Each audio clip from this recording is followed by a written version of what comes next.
It's the morning of 27th February 2026, and it's time for News Morning. I am Okikiti. Here are the headlines. President John Dramani Mahama to deliver State of the Nation address in line with constitutional requirements.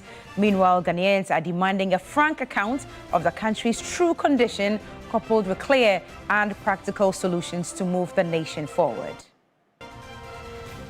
71 fishermen rescued following armed robbery attack at sea off Senya Breku in the central region.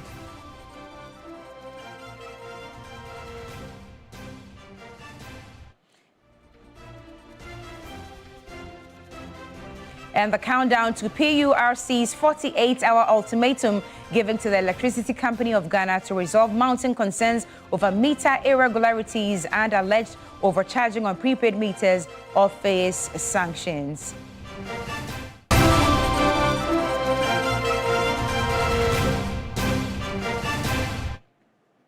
President John Dramani Mahama is scheduled to deliver the 2026 State of the Nation address today, Friday, February 27, in Parliament.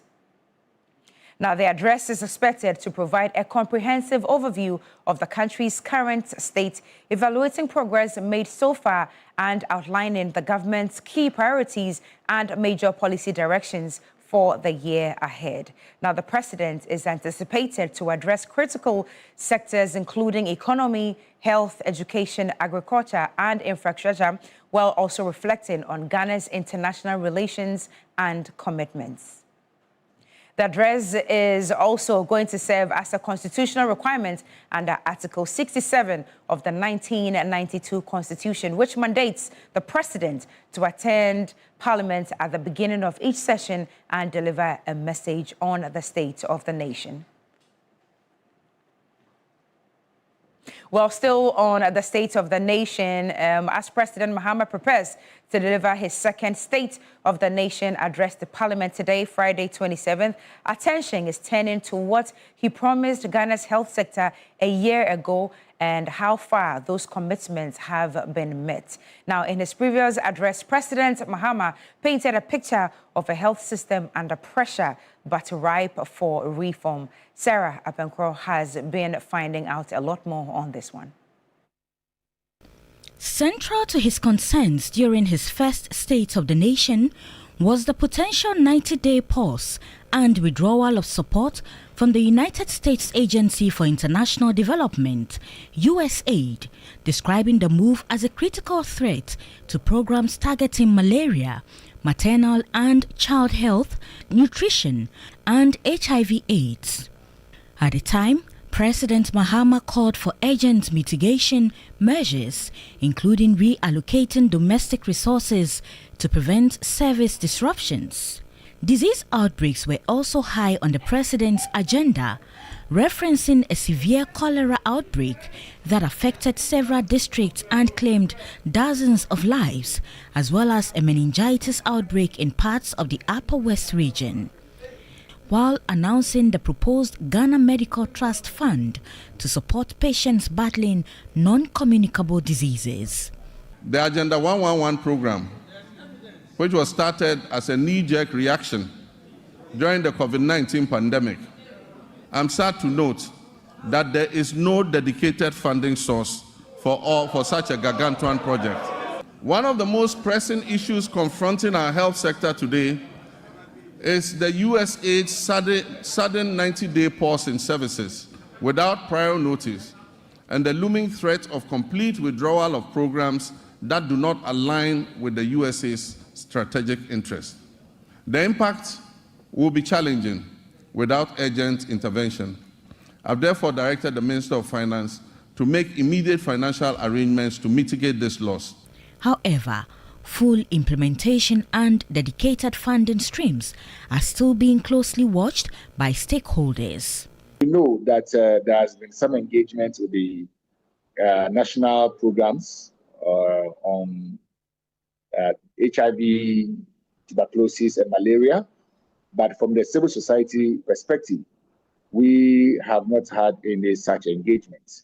So we are unable to speak to how much has indeed been allocated by governments to show up the differences that the U.S. funding withdrawal has created. As President Mahama returns to Parliament this Friday, the health sector stands as both a test and a reflection of his broader development agenda, balancing fiscal constraints with expanding access. Eventually, we are coming to the end of Global Fund support for our country. And what this means is that we need government more than ever before to ensure that we have more resources domestically to support the health sector, especially with respect to the three diseases, HIV and AIDS, tuberculosis, and malaria. Observers will be listening closely for updates on funding commitments, program rollouts, and the next steps towards building a stronger, more self-reliant healthcare system. Still on this matter, organized labor is setting the tone ahead of the President's State of the Nation address, calling for bold and decisive measures to tackle unemployment and the rising cost of living. Speaking to our labor affairs correspondent, Daniel Opoku, union leaders expressed deep concern over what they describe as inadequate job opportunities for Ghana's growing youth population. The union leaders argue that the country's teeming unemployed graduates and skilled workers cannot be ignored any longer.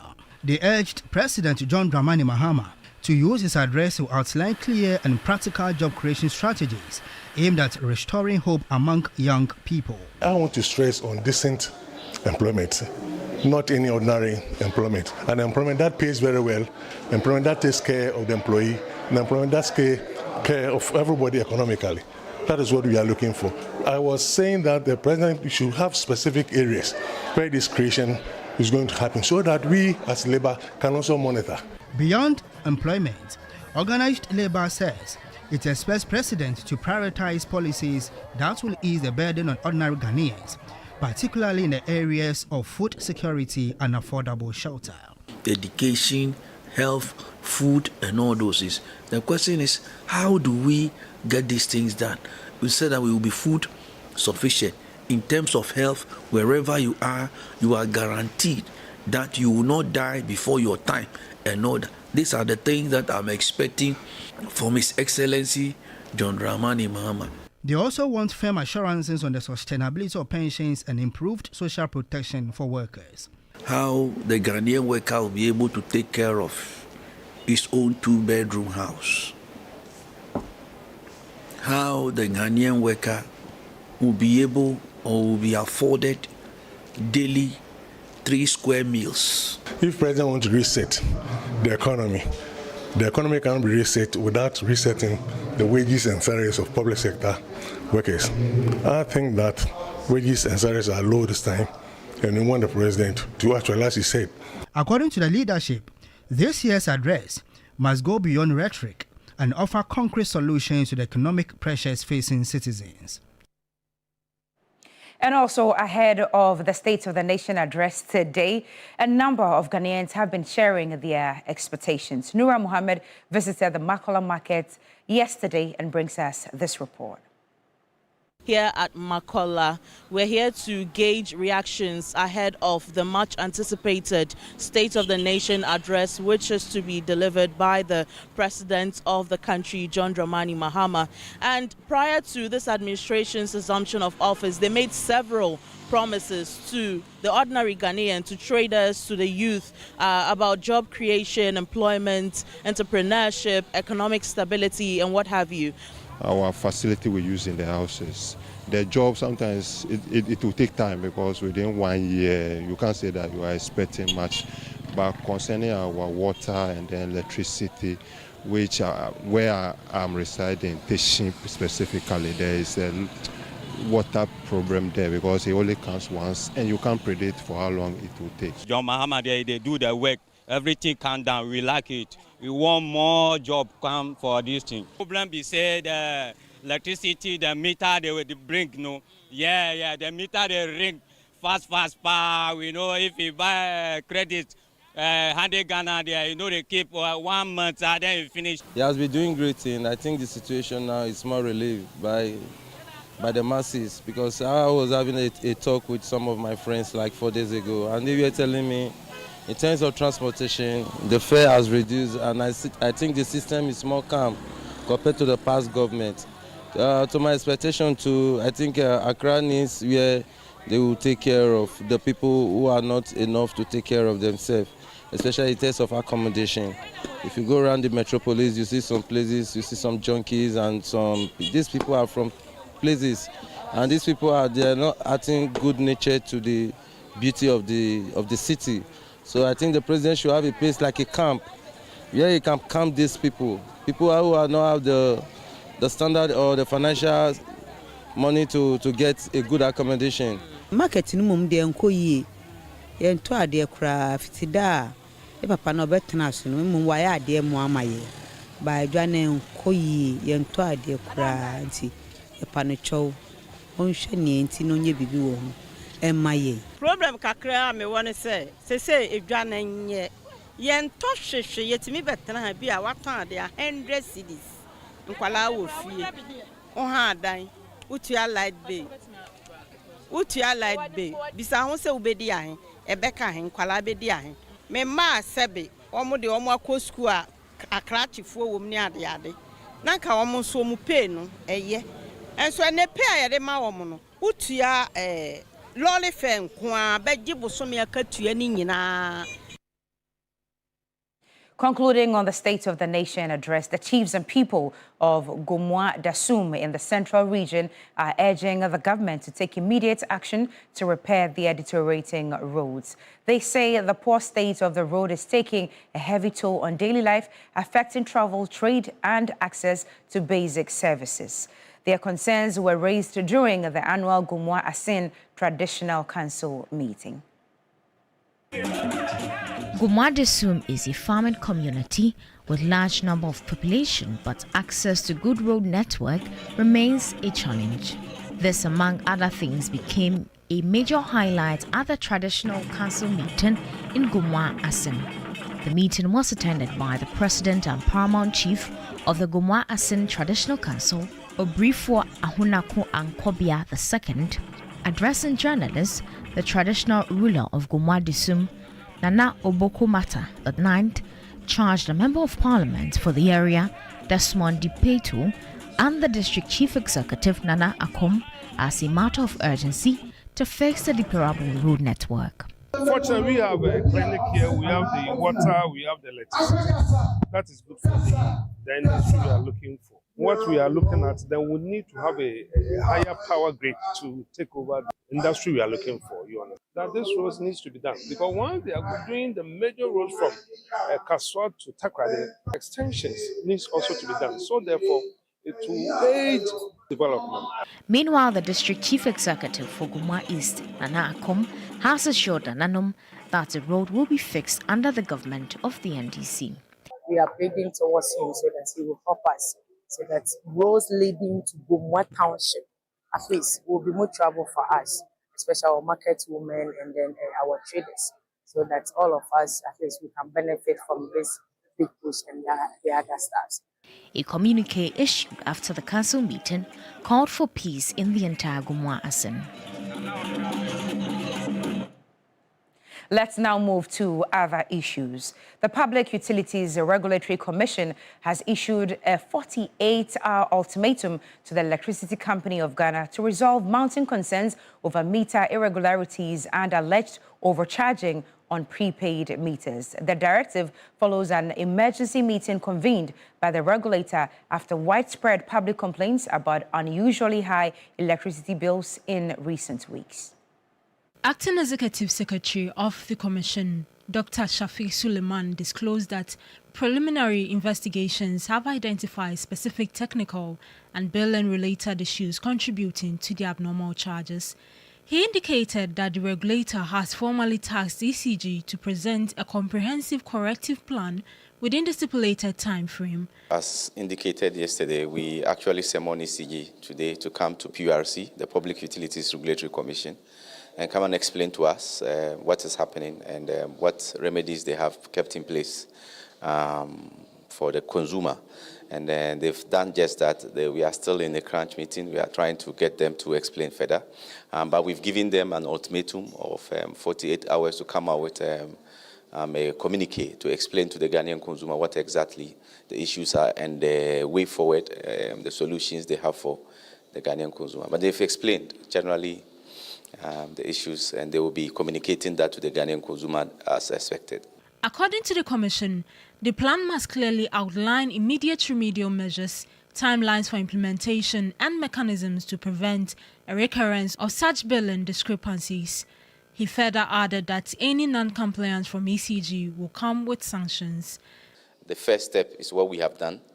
The second would be, if they fail, there's actually another step to take, and we will do surely that. We are very sure that they will comply with the 48 hours, with the communication. That's very important. And then within the communication, they will outline the remedies that they have to solve the problems for the Ghanaian consumer. And I'm sure even today they will also be communicating and engaging the media because it's a requirement for them. The development comes amid growing public frustration with consumers demanding transparency and accountability over tariff application and meter calibration. The Commission says it will continue to monitor the situation closely and take further regulatory action if necessary once ECG submits its response. Now, in other news, the Ministry of Foreign Affairs has dismissed claims that it has approved the extension of drivers and vehicle licensing authority services to Ghanaian missions overseas. In a statement, the ministry clarified that it has not directed its diplomatic missions nor authorized any entity to handle the registration or renewal of Ghanaian drivers' licenses abroad. The claims stem from a viral report suggesting DVLA staff would be deployed to countries including the USA, the United Kingdom, the Netherlands, Canada, and Germany to serve Ghanaians in the diaspora. But the ministry insists it is unaware of any new government policy backing such an initiative, stressing that no arrangement, approval, or financial commitment has been made toward the purported plan. Now, the Driver and Vehicle Licensing Authority, DVLA, says it is reviewing its plan to extend licensing services to Ghanaians living abroad following public criticism over the possible use of state resources to deploy staff outside the country. In a statement issued on Wednesday, February 25, DVLA management said it had taken note of public concerns and was now considering alternative ways of delivering services to citizens in the diaspora. The announcement marks a shift in tone from an earlier statement released the same day in which the authority dismissed reports suggesting it planned to post staff to Ghana's embassies abroad. In that earlier response also, the DVLA described such reports as misleading and insisted that its proposal did not involve sending domestic staff overseas. Now shift our attention to health. Now, the Health Minister, Kwabena Minta Akando, has entreated health workers to sacrifice and be a bit helpful to government to realize its objective of at least 2 medical doctors in every district in the country. He made the appeal during a working visit to the Upper East and Northeast regions to ensure newly posted doctors report to and remain at the assigned duty stations. The tour is part of government's broader strategy to address long-standing challenges with doctor deployment, particularly in underserved and rural areas where access to healthcare professionals remains limited. In Bono East, we have 17 people who have reported. In Northeast, we have only 2 people who have reported. In OT, we have 6 people who have reported. In Savannah, we have 7 people who have reported. So Upper East, per my records, I hear 7 people have reported, but only 5 people have fully come. We have Upper West, 6 people have also reported, and Western North, 11 people have reported. So if you listen to the 2024 one, and you listen to at least, assuming that I don't even get more people to even report this year, and I get the 66 people to start work, and next year I get the same 66, we will realize that at least we will have not less than 2 medical doctors in every district, if we insist. But as I speak to you that in Ghana, we have districts without medical doctors. How can we live in a country like that? So whilst government is doing its best, please, with the greatest deal of respect, let's also sacrifice a bit. Now, to some good news, fishermen have been successfully rescued. 71 of them have been successfully rescued following an armed robbery attack at sea off Senya Breku in the central region. Now, the rescue operation was spearheaded by the Ghana Navy with support from other security and emergency agencies. The fishermen, who had set out in locally manufactured canoes in the early hours of Thursday, February 26, were reportedly ambushed while returning to shore by armed men in a black boat. The attackers allegedly fired warning shots before making away with outboard motors and generator sets, leaving the victims stranded at sea.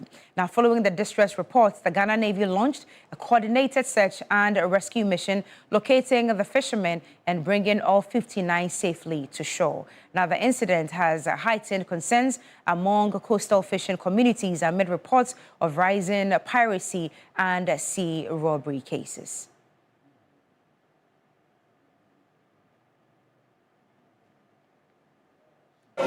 Now, the ambassador of Saudi Arabia to Ghana, His Excellency Sultan Abdul Rahman Al Dakel, has pledged the kingdom's commitment to deepening relations with Ghana in the areas of education, health, and socio-economic development. He was speaking during the annual Ramadan Iftar break of fast organized for Islamic scholars in Accra as part of efforts to deepening Ghana-Saudi relations.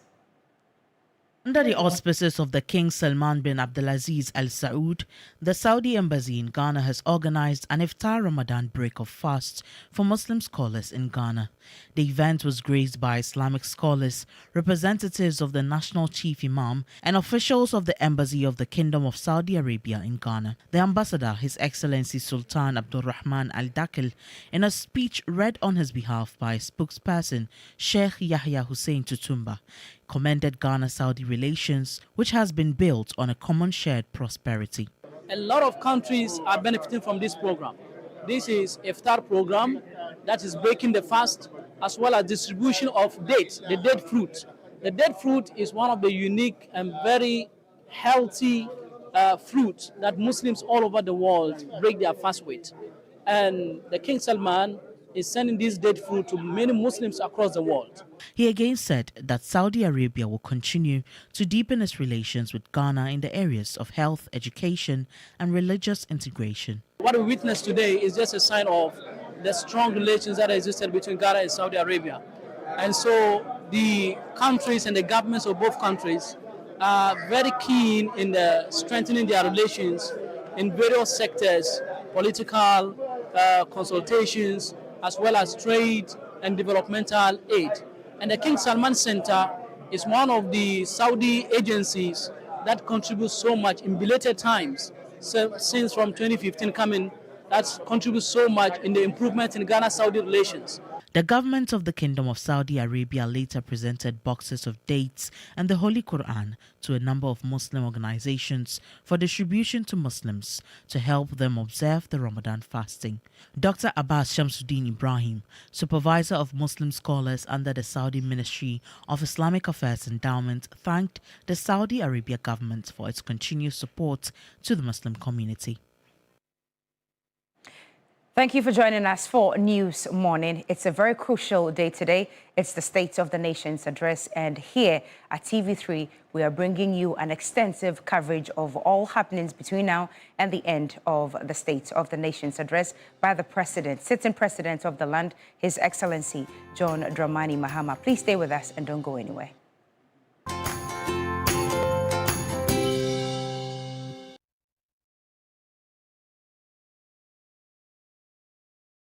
The news never stops. If it's not breaking, developing, the news lends itself to significant analysis, broad context through explainers, and the features that gives more life.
It's that time of the year when Media General transforms into Ghana's cultural hub, and this year we're taking it to another level. Our Ghana village is bigger and better. So much to experience, eat, drink, buy, do and learn every single day. And there's more. The Ghana Month Expedition offers 3 nights and 4 days of pure, unforgettable fun touring the best part of the Eastern, Ashanti and Central regions from the 19th to the 22nd of March. And on the 28th March, all roads lead to the Legon City Mall for your favorite food event, the 3FM Gobe Festival. But that's not all. All throughout March, our screens and dials celebrate everything that makes us proud. Our shows, music, movies, festivals, history, traditions, and more. Welcome to a truly incomparable and totally immersive Ghana Month 2026. Ghana Month launches on all Media General platforms on Monday, 2nd March 2026 at 10 a.m.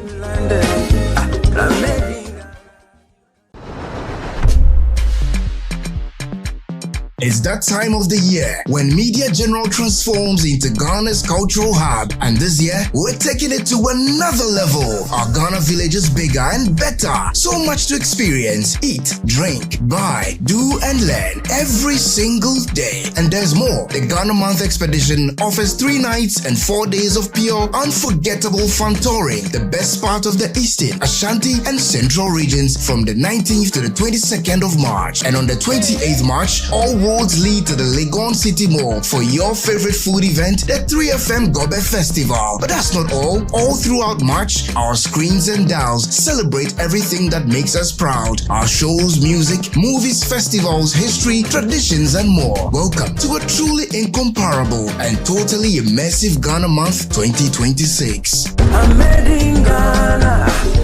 Ghana Month launches on all Media General platforms on Monday, 2nd March 2026 at 10 a.m.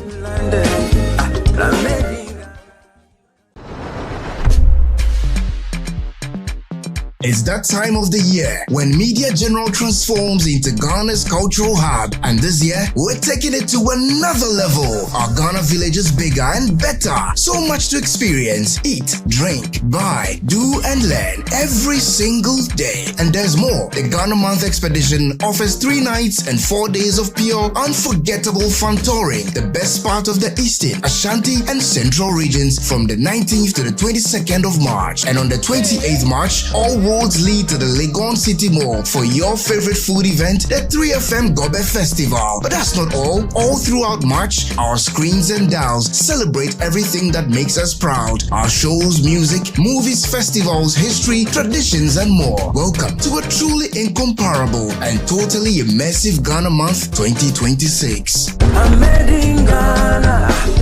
Ghana Month launches on all Media General platforms on Monday, 2nd March 2026 at 10 a.m.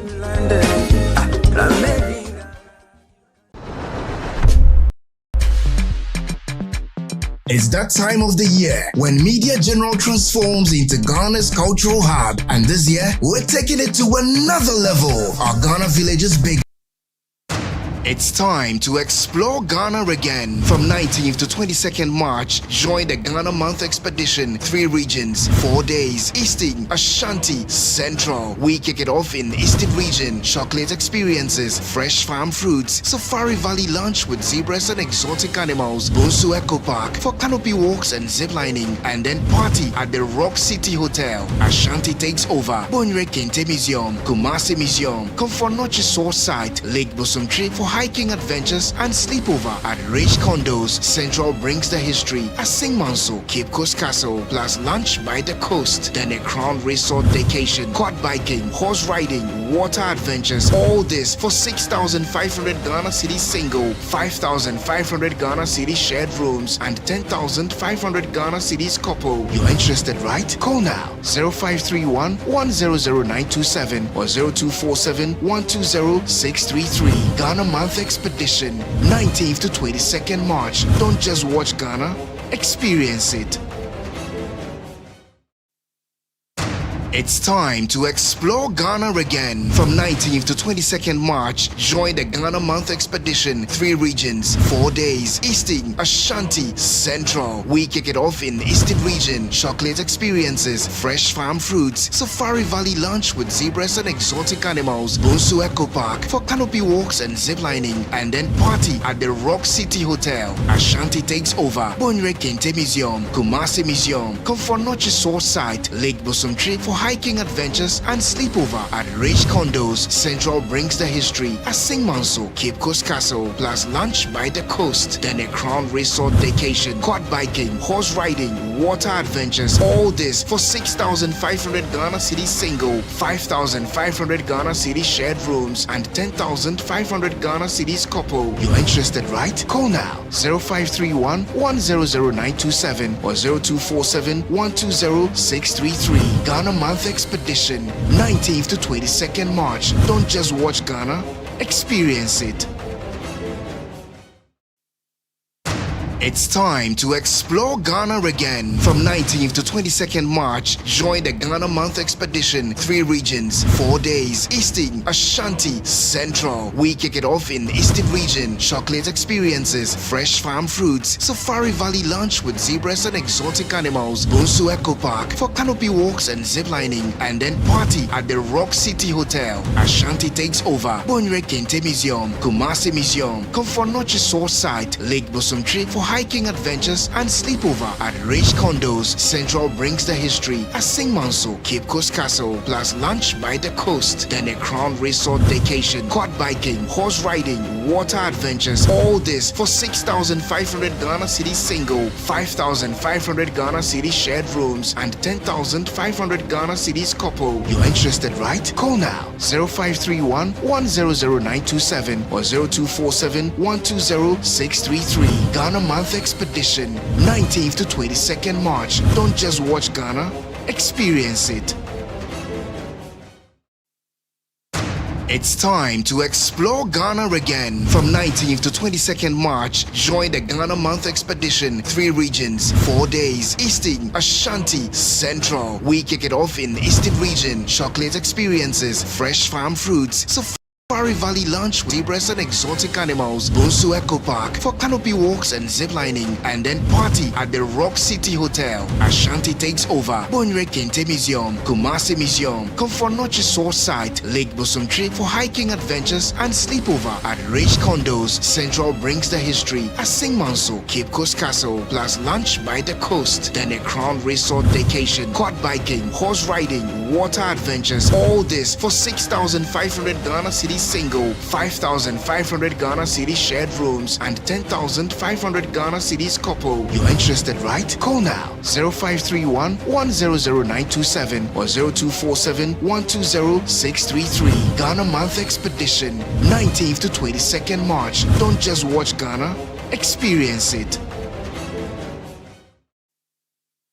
It's time to explore Ghana again. From 19th to 22nd March, join the Ghana Month Expedition. 3 regions, 4 days. Eastern, Ashanti, Central. We kick it off in Eastern region. Chocolate experiences, fresh farm fruits, Safari Valley lunch with zebras and exotic animals, Bonsu Eco Park for canopy walks and ziplining, and then party at the Rock City Hotel. Ashanti takes over. Bonre Kente Museum, Kumasi Museum, Komfornochi Source Site, Lake Bosomtri for hiking adventures and sleepover at Rich Condos. Central brings the history at Singmanso, Cape Coast Castle, plus lunch by the coast. Then a Crown Resort vacation, quad biking, horse riding, water adventures. All this for 6,500 Ghana Cedi single, 5,500 Ghana Cedi shared rooms, and 10,500 Ghana Cedis couple. You're interested, right? Call now 0531 100927 or 0247 120 633. Ghana Month Expedition, 19th to 22nd March. Don't just watch Ghana,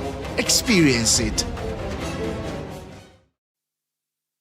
It's time to explore Ghana again. From 19th to 22nd March, join the Ghana Month Expedition. 3 regions, 4 days. Eastern, Ashanti, Central. We kick it off in Eastern region. Chocolate experiences, fresh farm fruits, Safari Valley lunch with zebras and exotic animals, Bonsu Eco Park for canopy walks and zip lining, and then party at the Rock City Hotel. Ashanti takes over. Bonre Kente Museum, Kumasi Museum, Komfornochi Source Site, Lake Bosumtri for hiking adventures and sleepover at Rich Condos. Central brings the history at Sing Manso, Cape Coast Castle, plus lunch by the coast. Then a Crown Resort vacation, quad biking, horse riding, water adventures. All this for 6,500 Ghana City single, 5,500 Ghana City shared rooms, and 10,500 Ghana Cities couple. You're interested, right? Call now 0531 100927 or 0247 120 633. Ghana Month Expedition,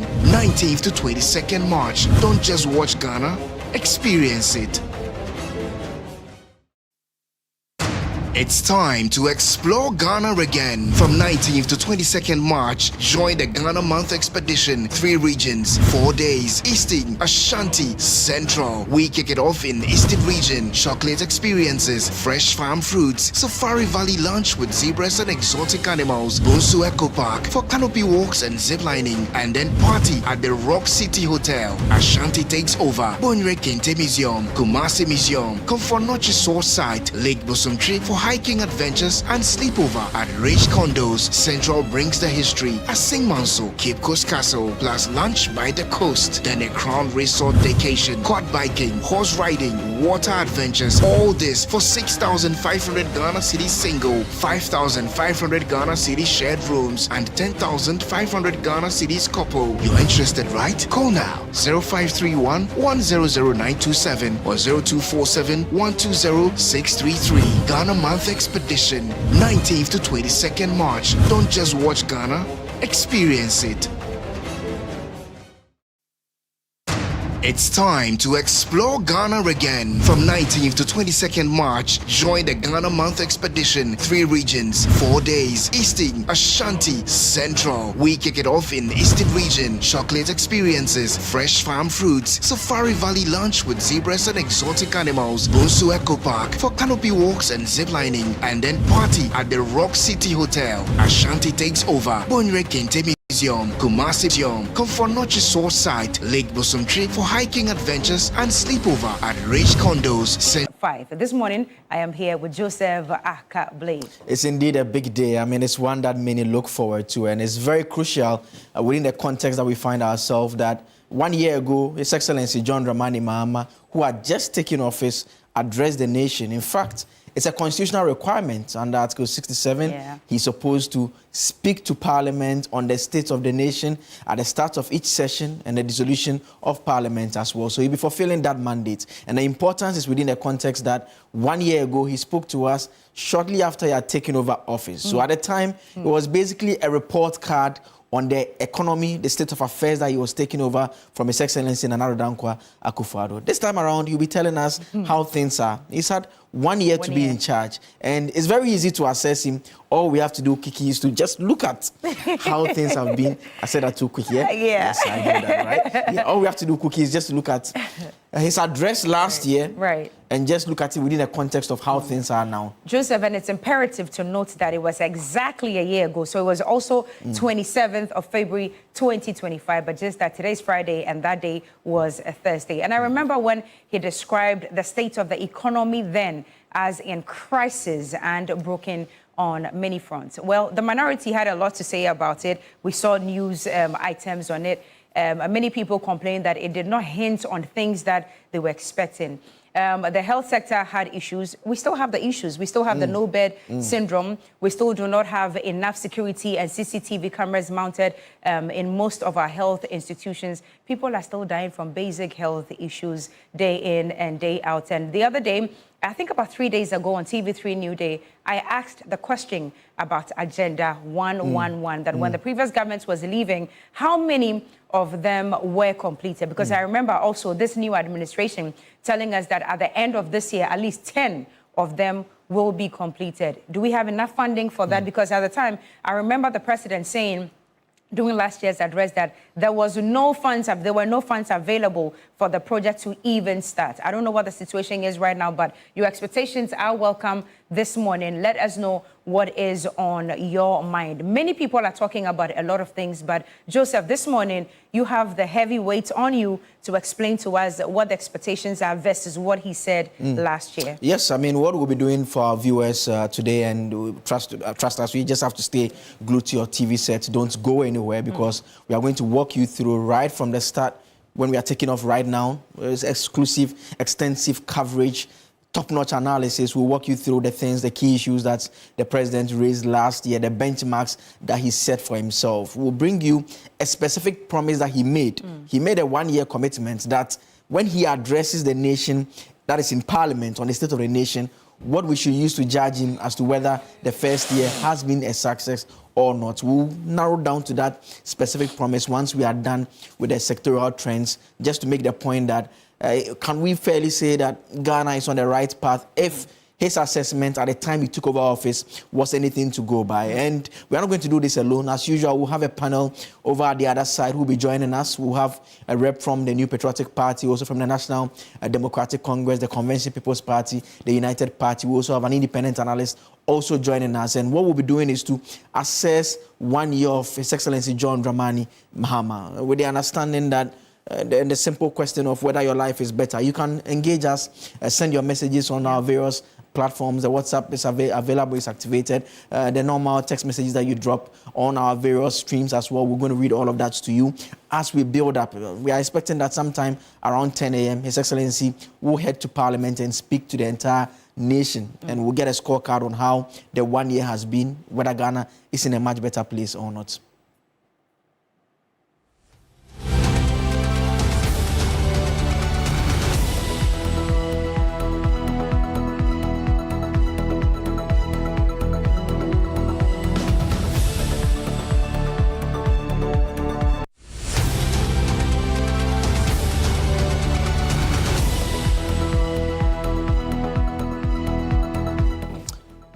We start off first by looking at some of the matters that His Excellency John Dramani Mahama spoke about last year when he addressed all of us. It was his first State of the Nation address. And the point being made is that at that time, Nana Dankwa Akufo-Addo had just handed over to him on January 7, 2025. And so it was shortly afterwards, in February, he had to be in office for a little over a month. And at the time when he addressed the nation, he had been able to name the initial batch of ministers. They had actually been vetted and approved by Parliament. And even at the time, he still made reference to some successes that he had attained. But there were other matters that he spoke of. And it's very important that we pay attention to this aspect of the conversation, because this is what would be the foundation that we are going to build upon throughout our coverage. And I'll just walk right over to the slide now and just start off first with his conclusion on the state of the Ghanaian economy. The economy is a big deal. It's what keeps all of us surviving. It's a topical issue, and we all know that a little over 3 years ago, we decided to go under an IMF program, which we know is ending this year, but the government has already indicated an intention to get an extension for 6 months to see through the program. What would the implication of all of that be? But first and foremost, on the overall state of the economy, His Excellency John Dramani Mahama last year told the nation that Ghana's economy was in crisis, and the nation was broken on many fronts. That was the assessment that he gave the Ghanaian people, saying that, well, the economy was broken on many fronts. And I mean, for those who were very familiar with the state of affairs, you will know that there were issues that had to do with the high inflation rates. We know the issues had to do with the depreciation of the cedi. All those were matters that were very topical. But this is how he concluded that Ghana was in crisis and the nation was broken on many fronts. I mean, eventually the question we'll be asking was, is the economy still in crisis? Is Ghana still broken on many fronts? He went on to talk about the numbers, how the numbers look like. And he said that the public debt stood at 721 billion cedis. That's at February 2025 when he was addressing the nation. Inflation exceeded the target 23.8%. The government at the time when the finance minister read the budget in November of the previous year had indicated that they wanted to attain a target of 18%. We ended the year around 23.8%. And early on, you heard Cookie make reference to it. We are doing single digits now. We are in the 3-point area. And that is a record high or low, depending on how you want to look at the inflation as being. But the point being made is that this was where we were 23.8. So we can quickly just take this one off as one that has seen significant improvement. The state of the currency is always a big deal. I mean, unfortunately for all of us, Ghana is largely an import-driven country. So a lot of the items we tend to use in the country are imported. And that's how come we need a strong currency. And we know that the value of the cedi has been a big problem because, especially with regards to crude that is imported, which we use in our various fuel that we consume here, once the cedi is not doing too well, it has an impact on the price of crude. And we all know how the price of crude were in the latter part of 2024, particularly October, November, December. That was a very big challenging period for us. His Excellency John Dramani Mahama told us in 2025 that the cedi had depreciated significantly, 19% in 2024 and 27.8% in 2023. Well, the verdict is already out there. We know that it has seen significant appreciation over the period. We'll narrow down on the specific numbers when we cross over to the desk and begin the conversation over there as well. Now, debt and financial challenges, another very big issue for the nation as well. Debt servicing over the next 4 years was estimated to be 280 billion. And basically making the point that the new government was taking over at a time that they were basically cash-strapped in that they had a lot of debts that they had to service in the next 4 years. We know that we've done one of the 4 years already. In terms of the impact that it was having, he pointed out that 55 major projects are stalled due to the debt restructuring. And debt restructuring is one that we are all very familiar with. It's one that was a very painful decision, according to the former president, Nana Addo Akufo-Addo himself. He had attributed to that. But the sinking fund, another big problem, was supposed to cushion us where necessary in terms of the petroleum revenue and all those matters. We were left with some $64,000, according to the president. Cocoa board debt, and it's very important to discuss cocoa board in a bit of a detail now because of what is happening with regards to the cocoa farmers. And if you read the very introductory part of His Excellency's address last year, he actually complained about how the cocoa board transactions had been handled, particularly with regards to our commitments, cocoa that we had sold that we had not been able to supply, and how this meant that whatever value they'll be pegging it at, they'll still have to try and meet the obligations and also ensure that they also engage in new commitments and are able to supply the cocoa as well. And for many who have been critical of how cocoa issues have played out in the last couple of months, will look back at this statement and say that, well, government obviously cannot have an excuse because they clearly knew the state of affairs at cocoa board when they were speaking. And so the president said that the debt was at 32.5 billion cedis, with major revenue losses being recorded at cocoa board. I would narrow it down and stay here a bit longer on the energy sector, because the energy sector is also very crucial. And the energy sector debt stood at 70 billion cedis, the financing shortfall of $2.2 billion for 2025, and a threat of power instability due to fuel and IPP issues. Now, the IPPs are the independent power producers. They are those who operate within the space, who make power available that is consumed.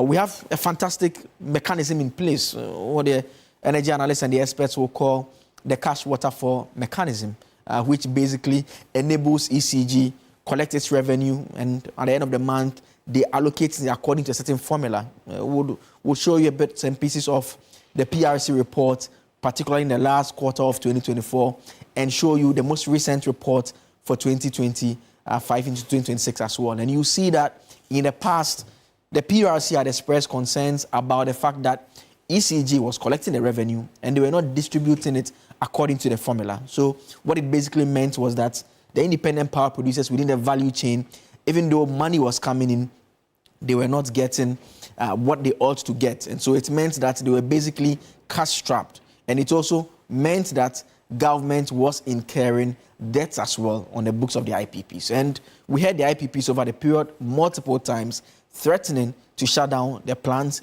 if government does not honor its obligations. In fact, if you look keenly at the IMF report, the country report, the latest review, it again makes the point about how things have been slightly better in terms of the debt restructuring and the agreements reached with the IPPs. The IPPs not long ago issued a statement indicating that, well, some payments have been made by government. You recall a government statement that said a significant amount had been paid. And the suggestion had been that, well, the government statement had suggested that the entire debt had been paid. But we know that it's not the entire debt that had been paid, but it was part of the debt that had actually been paid. And so that was a significant part of the conversation. But you recall again, in January of 2025, after the swearing in, he's currently the energy minister. I'm not too sure the designation to hand him at the time, but he was very key to the state of affairs in terms of how the government intends to manage its energy policy. I'm talking about Dr. John Abdullahi Jinapor. He addressed the media at the swearing-in ceremony, and he had said that in terms of the fuel available, it could basically not last us a significant period, and we're at the risk of our lights being shut off, basically. And the chief of staff had to convene a meeting. You had all the significant players within the power space coming around and having a conversation to try and find a sustainable approach, especially within the short term and the medium term, to deal with the situation that we had in terms of the availability of fuel. Well, that was dealt with swiftly, and matters have improved. And largely, we've had stable power supply, but there have been teething challenges that spring on here and there. We know that when there's maintenance, we have issues with it. We also know that just this week, the story that has been on social media for a while has to do with the fact that people say their prepaid is running very fast. And Cookie, this is a big problem. It's a big problem for us. Everybody's been talking about it. Everybody's been complaining. So that's why the PURC has given the ECG a 48-hour ultimatum to look into the matter. Well, today is Friday, so that means that we are left with just 24 hours for the ECG to bring us explainers as to exactly what is happening with the electricity crisis. But thank you for your detailed analysis. But one thing that caught my attention is the rate of inflation that has dropped to 3.5. And if history is anything to go by, we know government communicators, especially after today's Sona, will be dwelling on it in all the analysis. But a number of questions that people are asking about the inflation rate. Well, some experts are saying that the inflation rate dropping to 3.5% is technically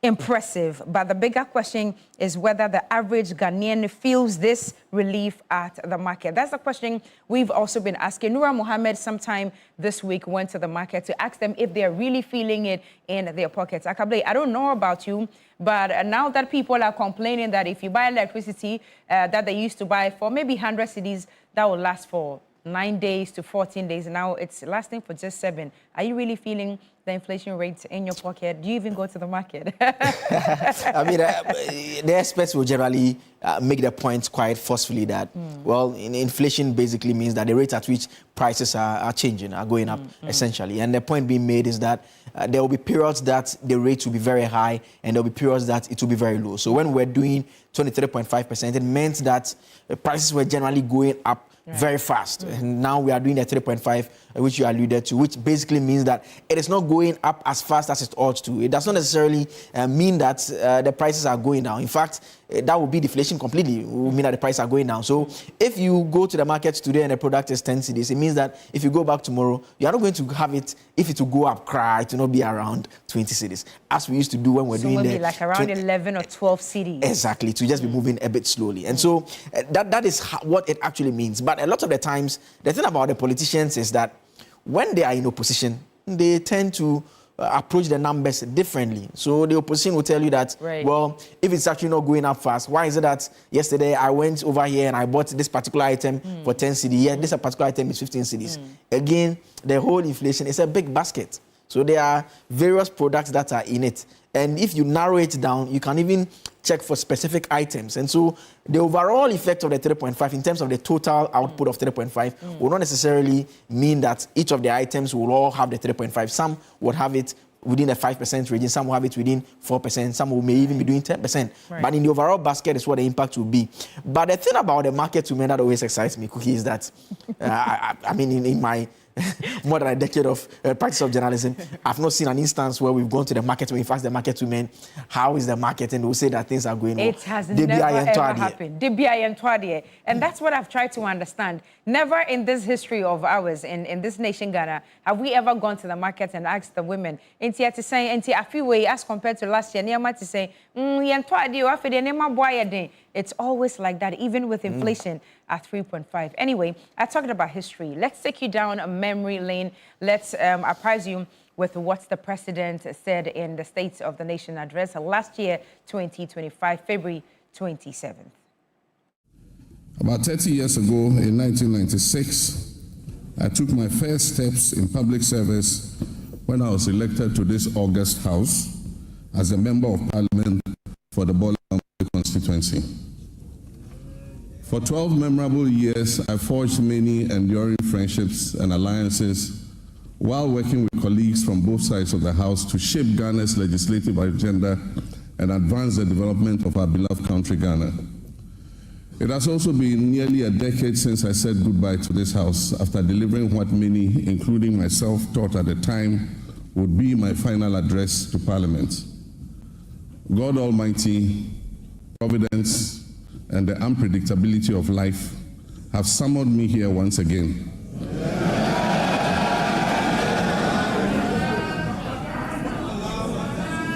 On the back of a historic electoral mandate from the people of Ghana to deliver a message on the state of the nation. That mandate came with an unprecedented majority in Parliament. And here I am once again to deliver a message on the state of the nation.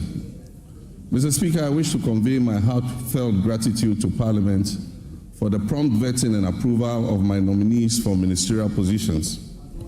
This efficiency is unmatched in the history of the Fourth Republic, demonstrating the strides we can make when we come together in our dedication to serve the people of our great country. I believe that a similar dispatch will be applied to the approval process for my deputy ministerial nominees. This will enable them to promptly assume office and assist their ministers in delivering our noble vision of resetting our dear nation. In making the nominations and considering the numbers involved, I considered the long expressed sentiment of the Ghanaian people about the sheer size of previous administrations and their associated cost implications. I trust that this significant reduction to 60 ministers and deputy ministers, including regional ministers, will set the stage for further reductions in the size of future governments. With the inauguration of the Council of State, we can begin appointing the staff of the presidency. I intend to significantly reduce the number of staff compared to what existed under previous administrations. All this is aimed at leading by example in cutting down government expenditure and reducing the budget deficit. Let me begin, Mr. Speaker, by invoking the timeless words of the hymnist John Oatman Jr., who encourages us to count our blessings and name them one by one. Yes, we're a nation troubled on many fronts, but we also have many blessings, among which is a now firmly established democracy that, for all its imperfections, has enabled 4 peaceful transfers of power in our land. Nestled in a sub-region that is often plagued by strife and political instability, there's a good reason to take sober satisfaction that these successful, peaceful power transfers have become routine. Mr. Speaker, 50 days ago, I took the solemn oath to assume leadership of this country and serve with truth and humility. This was preceded a month earlier by a watershed election that promised to revive our nation's fortunes and give us a new lease of life. The election result gave us an important opportunity to change course and move off the slippery slopes our country had been descending that had caused so much economic pain, suffering, and grief to our people. In their collective wisdom and with resounding clarity, the Ghanaian people chose to chart a new path to reset the country's economy. And through their votes, they made it clear that they will henceforth demand the highest standards of governance from those they put in positions of leadership. The good people of Ghana elected me to office with a historic electoral margin of nearly 1.7 million votes.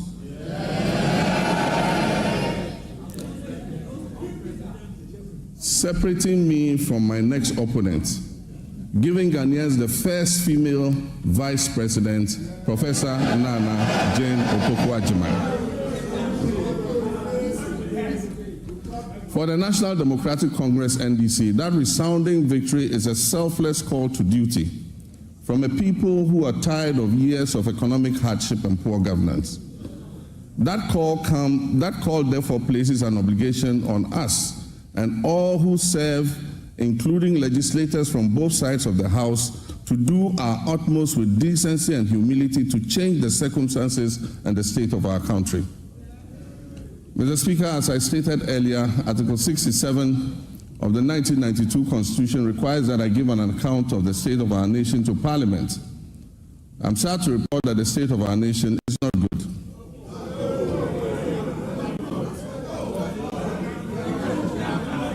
Our economy is in crisis and our people are suffering unprecedented hardships. Mr. Speaker, we will host a national economic dialogue on March 3rd and 4th. On March 11th, the Minister of Finance, on my behalf, will present the budget estimates for the financial year 2025 to this August House. These two events will allow us to present the real state of Ghana's economic crisis to the people. Mr. Speaker, it is not my style to lament and shift blame when confronted with challenges.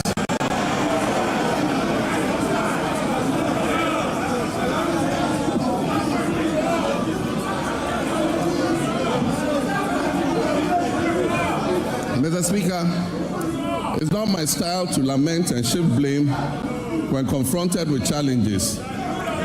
My approach is to accept challenges and work hard to resolve them. Indeed, this is precisely what the people of Ghana elected me to do. I have therefore not come here to lament on the state of our country, though there's much to lament about. I understand why I was elected with such high voter confidence, and that is to solve Ghana's problems. With your permission, Mr. Speaker, and within the constraints of time, I'll take the liberty to elaborate on how we intend to address the numerous challenges facing us as a nation. Yesterday, February 26, 2025, marks exactly 10 years since I stood in this chamber, at this very spot, to declare my determination to fix Dumso, a legacy problem of power shortages. And Mr. Speaker, I fixed it. Yes, I promised to fix it, and I did. And I wish to place firmly on record that from January 2016 until I handed over the administration of this country on January 7, 2017, there was no power rationing or load management in Ghana. Mr. Speaker, today, inspired by the Almighty God and propelled by the massive mandate given to me by the good people of Ghana, I am moved to make a similar purposeful and bold declaration that I, John Dramani Mahama, I will fix the economic crisis confronting our country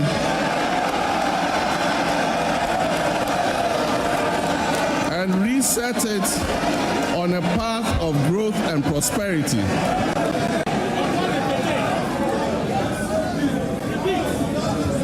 That I will fix the economic crisis confronting our country and reset it on a path of growth and prosperity. My government, working with you and every Ghanaian, will solve the challenges because we have developed the plan with our people's support. When I decided to run for president again, I did so because of what I knew about the state of our country. I was aware that huge problems awaited me upon assumption of office. but nothing could prepare anyone for the reality of the depths to which our economy and our governance had sunk. Our elders say that a frog's true length can be ascertained only after it has died. Apotrowan yehune tinting. And how right they were. It is common knowledge that our economy is in dire straits, which is putting it mildly, because an initial assessment of the books we have discovered, that our economic problems are much deeper than was previously known. We have inherited a country that is broken on many fronts. The profundities of the challenges confronting us are staggering. We are saddled with staggering debts and glaring signs of almost deliberate and, in some cases, reckless mismanagement of our resources. Mr. Speaker, not even the restraints of an IMF program were enough for the previous economic managers to exercise prudence in managing our finances.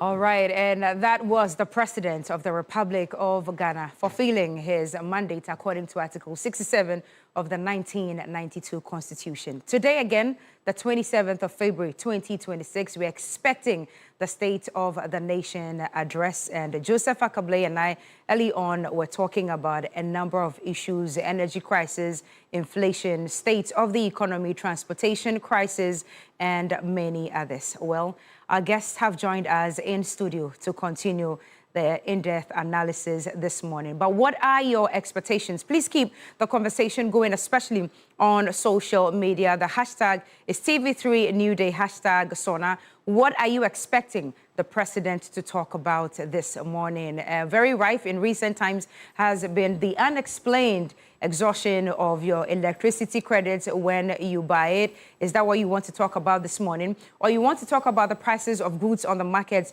which probably are not reflective of the inflation rate of 3.5 as at now?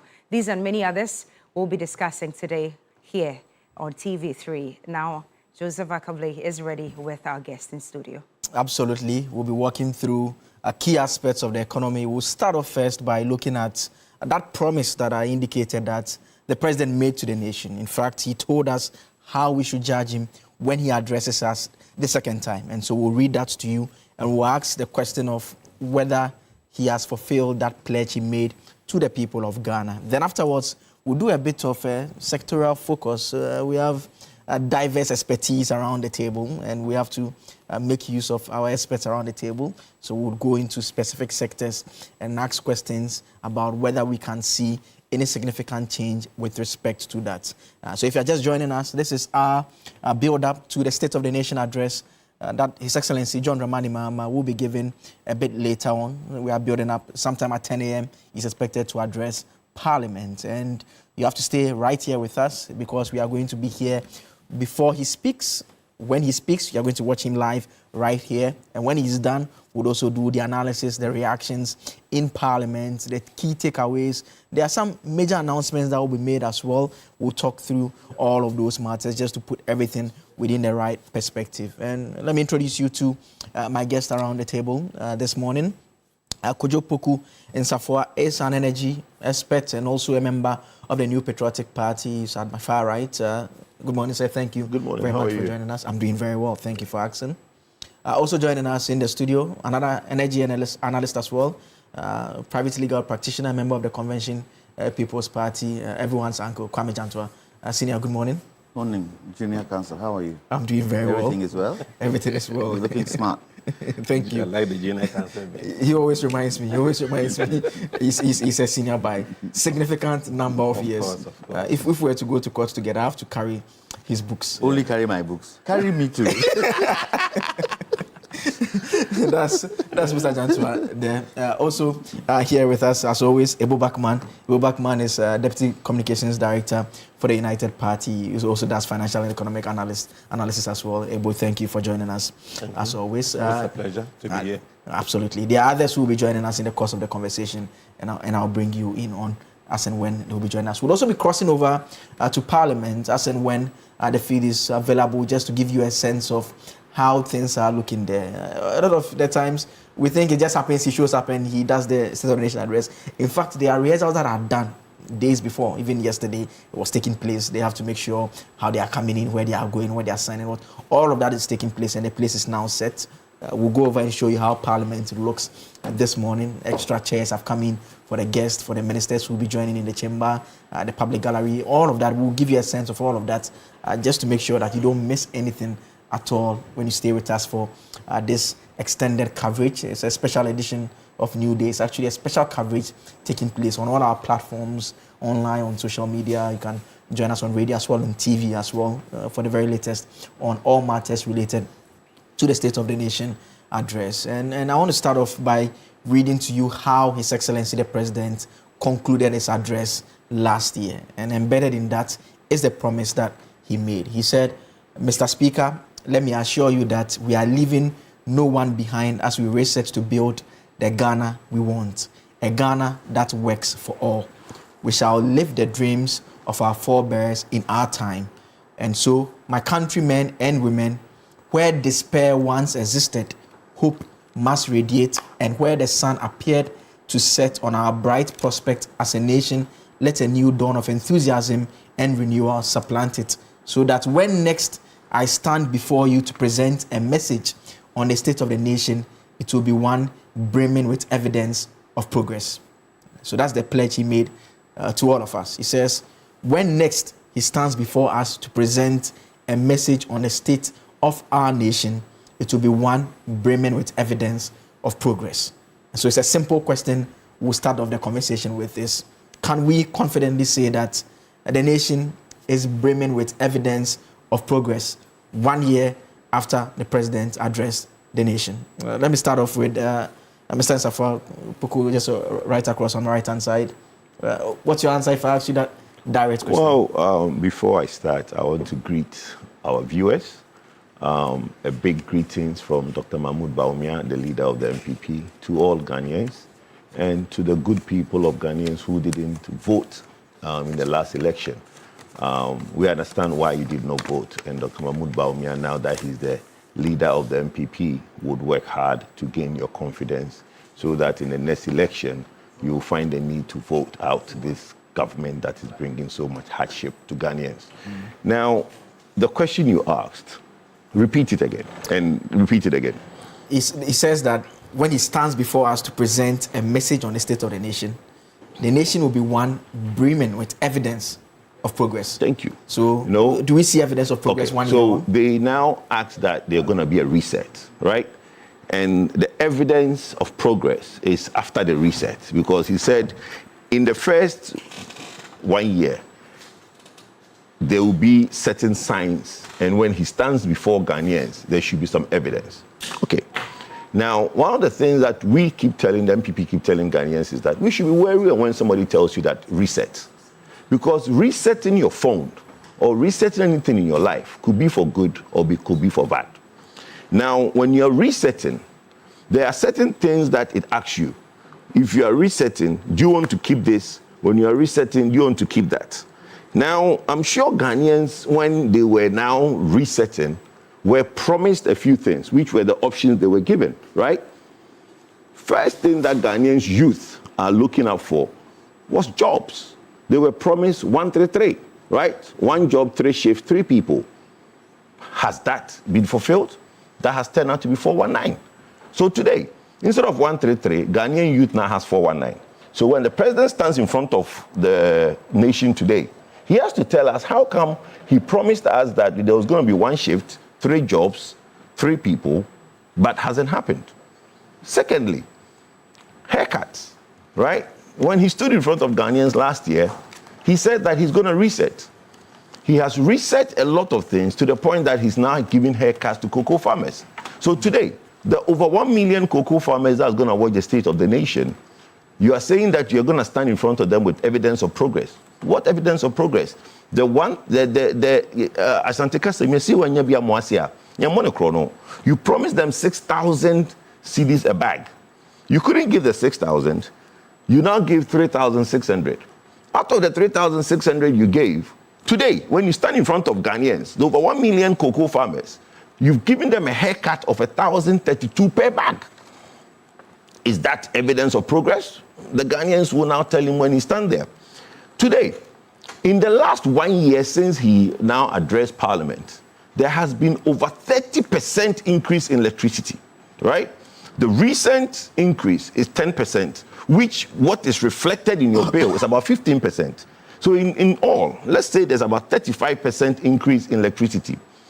The youth are crying on social media because when all these cumulative increase took effect on their electricity bills, when they now put the 50 cedis they normally put or the 100 they normally put, it runs like Usain Bolt.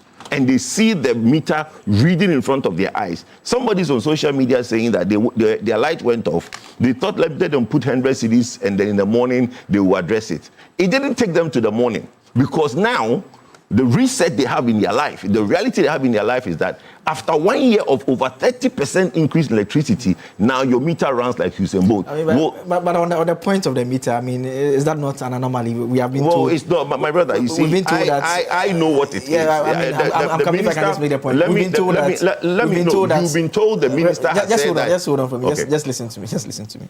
We've been told that the ECG have been asked, the PURC has directed that they provide responses on what exactly is happening. Yes, for you, but for me, I know what it is. I'll come to that. I'll come to that. No, but I'm making a submission. You're saying that isn't an anomaly. I'm telling you it's not, and you're asking me a question. It's not an anomaly. I've actually not asked the question yet. I'm now coming to the question. I'm saying that is it not only fair that we hold on and let the PRC finish the work he's doing in relation to that, as against connecting it to the tariff adjustment that you made reference to suggest that that is the new trend, sort of. This is the state of affairs as we speak. Okay, so let me answer that. The PURC is not going to come and tell us that there hasn't been a 30% increase in electricity. No, not the increase. The challenge I'm talking about. So the challenge that everybody is having is as a result of the increase. PURC will come and tell you that. It's not an anomaly. What is happening, and I'll put it on record here, and when they come out, you know. What is happening is that when the increase was to take effect from the 1st of January. Most of the meters, the billing system that runs most of these meters were not programmed on time. Most of them were programmed recently. So most people that use electricity in January use electricity on the old tariff. So there is an indebtedness that you have incurred by using the old tariff when you're supposed to use the new tariff. When you now, your meter get programmed with the new tariff, what it does is that because it calculates to be 15%, let's say in my case, let's say I use 1,000 cedis a week. It means that I paid the old tariffs in the whole of January, so I was paying 150 Ghana cedis less than I'm supposed to pay. When I have now done that for 1 month, it means that I have shortchanged ECG by 600 cedis. When the meter is now programmed with the new bill, when I load credit, what does it do? It takes the 600 cedis that otherwise I should have paid the previous month, which is what is happening across the country. Okay? So now, not only that... And this is, I know you've been in the space for a while. This is information that you know for I am giving you this information. Note it down and wait for next week when PLC come and see what they'll tell you. Exactly that's what they'll tell you.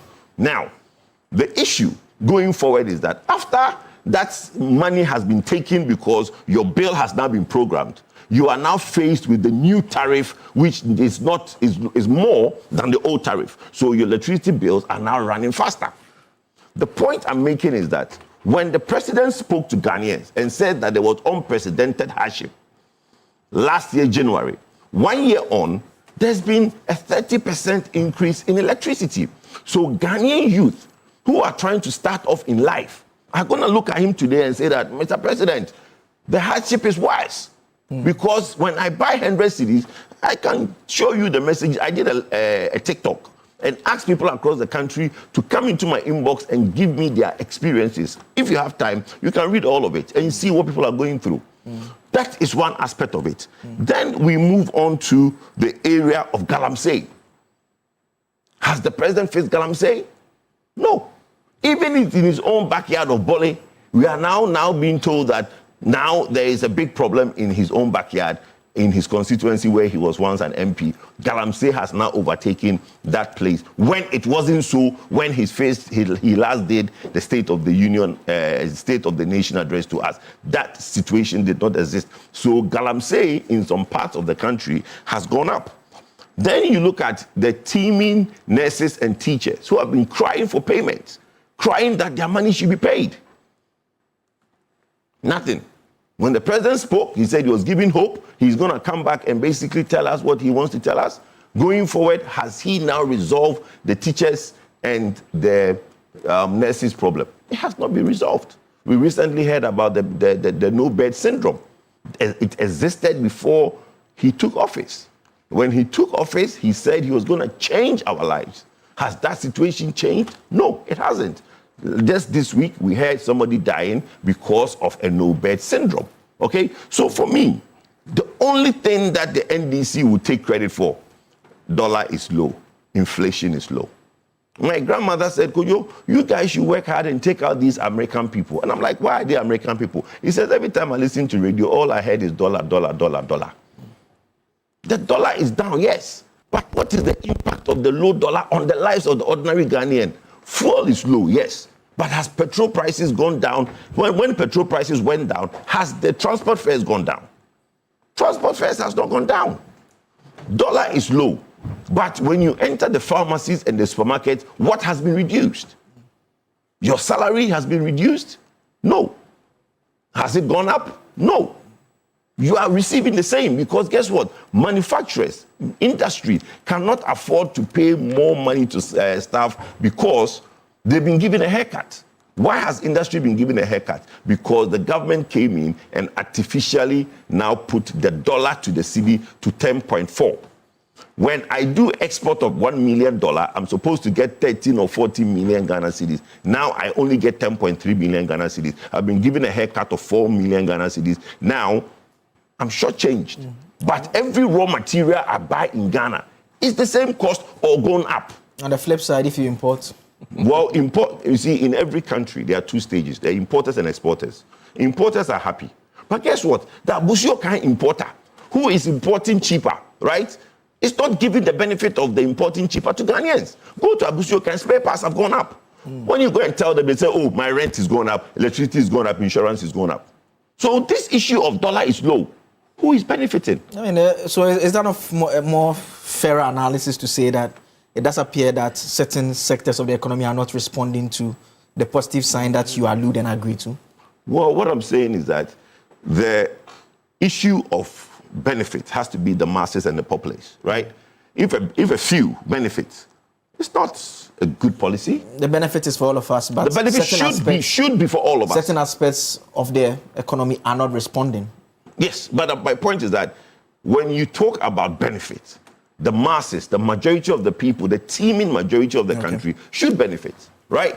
Now, if only a few exporters, importers are benefiting, car dealers are benefiting because when they now bring their cars in, the car they pay less because they are sending dollar, less cedis to go and import the car.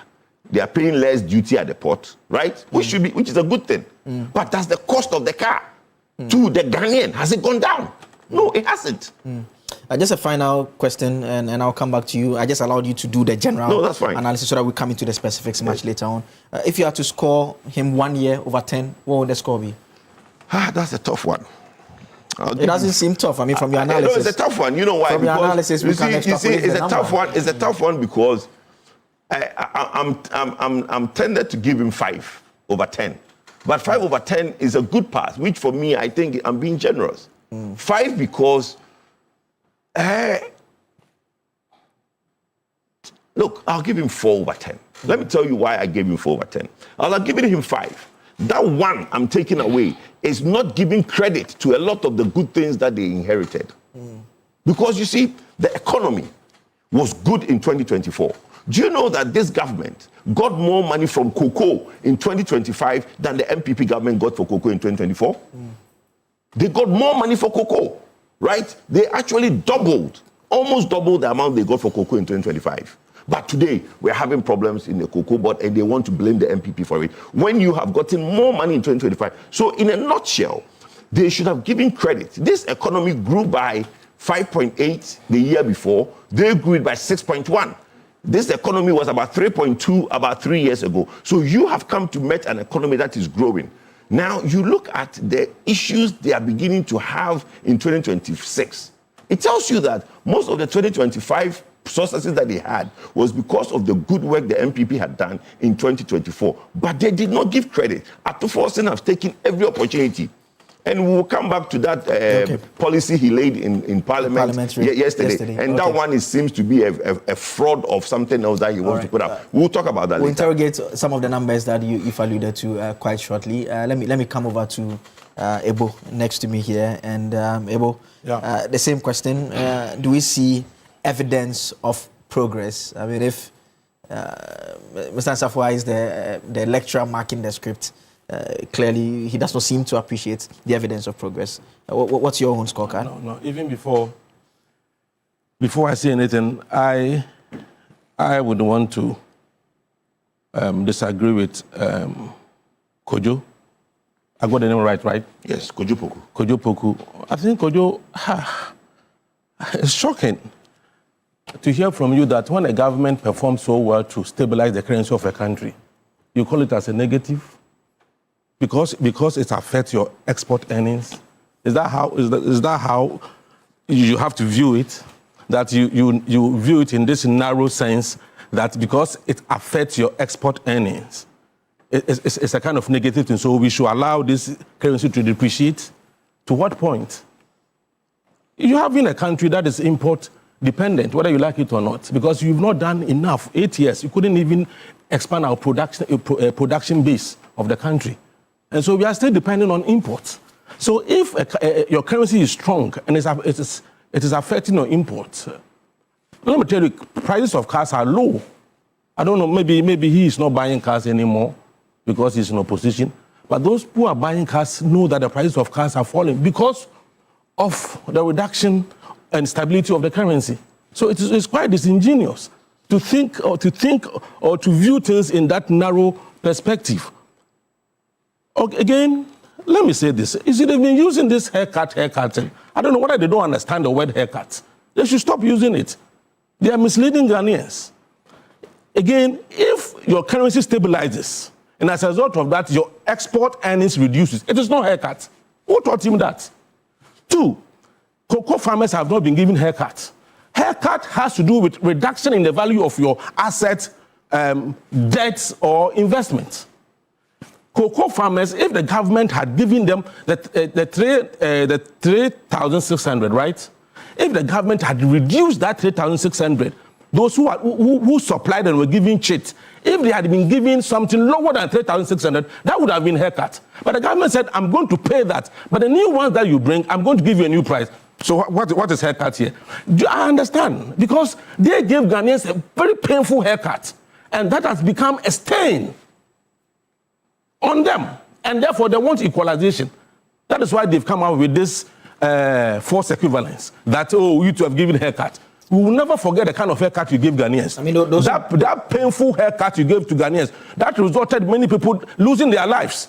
Don't try and equalize anything. You see, the more they say it, the more it hurts the sensibility of Ghanaians. Those who lost their parents, who lost their family members because of your cruel haircut, as a result of mismanagement or corruption in the economy. So let's get that one straight. 2, let me say this. See, the state of a nation is a function of the state of the following. 1, the state of the political parties, the state of corruption, the state of economy, the state of governance, rule of law, and in this case, let me add Galamsey. Now, if you look at all these things, you see, the state of political parties, we are also a political party now. We have transitioned to political party, and we have become a very responsible political party.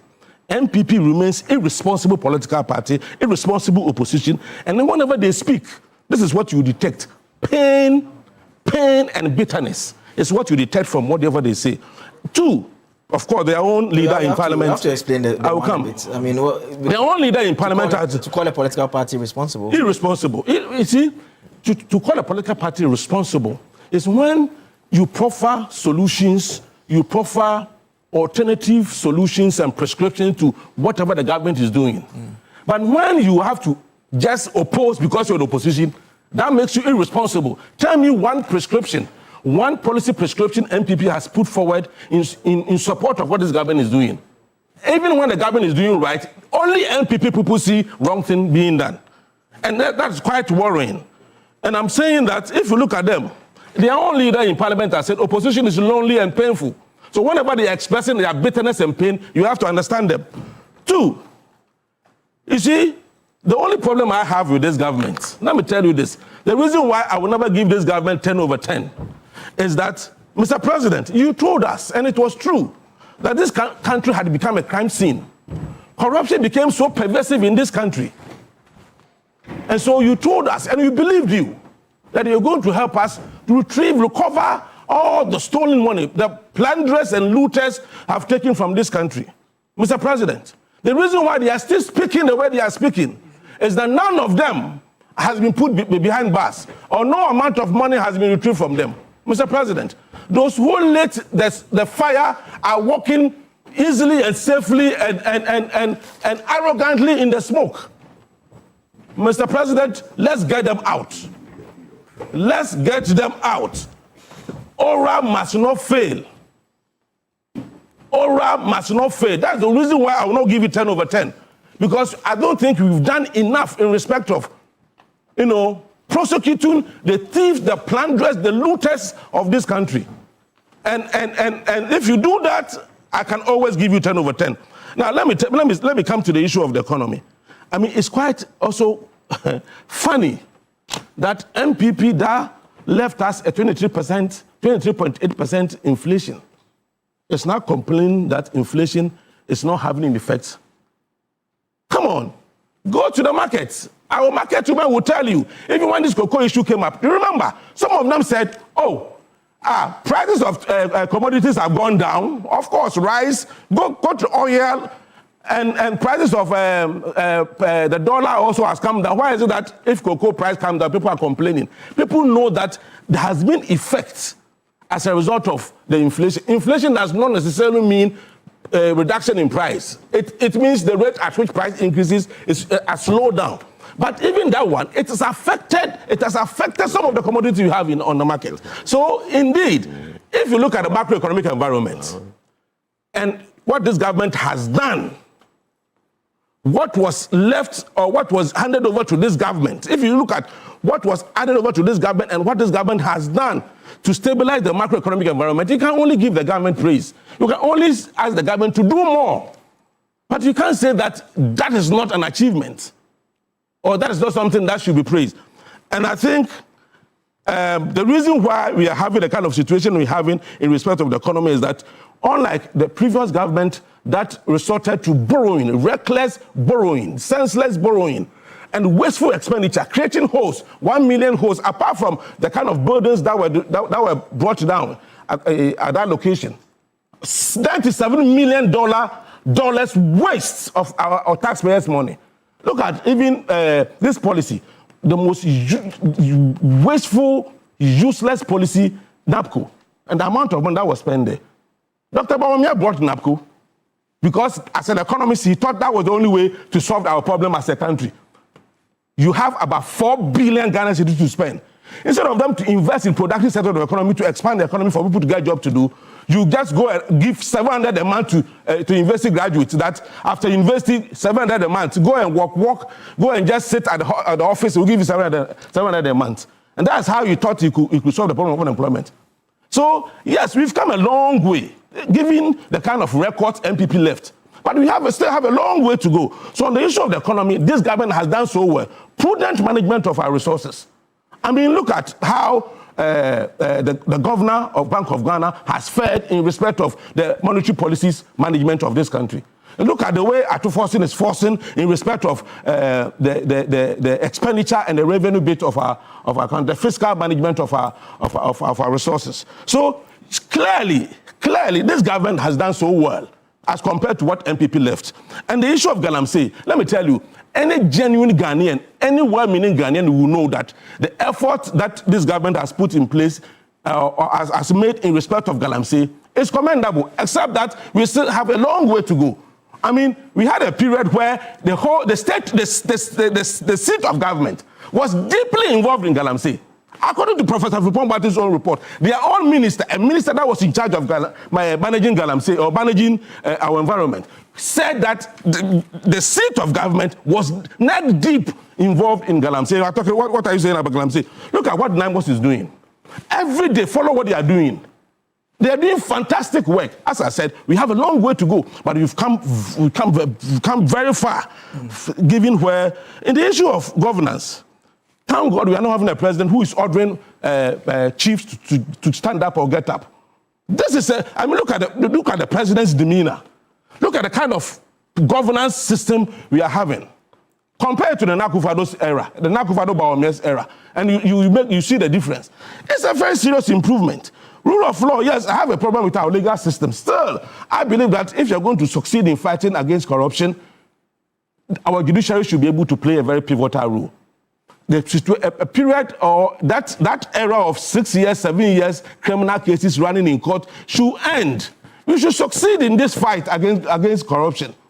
Okay. And previous government, the appointees of previous government who are found to have plundered this state should not be given this free time to go to court 6 years, 7 years for whatever reason. I don't know. But as I said, great strides have been made in respect of the economy. I believe that solid foundation has been made for the implementation of 24-hour economy. As I said the last time, 24-hour economy should not be implemented as a response to the noise coming from MPP. We should do it as a national policy, take our time and do it well. And if you do it well, it will benefit the youth. Okay. It is better than NAPCO. Even one district, one factory. Let me make this point. Even one district, one factory, because it was brought by Mr. Alan Chamat, look at how they treated it. Look, one district, one factory. Today they don't talk about NAPCO. They talk about one district, one factory. But look at the way it was treated. Okay. Because it came from Mr. Alan Chamat, only 450 million was spent on one district, one factory. But NAPCO, a very useless and wasteful policy like that, they spent close to 4 billion because it came from Dr. Bawumia. And this is what things we are talking about. So we are very serious, and I believe that anyone who says this government has not done well is just being disingenuous. And finally, on the score, what would the score be? Oh, sure, I will give the government 8 over 10. 8 over 10. Yeah, I've told you the reason why I won't give the government 10 over 10. Yeah. That's Ebu Bakman there. He is with the United Party. The 1%. State of affairs. Yeah. The 1% is what? No, 1% is because of the fact that we have not dealt with the thieves. The thieves. We have to deal with them. Another percentage is that we still have a long way to go in respect of Galamsey.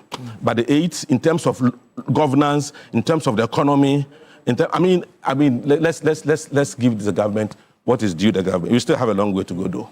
It's still our extensive build-up to the State of the Nation address that will be taking place a bit later on at 10 a.m. Mr. Puku, I'll come to you. Don't worry. I'll give. Yes, go ahead. You should let people know that he doesn't represent the NDC. The NDC representative is here. He's here. Just in case people confuse. Because when we submit, you might confuse him to represent the NDC. But it's not. I mean, right when he landed, I indicated that he speaks for the United Party. I don't think. No, I think people should know that. But if you do that, we'll get I take exception. See, it's been their strategy. Whenever we speak, they say we are NDC annex. They've been giving us. The way you sounded. No. Of course. So I should sound like you. So if I sounded like you, then I would have been what? Mabila should just go home and sleep. I'm saying that if I sounded like you, I would have been what? But bro, please, sorry to interject. No, but I'm saying that if I sounded like I would have been what? I would have been MPP annex. So let's say things as they are. You mismanage this country through corruption and wasteful expenditure, and someone is correcting your ills, and instead of you to applaud the government, you are rather castigating the government when even through unnecessary press conferences and even demonstration through your party members as cocoa farmers. It's still New Day here on TV3. I mean, we expect this once a while. I mean, it does happen. Disagreements here and there. But let me bring in the NDC representative now. Abraham Amaliba is with the National Democratic Congress. He's Director General of the National Road Safety Authority. He's been around for a while. He was here before Mr. Puku started speaking as well, so he heard him as well. He's also heard from Ebo, and the question we are asking is that the president last year told us that when he addresses the nation again, we'll see evidence of progress. And we are trying to answer the question of whether the evidence of progress abound as he had assured us. And that's the question I'll ask AB as well. Can you see the evidence of the progress? Let me start by saying good morning. Kojo Poku, learn to pronounce my name. It's Amaliba. Amaliba, sorry, my brother. And not whatever you pronounce it. Just as how I don't pronounce your name wrongly, learn my northern name because it's part of Ghana. You can pronounce a foreigner's name very well, but your own countryman's name, you feel lazy to learn how to pronounce it. Look, if something is good, it's good. And we have all got senses. And when you see good, you know. You see bad, you know. You don't need to be an NDC person to speak good of a good government that comes from the NDC. So don't attach a bow to NDC. He's just being fair. And we can all see it. And we can all see it. Kojo Poku sits here and laments. And I am now very sure that the title or accolade that the MPP are confidence tricksters is true. And why am I saying this? You virtually brought this country to its knees. This country was at the verge of collapsing. Indeed, for the first time, we had a sitting president begging the military. Have you guys forgotten? Not to take over power in this country, military. There were Ghanaians who were excited and waiting that the military would take over the reins of this government because of bad management. Some Ghanaians even resorted to insulting the military as being foolish. Why are they not taking over? That is where we got to. That's how low we got to. The sad thing is, when you are having a discussion and those who contributed to your pain are now speaking as if they were angels when they were in power. Electricity hikes. Who recklessly took a decision to go to the IMF? Are these not a condition of the IMF? These electricity hikes. Didn't the NDC come to meet these conditions under the IMF? But look, sitting on my right-hand side, blaming the one who came and inherited your mess. Is this something we can reconcile? We can't. We can't. You see, when I come onto this program, truth is what I pursue. This is a letter from the Automobile Dealers Union, Ghana.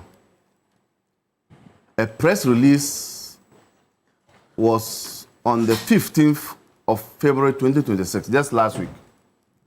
The title is Automobile Dealers Union of Ghana announces 15% reduction in vehicle prices following exchange rate stability and the abolition of COVID-19 levy.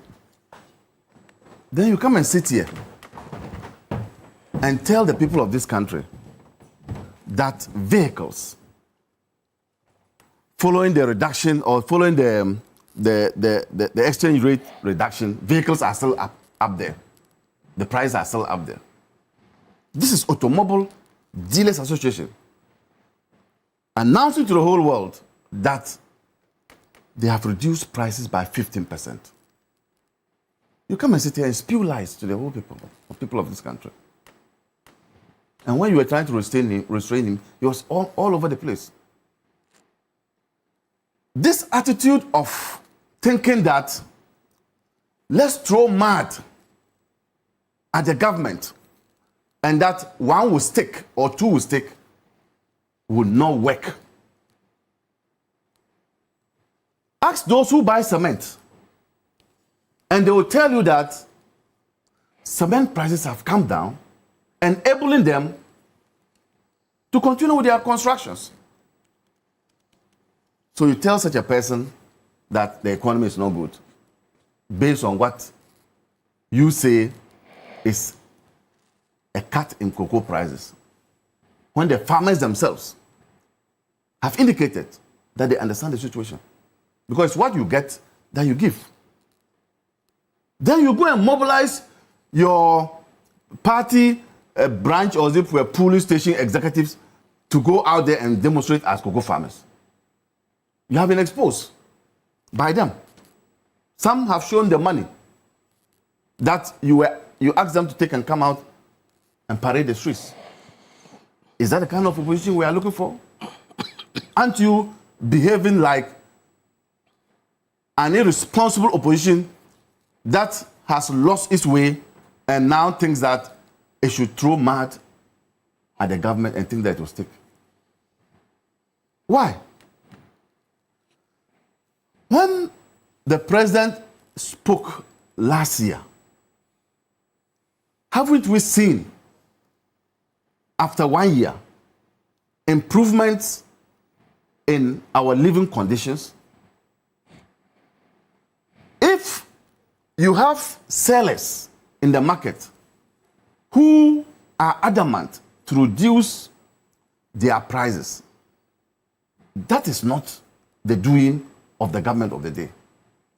It is for entire Ghanaians to then come heavily on the sellers and tell them, and I do that. When I go to buy something and they price me, I say, Abba, na mo dollar na aba from, adia na mo kojeno aba from, ade na mo reduce it. I tell them that.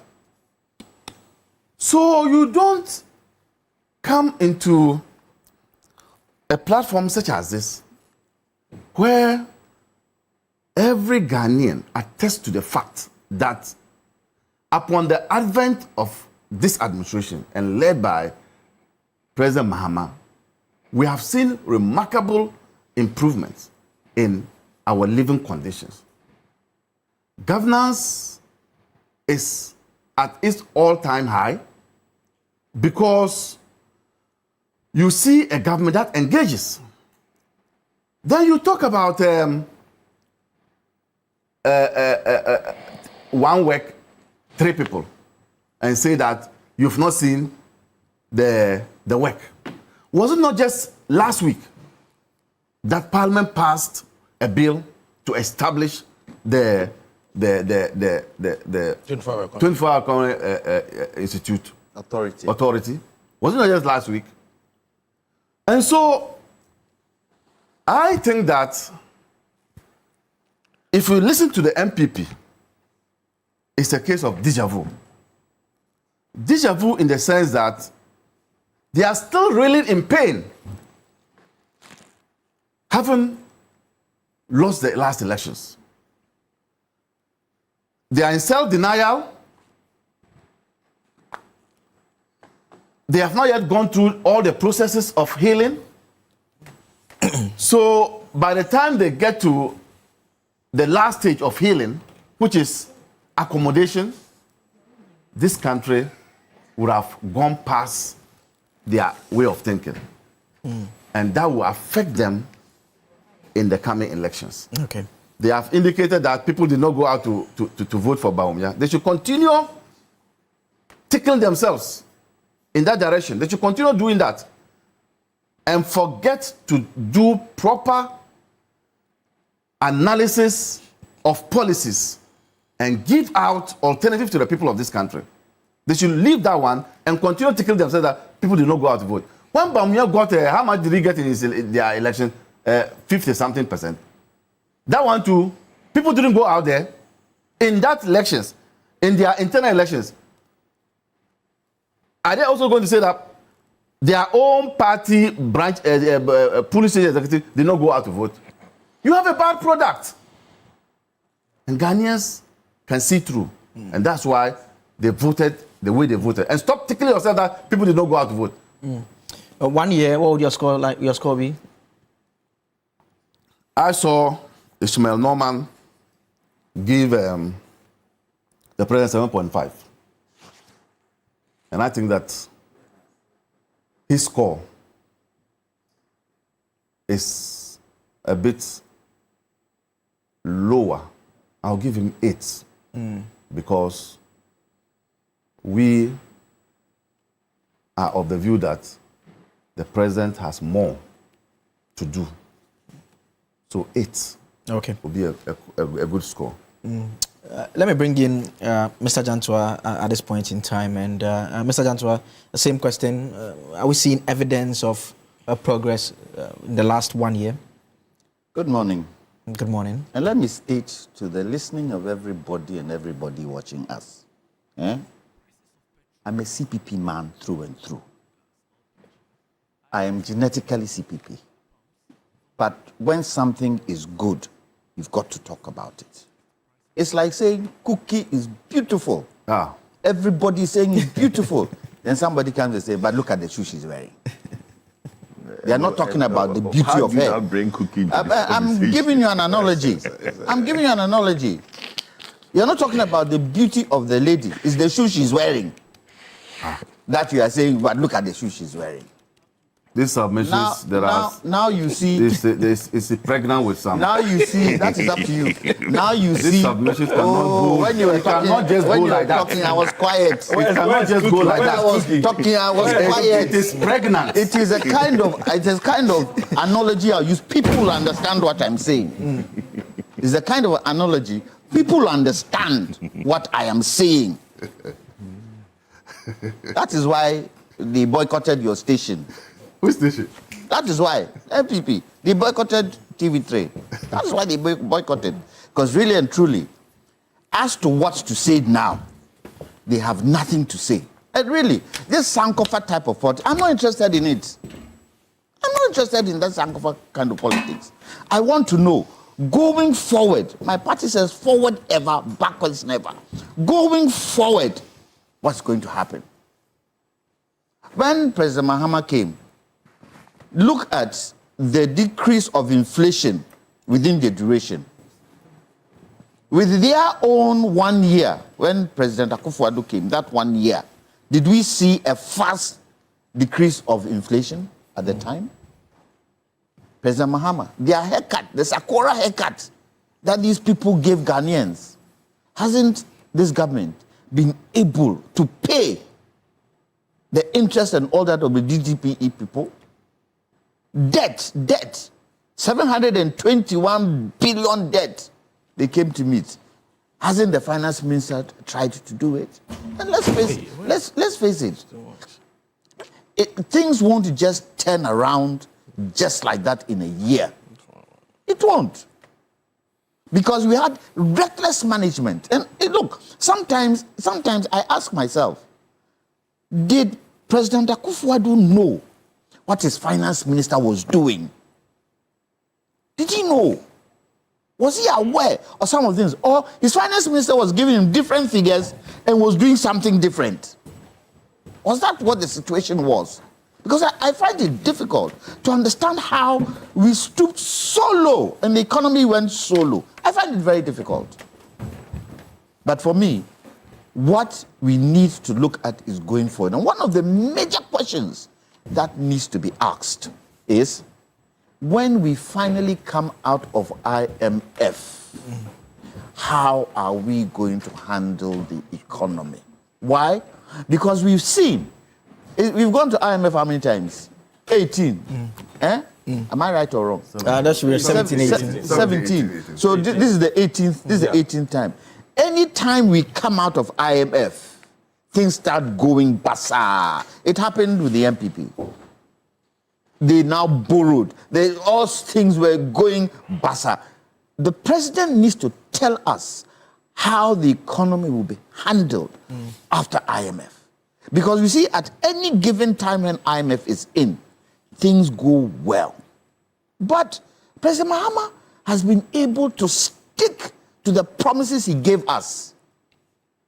How many ministers do we have? Less than 60. He promised 60. Did he tell us that he would give us 60 or he told us he would give us 80? Has he stuck to it? There's so many things he's been able to stick. Even when he started talking about this, this authority that we talked about right now. The 24 hour. The 24 hour. I remember when it came out, they were poo-pooing it. People were poo-pooing it, left, right, center. Has it not grasped meaning today with an authority that would help push it? And let's face it, we will talk about the pitfalls when there are pitfalls, and we will give credit when there's credit. Look, one thing the MPP unfortunately couldn't do, the policies that they brought out were fantastic. One business, what do you call it, one factory. The other one, one village, one dam. Their agricultural policy, read the document. Fantastic. What went wrong in implementation? What went wrong? Because after a while, they were not asking for 10% before they even give you one district, one factory. Do all sorts of things for personal interest to take hold. And you're telling us what? Look, one of the challenges President Mahama has is that he seems to have a vision going forward. He seems to want to leave a good legacy. However, if his lieutenants around him cannot link into that vision, then he's in trouble. Then he's in trouble. It is not showing this 1 year. Everybody seems to be working. But we have another, 3 years to go. And it will be good to see by the end of the 3rd year, if he hasn't been able to move us into the kind of area his vision wants to take this country, then we would have said he hasn't done well. But looking at where he is sitting today and where he's standing today, you can see that he's even getting involved in what? In local matters. The women, the tomato sellers who went to Burkina and came back, what did he do? Has he not gone to visit them? Is he not trying to make sure that some of the things that can hold this country strong he's doing? Is he not looking at how we can begin to grow our own tomatoes? Because we can grow tomatoes in this country. There's nothing in this country we can't do. It's a question of strong leadership. And unfortunately, the MPP couldn't give us strong leadership at the time. Couldn't. President Akufo-Addo couldn't give us strong leadership at the time. Because when President Akufo-Addo came in 2016, 2017, that was the expectation of Ghanaians. Because of the way he had handled opposition all that time. People were looking at him to be that kind of leader, if for nothing at all, would be next door to Kwame Nkrumah. Was he able to achieve it? He wasn't. He wasn't able to achieve it. And rather, it went the opposite direction. Opposite direction. Taking loans upon loans. Look, this cocoa, problem, isn't it stooped in the syndicated loan something? Isn't it steeped in it? Because anytime we needed money for cocoa, we went for syndicated loan. It was covering up the cracks. Now that we can't go, the cracks are being exposed. They're being exposed. And you see, Kojo will say, it wasn't only the MPP, but you were in power for 8 solid years. Even if it was 4 years, we probably understand. 8 solid years, you should be able to transform an economy. Were they able to? Can we say they were able to? The reason why I think they weren't able to is because Ghanaians voted them out. Ghanaians were fed up of them. So I understand when they boycott your station. Because really, they don't have much to say. Now they are grasping. Look, inflation has gone down, hasn't it? Petrol prices are manageable, isn't it? The dollar is manageable. What President Mahama needs to do is to what? Decrease imports and replace it with exports. And how do you replace it with exports? By adding value to your raw materials. Hasn't he said it? He said cocoa, you should add value. Oil, you should add value. Everything should add value. And he's trying his possible best to make it happen. Did he not, what do you call it, this new factory in Takrady, the glass factory, has he not brought it in? Will we not say our limestone and all these things, we are going back to it? You see, it's a question of also being able to sustain these things. We've got to be able to sustain it. But it's all got to do with leadership. I know you ask me, what percentage will I give President Mahama within this 1 year? I'll give him 8 over 10 because of what I've seen. Okay. The one thing that I feel he's not done well in is Galamsey. Is Galamsey, because so far as I'm concerned, we have the army in the barracks.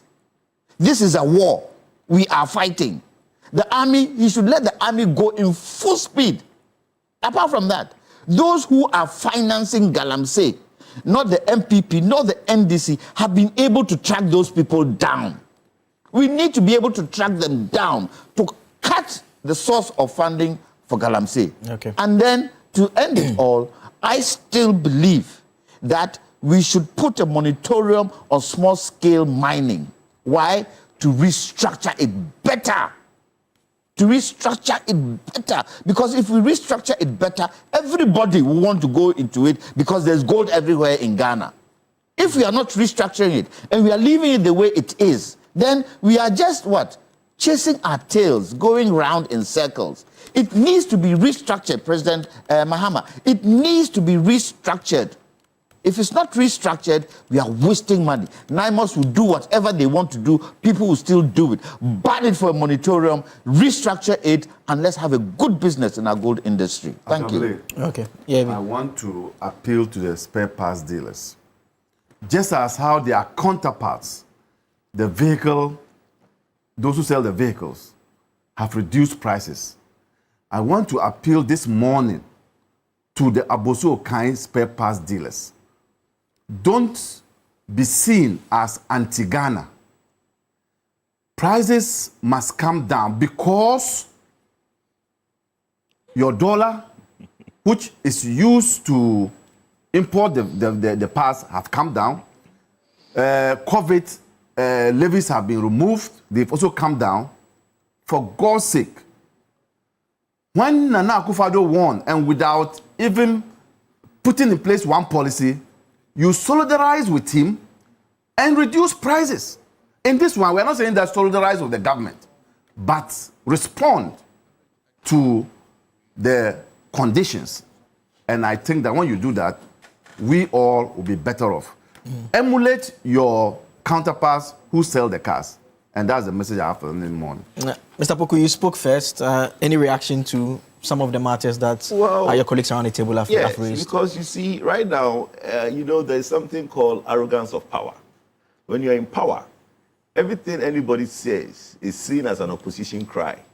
Right now, when anybody talks about anything, a person is MPP. The NDC wants us to believe that there is no cocoa farmer who is upset that 1,032 cities has been taken. On the flip side, those who are saying good things, you say they are NDC as well. No, but I'm not saying that. I was joking about it. My brother took it personal. For me, I it's also a joke. I'm also making on the flip side. It's okay, yes. But I'm saying that if you are in opposition and there's going to be a state of the nation and we are supposed to look at the government who has been in power for 1 year, let's look at what they or the government has done for us to talk about. Everybody wants to make it look like an indictment on the NDC, as if today the Sona is about what NPP did in the last 8 years. That's what we've made this thing into. Everybody wants to talk about what NDC, the MPP did or did not do in the last 8 years. Meanwhile, why we are here is to look at the government that has been in place for 1 year and let's talk about what they have done. But no, nobody's talking about that. We have spoken about that. We have spoken about what the government has done. That's fine. Don't skew the argument. That's fine. But you see, that's fine. I'm not listening. But you see, when the youth complain about jobs, they're MPP. Now, cocoa farmers, I'm going back to the cocoa issue. You see, everybody wants to make it look like they can be more Catholic than the Pope. You can't. The fact that we sit here and read report or publication by Car Dealers Association does not make the cost of a car any cheaper. We cannot tell what is blue is black to Ghanaians. Look, those that go to buy cars, watching us, know whether cars are cheaper or expensive. So I'm not even going to belittle that conversation. Look, those who are buying electricity knows that the electricity bill is high. You can't tell them otherwise. The issue that we need to discuss. Now who calls Sam? My brother. Now who calls the hike? You talked about IMF. Now who calls Sam? You talked about IMF. You coming to meet IMF conditionality. So my brother wants to tell me that if it wasn't for IMF, right, and there is a condition that needs review of tariffs upwards, if it wasn't for IMF, they wouldn't do it. That's what he's saying. He's saying that they inherited IMF conditionality, which now makes them increases electricity. Let's assume that is true. What you are now implying is that if it wasn't for IMF, you would now make the debt in the energy sector accumulate, because when there is a need to increase prices, you will not increase it because of politics. You said it, I did not. Why is this convoluted? He said it. Wasn't that his first statement? Hold on. His first statement, and he can correct me, is that prices of electricity are high because MPP went to IMF and these rises as a result of IMF conditionality. That's what he said. Yeah, but hold on. It's false. It's not true. It's not true. Yes, but I mean, he made that point. But the extrapolation that automatically, or that you can logically assume that to mean that if not for the IMF conditions, it will mean that they would let the debts accumulate. But it's not true. Listen, PURC's mandate is to review quarterly our tariffs. And then every 3-4 years, there's a major review. In the last 1 year, PURC have adjusted tariffs every quarter. And they've adjusted it upwards. There is 20.7 increase in the quarterly adjustment, and about 10 point something adjustment in the one that we did end of year. What I am saying is that if anybody, and I've heard this argument on multiple stations, that is because we went to IMF, the MPP went to IMF, that's why. In fact, to be fair to the facts, the IMF does not say an upward adjustment. It uses the word quarterly adjustment. But that did not come about because of IMF. That is something PURC does anyway. Let me just land. We'll have the time to engage on all the issues. The IMF documents here, which I have in front of me here, the identified priorities for IMF capacity development activities. It just makes the point that reviewing the PURC methodology. So yes, it's what PURC does, but they are saying that they are reviewing that for quarterly adjustment of electricity tariffs to reduce discretion and ensure that observed macroeconomic developments are fully and timely reflected in the tariff adjustment. So that is what we've been trying to, that's what we're supposed to do. I've heard people say that it automatically means upward. It doesn't say upward or downwards. It just says that it should be reviewed to reflect how the macroeconomic developments are playing out. You can go ahead and learn from So now, have you seen the report that says that Ghanaians were made to pay 1.5 billion Ghana cedis more last year than they were supposed to? You've seen that report. Okay. Was that also because of IMF? You see, let's stop this. The PURC's work is PURC's work. I take that energy sector, civil society work very serious. So is my brother, Mr. Jantua.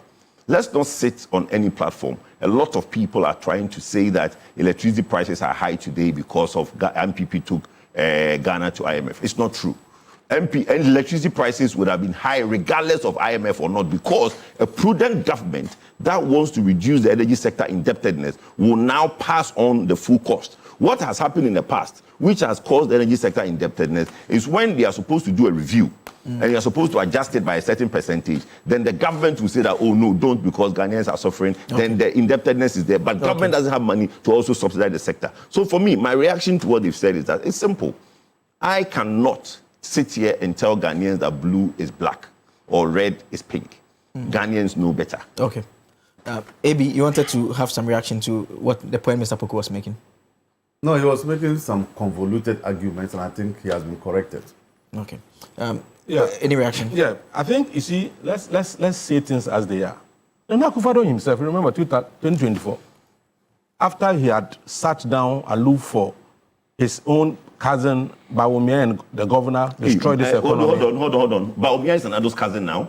Oh, his own cousin. I said his own cousin. Oh, I said his own cousin. His own cousin cousin, Bawumia and governor. His cousin. Oh, no, Mr. Poku, hold on. No, it's Bawumia and Akufo's cousin now. Okay. Correct him. Why he convoluted? My brother used the word convoluted. He just made a convoluted statement. It's Bawumia now that was cousin. Is he? Correct yourself, please. I mean, this is simple. No. Correct yourself. This is simple grammar, please right? Correct. No, it's not. Correct yourself.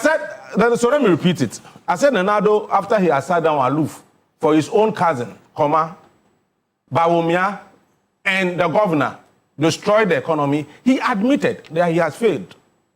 You remember? He said that. He said the next government will come and fix the problem. Yeah. So Nenado himself knew he had messed up because he slept on a job for his cousin Kenofrata, who has now run away. Dr. Bawumia and the governor destroyed the economy. So if you say we've made some gains, some strides, it is worth saying. Because we have come from a place of, if you like, bleak management or mismanagement of the economy to a place of economic stability in respect of the macroeconomic environment. And then even look at what is even happening in the agriculture sector. My own worry is that as a nation, we need to look at how we can position the whole country to be competitive. Whether we like it or not, we are in a very competitive global environment. How do we position the country to be competitive in terms of investment, in terms of tourism, even in terms of human, how do you call it? I wrote a point here. Human resource development. I mean, that is how we should be looking at things moving forward as a nation. How do we position this country to the extent that if anyone wants to invest in Africa, the person will choose Ghana over Kenya? If anyone wants to visit Africa as a tourist, he will choose Ghana over Kenya or Uganda or any other country. If anyone wants to recruit people from Africa, the person will come to Ghana instead of any other African country. That should be the way forward. How we can position our country, Ghana, to be more competitive, the private sector to be more competitive. And as I've always said, the major issue we need to address in this economy, and even at the risk of sounding repetitive, is the issue of cost of production and cost of doing business. If you're able to significantly reduce cost of production and cost of doing business, I believe we'll be able to attract more investment, and even our private sector will be competitive to be able to compete with other African countries and even beyond Africa. And that will be good for this economy. But as I said, let me say this, cocoa farmers, they understand, you see, cocoa farmers, they understand the politics of and economics of cocoa more than even the politicians. So they understand everything. They are not, you see, people think, now these days, we have professors who are cocoa farmers. We have doctors who are cocoa farmers. So they understand the nitty-gritty, the nuances of the sector. So it's not as if someone will just come and say that prices are, you promise to pay a certain amount of money when you're in opposition. Now pay it. When the reality is that that cannot be paid. And if that is paid, it's going to be a problem for the country. And what are they saying? MPP, I said, I've heard three of them speak on this issue. I mean, Anta, his solution is that, one, you should allow the city to depreciate so that we can earn more from export. He says we should go and borrow money to bail them out. Remember, when they needed only 3 billion to bail banks out, they didn't do that. They spent 25 billion to collapse the banks. Now they are talking about bailout. I've heard this guy, this man who was a spokesperson for Cocoa Board and the MPP, Fifi Boafu. He says that producing 50% of our cocoa locally is not going to solve our problem. Look at that. And I've also heard Kojo Oponkroma. He also repeat. I think Kojo Poku in Safwa got his haircut idea from Kojo Oponkroma to Kojo's. Kojo Oponkroma has also said that this is haircut. Kojo, I'm telling you, go and read what is haircut, and you see that government has not given cocoa farmers haircut at all. It is price reduction, it's never haircut. Akabele. Yes, you can go ahead. One last thing. If Tor was converted into tank farms, would we have a Tor today?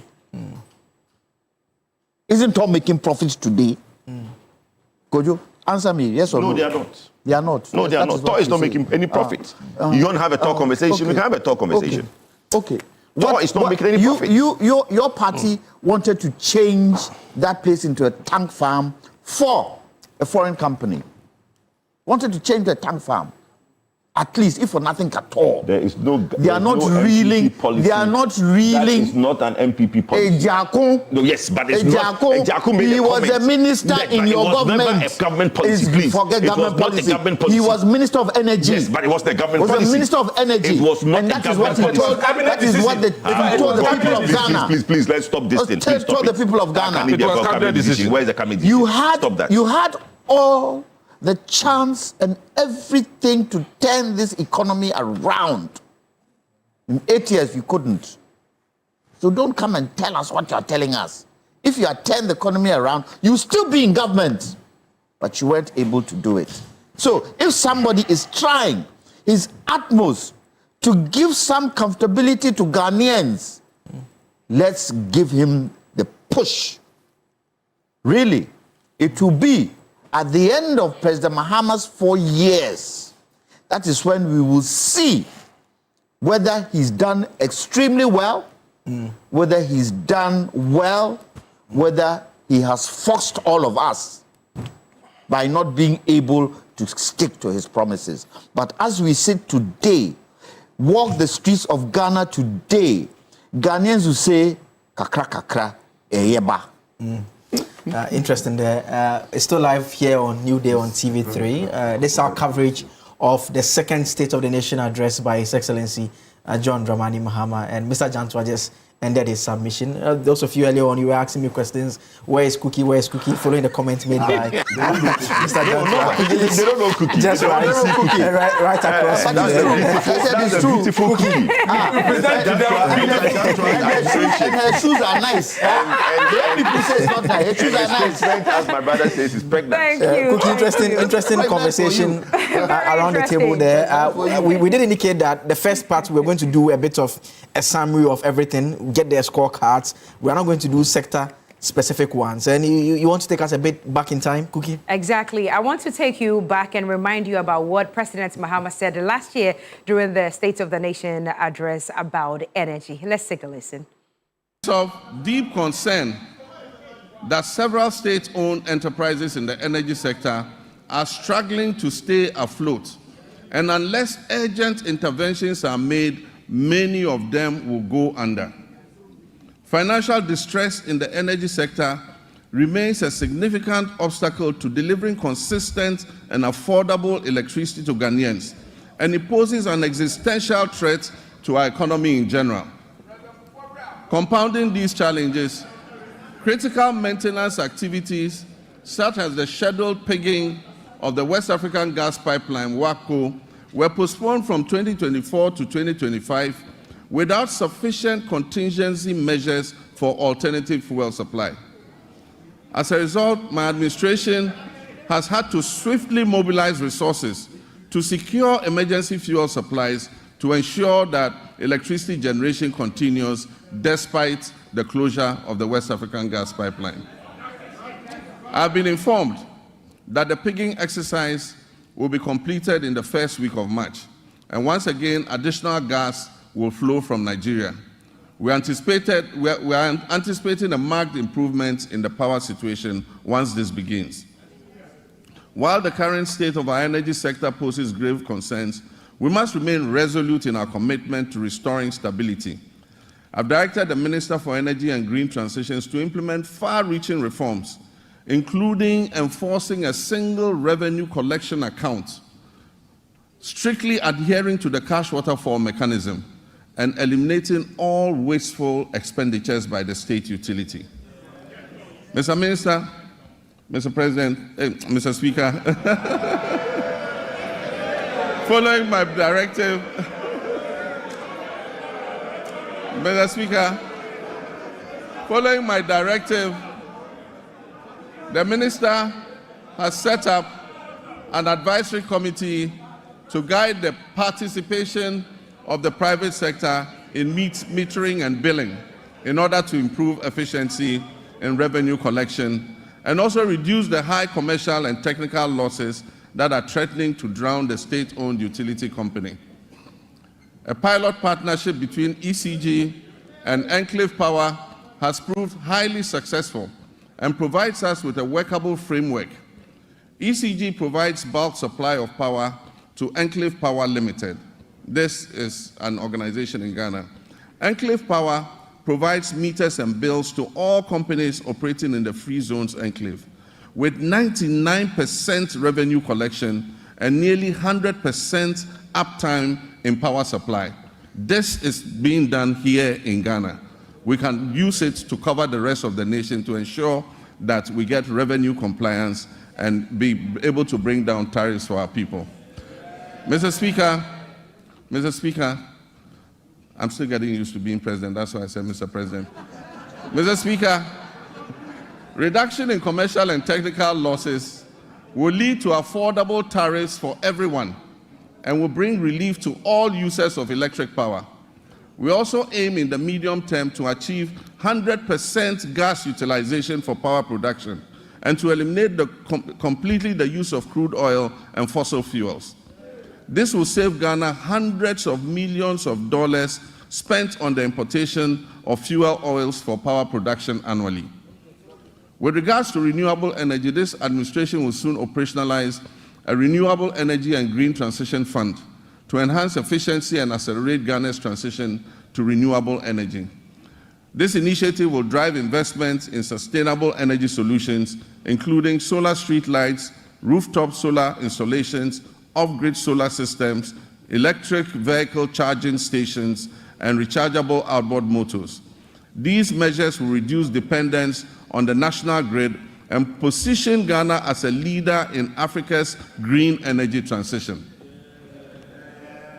Mr. Speaker, Ghana's petroleum sector has witnessed a precipitous decline, with crude oil production sinking by more than 32%.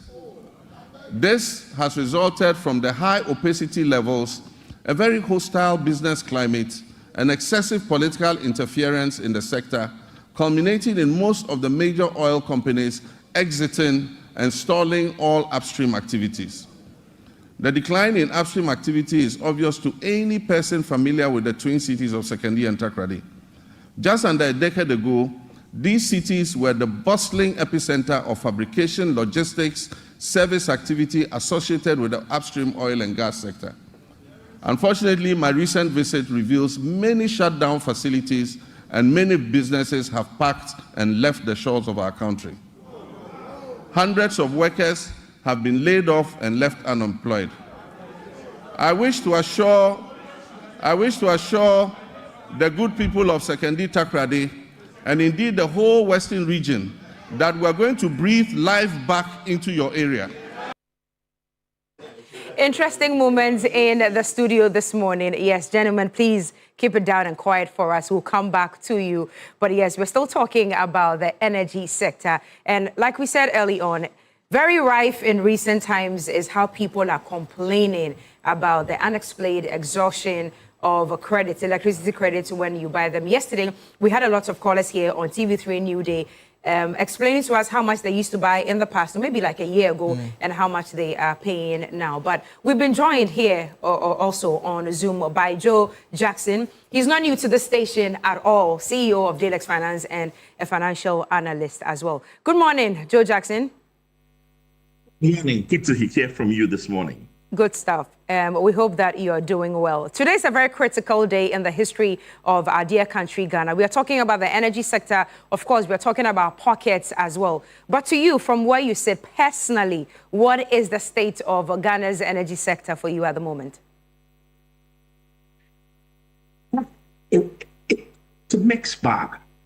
First of all, we've had relative stability in the provision of energy for the last months, for more than the last few months.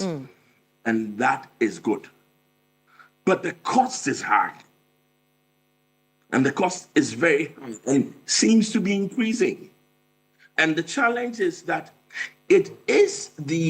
we seem to be paying for the inefficiencies of the agencies, ECG, GridCo, and the like. That's awful. And these are tough times. And in the midst of all the macroeconomic improvements that we'll be talking about. The rates have come down for the CD, dollar, the inflation has come down, interest rates have come down. For the common man, he's saying, but I pay too much for electricity and I can't afford it. You go to industry and I say the cost of generating power for my factories are too high. So here we are. Things seem to have improved, but yet electricity is a particular pain point. Right. Energy is a particular pain point. And we sit in a place where we're saying, please come out and fix ECG. Come out and fix Gridco. Come out and make sure that let's reform. Let's renew. If there's any place we need that reset agenda to work, it's in these state-owned enterprises. Mr. Jackson, now credibility is at stake here. A lot of people from the complaints, we can tell, that are questioning the credibility of ECG and the credibility of government when it comes to the tariffs that we are paying at the moment. What do you want President Mahama to talk about, especially in the area of credibility regarding our energy crisis at the moment? Well, first of all, I don't call it I don't call it credibility. I give it a different term. It's inefficiency. We are unhappy because we are paying for their inefficiencies. We are unhappy because we are paying for what we perceive as corruption in the past. I think the key word should be reform. And not just reform in terms of a slogan, but clear KPIs as to how we're going to reform these agencies and make them become far more productive, far more efficient. So that even if I'm paying, I know that I'm not paying for somebody's corruption or somebody's inefficiency or somebody's sleepiness. Right. Mr. Jackson, we'll be coming back to you with a lot more questions, as well as our panelists here in studio. But Joseph, if you remember sometime last year, some of these energy or power providers were threatening to shut down because we owed them so much that we couldn't pay at the time. Is this what this explainer is about? Yes, I mean, we have these two slides just to put the energy conversation within context. And a lot of the times when we talk about the energy sector, what the ordinary man is able to relate to has to do with the prices, one. And secondly, or maybe firstly, actually, is whether the lights are on. So those are mostly the two yardsticks that we use to judge the state of the energy sector. But for those who monitor the sector closely, they always try to look at the financials because that gives us a sense of whether there is the possibility of us ending up in darkness or not. And the president told us last year that the energy sector debt stood at 70 billion cedis. Then he made reference to a financing shortfall of $2.2 billion. Then the threat that you alluded to of the power instability due to the fuel and IPP issues. So we're struggling to find money as a result of the financing shortfall to get the necessary fuel. Then again, the IPPs too, we owe them. So all of this plays into the mix in the determination of the tariff adjustment. And early on during the discussion, I read what the IMF had said about what government was going to do with regards to the tariff. They said a review, a quarterly review that the PURC always does, but it says it should not be too discretionary. It should reflect the macroeconomic developments. Those developments include our debt obligations. It includes the cost that we are using to generate the power and to deliver the power into our homes. And so this financial puts it within the perspective of what is accounting for some of the challenges that we are facing. The final one is the plan that the government announced. And we'll end on this note, then cross over and engage our guest on the other side as well. It talked about the enforcing the revenue systems, and this is very crucial. Earlier on, I was making a point about the cash waterfall mechanism, which is what we've been operating for some time now. Basically, a revenue sharing model. We classify our IPPs, they are level A, level B. Whatever revenue prepaid you buy, we also pay for their electricity tariffs. What happens is that whatever amount that we generate in a month, there's a formula that we are supposed to distribute to ensure that all players get a certain proportion of it. Now, the concern over the period was that the previous government, especially the last part of the last administration, there were challenges that were not going according to the cash waterfall mechanism. So far, the last 2 reports, and I'll share a bit of the recent reports, is that is being adhered to. The president did say that they're going to enforce the revenue systems. Okay. Again, they are going to increase gas use because increasingly the suggestion is being made that provides relatively cheaper cost in terms of acquiring the fuel. And the final one has to do with the interest in renewable energy, which is another area that has been very difficult and very topical because renewable energy is very expensive. And people believe that if we focus on investing more in it, we could bring the prices down. And so that is it in terms of the energy sector challenge that we experienced. We have 2 energy analysts at the other side. I see them. You take us to Parliament and I'll cross over quickly. Exactly. Kojo is right there. Kojo, you should be smiling because this one is for you. We are coming. This is your corner, so you have a lot to explain to us. But in the meantime, let's head back to Parliament. We have visuals of proceedings as we get ready to listen to the President on the state of the nation. All right, so we're seeing live visuals now in Parliament. Well, not too many people or not too many MPs at the moment, but we see them trickling in, and definitely trust TV3. All our men will be on ground. Christian Yale, Alfred Okanse, I'm sure Noble Crosby Annan will be bringing us proceedings as well. Please make sure that you're tuned in to TV3. We are the best for it, and you can trust us to bring you an extensive coverage on the state of the nation. But back to you, Joseph Akable, and the gentlemen in studio.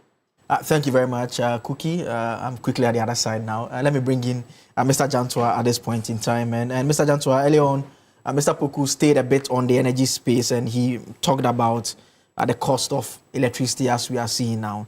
And there's a question on my mind. A lot of the time when you talk to the players in the sector, the ECG, even the water company, they would always make the point that the tariffs as it stands are not reflective of the cost.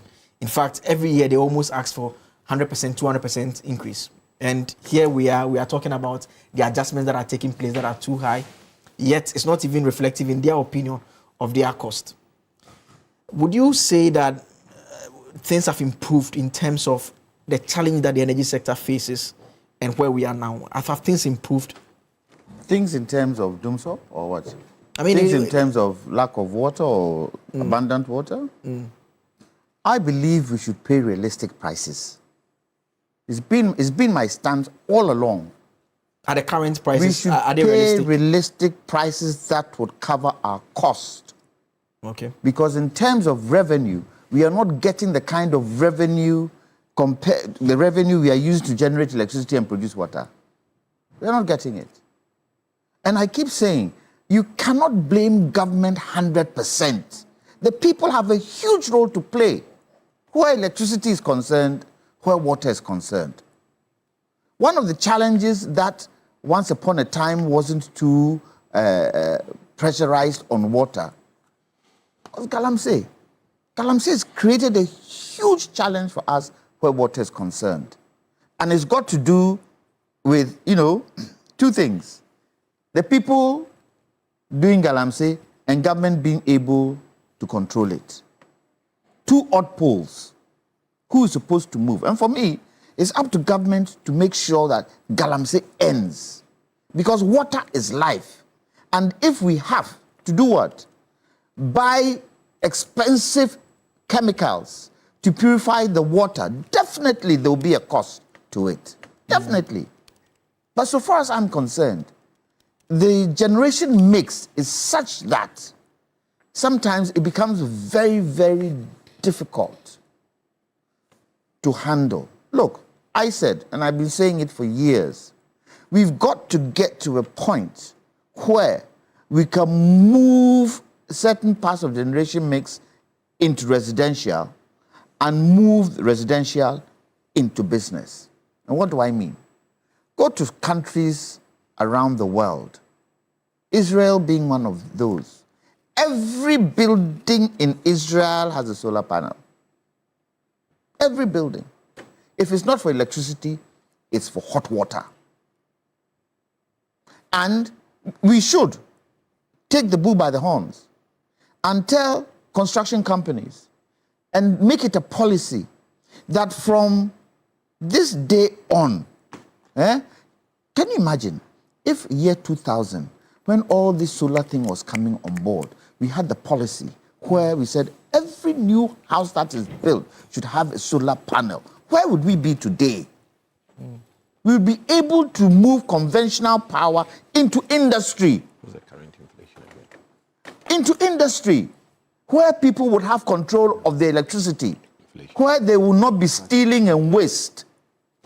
But have we been able to do it? So in as much as we're looking at a generation mix that can help industry and help the people of Ghana, that mix is expensive. And we've got to be able to pay for it. And if you go to areas where people are stealing electricity and people in ECG themselves help in that stealing of electricity, how do you then talk about a tariff that is reasonable? Very, very difficult to do. I mean, but to the ordinary Ghanaian, I mean, that would mean that they would have to pay a bit more. Even what they are paying now, that you say is not realistic. There are complaints all over on social media everywhere that it's expensive. You heard Mr. Jackson also make the same point. Cost of production. Just look at the cost. ECG should bring out their cost. What is our cost? Let the people see what the cost is. And let's see where the wastage is. And let's see where things that are untoward are being used with the revenue that they are getting. Let the people be part and parcel of it for them to understand. How many people go into a room, switch a light off, leaving the room and flick it off? How many people during the day switch lights on? I'll give you a typical example of street lights. The government is trying their utmost to put street lights on. What is happening? They are being stolen. Is that not cost? Is that not cost? Even if we say we are paying for street lights in our electricity bills, and government is trying to put lights on the streets, and people are stealing them, doesn't that make the cost exponential?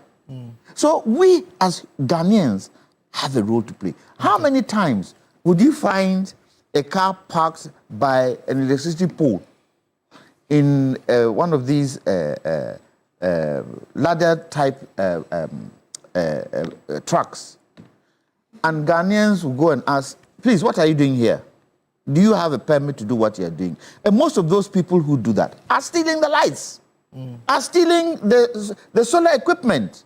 I was with the deputy minister this week, and one thing he said to me was that we have put lights on stretches, on some parts of stretches of road. The day we put it on, 2 days later, they've stolen it. Is it not taxpayers' money? Is it not putting cost up? So we have a role to play as Ghanaians. Because if we do not play the right role, then cost will keep going up. But we have to pay realistic prices. That realistic prices now comes into the economy. How are we creating jobs for people to be able to earn a salary?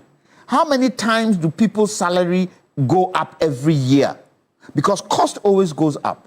And if cost always goes up, can the people afford the cost? These dynamics should be looked at for us to be able to say, okay, the realistic price is X. People can be able to afford it. Okay. Let me come over to you, Mr. Poku, staying on the energy sector still.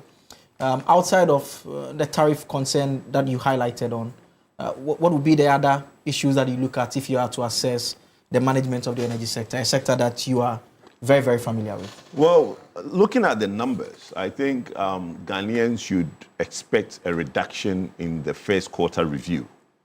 There will be a reduction. I'll pick it with everybody at PURC if there isn't a reduction, because the rates that were used in the fourth quarter, right, as we have seen that it has caused an over collection of 1.5 billion. Now, inflation is at 3.8, right? When the last quarter review was done, inflation used was 12, okay? They used 12% as inflation in the last quarter, fourth quarter review by PURC. They used inflation to be 12.43%. Now, inflation is 3.8. Dollar to the cedi is now 10.4. The last review, fourth quarter review of PURC, they used 12.37, okay? So those are the two major indicators when you are looking at quarterly review And if the price of gas stays the same, which I don't see how, maybe, I don't know what the Ministry of Energy is doing in terms of negotiation. If those two factors are key, dollar to the cedi and inflation. So if inflation has come down from 12% to 3.8, and the dollar is 12 and it's now 10, I guarantee Ghanaians that the next first quarter review of 2026, we should see a reduction in the cost of electricity. But that said, what are the other challenges that we have? We have a situation where there's a lot of localized problems now. Transformers is the big issue now. You know, when the NDC came in and talked a lot about the procurement practices of ECG, and they're trying to curb it, stopping them from procuring certain things. What it has now affected is that ECG warehouse doesn't have transformers. And I hear there is over 200 requests, 200 transformers requests across the country, right? And people have to wait because these are not things that you can just go and pick off the shelf locally. You have to import them. So there is that localized problems across the country where individuals, localities are having challenges because of transformers. And that will linger for a bit now because of the unavailable. Look, we are experiencing a certain growth in this country. And that is why I get worried. That's why I said that when the NDC now come in and say they inherited the West economy, I said, look, all those things are just propaganda. The country is growing. The country has grown to the point where a lot of areas, the transformers are full. You heard there's a statement attributed to the PRO for ECG that people have bought a lot of gadgets and because of that, that is why, yes, the country is growing. But because the NDC wants to do propaganda and says that, oh, the West economy, how can a country that has grown from 3.2 to 5.8, 6.1 be a bad economy that you inherited? So look, projection, like my brother Mr. Jackson said, there's been a relative stability in terms of the power outages. Yes, light goes off here and there, but in most, my investigation shows that mostly it's localized problem and it's to do with transformers. People's transformers overloading. So it's tripping and it's giving low voltage. So that is something that in this year is going to be a big challenge across the country, overloading transformers because people are now growing, right? The other side of the conversation is the other auxiliary agencies within the sector. BOST, MPA, TOR, my brother talked about. Some of us are noticing some worrying trends in some of these institutions, but as a civil society space, we will now point it out as and when time comes around. But overall, I mean, that's the only space that I'll give it 8. If you look at the energy sector, I'll give it 8, yes. Because for me, overall, there's that stability. The increment when it has to be done has been done. Though they want to say that, oh, it was MPP that took it to IMF, which is not true, right? But, and one of the things I keep saying on platforms is that there's a minister who listens. John Jinapor listens. I mean, he's a man that I'll text with something, and he'll reply and say, could you then, let's delve deep into it and see if it works. Not all ministers are like that. So what you see in the sector is as a result of a certain minister who's probably doing better than others, right? So that I always give him that credit. But overall, what Ghanaians are suffering from is that expensive electricity that I hope that in the first quarter, they will get a reduction in the, what do you call it? A reduction in some relief because it's overbearing. So we hope to get some relief in the first quarter review. They say if you ask the expert an expert question, you get an expert answer. Let me cross over to Joe Jackson now. Joe Jackson is still with us, CEO of the Lex Finance, a financial and economic analyst. Okay, we'll try and reconnect to him and narrow in a bit. But you remember in the early days of this administration, there was this issue of this energy matters. I remember what you said, yes. I said that Jinapor, you said it's a steady Abraham Malba said it. He will fix it. But you see, I disagree with Jantua who says that we should go for realistic prices. In a country, we have the rich and the poor. Nobody is poor by choice. Nobody sees riches and go and line up behind poor. poverty. But the state, and now I'm talking about good governance now, the state has a responsibility to protect the vulnerable in society. That is why we cannot pass on everything. Every state, in the American, in the well-developed state, this principle is there. The whole world all over. So socio-economic well-being of the people must also be protected. So those who are talking about pushing everything to the customer, it will never happen. It won't happen. And so that's why some institutions, they are not making profit, but they still exist because their role is to provide social protection for the citizenry. So, but Abi, we should we try as much cannot as possible. we can't transfer to everybody like that. No. Wait. So in energy, you don't want to transfer. We can't transfer. We can't transfer. We can't transfer. Cocoa, you want to transfer. We can't transfer. For the cocoa farmer, you transfer. Gradually, we should be able to move people out of that poverty gap. To make them possible. To make it possible. I just told you. For us to be able to look at the cost of electricity. We agree, but I'm telling you, and I just told you, nobody, circumstances make people poor. Are we not stealing? Nobody. No, but are we not stealing? When I give you an answer, then you jump there. Isn't it part of let me.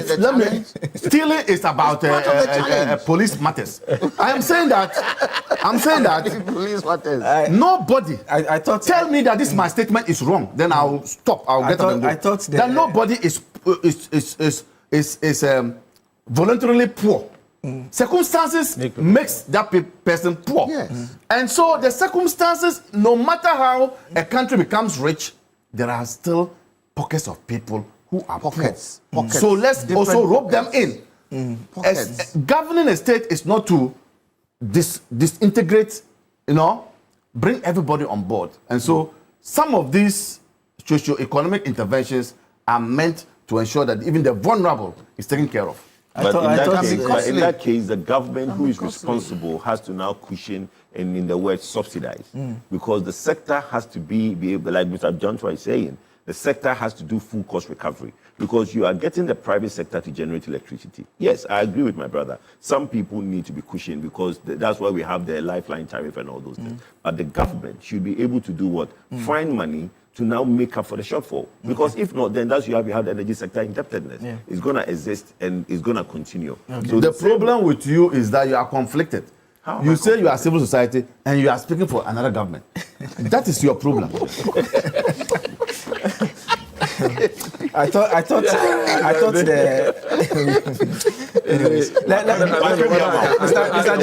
Mr. Jackson is back on the line. I'll come back to you. Mr. Jackson is back on the line, and Mr. Jackson, I want us to zoom in and focus a bit more specifically on the economy this time around. And if we look at the numbers, so far, and the context within which we are having the conversation is to assess the president, whether there is evidence of progress. When he wrapped up his address last year, he said that when he speaks again on the platform of the State of the Nation address, we'll see evidence of progress. There are those who look at the numbers and they say that if you pick something like the exchange rates, if you go back as far back as March, just when he had finished speaking, we're doing around 15.7. We've come down all the way. We are in the region of the 10.5, some 10.7, around that region in terms of the dollar and the cedi. If you pick inflation, especially December 2024, 23.8%, we are currently doing around 3.5% as well. If you look at the total debt stock as a percentage of GDP, what the economists will say the debt to GDP ratio, we're doing around 54.3%. It has come all the way down to 45.5%. I mean, there was a bit of a decline if you pick September to October and compare to November of 2025. But the numbers generally, people will say it looks good. But in terms of over the period also, we are increasingly seeing people complain that it is not reflective in their lives. The first question will be, are the numbers a reflection of the progress that is being made, if we are to say progress is being made? Listen, first of all, I want to say hello to all my friends and colleagues who are on your panel. Good morning, Mr. Jackson. Good morning, the economy has gone. Yes, Efo, good to hear from you. The economy has gone through stabilization. Nobody can doubt the improvements that we've seen in the macro numbers. That is so abundantly clear that we can take that and say that statistics show it, and you can't debate that. But the true question now is this: can this stabilization be translated into shared prosperity? In truth, that is what Ghanaians will be looking out for and should be listening for today. Tell me all the good news, but also show me in practical ways how this good news I will be able to feel it and share in it. You see, from the perspective of the private sector and the ordinary Ghanaian, three things matter: credibility, productivity, and clarity. And listen, this fiscal discipline that we've seen, the restraint we've seen, the benefits that we've had. I want to say something. The gains in macro stability, they are fragile. And fiscal discipline should not be cyclical. It must be made institutional. And we must avoid this binge bust syndrome. You see, I'm not asking for more austerity. I'm asking for more predictability. Some of the things should be clear. We don't want any new subprime taxes. Let us be clear, absolutely clear, where our medium-term debt strategy is going. Protect capital expenditure so that it can unlock the productivity. And as for the SOEs, please reform them. We've got to remember, macroeconomic stability is not the destination. It is only the foundation, and prosperity must be built on it. Listen, Ghanaians don't live on GDP numbers. They live in prices, wages, opportunity. So those are some of the things that worry us. And listen, at this moment, capital is still expensive.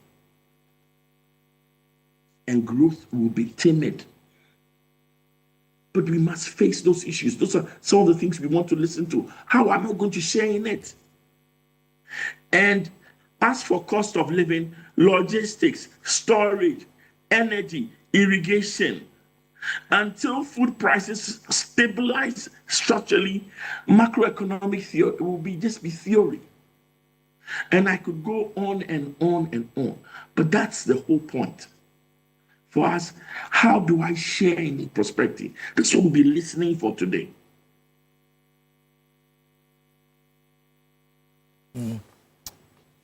Another issue that we've talked about in the last couple of months, we understand that there will be a request for an extension of the IMF program by some 6 months, as against exiting it within a timeline that was agreed upon.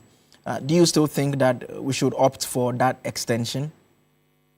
To the extent that that big stick keeps us disciplined, I'll say, yay, let's extend by 6 months.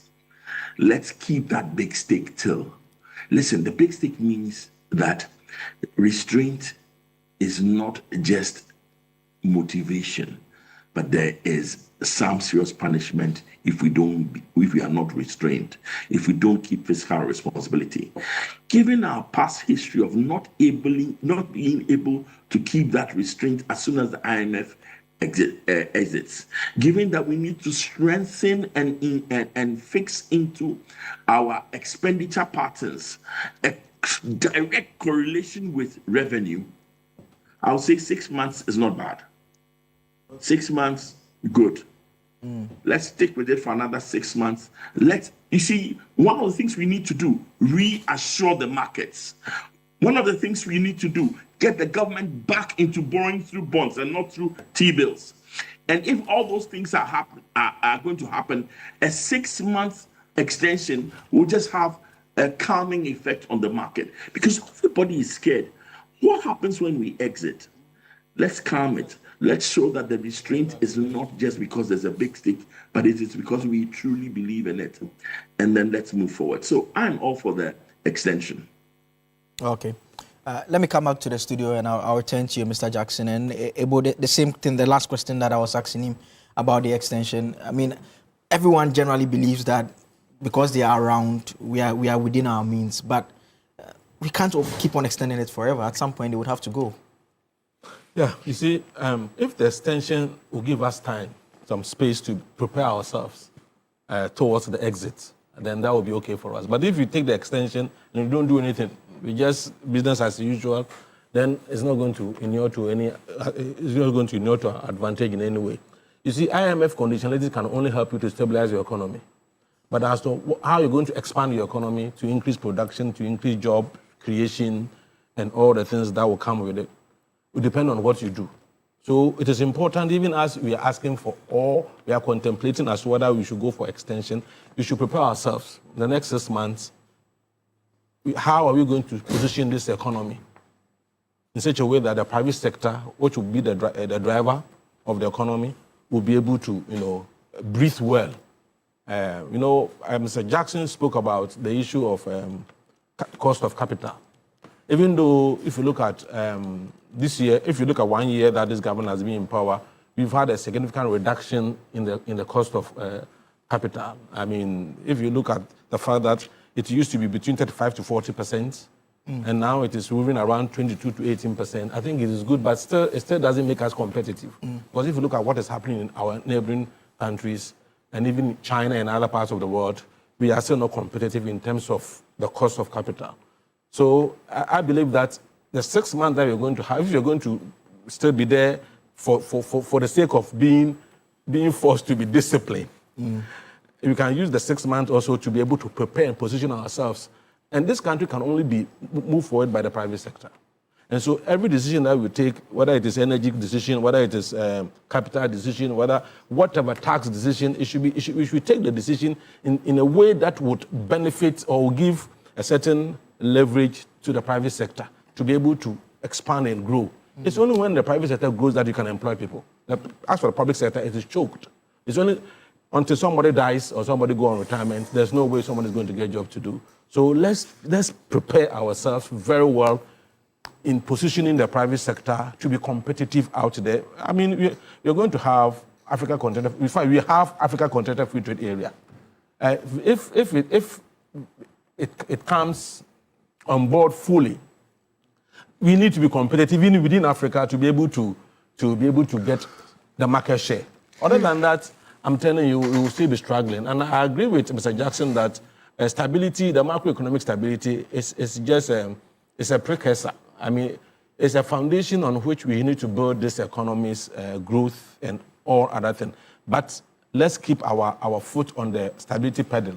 Let's not remove our foot on the macroeconomic stability pedal while we try to accelerate reasonably and carefully to ensure that we don't throw the stability also in a state of you keep the stability while you try to also grow. So yes, if the IMF will help us to keep the stability, let's go for the 6 months. But then let's see what we can do ourselves. That is why, if you look at our GDP, for example, we have proposed 10 industrial, possibilities, things that we can do to expand this economy.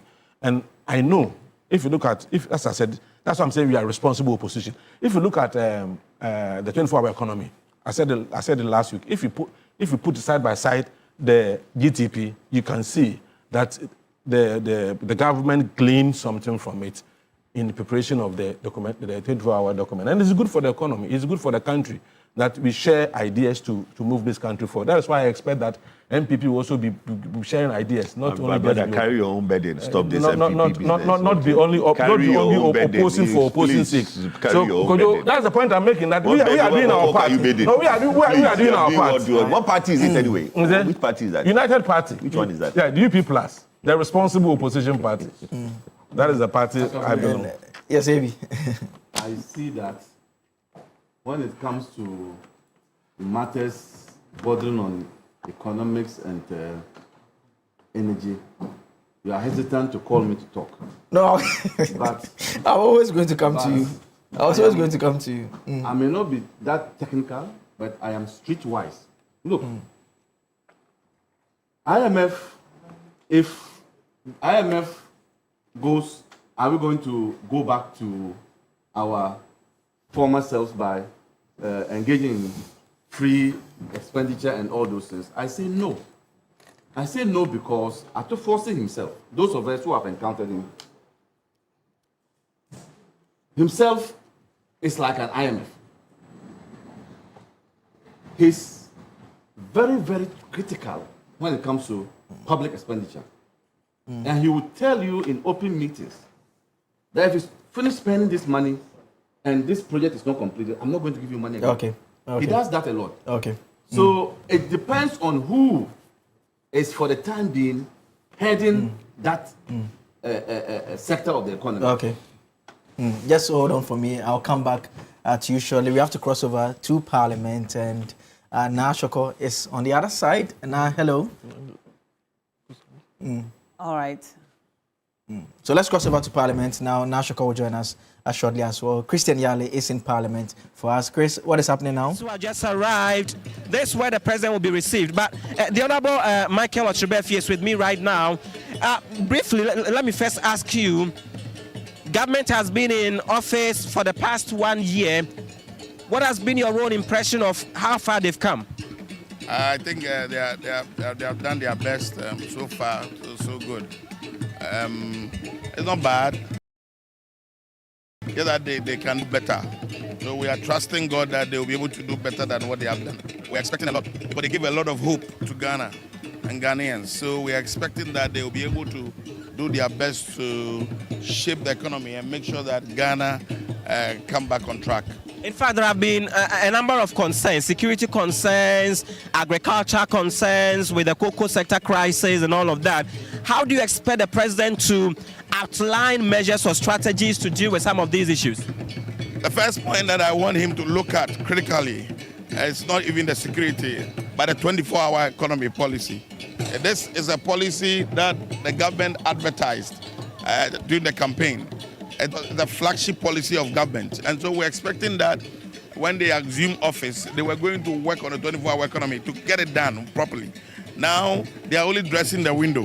What is important is that they have to operationalize the action. But they are dressing the window. They are still looking at setting up a secretariat, recruiting people to start the work. That is not what we're expecting. The formula they gave was 133, immediately we come. So we expect the president to still show commitment to that policy. Then also with regards to agriculture, especially with cocoa, which is a very important crop for Ghana. This gives us a lot of money. And I guess we all know that the cocoa farmers are not happy in this country. Cocoa used to be sold per bag at 3,600. Now, the president who promised them to increase the cocoa price from 3,100 to 6,500 has now even reduced the price. But they'll tell you that they are paying about 90% of the FOB price to the farmer. That is absolutely not necessary as far as we're concerned. We don't care. We don't care about it. You knew all these implications and you promised. So as far as the promise has been made, we're expecting that they will work out and come out.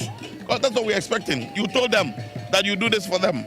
So you have come back to power. We don't care about whether you are paying the FOB price a percentage. No, that's not necessary. As far as we are concerned, we want government to pay them either 3,600 or increase it to 6,500. That's what we're expecting. Right. We don't care about how they will go about. No, that's not necessary. Okay. What is necessary is they should pay them. And the last one, they should also look at the security situation. ECOWAS is one of the key ECOWAS protocol is the ECOWAS Trade Liberalization Scheme, ETLS, that protects ECOWAS members who want to trade amongst themselves. So Ghana should not be an exception that you trade and your nationals will be killed, just like that. At least the Ministry of Foreign Affairs should engage its partners there to be able to sort this out so that we will be able to have peace, proper peace in this country. Thank you so much. That is the Honorable Michael Otrebefi speaking to us. He has his own issues, and I'm sure that after the president is done delivering that address, we'll get to look at how he responds to some of these concerns. I have with me the Honorable Joseph Kwame Kuma Kintampo North.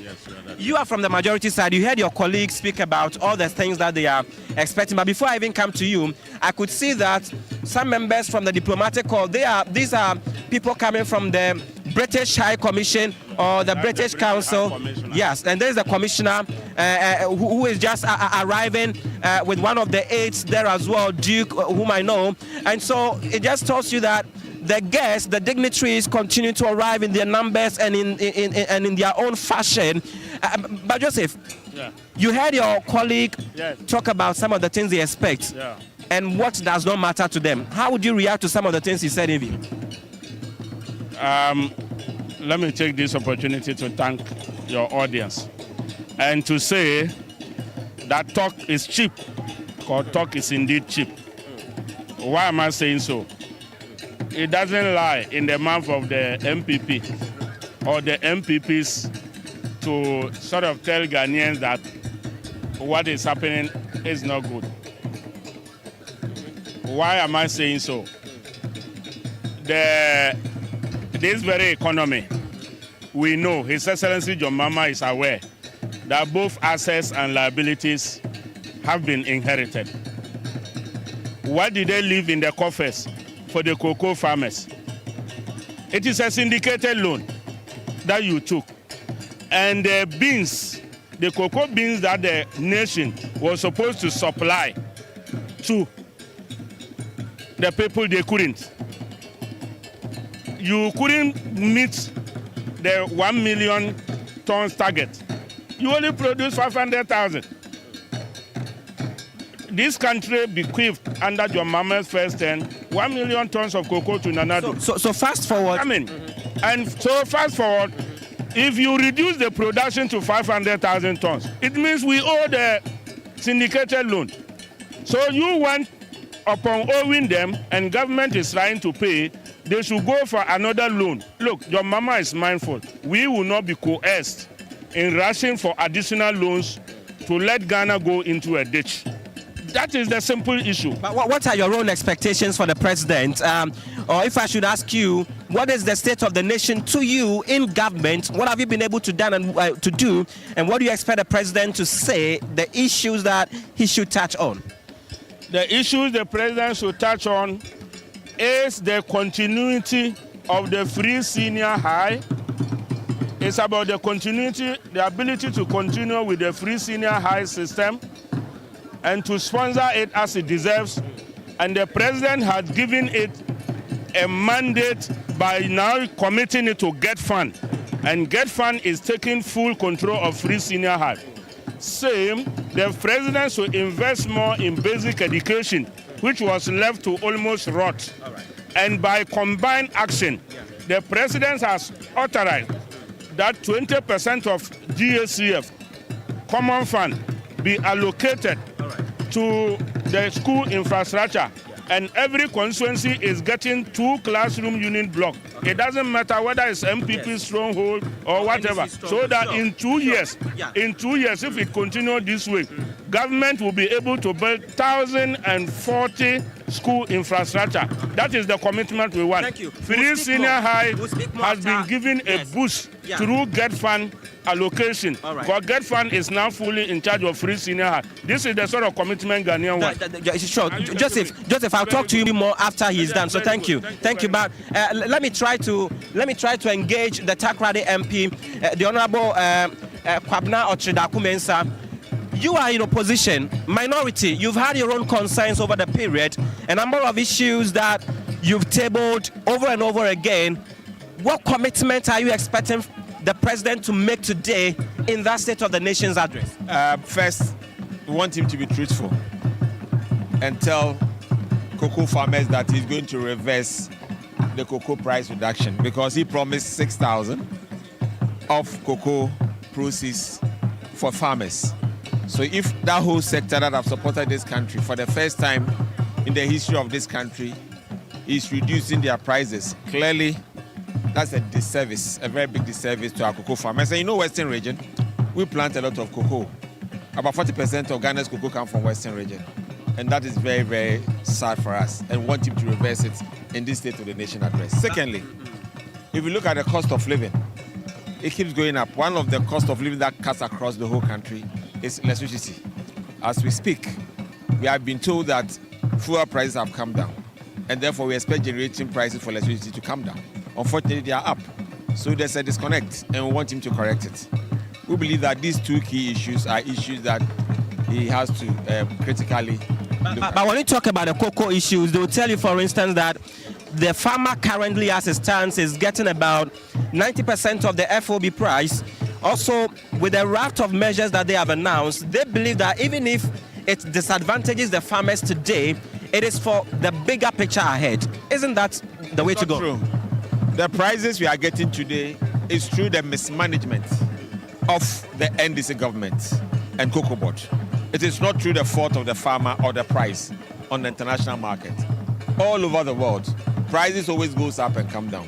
But the good management is able to stabilize the pricing when they are announced. So for them not to be able to achieve that price that the cocoa farmer was looking for clearly shows mismanagement, and they should be able to bring it back. In the olden days when prices fell on the international market, government used buffers to support the stabilization of their prices. So if government cannot do that today, it's clear incompetence, and President Mahama is expected to reverse those numbers. And for the 19%, if you mismanage it and you get a low price, any price you give the farmer, you can give it any percentage. Yes, so I believe that needs to be done. Thank you so much. So that is the Takrady MP, Kobi Ochiridaku-Mensah, with his own view of how things should go. I have with me the MP for Jomoro, Evalue at Jomoro Jira. Noku, so first of all, what is the state of the nation to you? What do you make of your government's performance so far? I think so far it's been good. We inherited a messy economy, and with the structures put in place, you can attest that sustainability, economic sustainability has been achieved. The city is performing. Cost of living has come down. The salary of the poor man, of the teacher, can afford more. So it's good so far. I'm happy with the structures going on, i.e. the energy structures. I mean, the government has come to understand that there is no way we can industrialize relying on fossil fuel. And that is why the government is coming about with the second phase of the Ghana gas power plants and solar energy and others. It's been good so far. So today's message, I believe, is one of continuity. The 24-hour economy, which is the hope of the youth, is going to bring so much jobs. And also with the integration with regards to the minerals we have, because the government has come to understand that in order for us to benefit, we must add value to our minerals. The value will bring about jobs. Because I always make the case that bauxite in its raw form is nothing. But when refined into aluminium, adds value. So I believe it's going to be of hope. And then also policies to ensure that the light keeps on. The cocoa wahala like this, I believe that we have to face facts, and that we must respond to the world market price, because it doesn't make sense to go and borrow money, then you come, you give it to the farmers, even when hedging doesn't work. So I think we've done good so far, and I believe today's message from the president will be one of assurance, of reformation and sustained growth. So far, so good. All right, thank you. Thank you. So that is a member of parliament for Evalue at Jomoro Jura, Noku, speaking to me. Very briefly, I am going to engage some more personalities to get their thoughts and what they do expect of the president. But I see Hassan Ayariga. Hassan, just 1 minute. Just 1 minute. If I may, you may want to join me here. But what do you expect from the president today? A lot. I mean, the honeymoon is over, and this is time for work. So I expect the president to tell us the last 1 year what he has done for the country in terms of jobs, in terms of the economy and many others. So I expect the president to tell us the state of the nation depending on goods and services in the market when the dollar is down, but the prices of goods and services are still high. What are we saying about that? Are we saying that, of course, yes, prices of goods are high, but yet the dollar is low, the cedi is low? So what are the link between these two things? Because people are struggling, even though the economy is looking good, but yet people are depressed. But wouldn't you agree that these are everyday issues, and as it were, there's a government that has barely had a year in office, they need some time to stabilize the sectors as they want to do? I know the economy was difficult when the president took over, but then 1 year is enough time to stabilize the economy. Because when you cut down expenditure, you cut down importation, and you begin to produce as a country, I'm good, I'm well, you will be able to do much. But if you continue to live in that kind of a country where we are always importing everything, then the economy will be in a difficult situation. Thank you. Okay, so that is his own view. He is of the view that a year is enough for any government to be able to stabilize things. But as it were, there are more guests arriving. Just a few minutes of your time. Yes.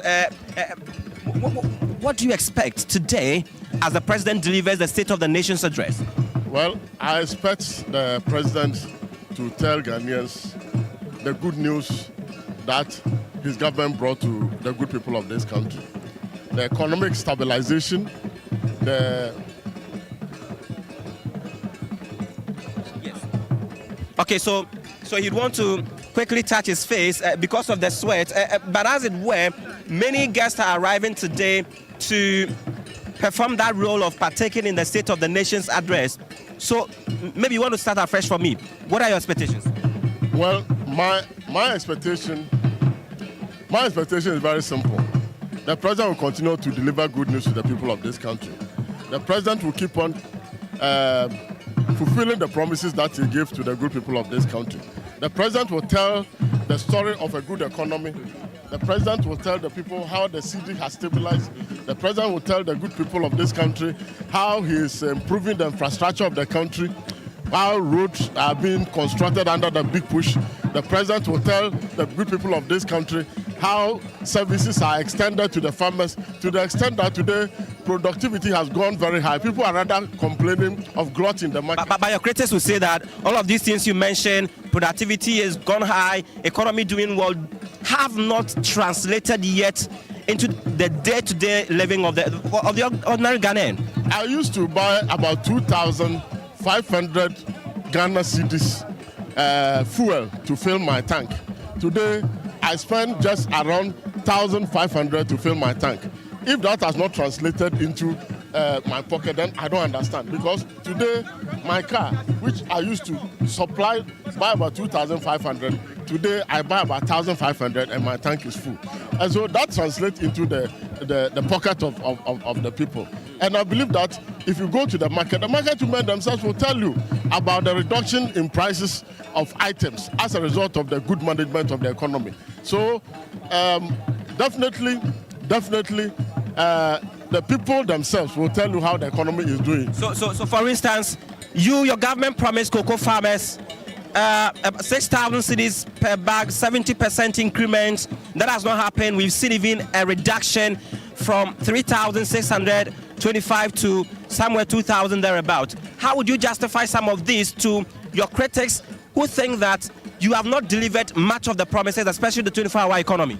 Well, at the time we were promising that amount, the price of cocoa on the international market was around over 9,000 to 10,000 Ghana cedis. And the president promised the good people of this country that he will pay 70% FOB to the farmers. When the price was increased from 3,000 to 3,100, it was 70% of FOB. When there was price appreciation in October, cocoa price was increased by another 400 Ghana cedis per bag. So the president has kept faith with the good people of this country. What we don't have control over is the externalities. And so when the external price of cocoa goes down, there is no way that we will be able to, pay them. So what we have paid them, even at this time, at the time that we announced the new producer price at 2,580, it was 90% of FOB. Today, as I speak to you now, with the price coming, the national world market price coming to about 3,000 plus, we are almost paying the farmers 100% of FOB. So the promise to pay 6,000 was based on the price then, which was more than. But some will say you promised without expecting this turnout. Well, I say we don't have control over externalities. So as far as the world market price is concerned, when it tumbles, we cannot have control over it because we are not the only producers of cocoa. Nigeria produces, Cote d'Ivoire produces, Ecuador produces, several other countries around the world produce, Brazil and others. And so we are not the only producing country. So we cannot have monopoly over deciding what the international price of cocoa is. Thank you so much. So that is Mr. Samuel Ofosu-Ampofo giving his own expectations and his thoughts over some of the issues that are bedeviling the country right now and what Ghanaians would expect the president to do, the commitments they expect the president to make in his State of the Nation's address. Now, the army, the police, and other security officers are gearing up to welcome the president, and so it is expected that any moment from now would have the president come in and then the State of the Nation address would gradually kickstart. But more and more members of parliament are arriving. I want to see if I can engage the former youth and sports minister, but he wouldn't want to talk right now. And so we'll still try to get more of the dignitaries who are arriving. But that is a cultural display right on there to usher in the guests. You also see that there's been a special barricade here. It presupposes that after the president has been welcomed and the salute, also inspected the parade, that is where he's going to walk together with guests to enter into the Chamber of Parliament to undertake that constitutional duty. And so very shortly, those ones would happen. But again, I would want to tell you, Blay and team, that the security protocol here for the State of the Nation address is one that is very, very tight because, as was announced yesterday by the majority leader, even members of parliament would have to be screened before they get access into the chamber. And now, media as well as other guests would have to get accreditation bearing their names before they are able to enter the chamber. And so that is the situation. Once a guest arrives, there is an usher to usher them inside the chamber. So that is it. And as it were, there are a number of restrictions all over. The usual place that you'd have the media reports from, media have been asked not to be at those places. And so that is it. But as it were, the expectations are varied. When you talk to members of parliament, just as I've engaged a few a while ago, they all have different expectations based on which divide they are coming from and based on which ideology they believe in and based on what they are expecting of the government or the president over the last 1 year and going into the next 1 year. So that is it. But I'll try to get you one more interview quickly, and then we could probably wind down for now and transition into the chamber. And so that is what I'm trying to do right now, to get to just one more interview. I see the Honorable Attorney General and Minister for Justice Dominic Ayini arriving. Maybe we can just pick few words from him. Just some few words from the Honorable Attorney General. Just some few words from him. So AG, today is a big day. You occupy such a crucial role as the Attorney General and Minister for Justice. First of all, what do you expect the President to say today?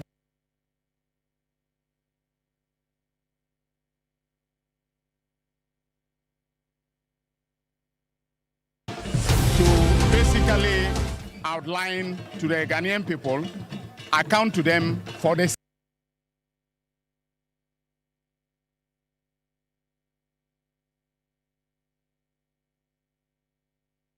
lay out the good work that he has done, in respect of the economy, in terms of the provision of infrastructure, in terms of social services, of course, and then our record as a government, that has, performed creditably well for the last, 1 year. But one issue, especially from your colleagues on the other side, has been the removal of the former Chief Justice, the appointment of a new one, which they say was unconstitutional, also because she had other pending cases in court. You should have waited for those to settle before.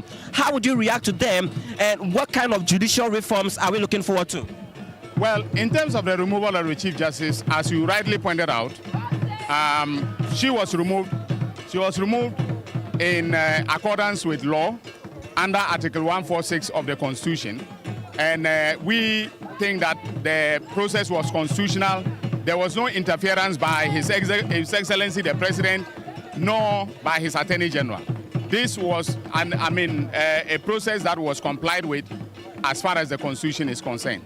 And so I would not want to comment further on that, given the fact that there are, pending matters, in the domestic courts as well as the ECOWAS court. Yes. Your government has received refugees. And so we are still getting more thought from the Attorney General, Minister for Justice. The use of bail conditions to unnecessary. So one issue about bail conditions, that it has been onerous. I have said time without number that bail conditions are what they are. They are dependent on the circumstances of the arrest and the circumstances of the investigation, the criminal conduct that is involved, and so on. Okay, so when bail conditions are set, they are set in order to be commensurate with the level of the crime. So if you have situations where, billions of Ghana cedis have been stolen or allegedly pilfered by former public officials, all right, the bail conditions should be set in such a manner that when, they jump bail, okay, there will be a basis for general or for the law enforcement authorities to fall on this in the bail sum involved. It should be commensurate with the offense. All right, so that is the Leonard Attorney General. I have with me the former General Secretary of the NPP, John Boadu. It's been a while. Talk to us. You have witnessed the NDC in administration over the last 1 year, and we are almost wearing the same color as well. What have you made of their performance so far? First off, I think that so far, in terms of economic indicators, many of them, or most of them, are pointing to the right direction. Only that it is not connecting to productivity that will create employment for our people. You clearly will see that as a result of the strengthened CD, it is having effect on our local production for exports. That's why you are seeing the challenges with the cocoa sector, you are seeing the challenges with the cashew farmers, you are seeing challenges with maize farmers. There's a need to recalibrate what we want as a people. If it's about we want just import-led economy, obviously it will hurt employment, it will help jobs and all that. So that's how we are seeing now. But one of the things many would say is that when you look at even the first year of NDC, they are seeming to do better. How would you react to such assertions based on all the indicators that you have seen for yourself? If you recall, see, economic indicators are not just something that come out of the blue. If you recall, around 2022, when we had difficulties in especially our currency to the dollar, for instance, that led to a depreciation of the $7, $8 to a dollar to around 16. When the gold for reserve was put in place as a program by His Excellency Nana Addo Dankwa Akufo-Addo government, you realize that there was a sharp decline or strengthened CD from almost 16 to around 13 point, or even it came to around 12. That is what is following, because you can see that they've also continued with that program. So it is not something that just came out of the blue. It is a continuation because if you recall, we are still under the IMF program that the new Patriotic Party government is implementing. So that's exactly where we are. But briefly, what are your expectations for today? Well, I expect that to see more investment in the productive sector. We want to see more investment in industries that are affected by the strengthened cedi. That is causing a lot of joblessness in our economy. I think that is important we hear something positive from that. John Boydu is a former General Secretary of the NDC. We now have the General Secretary of the NDC, John Boydu, former Secretary of NPP. Let's engage the current General Secretary of the NDC. So, I think we are on the same wavelength. It's about making sure that we keep faith with the country. We made promises to the country regarding a reset agenda, and it's our responsibility to ensure that we remain true to that commitment. We promise that we're going to raise the bar. So as it is, when we work things, we try to let everybody appreciate that, yeah, these are the promises that we've made. And these are the promises the country is going to be holding us to. So we need to keep to that promise. So I think it's about the same. We have the same intentions. Okay. Sometimes the strategies may differ, but the same intentions we have.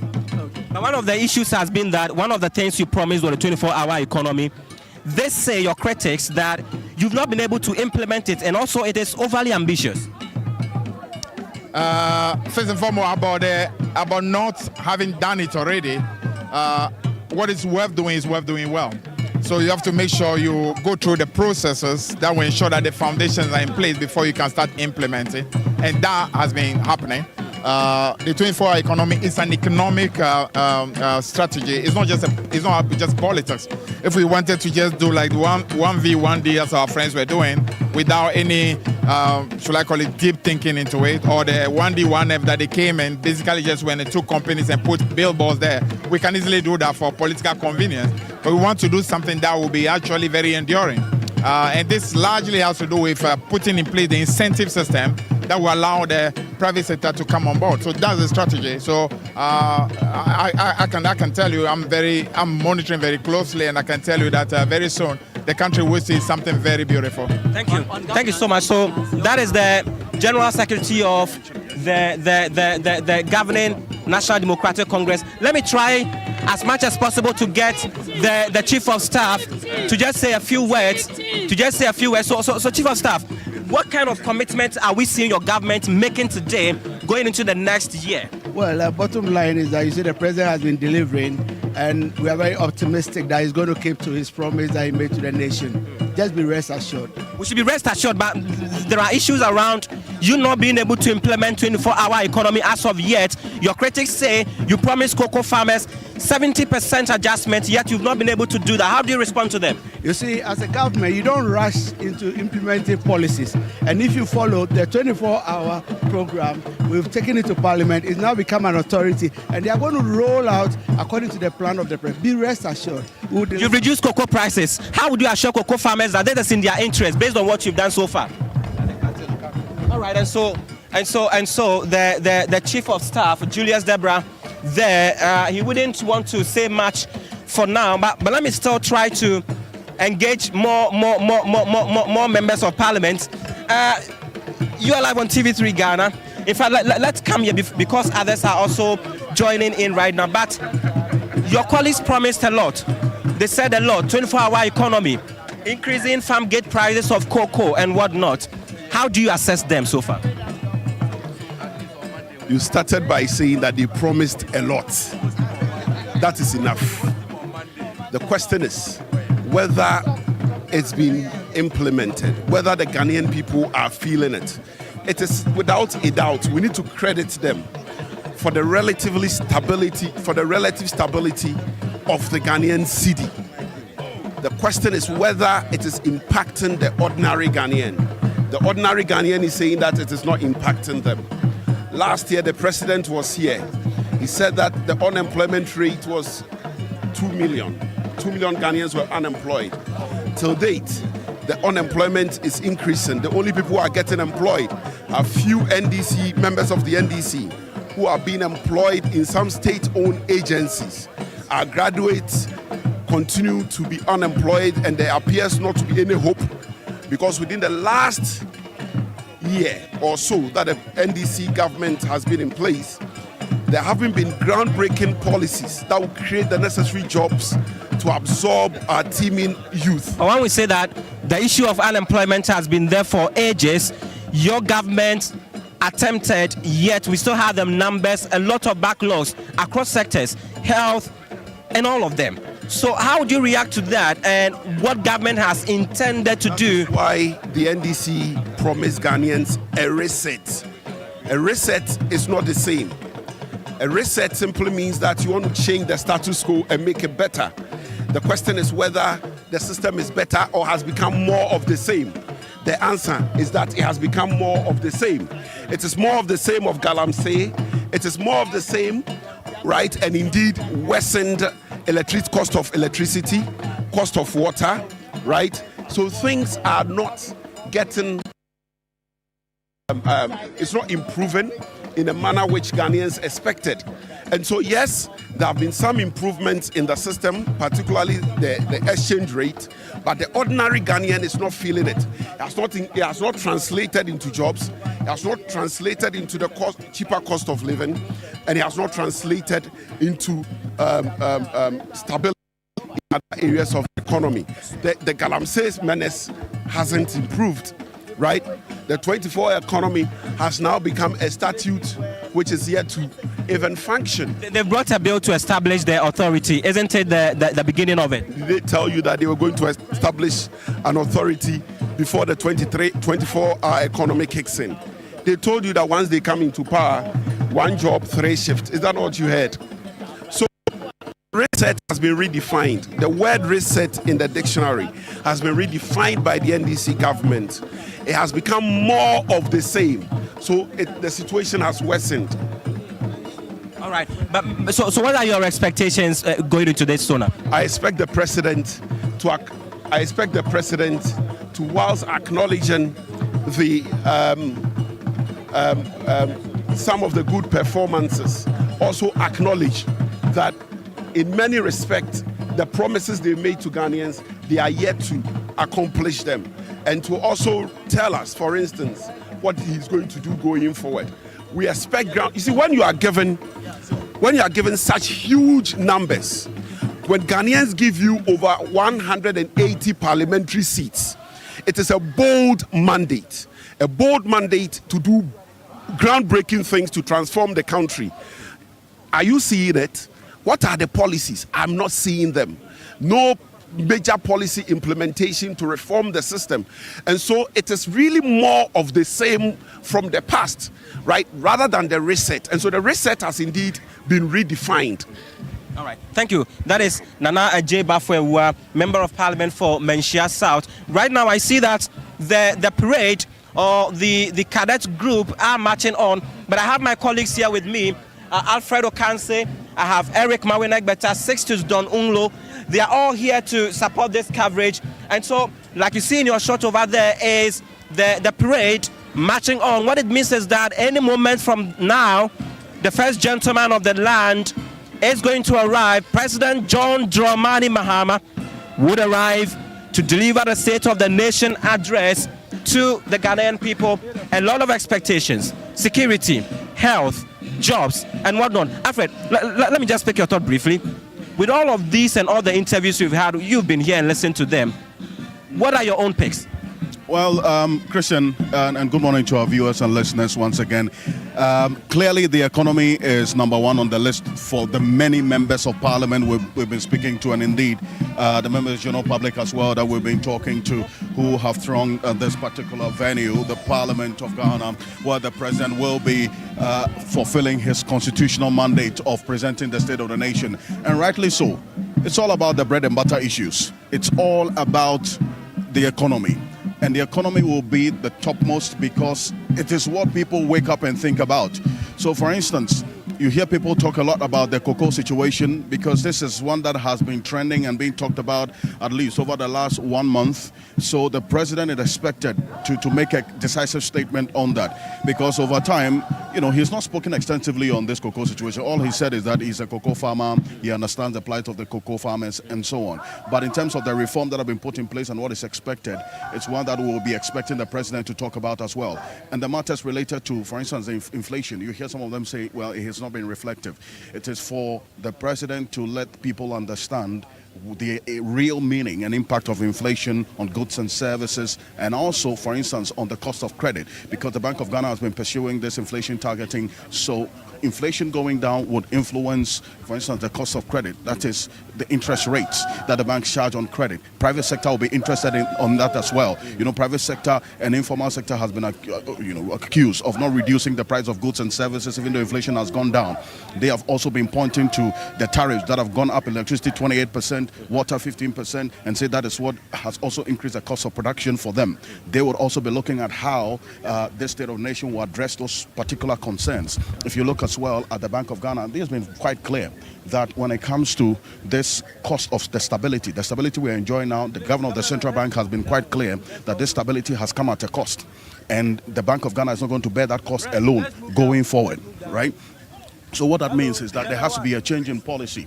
There has to be a change in policy going forward, and we would want to hear from the president exactly what the next phase of the economic recovery will be, because we've achieved stability now, but then again the president has also underscored the fact that stability is indeed not enough. We would have to build on this stability for that kind of trajectory that he wants to achieve, resetting the economy. So a lot would have to be heard going forward. But Alfred, talking about a lot to be heard, one thing that we've seen government introduce even over this week has been the National Accelerated Reserve Accumulation Policy, one that the minority will tell you that they introduced under the actual administration, the domestic gold for reserve policy. That government expects would help to rake in much import cover. You understand these matters even more. How do you think, in the totality of it, would help to show up the strength of the economy? Well, if you look at what I said, it's quite clear what the economic recovery we are seeing now, the stability in the city especially, has been as a result, the central focus has been on gold board. And it is what we are seeing now in terms of the impact and the influence that gold board has had on the economic recovery that we are seeing now. That gives the finance minister the confidence that indeed this objective of achieving 15 months import cover by 2028 is achievable. You remember that this objective is in phases. See, all things being equal, the finance minister saying by end of year, this financial year, we're going to see an 8 months import cover. Yes. That's for for this particular year, and then it'll be graduated into 2027 and then 2028. The confidence that the finance minister has in achieving this is directly hinged on the operations of gold board, and that's why at least we've seen for the year 2025 export revenue from gold exceeded over $20 billion. This is the first time we've had it in quite a while now. Now, that tells you that if gold prices remain high on the world market, all things being equal, this objective that the finance minister had, by extension government has, can be achieved. There are many who have projected that the price of gold will be stable on the world market. Others have their own concerns about the volatility of this pricing of especially the commodities that we don't have control over: gold, cocoa, and oil. 80% of our export revenue comes from these three commodities: gold, cocoa, and oil. We've seen oil bring in a little over $2.3 billion. Cocoa brought in a little about $3 billion thereabout. What that tells you is that with what is happening on the world market regarding the pricing of cocoa, especially, and how this is impacting on the local economy, it tells you clearly that there has to be a diversification of our export revenue in terms of our approach and then also the outlook.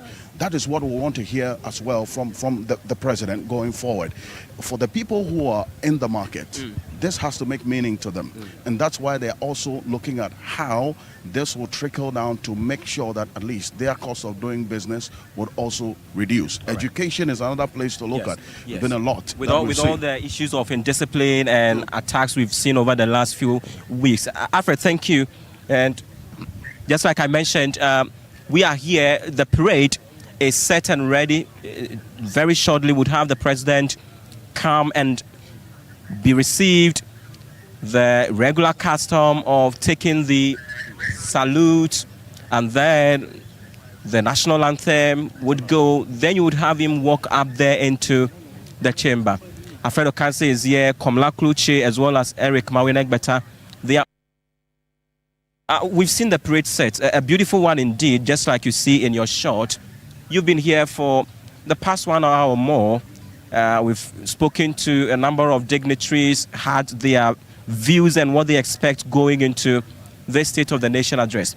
Take it over from here and let us understand really what it means, why the president would have to inspect the parade even before he climbs up there to get into the chamber. Christian, thank you very much. That's my colleague Christian Yali, who's been here all throughout the morning up until now, and we're continuing for you. And quite a bevy of individuals in terms of expertise from us here at Media General, and you can hear the security as well backing orders, seeking to the best of their ability ensure a certain level of sanctity, awaiting the arrival of the president, the first gentleman of the land, the commander-in-chief of the Ghana Armed Forces, who is expected to, with immediate effect, inspect this parade, will stand, and as well, the national anthem will blast loud.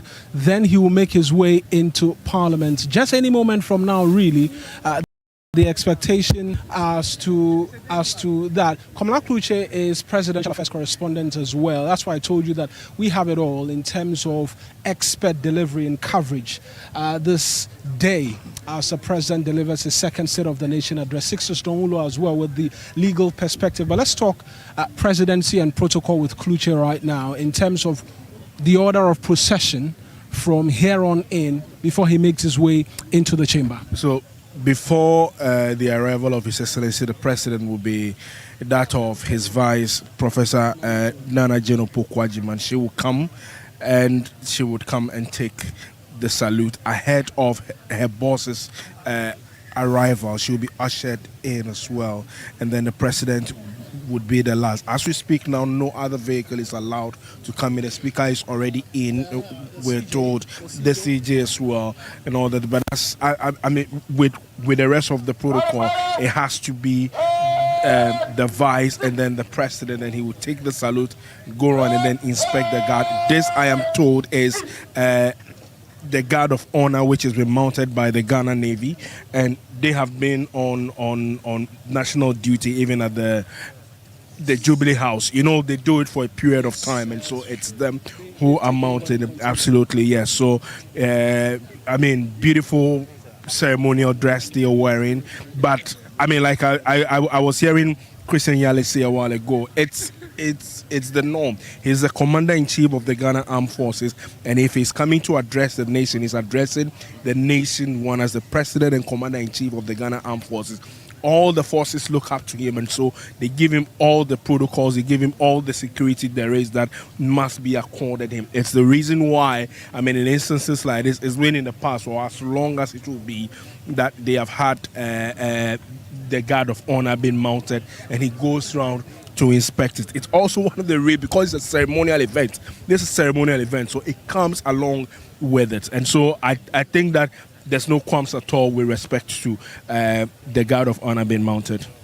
Right then, Komla Kluche with the details then in terms of the protocol. Check if we're still having the mic is working. And helping us understand the itinerary in terms of the inspection of the guard of honor here at this particular point in time. And from there, then we will begin to make our way into the chamber. The House will undertake a few housekeeping rules in terms of order paper business and what have you. And then the floor will be readied for to as well deliver that all-important State of the Nation address, which for many is very important. You've been hearing lots of talk about expectations in relation to jobs, fight against galamsey, what have you. All of that and more is very important for the good people of this country in terms of soldiering forward as a nation. A lot of people who've been tuning in from across all of Media General platforms been sharing different perspectives in terms of expectation as well. In all of the reactions we've been picking through, jobs remain central, the fight against calamity remains central, matters of the economy, because if you follow the news keenly, you realize that this year as well, we exit the IMF program, and it will be contingent on the present administration to make necessary plans to ensure that the country and its economy stays afloat. Remember, the president has said this is the last time we'll be headed towards the IMF. A lot of people have met that with a lot of skepticism. There will take announcements today from the president, because a year ago when he was here, he made that emphatic statement that he will fix the economy, and from all intent and purposes and what the macroeconomic projections look like, a bit of a positive light, but they've continued to reiterate there's a need for continuous enforcement and guarding of everything that we've witnessed as well in terms of the expectation going forward. Komla, yes, you're in the presidency, so I'll come to you anyways as to what you've been picking from the corridors of power as to what the real issues may be that will be the president. Well, I think one of the issues that the Ghanaians, especially people who followed keenly the campaign, supporters of the NDC alike, have been expecting her to do with the 24-hour economy. It was just about last week or so that the president signed the bill into law. Minority has had their own issues with the bill, but lately when the president speaks, he talks about a promise. He made a promise and then he delivers it, and so I would not be surprised him speaking largely on this, but many people would want to see what the direction is. I remember when he met the private about 4 days ago, he made the point forcefully that the necessary environment will have to be created, and he tasked the 24-hour economy secretariat led by Guzi Tano to create the environment for them. They need to now move from, trying to put the framework into order now strictly into action. Implementation is what exactly it is. Mind you, on the issue of the 24-hour economy, he promised that there will be special discounts on electricity. Yes, the incentives on electricity, and also there will be security. We need to know what it is as we speak. But largely, the president we have seen has focused a lot more on the economy. I mean, in the past 1 year. And so I will not be surprised if he spends almost about 60 to 70% of his time talking about the economy, because mind you, he said when the economy is good, it forms the basis of every other thing. We've seen the work that the Minister of Finance, Dr. Kesela Tuforsen, and then the governor of the Bank of Ghana, as well as those who manage the economy, have been doing. Largely, I think the president would dwell a lot more on the economy. But, I mean, governance is beyond the economy. We need to hear from him as well, especially on the promises that he has made, the specific things he said he was going to deliver. Now is the second year. The second year is no longer about, trying to pull a blame game. Mind you, even in the first State of the Nation address, he did talk about where we came from as a country, what he inherited, and what the solutions are. Now people who begin to find out the solutions he proffered, how viable have they been?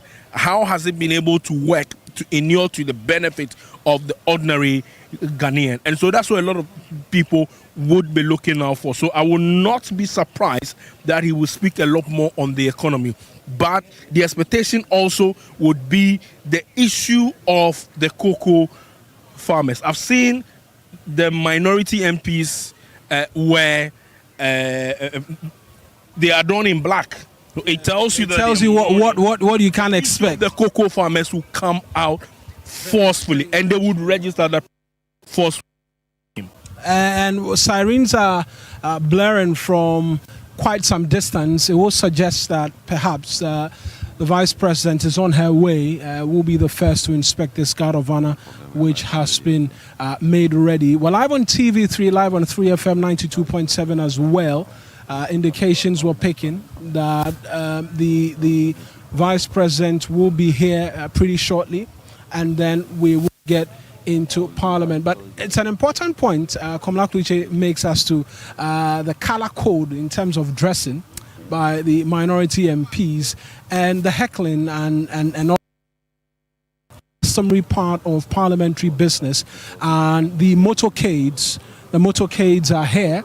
The motorcades are here, and the police and the security officials are enforcing strictly security arrangement. But Her Excellency now Pokwa Jiman has just made her way to Parliament. Beautiful fountain and water view. As a guard of honor by the Navy, which is here.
Interesting conversation from Parliament. The Christian Yale, Alfredo Kanse, Komla Kluche bringing us the very latest by way of the pictures, the videos, seeing all the guard of honor, everything that is taking place. Right. Nasha is right here. Yes, welcome this lovely morning. To join you this morning. It's a big day for us. It is. As a country. And I was listening to you and Cookie earlier, as well as our panel live in studio, talking about some of the highlights from last year. In fact, they've been talking about it while we were yes, and they're still arguing. Yes, and the conversation still continued in studio. If you're just joining us, you're welcome. This is our live production, live feed of the coverage of the State of the Nation's address, which is happening today, this morning, on the floor of Parliament. It is a constitutional requirement. The President is mandated to address Parliament on behalf of the nation, to present to all of us the state of the nation, the state of affairs in terms of the economy, infrastructure, education, health, and so on. And the expectations of the President are countless. But particularly for the State of the Nation's address, we've had the opportunity to review some of the promises and statements which the President made exactly a year ago today when he addressed Parliament. And heavy among them has been the conversation about the energy sector. And it happens, interestingly, around the same time that Ghanaians have started putting out concerns and complaints about electricity. Yeah. And how we're not sure if it's an increase in electricity tariffs or is a reduction in the what is the correct expression for electricity? The quantity also that we get when we buy. Right.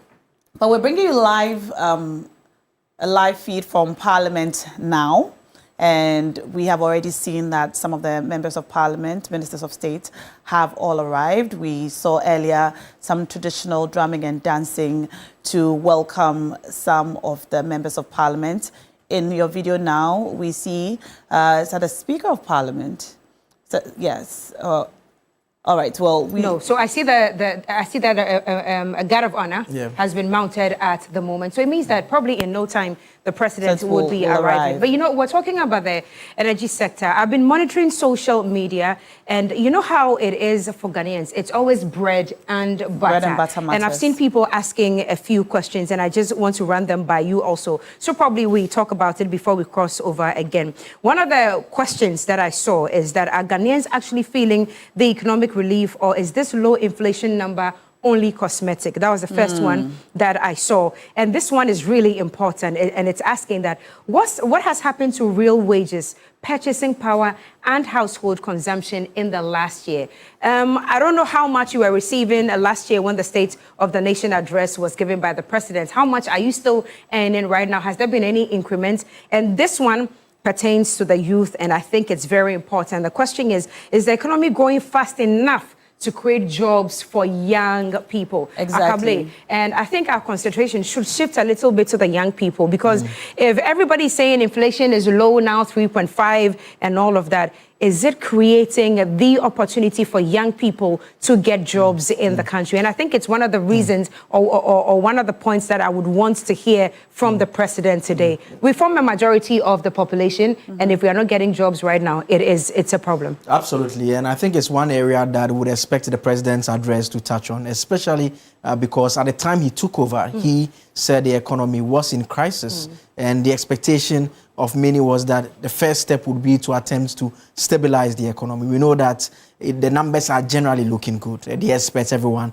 at least there's a convergence around those facts. Those facts are sacred. We can disagree with the interpretation of those facts and the impact and everything, but the numbers are obvious. I think the bigger part of the conversation from this State of the Nation address will be a clear roadmap towards ensuring that they translate in the lives of the ordinary Ghanaian. Because the point will be made, and the politicians would always tell you that they don't eat the numbers. Those numbers are relevant to ensure that our lives get better. So the roadmap would have to be announced by the president. And this will be an important scorecard. And I was making a point earlier on that the importance of this address is that the first time he spoke, he had just taken over a little over a month. So basically, he was giving us the scorecard of the previous presidents. This time around, 1 year on, we would have to also see his own scorecard with regards to some of the yardsticks. And I'm sure the president's handlers, in putting together their speech, would obviously look at the issues that he addressed last year to try and compare it to the state of affairs currently, just to convince us that things have improved, because you cannot simply say that the nation is in crisis a year on, give the yardstick for your conclusion that they are in crisis, and now not tell us where things are. And so we can expect some update on some of the numbers that already the agencies have been putting out, the Statistical Service, the Bank of Ghana, through the summary of financial and economic data. They'll be putting all those numbers there. In the last couple of weeks, the unfortunate incident, the security situation now involving Burkina Faso as well, the Ghanaian traders. We would expect some updates over there. Unfortunately, the tomato trade is very significant to not just persons who are in the northern part of the country. We know that persons who trade the Bono areas, they also go all the way up. It, in fact, comes all the way to Ashanti region and comes down south as well. And some are already raising questions about why should we be even importing tomatoes in the first place? I mean, those are all questions that would talk about our reliance on our neighbors for tomatoes. In Ghana, pepper farmers are also complaining about their peppers and their yields going bad because they are not able to store them. So they have high yields, they are not able to store them, and they don't have the proper road infrastructure to move the peppers from the farms to the marketplaces. But I think it's a big problem with the farm produce. And last month I was in Sona. I just got out of the hotel. I was just driving. I just saw mangoes. All over. Yeah, not even at the roadside, just in the house. A lot of them. And they were very, very cheap as well. Very cheap. Always the case. I mean, the price she mentioned, I didn't even bother. I got almost 20 something, 20, the big ones, 20 for just about 100 cities. I'll tell you a similar story, a quickie, just a moment. Yes. So last weekend I was in Asochari and I happened to go to a mango farm. And this farmer was literally saying, take it. Yeah, so he gave me about 50. So Mr. Joseph from Asochari, I greet you this morning. He gave me about 50 mangoes. And what was the reason? They have high yield, but the means of transporting the mangoes to the markets is a problem. Or and even so, processing them into juices or and even all that. storing them is a problem. So he was literally just giving us away. So our commentary on agriculture, and I hope that the president addresses this, is one of the key areas that especially our farming folk are looking forward to hearing about. And you know, this morning we are talking about farming, we are talking about tomatoes, our women getting killed through that terrorist attack, we are talking about peppers and all of that. What are we also talking about when it comes to the Women's Bank that was promised. I mean, an allocation of 401 billion cedis was made for it, but what's the status as of now? The other day, I was in the company of some women when there was a media engagement for women in media and women in government. And if I remember clearly, the vice president was saying that because if you start it anyhow, there may be damages or challenges along the way, and would have to take our time to start. But many women are asking that when is this women's bank going to be established? Because remember that it was supposed to be established so that women can take very low interest loans to help them with their businesses and all of that. So I think it's one key point that I'm waiting to hear from the president. Yes, about when it comes to the Sona. I guess he's the one, or maybe the vice president. But we'll see when the person gets out of the car. The visuals from the floor of Parliament. It appears one side of the house is clad in black, and the other side of the house is clad in white and lighter colors. You know the white. Yeah. But I'm wondering why the other side is in black. I think Christian, one of the interviews Christian had with the MP, the MP Menchia South, Napo's former constituency, Nana JY was making a point that they do not think that, okay, that should be the president. The number plate is the coat of arms, so that should be the president who is arriving. He will alight and go over to the platform, the little platform on the other side. Then the national anthem will be played and he's going to be ushered into Parliament. And so those are live pictures coming from Parliament now. And the MP was making the point that as far as they are concerned, they do not think that Ghana is in a better place. They do not think so. They do not think so. They think that the country is worse off. That's His Excellency John Dramani Mahama in the fugu that got the African attention in Zambia. The Zambians need to watch closely once again. It's not what they It's not a blouse. It's showcasing our Ghanaian culture. He's just arrived and he's moved to the platform.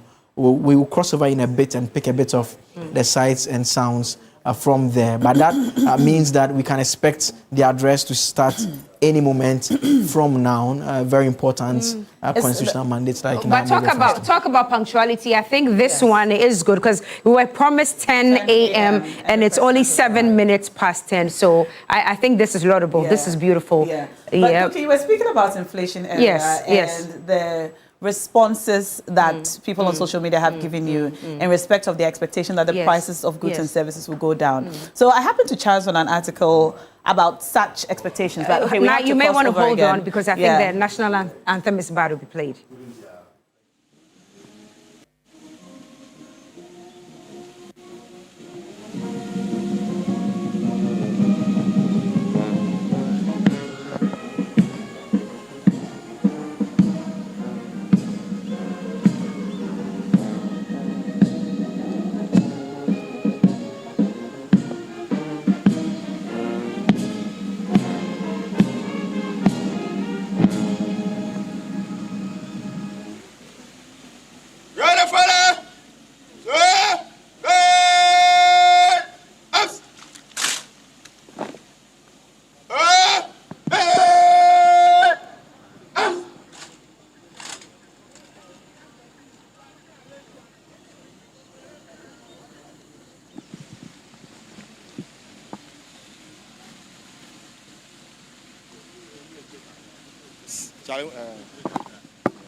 Three officers, 96 rank and fall, with the Air Force Regimental One in attendance, ready for inspection. Flight Lieutenant Obio Paukwesi Grant reporting, Your Excellency.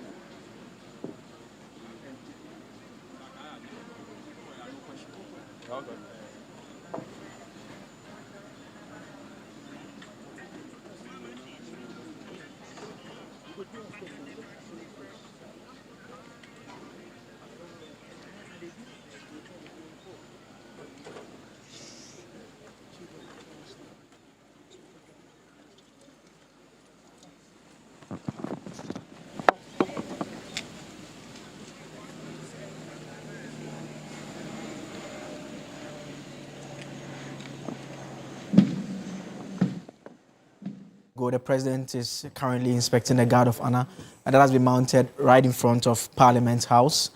He's being led by the officers there. That should be the Chief of Defence Staff right behind him there. The IGP should be following closely as well. That is in the shot now.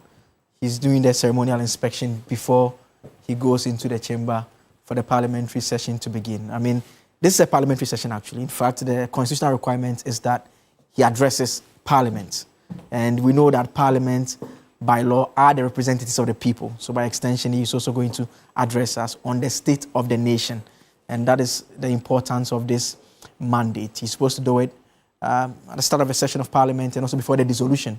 And so that is how come we realized that the latter part of last year, Nana Adam Kufuor, the former president, addressed us before he exited. Then His Excellency John Dramani Mahama, when he also took over, also did deliver the very first one. And shortly we expect him to go into the chamber and address. Mostly when he's done with the address, they allow the leaders to make some very brief comments. Then afterwards, the House will be adjourned for the debate that will take place on the content of the State of the Nation address. And that is a very interesting debate that normally takes place.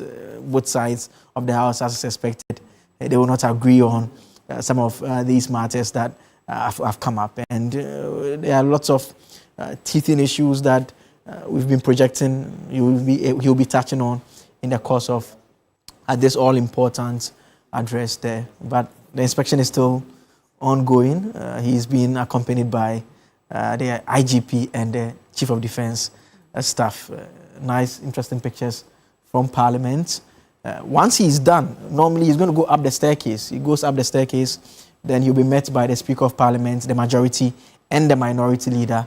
Then he's ushered into the chamber proper for the parliamentary session to formally take off there. Beautiful scenes from Parliament now. And he's wearing the fugu, the now well-acclaimed fugu, northern smock made here in Ghana, that we have all now very recently been reminded to re-embrace. And yes, as he goes in, he's going to address Parliament and by extension the nation on how we are faring in terms of the economy, finances, education, the health sector, road infrastructure, and health infrastructure. Key among the matters relating to health infrastructure is the continuance of that Agenda 111 project, which was promised and initiated by the former NPP government. And so that's one of the things that we're looking forward to hearing from, especially.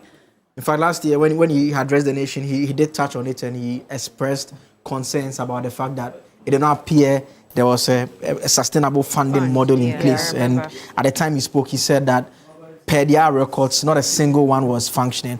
We'd expect an update on that. Where are we currently? And especially following that very avoidable, preventable death of the 29-year-old engineer who could not access any of our major medical facilities because, according to the doctors, there was no bed.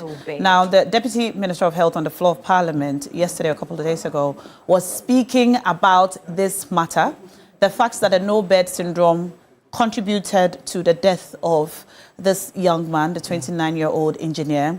And she made reference to the NPP government's inability to provide completed projects, not even one completed project. That following generated the Agenda a bit of debate on the floor. The Speaker of Parliament didn't seem to agree with her making that point. And I think one of the takeaway videos that have been trending, Professor Titus Bayo, the former General Secretary of the GMA, the MP for Lambusi, also delivered an interesting perspective to it. He is actually the board chairman for the Kolebu Teaching Hospital, and he made a point about the fact that there are people in Parliament who, when their relatives are unwell, they go over to Kolebu, they do not get a bed. But when they call him and he places a call, they manage to get a bed. So he was making a point that it cannot be that there are no beds. But the point also that the Speaker of Parliament sought to exude from the Deputy Health Minister was whether or not a bed is needed to treat an emergency case. And I remember he asked her that question continuously, and she admitted that the ambulance itself is a bed. It's a bed, yes. And so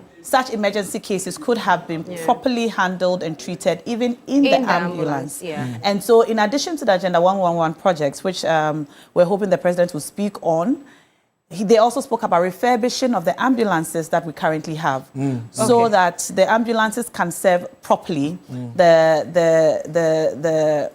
as beds for doctors to treat emergency cases. Joseph, what do we see now? Yeah, so the Marshal is leading the parliamentary team. You see the clerk of parliament in front of the minority leader, Alexander Fenyomakin. There's the majority leader as well. They're going to take the president into the waiting room. There's this book that they normally bring out for him to sign in there. Then once he signs, he'll be ushered into the chamber proper for the parliamentary procedure to begin. You see the CDS and the IGP going in as well. So very shortly, we are getting very closer to the big moment where we are all going to hear from the president speak on all the important matters of national concern. I think Galamsey is also another issue that has been topical. Around the table, it seems to be one of the areas that there were concerns here. But live visuals from the Chamber of Parliament, you can see over there now, and Cookie, the Chief Justice, the Chief Justice, His Lordship, Justice Paul Bafuboni, seated there on the right-hand side of the powerful seats that the President sits on there. Then there is the seat for the Vice President as well. Some members of parliament in your shot, I see. That should be the Trades Minister, Elizabeth Jari, seated as well. That's the minority side in all black. The other side there in all black. A number of MPs you can see in your shot. Do you see a time in our parliament where both sides would agree to the actual state of the nation? I don't think that would ever happen. They would agree when they are discussing emoluments. That time they would agree. In respect of the state of the nation, in respect of the budget reading and so on. I don't think so. Do you see a time where we will be mature in our politicking enough to be able to be on the same page on the state of the nation? Because we're looking at one house. One side is clad in all black, the other side in white and lighter colors, both communicating their state of mind in respect of the state of the nation. So on the MPP side, things are dark and gloomy.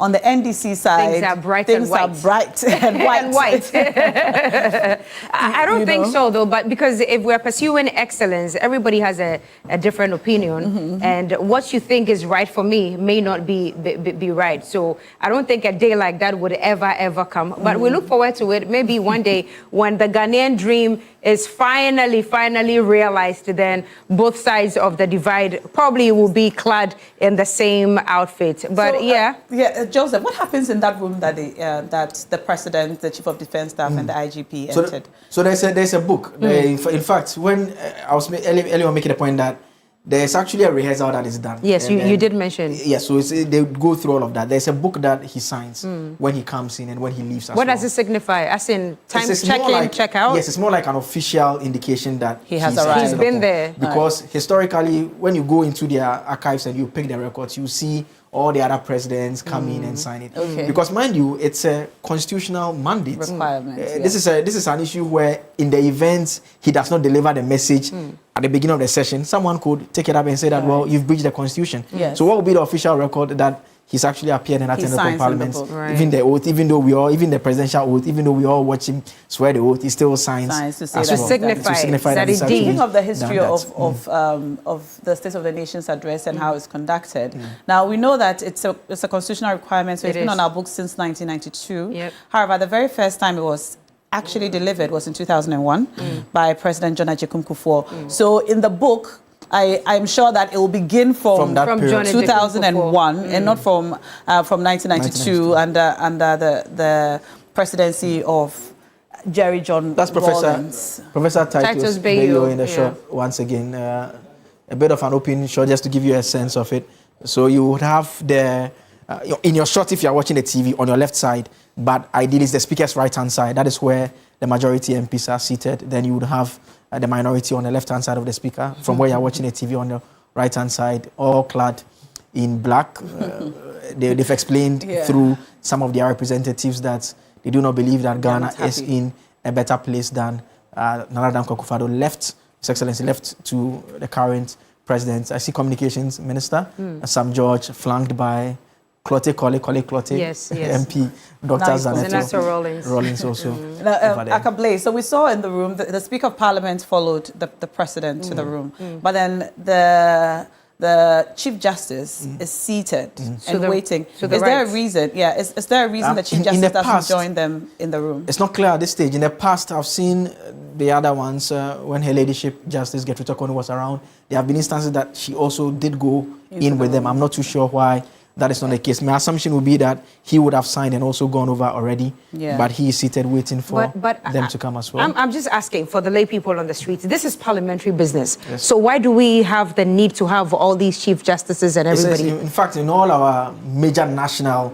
events that take place, we always have it appear this way. In fact, if you remember during the swearing-in ceremony, which is an extension of parliamentary business as well, in that instance, you have all the key actors. In fact, not just the Chief Justice, the Justices of the Superior Courts are present, but starting from the Supreme Court, they are all seated as well. Then, ordinarily on the normal day when you see the president anywhere, he will have his ADC behind him. This time around, his ADCs are the IGP and the CDS, representing the various forces that fall within his control as the civilian figurehead that leads it. Then you see the powerful seat in the middle, there, where the president will be sitting, the speaker will also be seated. I also noticed the difference in furniture. So all the 4 seats up there are different.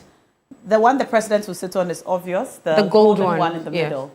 So I assume that the Speaker of Parliament... Yes, then the Speaker, then the Vice President will be after. But the Vice President has not been seen in our visuals this morning. Yeah, no, not yet. Yes, we would have to check with the team in Parliament but and from, see whether she's from what we're used to, the President is the last to arrive. Yes. And so if we don't see the Vice President, we don't assume that should arrive after the President, I'm sure.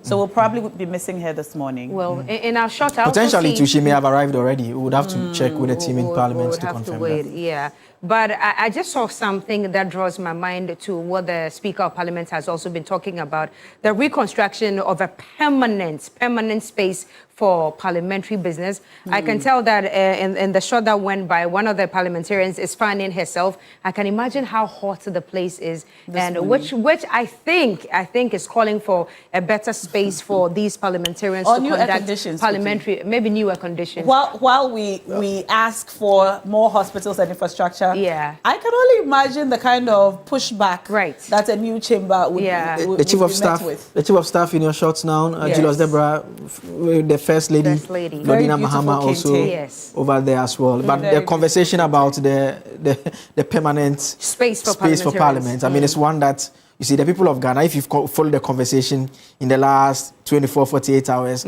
about whether licenses should be provided by the DVLA outside of the country, that should give us a sense of the mood of Ghanaians generally. And you recall when the previous administration had also had discussions about a possible new chamber, there was a whole drop that chamber debate that took place. I mean, the old Parliament House is where currently Shraj sits, the Commission for Human Rights and Administrative Justice. That's where they sit. Before the OAU event that Nkrumah had the Job 600 put up, then now the State House being used as Parliament and all of that. The question that one would ask is that, do we necessarily need one now? Not too long ago, not at this time. Just less than 2 years ago, actually, they refurbished the current chamber.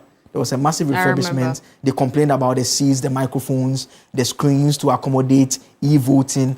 All of those matters were dealt with not too long ago. And so I do not know whether this is the right moment for such a discussion to take place. But now, your guests are on the other side as well. You'll be...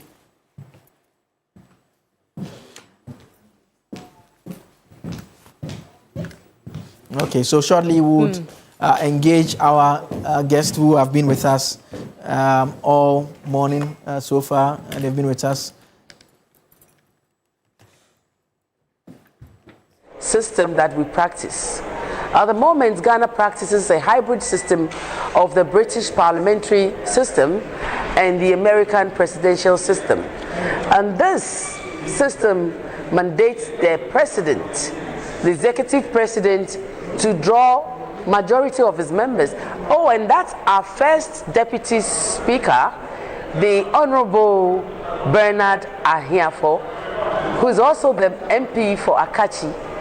We have the Honorable Samu Kujito and Honorable Agalga also in our shots at the moment. And as you can all see, everyone is waiting eagerly. And the second deputy speaker, the Honorable Andrew Esiama, also smiling beautifully. I don't know what the joke is, but they seem to all be in very good spirits, waiting for His Excellency, their former colleague, to come to the chamber to give us the message on the state of the nation. And I must indicate that his oratory proud, a communicator's communicator,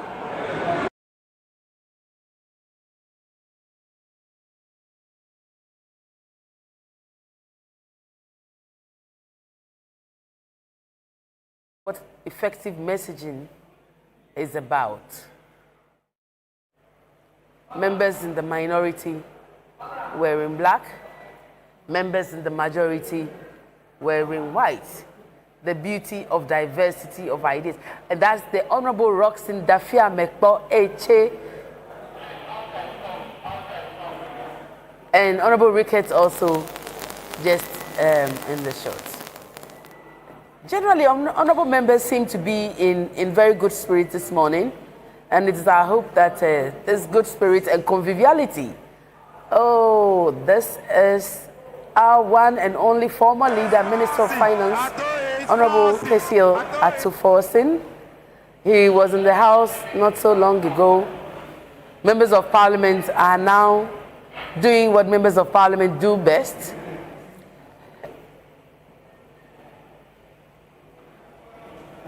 Agreeing to disagree in very friendly terms.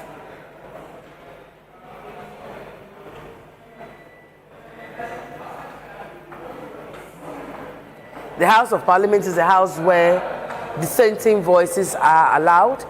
The Honorable Samson Ahi Inashort, another really experienced member of Parliament with many years of experience.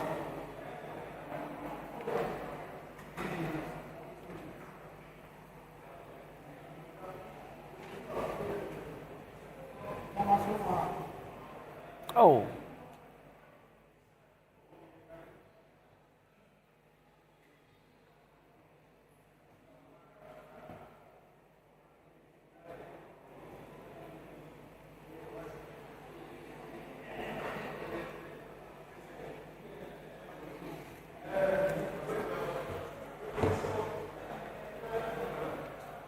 So the tradition in Parliament is that when the Right Honourable Speaker receives the President, he will conduct him to his lobby where they will confer and hopefully take a few memorable photos before they come to the chamber to conduct business.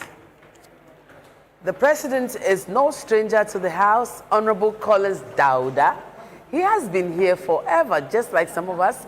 He's an old member of Parliament, and he has an Honourable Patricia Epiege, also an old member of Parliament, Deputy Minority Leader, breaking the glass ceilings for other females to follow. A very hard-working Deputy Leader, compliments her leader beautifully.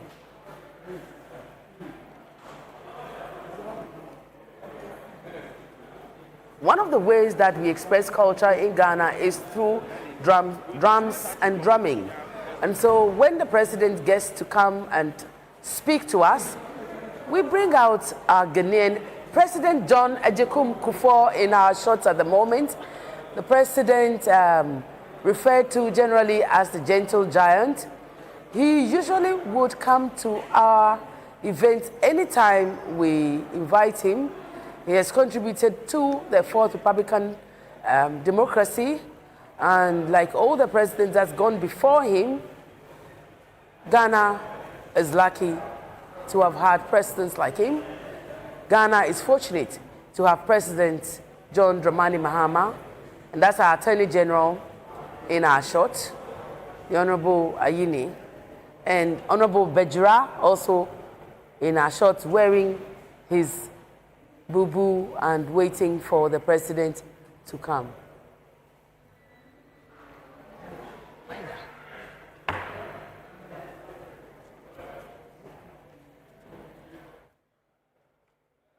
One of the things that members of Parliament would do if they want to distract their opposing side or opposite side is to usually break into songs and, generally disrupt people's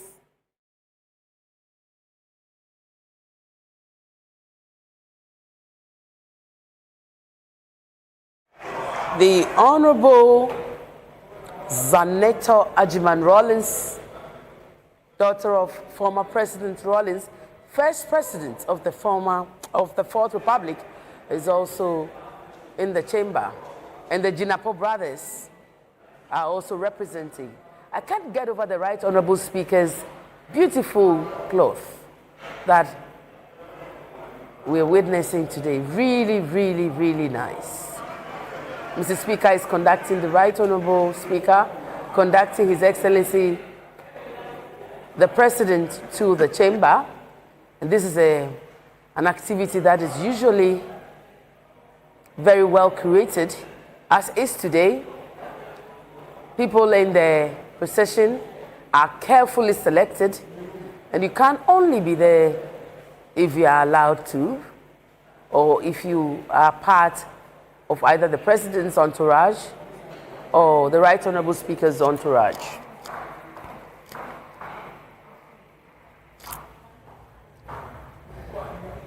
Oh, this is sombering. A sombering thought just occurred to me. On an occasion like this, we would have had the late former president, and like I said, the talking drums. We speak to our elders through appellations and drums.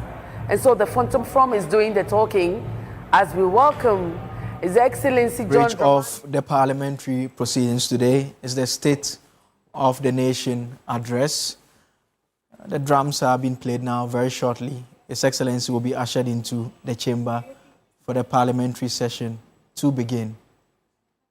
He will be accompanied into the chamber by the Speaker of Parliament, the leader of the minority side and the majority side. You can see them in your shot now. Alexander Fenyomakin, Mahama Yariga, with the Speaker in close proximity. Earlier, when we were talking about the Vice President, she's in as well. Professor Nana Jane Opoku Ajiman. The President is also in now, currently exchanging pleasantries with the former Speaker of Parliament, Edward Doa Jaho. He will exchange some pleasantries. Okay, he's gone up now, going closer to his seat. They will take the anthem, he will take his seat, then the full parliamentary session will take off now, and he will address the nation as he is required to do under the law.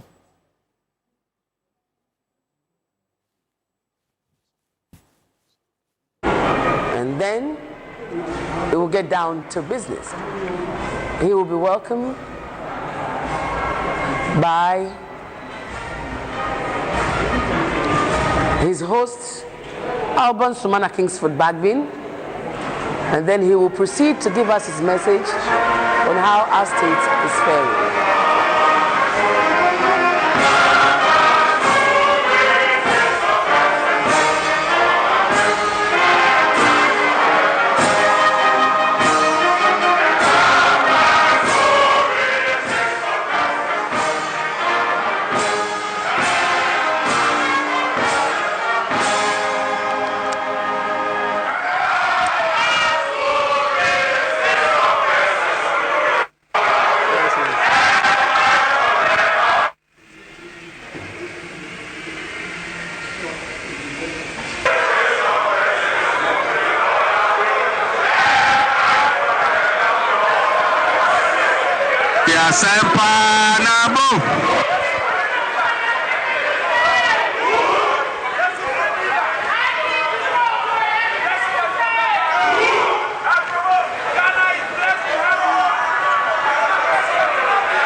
members,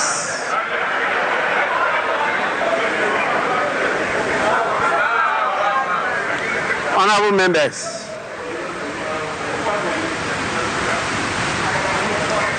this is the Chamber of Parliament.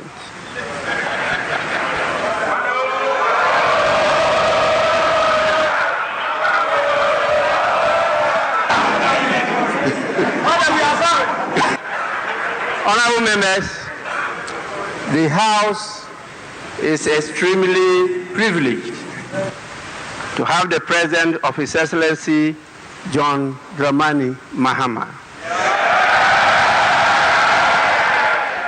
President of the Republic and Commander-in-Chief of the Ghana Armed Forces in this August September.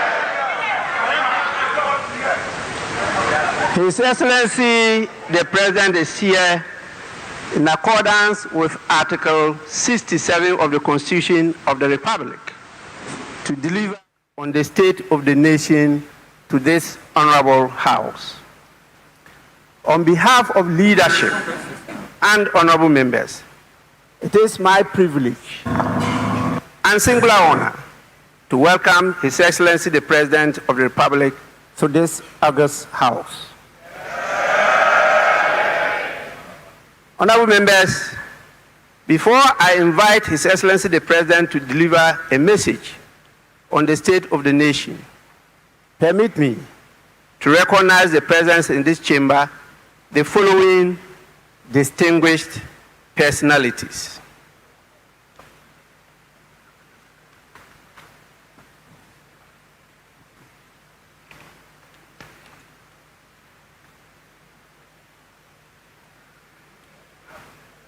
Honorable members, we are blessed with the presence of not only His Excellency the President of the Republic of Ghana, but also his spouse, the First Lady, Her Excellency Lordina Mahama.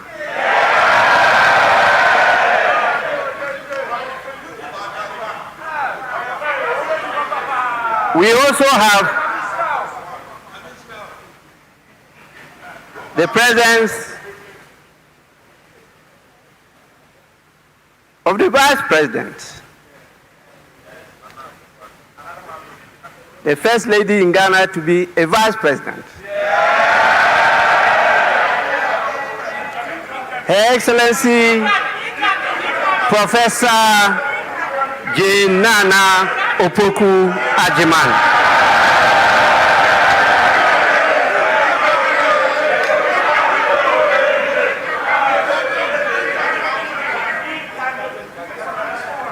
We have His Lordship, the Chief Justice, Justice Paul Kwadwo Bafubone.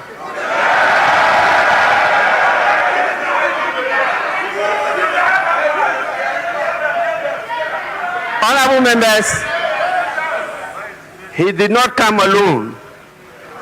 He came with his spouse, who, as you all know, is the Director General of the Prisons Service.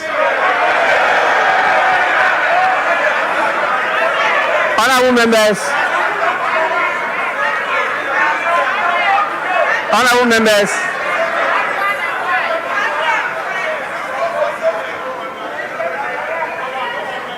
honorable members, I'm talking about Mrs. Patience Bafubone.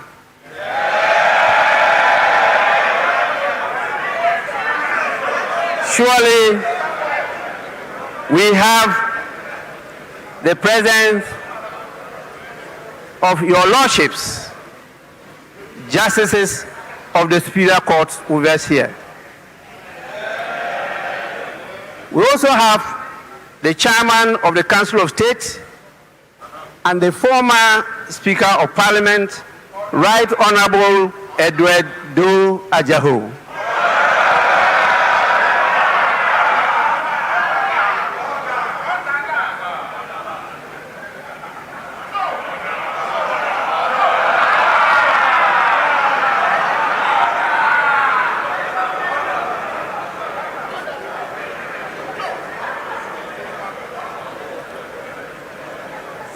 have the presence of the former president, His Excellency John Agyekum Kufuor.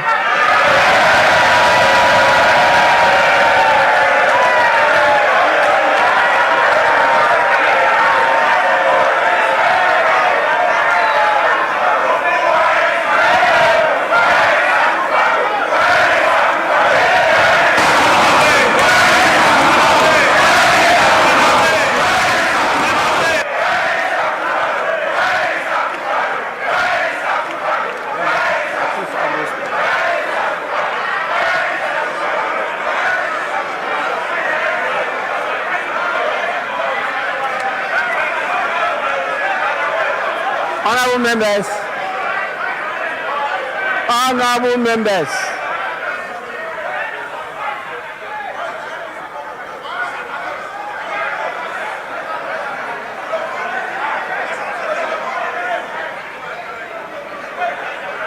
honorable members, I have a formal communication from His Excellency, the former President, Nana Addo Dankwa Akufo-Addo.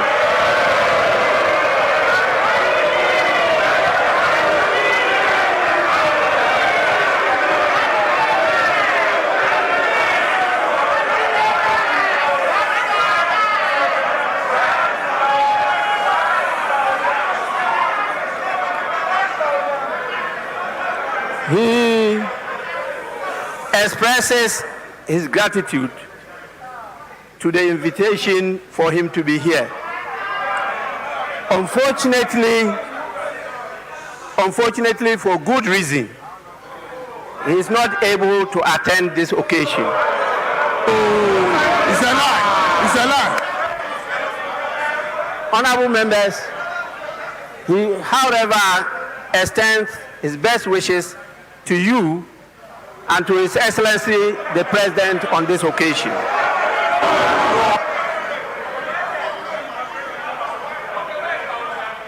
Honorable members,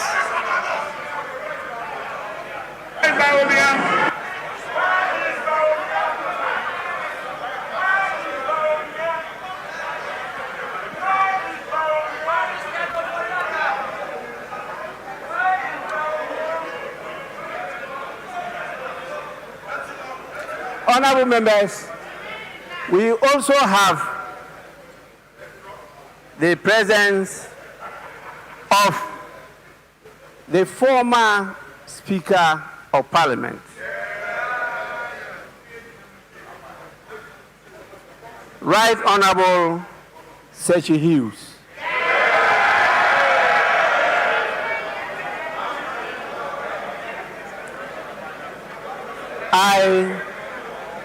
I know that a lot of you are young, so you may not recollect some of these people.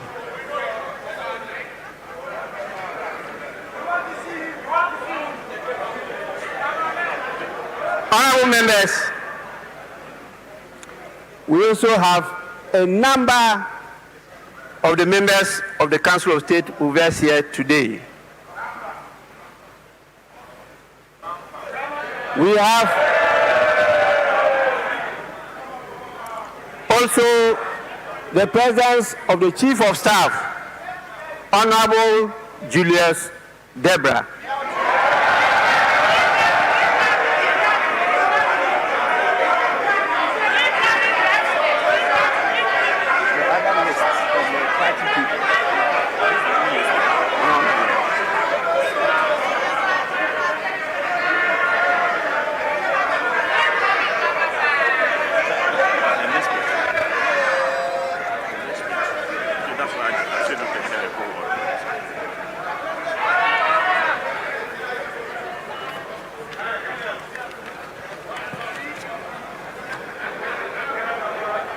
Honorable members, we have with us the former Speaker of Parliament, the Right Honorable Mike Aaron Okwe. We have the National Chairman of the National Democratic Congress,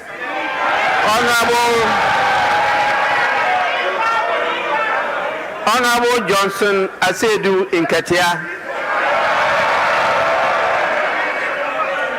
and we have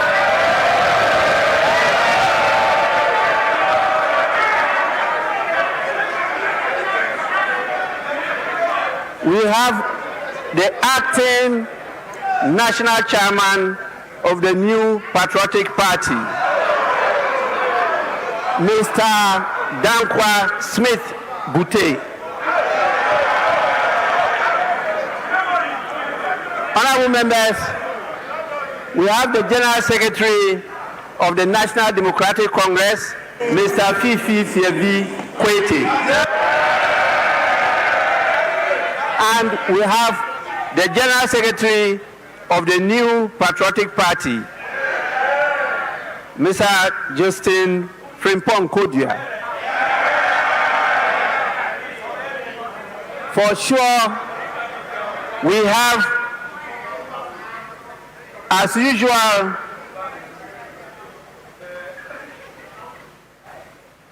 our brothers and sisters in the diplomatic corps. Many of them are here with us, and they are distinguishedly seated at the public gallery. We also have the heads of the various security services.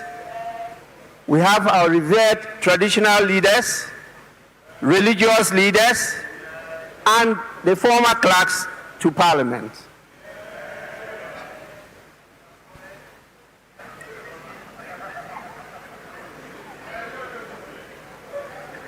Honorable members, on your behalf,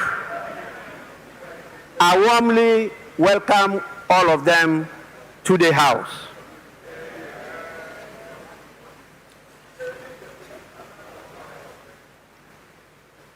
Now, I have the greatest pleasure in inviting His Excellency the President to deliver his message. Your Excellency, you may do so now.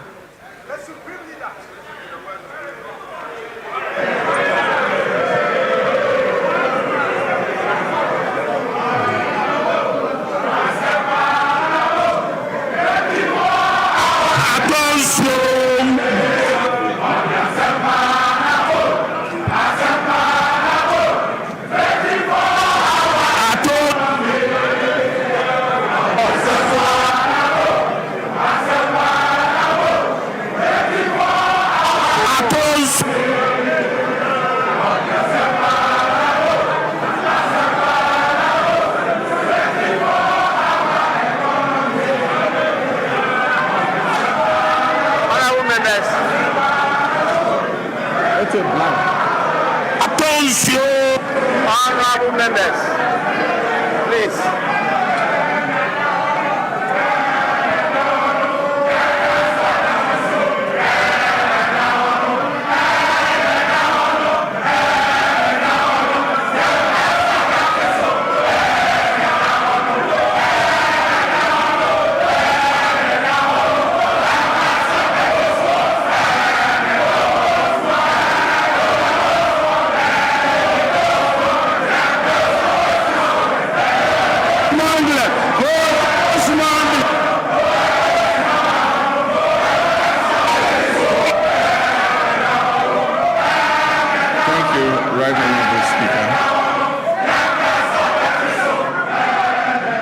Thank you, Right Honorable Speaker. Honorable members of this august House, Your Excellency, the Vice President, Jane Nano Opoku-Agyeman, Your Lordship, the Chief Justice, the good people of Ghana, friends of the media, ladies and gentlemen, and let me proceed on the protocol so well established by the Speaker and say, distinguished guests, ladies and gentlemen. It is both a profound honor and a constitutional duty to appear before this august House to deliver a message on the state of the nation as required by Article 67 of our Constitution. I do this with the perspective and through decades of public service, including my time in this very chamber as a Member of Parliament representing Bole Bamboy, and my previous term of office as President of the Republic from 2012 to 2017. My journey in public service, like that of our nation, has not followed a straight path. It has been marked by periods of steady progress and then by setbacks and by determined recovery. Mr. Speaker, that pattern of resilience mirrors the national experience of our nation. And today I stand before you to speak to another such defining moment, a moment in which our nation is on the rebound of national renewal and of restored hope. This moment is being shaped by hard choices, institutional resolve, and a renewed commitment to stability and national purpose. Mr. Speaker, in just a few days, on 6th March 2026, our dear nation Ghana will celebrate 69 years of independence on the theme Building Prosperity, Restoring Hope. This theme is not merely ceremonial, it is the blueprint that guides our administration's vision and actions. It reflects where we have been, it acknowledges the difficulties we have endured, and confidently declares the direction in which we are headed. At the heart of this vision are two complementary and mutually reinforcing agendas. One, the Resetting Ghana agenda, and two, the Accra Reset. The Resetting Ghana agenda is our national commitment to restore economic stability, rebuild public trust in our democracy, strengthen our institutions, and deliver tangible improvements in the lives of ordinary Ghanaians. It is about turning the page on years of mismanagement and confronting our challenges with honesty, and charting a new course anchored in fiscal discipline, transparency, and sustainable development. The Accra Reset, on the other hand, is our continental commitment. It recognizes that Ghana's prosperity cannot be separated from Africa's progress. It calls for a fundamental shift in how African nations relate to one another and to the world, from dependence to self-reliance, from fragmentation to integration, and from reactive postures to strategic leadership. Mr. Speaker, these two agendas are deeply interlinked because we cannot build lasting prosperity at home without contributing to stability and growth across our continent. Equally, we cannot lead effectively on the continental stage if our own house is not in order. Together, these frameworks demonstrate our determination to restore hope, not merely as a promise, but as a lived reality of Ghanaians and Africans alike. As we build on the foundation laid in 2025, the first year of my return to the presidency, we do so with clarity of purpose, unity of action, and confidence in our ability to deliver a future worthy of our people's sacrifice and their aspirations. Mr. Speaker, this moment of national renewal unfolds against the backdrop of a world in profound flux. The global order we once knew is being rapidly reshaped, and the so-called rule-based international system endures only as long as it protects the advantages of those who designed it. Once emerging nations like ours begin to operate within those same rules to rebalance power, the very architects of that order prove willing to relax their commitments. Ghana, like many nations, has learned this hard truth. We cannot respond to this new reality with fragmentation, hesitation, or continued dependence. History has long taught us that resilience and prosperity will not be handed to us. They must be built deliberately through cooperation, self-belief, and strategic alignment. This era ahead demands that Africa must move from a posture of dependence to one of collective self-reliance. Mr. Speaker, it is in this spirit that Ghana has sought to play a convening and catalytic role on the continent. In the middle of last year, our capital, Accra, hosted African heads of state, policymakers, and development partners for a landmark health sovereignty summit. Together, we charted a new roadmap for healthcare financing and collaboration among African nations. And that message was clear. Africa must take ownership of its health security, pool its resources, deepen collaboration, and design financing solutions that reflect our realities rather than external prescriptions. Strong economies require healthy populations, and health sovereignty is inseparable from economic sovereignty. The same logic applies to trade, industry, and economic growth. Africa's future lies in dismantling our artificial borders, removing bottlenecks that stifle commerce, and fully activating a common market that allows our goods, services, and capital and ideas to move freely across the continent. No single African country, no matter how well endowed, can thrive alone in this new global environment. Rather, when we work together, our combined markets, our youthful populations, our natural resources, and our creativity will constitute one of the greatest economic opportunities of this century. Africa must summon the courage to shape its own destiny, building genuine sovereignty across Africa. The Global South requires a deliberate and disciplined plan, one that begins with unlocking the immense human and creative potential of our young people, strengthening regional value chains to add value to what we produce, mobilizing domestic capital to finance our own development, and speaking with a single, coordinated, and confident voice in global affairs. Mr. Speaker, this is how Africa can move from promise to power, from participation to leadership, and from dependence to self-reliance. The path forward is clear. Africa must rise with confidence, unity, and purpose. And Ghana stands ready not only to rebuild at home, but also to work hand in hand with our African brothers and sisters to shape a future that is defined by shared strength, dignity, and prosperity. Mr. Speaker, we have resolved here in Ghana to operate with our eyes open, to protect our sovereignty, and to design policies that place our people first. We'll continue to engage with the world, but on terms that reflect our interests. We will uphold global norms, but we will not outsource our judgment. And we will build resilience at home so that shifts in external power do not translate into hardship for our citizens. Mr. Speaker, when I last came before this House, I spoke candidly about the depth of the challenges we had inherited across all facets of our nation. Mr. Speaker, nowhere was this national malaise more evident than in the economic sector. We inherited an economy in severe crisis, burdened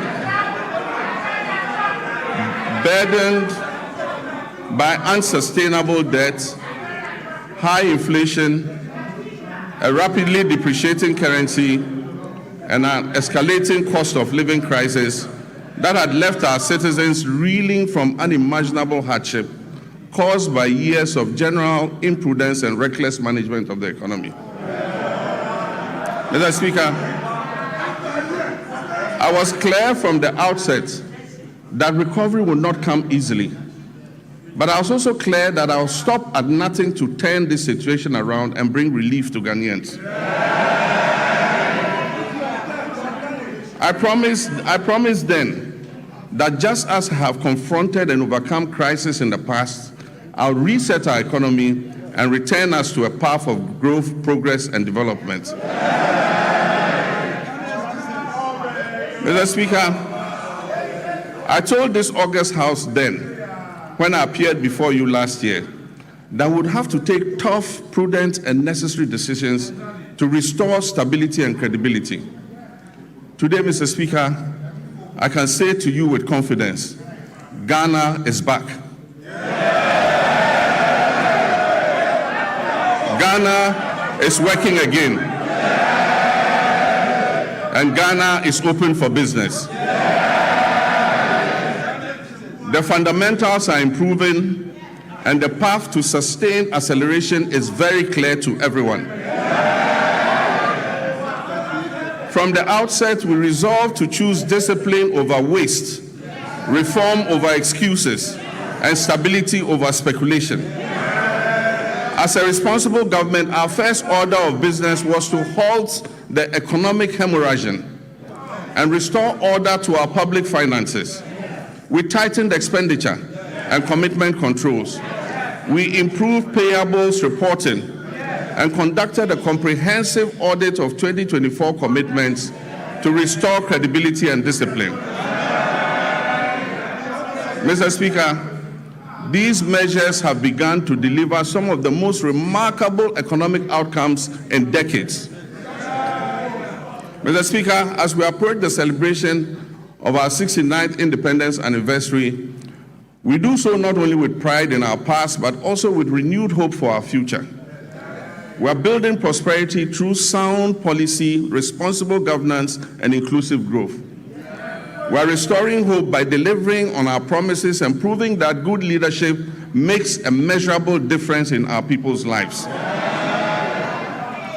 The Resetting Ghana agenda is working. The Accra Reset is gaining momentum. And together they are laying the foundation for a stronger, more resilient, and more prosperous Ghana. Mr. Speaker, our nation is on the runway. It is in takeoff mode. And you are all advised to fasten your seat belts.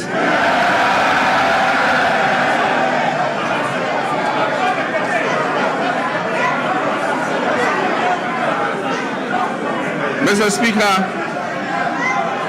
the journey continues and the direction is set and the hope is real.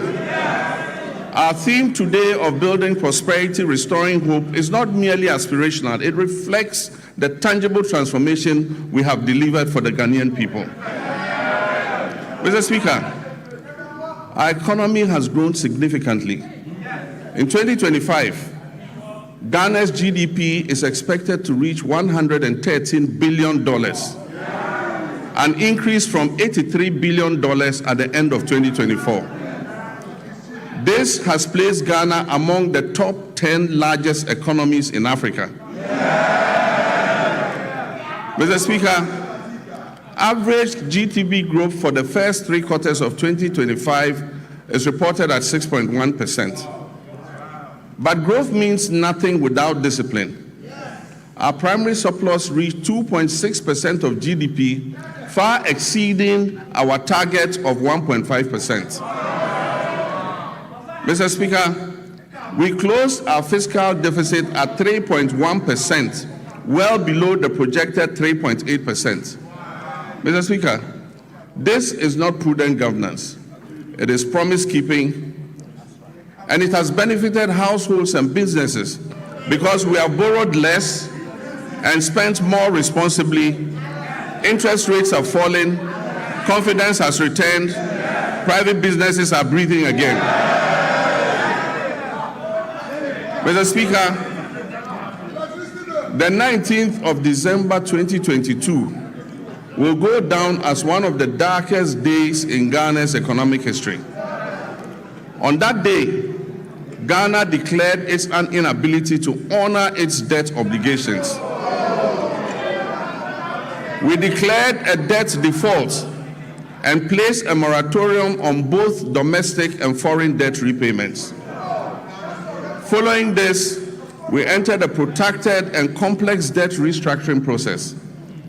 Ghana's debt became a shackle on our economic progress, dragging our nation down into hardship and despair.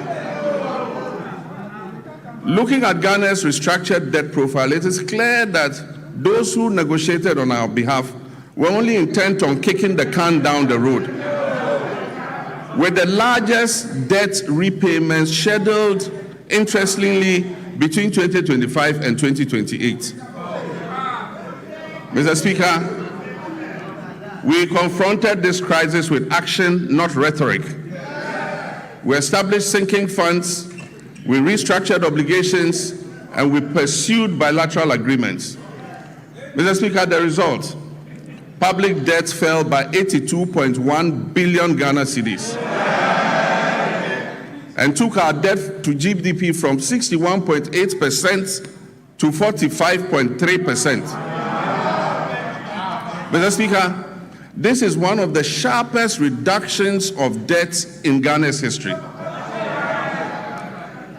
Mr. Speaker, just this year, after the New Year celebration on January 2nd, when people were still recovering from hangovers, we settled a US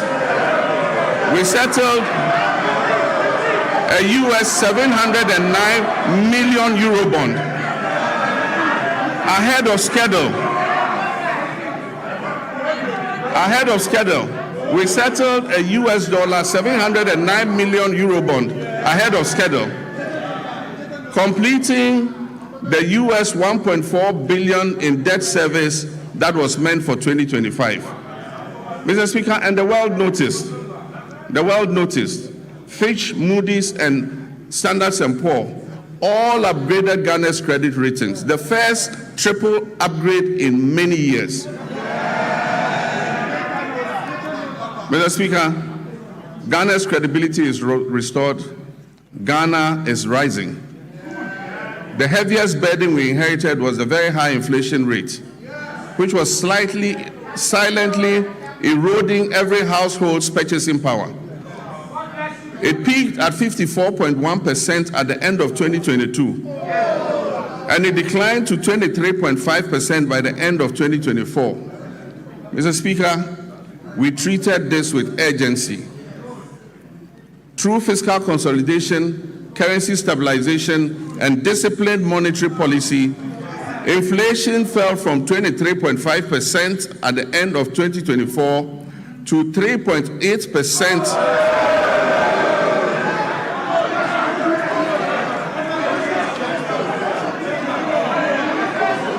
Mr. Speaker, inflation fell from 23.5% at the end of 2024 to 3.8% over 13 consecutive months by January 2026.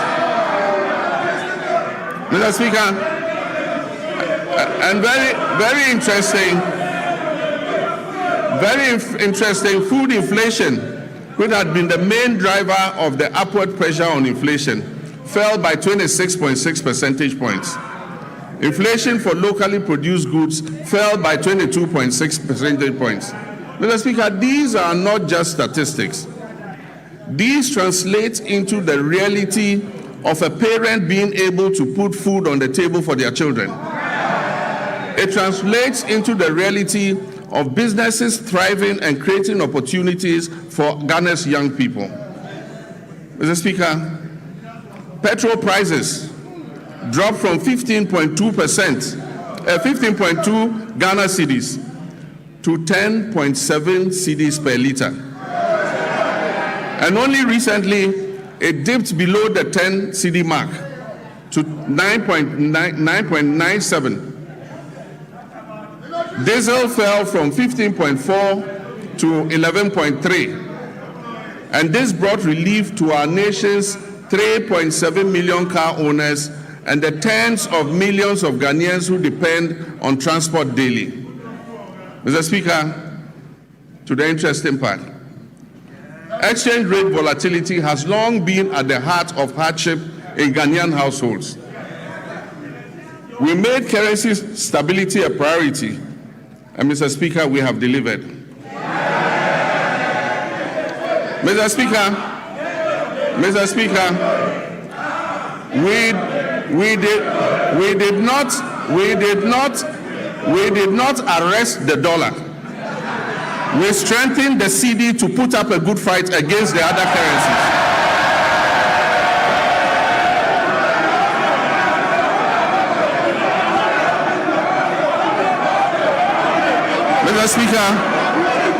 Mr. Speaker, we did not arrest the dollar.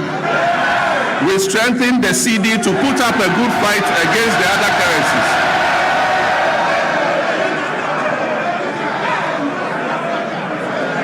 And I'm pleased to report to this House that the cedi appreciated by 40.7% against the US dollar and by 30.9% against the British pound and by 24% against the euro. Mr. Speaker, Ghana's economic turnaround is broad-based and comprehensive. all sectors of the Ghanaian economy have witnessed remarkable improvement in our first year in office. And most importantly, Ghana's economy has surpassed the 100 billion mark for the first time. And as I said, it is projected to place Ghana among the top 10 largest economies in Africa. Mr. Speaker, our reserves currently stand at $13.8 billion from $8.9 billion at the end of 2024. This covers 5.7 months of import. A key driver of this development has been the establishment of the Ghana Gold Board. By formalizing gold exports, we have reduced smuggling, we have increased recorded exports in the artisanal and small-scale mining sector from 63.6 tons to 103 tons. And we've channeled that foreign exchange into our economy. Mr. Speaker, when the cedi stabilizes, imported inflation falls, businesses can plan better, and household incomes improve. Mr. Speaker, as global uncertainty grows, it is necessary for us to reduce our country's exposure to external shocks, break the cycle of economic downturns, and safeguard our macroeconomic stability. Just last Wednesday, 25th February 2026, the Minister for Finance presented the Ghana Accelerated National Reserve Accumulation Policy to this House. Mr. Speaker, this policy seeks to strengthen our country's external resilience by increasing our international reserves to 15 months of import cover by the end of 2028, supporting long-term structural transformation while safeguarding macroeconomic stability. Mr. Speaker, it is forecast that gold prices will remain high over the next 3 years. And so this presents us with a unique opportunity to build an economic war chest to withstand any global economic shocks, to secure our macroeconomic stability and improve the standards of living of our citizens and build a lasting prosperity for future generations. This is what the GANRAP policy seeks to achieve. Mr. Speaker, we abolished nuisance taxes that were levied on Ghanaians between 2017 and 2024. These included the e-levy, the betting tax, the emission tax, the COVID levy, and so forth. Mr. Speaker, we have reformed VAT comprehensively. One, by abolishing the 1% COVID-19 levy, decoupling Get Fund and NHIL from VAT, reducing the effective VAT rate from 21.9% to 20%, raising the VAT threshold to 750,000 Ghana cedis to exclude petty businesses, and extending zero rating on textiles up to 2028. Mr. Speaker, these fiscal reforms have effectively put 6 billion Ghana cedis back into the pockets of Ghanaians. Interest rates have fallen from above 30% to currently between 18 and 20%, freeing up credits for businesses and households. And according to the Ghana Statistical Services, over 1 million Ghanaians have found employment between Q1 and Q3 of 2025. Mr. Speaker, and 950,000 Ghanaians have escaped multidimensional poverty over the same period. Mr. Speaker, I'm pleased to report that our external position has strengthened significantly. By December 2025, our current account recorded a surplus of 9.1 billion, representing 8.1% of our GDP. This is a remarkable increase from 1.5 billion or 1.8% of GDP in 2024. These achievements have been driven by robust gold, cocoa, and non-traditional exports, and increased remittance inflows. This improvement demonstrates that our economy is gaining strength and resilience again on the global stage. We've moved decisively from planning to action on our flagship 24-hour economy and accelerated export development program. This was officially launched in 2025, and this transformative initiative is designed, 1, to unlock round-the-clock economic activity, 2, deepen our value chains across key sectors, 3, boost productivity and support export growth, and 4, create quality jobs in agriculture, manufacturing, logistics, and services. Mr. Speaker, I want to thank this August House. On 6 February 2026, this House passed the 24-hour Economy Authority Bill. This has established the regulatory framework and the legal mandate that was necessary for full implementation. Last week, at the cabinet meeting held, I had the honor of signing this historic legislation into law. All is now set for takeoff. This is the boldest economic transformation initiative in Ghana's recent history. Mr. Speaker, in this year's budget, 110 million has been allocated to begin the setting up and implementation of the 24-hour Economy Authority. These resources will enable businesses to operate beyond traditional business hours. They will attract investment through strategic partnerships with the Development Bank of Ghana and the Ghana Infrastructure Investment Fund, and they'll strengthen the foundations for sustained growth and job creation, especially for our young people.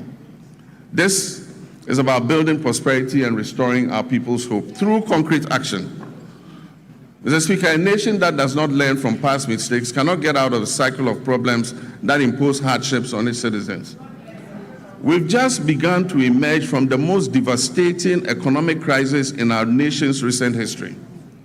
This crisis was triggered by general financial indiscipline, huge deficits, and massive debts that were occasioned by persistent and unbudgeted expenditure to meet the ends of convenient politicking. In the last week, we have had to take the painful but necessary decision to revise the producer price of cocoa to achieve competitive pricing and resolve the acute liquidity challenges in the sector. Mr. Speaker, failure to do this as others did and left a debt of 32 billion for this government to pay. Failure to do this would have meant borrowing billions in borrowed funds. Mr. Speaker, this unplanned expenditure would have taken us right back to the very devastating economic problem we have only recently begun to escape.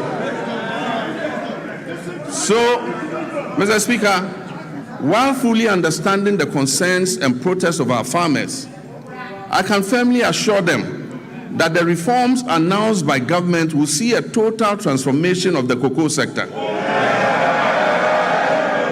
And it will guarantee them a fair and transparent price that enables them to meet the cost of producing the commodity and making decent margins.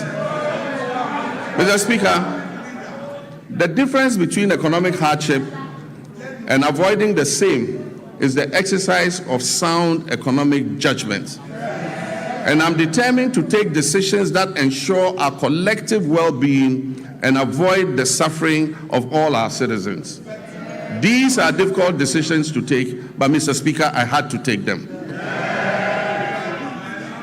Mr. Speaker, we are bringing legislation to this House to tighten our procurement processes by banning sole source contracts, except in exceptional circumstances. We'll also bring legislation to this House to make it mandatory to seek Parliament's prior approval before any government asset or property is leased out or sold. This includes lands and state enterprises. Mr. Speaker, last Tuesday, I caused the Minister of Finance to lay before this House the Value for Money Office Bill. This is a landmark measure, a fulfillment of yet another campaign promise to the good people of Ghana. And this is designed to decisively end waste, inflated contracts, abandoned projects, and chronic cost overruns that have for far too long drained the public purse. All these measures are intended to improve public trust and accountability. Mr. Speaker, in January 2025, we inherited an energy sector on the brink of collapse that had been precipitated by a severe financial crisis. The sector was burdened with a staggering debt of 80 billion Ghana cedis, strengthening the operational viability of key power producers. The 500 million World Bank partial risk guarantee, a critical risk mitigation instrument that was established in 2015 during my first term to safeguard the nearly 8 billion of private sector investment that was put into the offshore Cape Trade Points field, had been fully drawn down and exhausted due to prolonged non-payment for gas consumed. Mr. Speaker, at the distribution level, the Electricity Company of Ghana was plagued by high commercial and technical losses, collecting only 62% of the energy it purchased from generators and declaring less than 50% of its collection into the cash waterfall mechanism. Mr. Speaker, the result was severe liquidity shortfalls and power challenges throughout 2024. In the petroleum sector, years of policy inconsistency, regulatory inefficiencies, a lack of transparency, prolonged licensing processes, and unresolved legal disputes over field unitization had eroded investor confidence. Consequently, crude oil production declined by approximately 32% between 2019 and 2024. It fell from 71.4 million barrels per day to 48.2 million barrels. Mr. Speaker, I'm pleased to announce that as of December 31st, 2025, government has fully repaid and restored the entire 500 million World Bank guarantee, including interest. This has reinstated the facility in full and reaffirmed Ghana's standing as a credible and reliable partner on the global stage. Mr. Speaker, I can also announce that we are paying for every gas we are consuming today. In addition, between January and December 2025, through carefully coordinated policy actions, the government settled all outstanding gas invoices that were owed to ENI and Vitol, amounting to approximately $500 million. And so Ghana is now fully up to date with its gas consumption obligations to the Sankofa partners.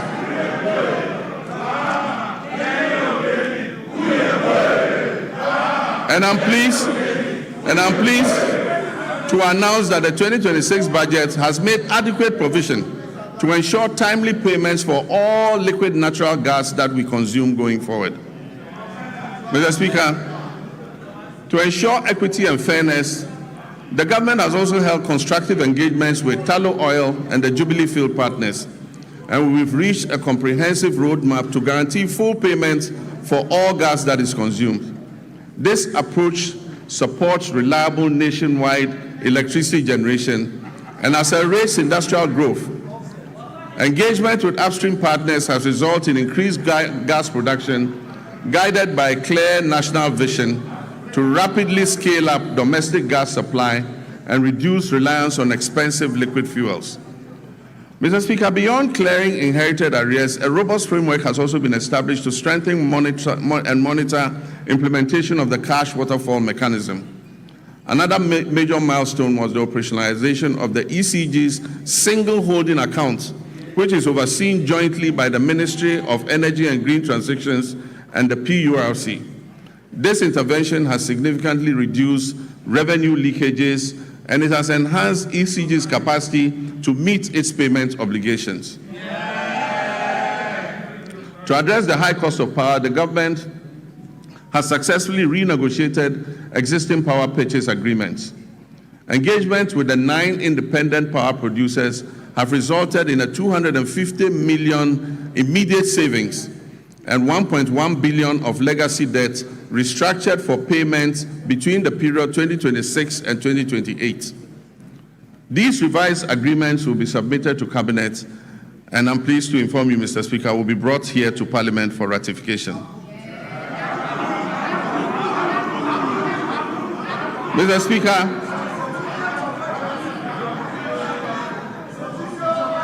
under the Rural Electrification Program, 200 out of the 400 targeted communities have been connected to the national grid, with a further 100 at various stages of completion.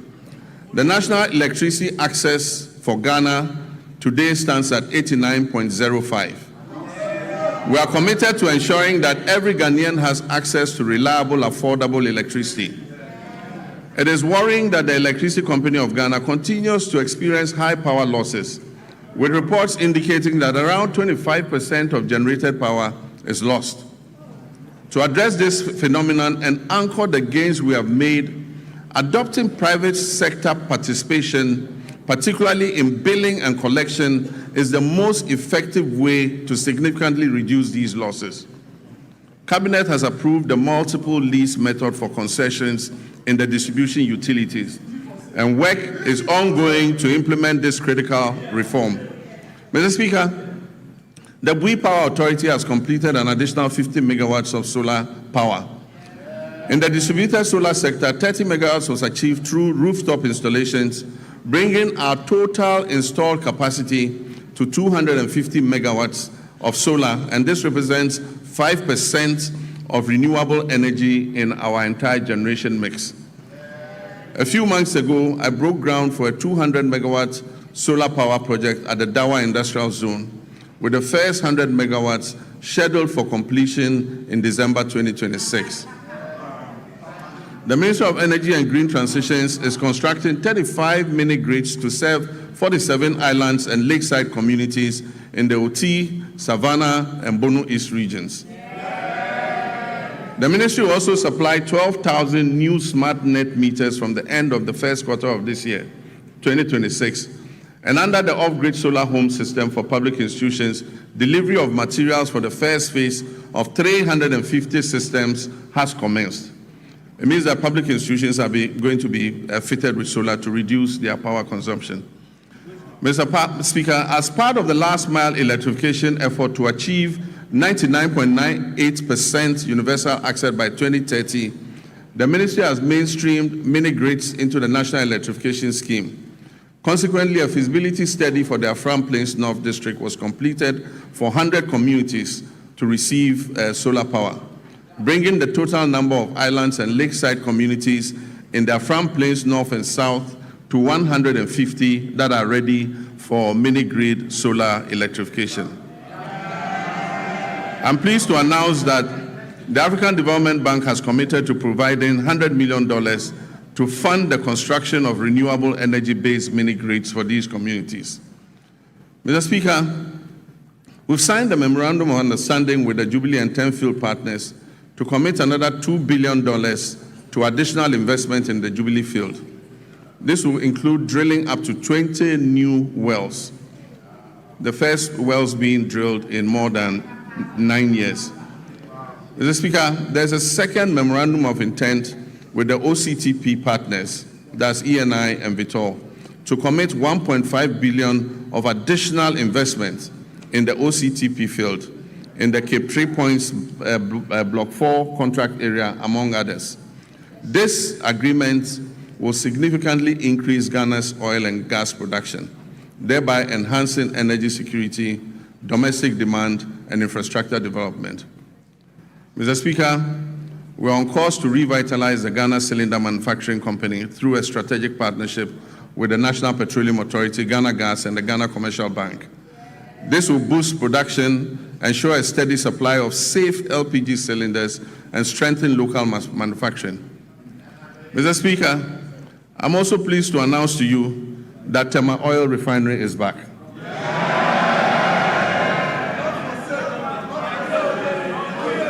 The new management of the refinery has successfully completed extensive turnaround maintenance. And I'm pleased to inform you that this August House that for the first time since 2018, the refinery has commenced processing of crude oil into petroleum products again. So, Mr. Speaker, let me assure our countrymen and women that the energy sector reforms continue unabated. I remain fully committed to turning around the sector, strengthening its foundations, and ensuring reliable, affordable, and sustainable energy security for our nation. Mr. Speaker, agriculture remains central to our national renewal.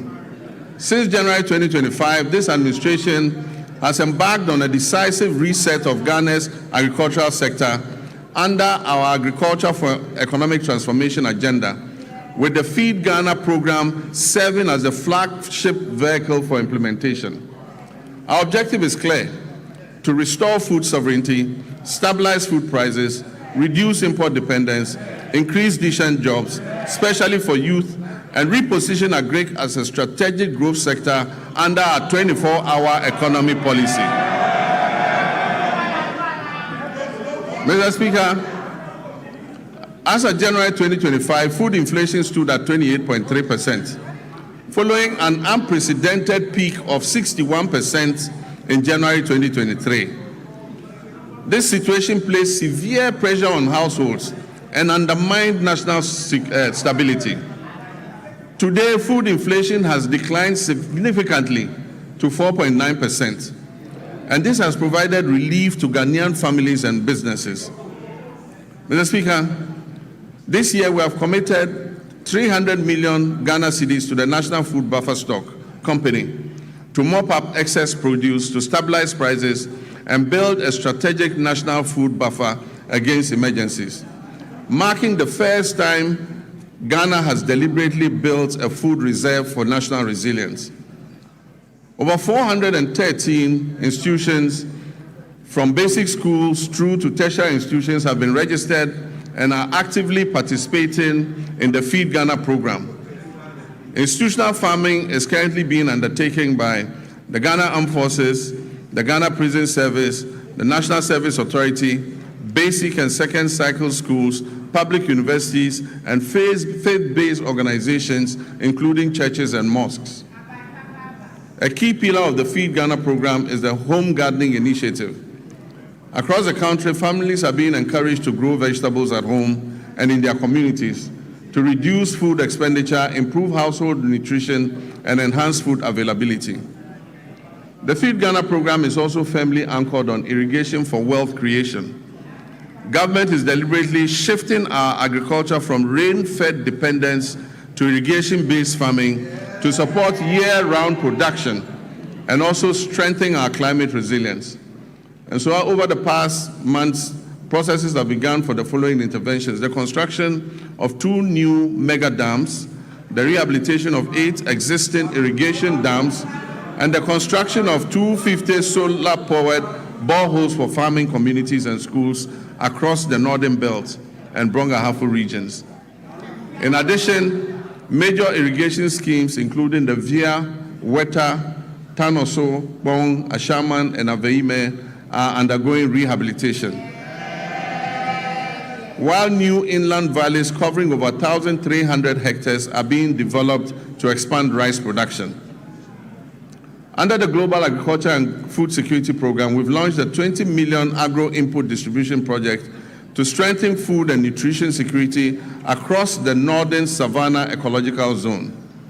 This project is being implemented in 12 districts across 6 regions, with a target of 50,000 farming households, including 30,000 women and youth. It will support the production of key staples such as maize, rice, soya bean, cowpea, granules, while promoting year-round vegetable cultivation through solar-powered micro-irrigation schemes for farmers groups and selected schools. The project is also supporting backyard and commercial poultry production, as well as the distribution of fertilizer and certified seeds to participating districts. This will help strengthen the poultry value chain. We're working to fulfill the promise of establishing farmer service centers across the country to modernize agriculture. Procurement processes are underway for a total of 660 tractors, 400 combine harvesters, and other agricultural equipment and implements. The first 11 farmer service centers will begin construction this year and will provide affordable access to land preparation, harvesting, storage, input supply, extension services, and equipment leasing, especially for smallholder farmers. Mr. Speaker, in the next 2 weeks, I'm going to cut short for the first Farmer Service Center in the Afram Plains. Mr. Speaker, agricultural extension remains the backbone of productivity, and to address the current gap between farmers and extension officers, 540 motorbikes have been procured to improve extension coverage. 150 of those bikes have already been distributed, and we're employing 400 Feed Ghana district coordinators nationwide, while 10,000 young Ghanaians are being enrolled under a 4-year national service agripreneurial program with annual absorption into permanent employment. So far, 3,000 youth have been posted by the National Service Authority under the Agripreneur program.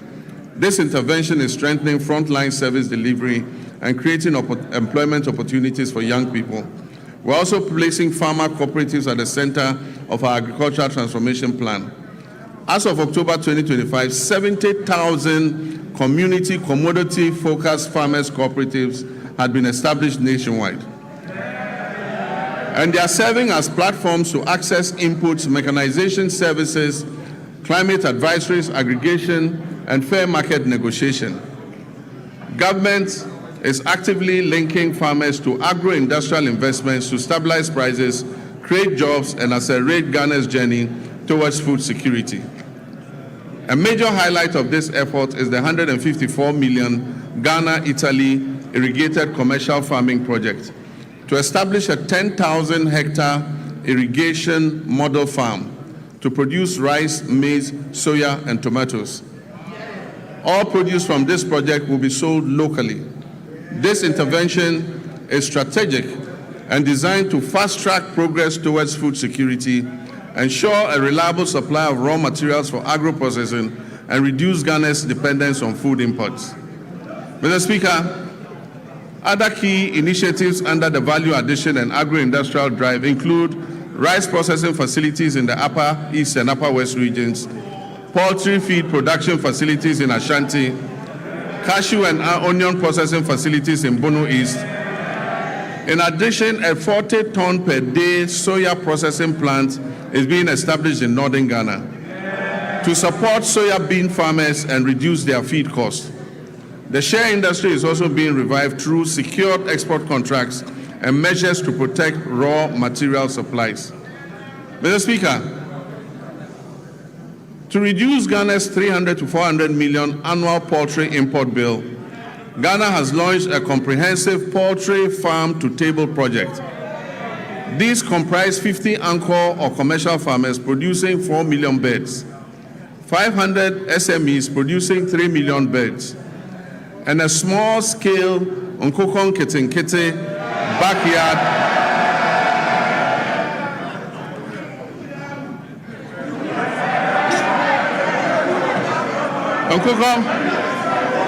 and a small-scale Nkokon Kitinkiti backyard poultry program that is targeting 3 million birds nationwide, with emphasis on women and young children. Mr. Speaker, the Nkokon Kitinkiti program is underway as I speak, and the target is to reach 60,000 households. Even before I launched the Nkokon Kitinkiti program, 720 beds had been distributed during the pilot phase to 13,000 farmers in 12 districts. I recently opened a poultry processing factory in Bichim to support expected production growth in the poultry sector. Mr. Speaker, education is important, and it remains pivotal to our national transformation agenda. In this regard, the year 2025 was both eventful and momentous for Ghana's education sector. I'm pleased to report that all the flagship initiatives and commitments that were contained in our Reset Agenda Manifesto have been faithfully honored during the year under review. The No Fee Stress initiative was successfully launched in Koforidua, and as I speak has benefited over 152,000 young people, first-year students in public tertiary universities. The number of beneficiaries this year is projected to reach 220,000 first-year students. In collaboration with the Student Loan Trust Fund, I have good news for law students. Law students in Ghana will also be now able to access the student loan scheme to pursue their legal education. Mr. Speaker, the free tertiary education policy for persons with disability has also been launched and is now fully benefiting all eligible persons with disabilities enrolled in our tertiary institutions nationwide. Mr. Speaker, the 2025 academic year saw a stable, uninterrupted supply of quality food to all our schools under the free senior high school program. Mr. Speaker, to further deepen coordination, accountability, and effectiveness in the education sector, this Honorable House passed several important pieces of legislation. These include 1, the Kwame Nkrumah University of Science and Technology Bill 2025, the Ghana Scholarships Authority Bill 2025, the Change of University Names Bill 2025, the University for Development Studies Bill 2025, and the Ghana Education Trust Fund Bill 2025.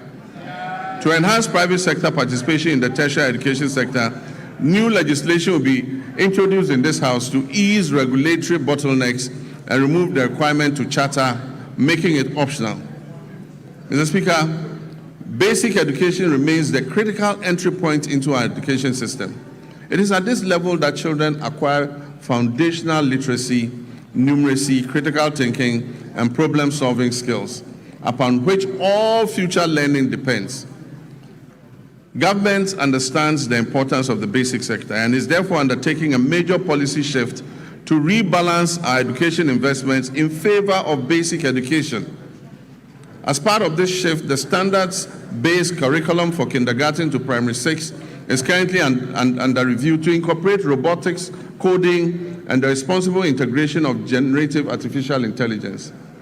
Additionally, as part of the ongoing curriculum review, artificial intelligence education will be introduced at an age appropriate and developmentally sensitive, with a strong emphasis on ethical use, digital responsibility, critical thinking, and human values. Mr. Speaker, in response to the persisting challenge of schools under trees, this government has programmed a bold and decisive intervention for the 2026 financial year. This includes the construction of 200 kindergarten blocks, 200 new primary school blocks, 200 new junior high schools nationwide. And I'm further pleased to inform this House adequate allocation has been done in the 2026 budget. I'm further pleased to inform this House that the government has fully cleared all outstanding capitation grant arrears owed to the public basic schools, as well as clearing all outstanding arrears of BEC exam registration subsidies due to the West African Exams Council. For previous years, the legacy debts to West African Examinations Council have all been cleared. Mr. Speaker, education for learners with special needs is not only a moral right, but also a sound, pragmatic investment. And it promotes equity and strengthens social cohesion. In recognition of this, the amended Get Fund Act has established a dedicated, sustainable funding framework to implement free education for learners with special needs, beginning in the 2026 academic year. Government has also increased the daily feeding grant for students in public special schools from 8 cedis per day to 15 cedis per day. This significant increment reflects our resolve to address the unique nutritional and health needs of learners with disability. In addition, Mr. Speaker, we'll construct a modern state-of-the-art special needs school in Ho in the Volta region, and we'll rehabilitate and upgrade the existing special needs schools in Okropong, Ekwapim, in fulfillment of our pledge also to provide free sanitary pads to schoolgirls as part of efforts to improve menstrual hygiene and reduce absenteeism among female learners, a total of 12.2 million packets of sanitary pads were distributed to girls in public schools across the country in 2025. Mr. Speaker, we allocated in this year's budget 292.4 million Ghana cedis to sustain the free sanitary pad initiative.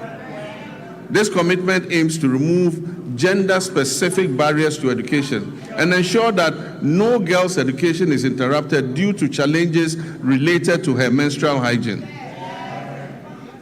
Mr. Speaker, as part of efforts to decongest senior high schools and increase access and ensure parity in educational opportunities, government is going to convert and upgrade 30 Category C secondary schools to Category B, and convert and upgrade 10 Category B schools to Category A.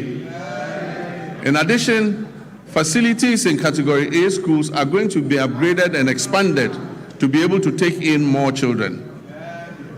Technical and vocational education and training remain a critical pillar of our strategy to address youth unemployment and accelerate skills development. Government will construct 6 brand new regional TVET centers of excellence across the country to equip our young people with practical, industry-relevant skills aligned with the demands of the evolving job market. We're also undertaking a review of the national curriculum to align with the OECD Future of Education and Skills Framework. This will make TVET education more adaptive and resilient. Mr. Speaker, to expand access to higher education and support balanced regional growth and meet the rising demand for quality tertiary education, we've entered international partnerships to establish 2 new public universities, one in Kentapor in the Bono East region, another in Jasikan in the OT region. I'm happy to announce also that a grant has been sourced from China to establish a new public university in Damango in the Savannah region. Mr. Speaker, technical universities play a critical role in closing the skills gap and reducing youth unemployment by delivering high-quality, industry-aligned and practice-oriented training within a broader policy framework that stimulates labor demand. In this regard, government is going to establish 3 new technical universities to strengthen skills development, enhance innovation, and support national industrialization efforts. Mr. Speaker, the Teachers Housing Initiative is a joint effort involving district assemblies, Common Fund, Get Fund, NATS, and JESOPs. And the aim is to build 50,000 housing units for teachers. This initiative is called the Teacher Dabre, maybe a Teacher Beda. This partnership demonstrates our collective dedication to enhancing teachers' living conditions and boosting the retention of teachers, especially in rural and remote areas, and ensuring that teachers can live, work, and retire with dignity and security. Mr. Speaker, by prioritizing equitable access and expanding infrastructure, we're investing in human capital and laying the foundation for a Ghana where every child can learn, grow, and succeed. Mr. Speaker, our health system. By January 2025, our health system was under severe strain. Aging and deteriorating equipment, stalled hospital projects amounting to 15 billion Ghana cedis in liabilities, and growing workforce pressures had weakened service delivery. Over the past year, donor support to our health sector declined sharply from 19% of our total health budget to just 2.2% today, creating an annual financing gap of more than 2.4 billion Ghana cedis. The withdrawal of support from programs previously financed by partners such as the USAID exposed the vulnerability in essential supplies and services, particularly in remote and underserved communities.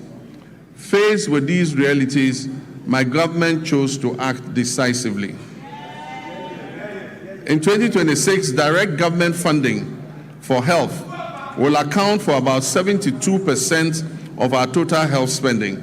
This is up from 56.8% in 2023. Core health allocations have risen to GHS 23.3 billion, and with national health insurance resources included, total health financing now stands at 34.7 billion Ghana cedis. This reflects our clear commitment to domestic financing and health sovereignty. At the same time, we have faced the growing burden of non-communicable diseases. Today, non-communicable diseases account for over 40% of all deaths in Ghana and remain a major cause of household poverty. To address this, the government established the Ghana Medical Trust Fund, otherwise called Mahama Cares.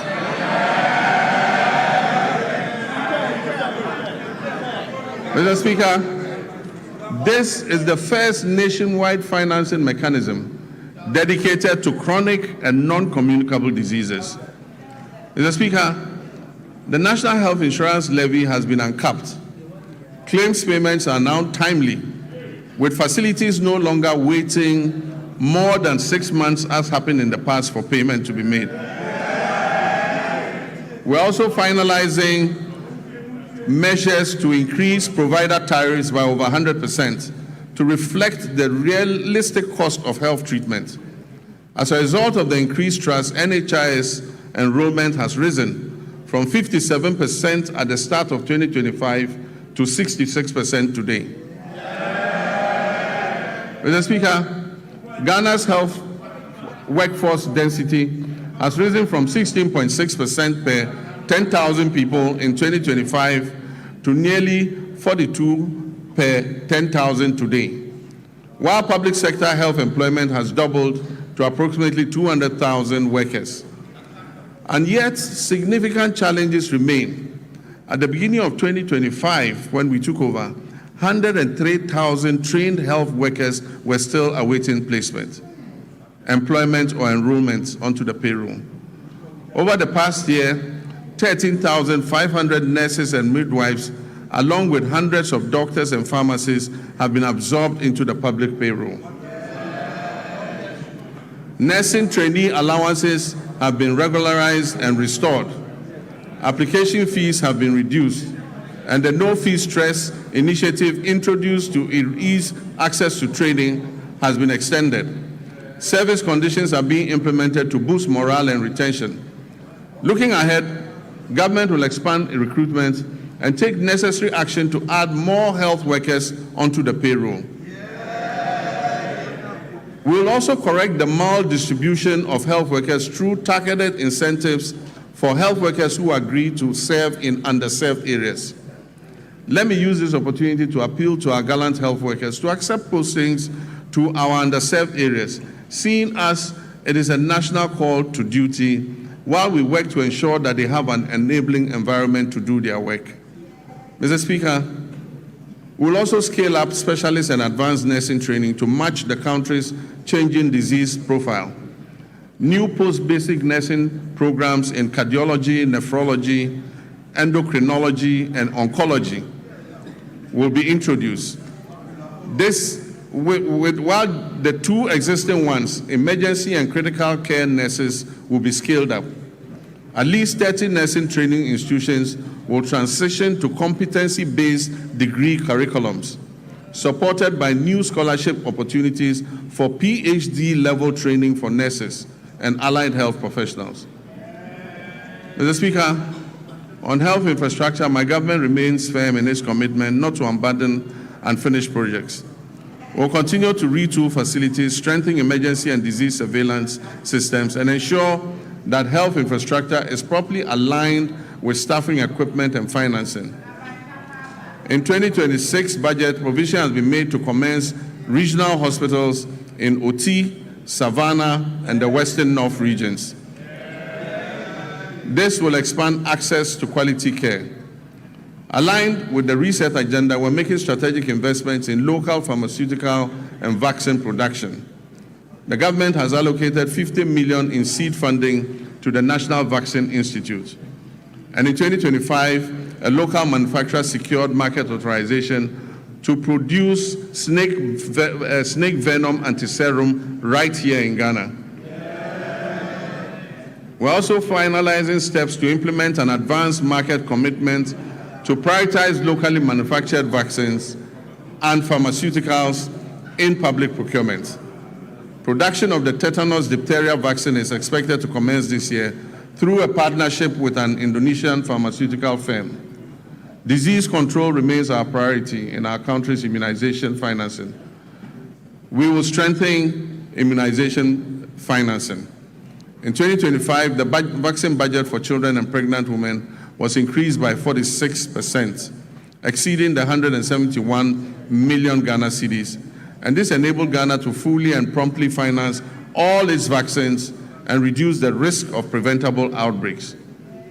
In 2025, we also introduced the HPV vaccine to protect young women and girls against cervical cancer. Mr. Speaker, Ghana's HIV prevalence rate is estimated at 1.6%. And as I speak with you, there are about 350,000 of our countrymen and women living with HIV and AIDS. Mr. Speaker, although prevalence is low, some population segments and regions have significantly higher incidence than the national average. The Ghana AIDS Commission has been tasked with ensuring the availability of testing and antiretrovirals.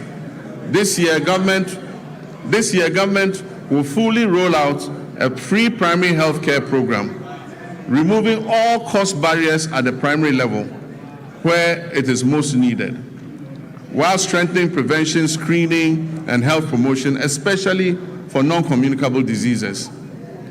The Ghana Medical Trust Fund will be scaled up, and access to advanced cardiac care, including cardiac catheterization services at Tamale, Kolebu, and Komfo-Anokye Hospital, will be expanded to reduce overseas referrals and position Ghana as a center for specialized care in the sub-region, in line with our medical tourism objectives.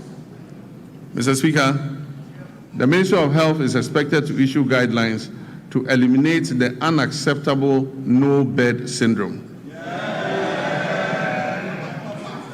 Patients facing medical emergencies must be received and given help, if even under makeshift conditions.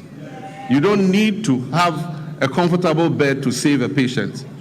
No patient must be turned away from any health facility they report to.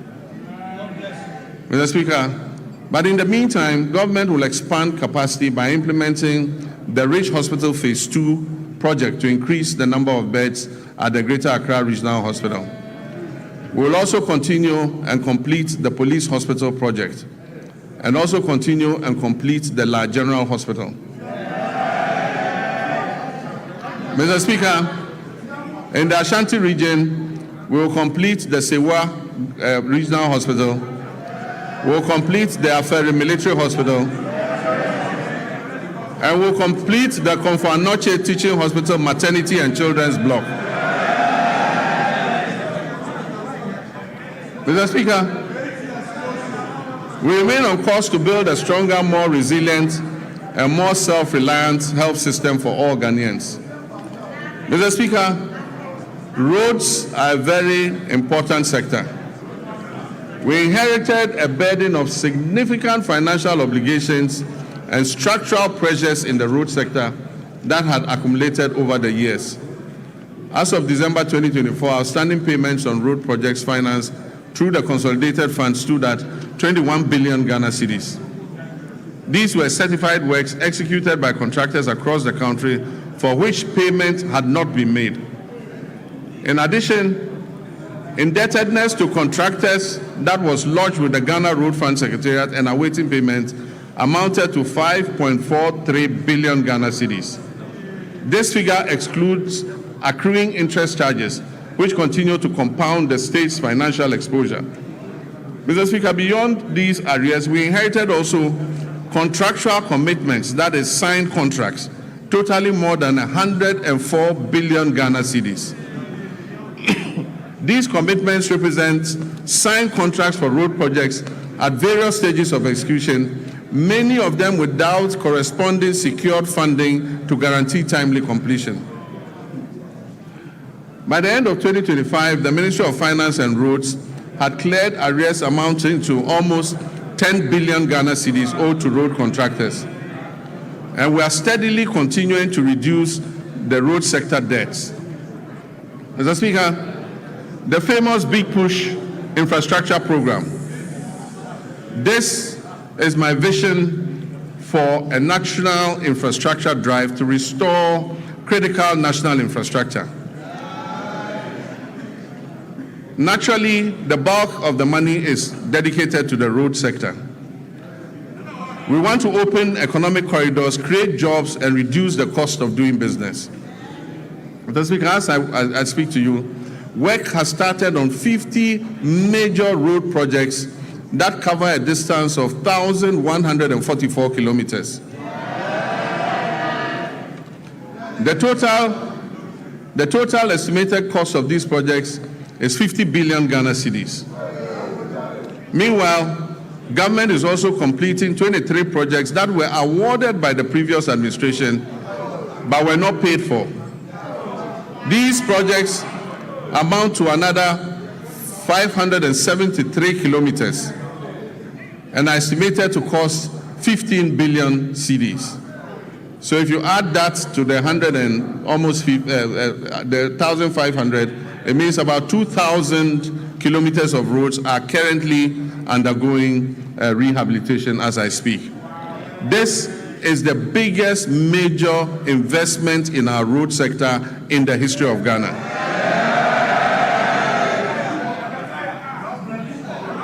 Across all 16 regions, 73 projects are advancing with significant visible progress expected by the end of the year.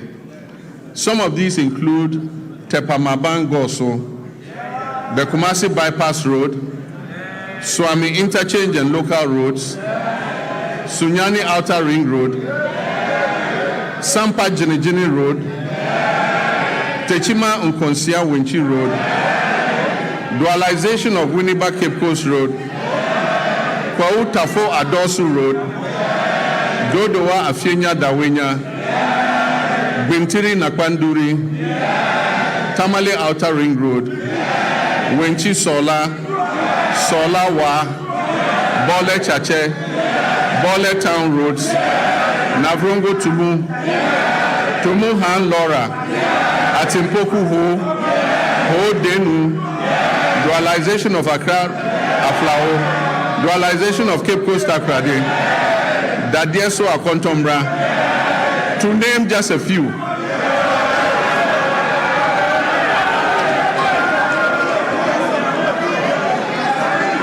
Mr. Speaker,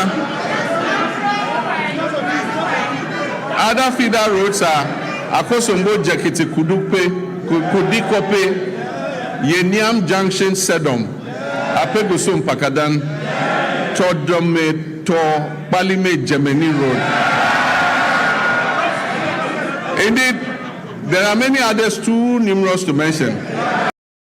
And as I said at the launch of the Big Push program, the whole of Ghana is going to become a construction site.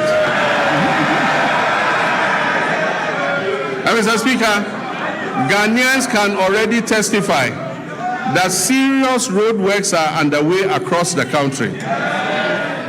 Mr. Speaker, the Accra-Kumasi Expressway will be a 198.7 kilometer, 6-lane high-speed motorway. This expressway is designed to connect Ghana's two largest cities, Accra and Kumasi, and it will reduce the traveling time between Accra and Kumasi to approximately 2.5 hours. Mr. Speaker, this new alignment will have 8 interchanges and will be Ghana's first true expressway. And so government has established the Accra-Kumasi Expressway Limited, which is a subsidiary of the Ghana Infrastructure Investment Fund, as the concessionaire that will be mandated to design, to finance, construct, operate, and maintain the expressway, with the Ministry of Roads and Highways as the contracting authority. The project delivery is structured as a long-term concession of up to 50 years. Mr. Speaker, this expressway will be Ghana's first purpose-built expressway with limited access points, so goats and sheep cannot cross at any point. Mr. Speaker, it's designed for higher speed limits and modern safety infrastructure to reduce travel time and improve road safety. Preparatory activities including feasibility studies, the detailed designs and cost assessments are currently underway. This major road construction work aims to improve mobility, safety, and trade while connecting communities to markets and essential services. Mr. Speaker, the Eastern Corridor. We aim to complete all unfinished segments of the Eastern Corridor Road by the end of 2027. Mr. Speaker, we'll continue and complete the 27.7 Accra-Tema Motorway and Extension Project. And this includes reconstructing the Accra-Tema Motorway into a 4-lane expressway with 3-lane service roads in both directions, and interchanges at Ashaman, where you have the Ashaman underbridge. It will now be an interchange. There will be another interchange at Community 18 and Teshi Link. Mr. Speaker, it also involves remodeling the Tetekwashi interchange. Construction works are ongoing and progress is at 32%. Mr. Speaker, other important projects include the Kumasi Inner Ring Road, the Volivo Bridge over the Southern Volta River, the Dambai Bridge over the River Oti, and the Adoso Bridge over the River Afram at Eche Amanfrom. Mr. Speaker, the Ministry of Roads has received cabinet approval to reintroduce road tolls on our roads and our bridges. Mr. Speaker, this time using advanced technology to improve efficiency, transparency, and avoid leakages in revenue generation. Preparatory work is underway to ensure the reintroduction of tolling operations this year. Mr. Speaker, there is no doubt that an effective and efficient transport system is integral to any economic development plan. So to improve public transport services in the country, government is supporting Intercity SCC Coaches Limited, Metro Mass Transit Limited, and the private road transport operators to renew their fleets. Currently, a total of 300 buses have been procured to improve road transport. The initial batch of 100 buses is scheduled to arrive in the country by the end of the first quarter of this year. Mr. Speaker, in fulfillment of my pledge to re-establish a national airline, a 10-member task force established to oversee this initiative has submitted a business model and operational framework to guide the selection of a strategic partner for the new national airline. And this new national airline will take off soon, inshallah. Mr. Speaker, passenger traffic handled by the Ghana Airports Company increased to 3.625 million passengers in 2025. This was an increase from 3.4 million in 2024. In response to the rising passenger traffic and congestion at the Accra International Airport's new Terminal 3, we are remodeling Terminal 2 into a dual-purpose facility to serve both domestic and international flights. So when the remodeling of Terminal 2 is finished, all the domestic flights and some of the international flights will be moved to Terminal 2 so that we ease the congestion on Terminal 3. This will improve operational efficiency and enhance the overall passenger experience. Mr. Speaker, Accra's Terminal 3 remains amongst the best in Africa. A new concourse will link Terminal 2 and Terminal 3 so that passengers arriving in Terminal 2 and having to move to Terminal 3 won't have to come out and walk. They'll go through the concourse. Mr. Speaker, Terminal 3 is going to be supported by a new 7-story floor car park. It will also have an airport hotel and retail amenities to service the passengers. Mr. Speaker, runway expansion and overlay is currently being undertaken to strengthen the Accra International Airport runway. Mr. Speaker, we will also begin work on new regional airports in Sunyani, in Bolgatanga, and Wa. In Sunyani, the current location of the airport is not appropriate to extend the runway, and so we have to move and build a new airport at a different location. Bolgatanga, the site has been acquired and work will commence. Wa also, we have to move the airport from where it is because it almost intersects the road and the airport slopes upwards, making it inappropriate for air travel. Mr. Speaker, we are also reverting the airport in Accra, the international airport in Accra, to its original name, the Accra International Airport.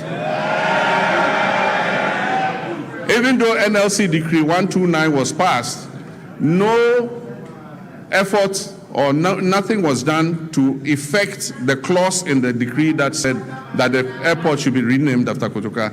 So in all international records in ICAO and IATA, that airport in Accra, the international airport, remains named Accra International Airport. Mr. Speaker,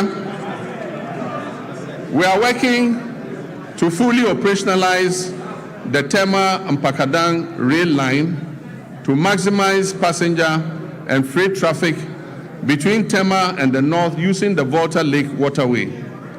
The Western and Eastern railway lines will continue to be modernized in partnership with the private sector. These projects are aimed to support the efficient transport of container and bulk cargo to and from our ports, as well as to facilitate the efficient haulage of minerals from mines in Usuta, Awaso, and Yinehing to the Takoradi port, while also providing passenger transport along the respective rail corridors. Mr. Speaker, as part of the 24-hour economy initiative, a new 24-hour operation has started at Tema Port, allowing access to port services around the clock. This development enables importers to clear their goods at any time, significantly easing congestion at the terminals like the transit terminals, the reefer terminal, and the Golden Jubilee terminal. The initiative brings together customs, banking, and other relevant agencies to enhance efficiency, low transaction costs, and boost Ghana's competitiveness as a major trade hub. Cabinet has reviewed the designs and feasibility study for the Keita Port and directed the Ghana Ports and Harbours Authority to present an action plan and a roadmap for the realization of the project at the earliest possible time. Mr. Speaker, the Driver and Vehicle Licensing Authority, as part of its expansion efforts, has established a new operational office at Adenta Bus Terminal in Accra. If you need any service in the night from DVLA, go to Adenta. There's an office open there day and night. Mr. Speaker, this modern facility operates around the clock, providing continuous service to improve accessibility and convenience for our motorists in Adenta municipality and the whole general Accra area. Mr. Speaker, communications is important, and under the Rural Telephony and Digital Inclusion Project, implemented through the Ghana Investment Fund for Electronic Communications, GIFEC, we extend voice and data connectivity to unserved and underserved communities. We've targeted the construction of 2,016 cell sites all over underserved and unserved communities. 1,561 of these 2,016 cell sites have been constructed, and of this number, 1,144 have been activated. Work is ongoing to activate the remaining 417 sites. Preparations are also well underway to commence construction of the remaining 455 sites.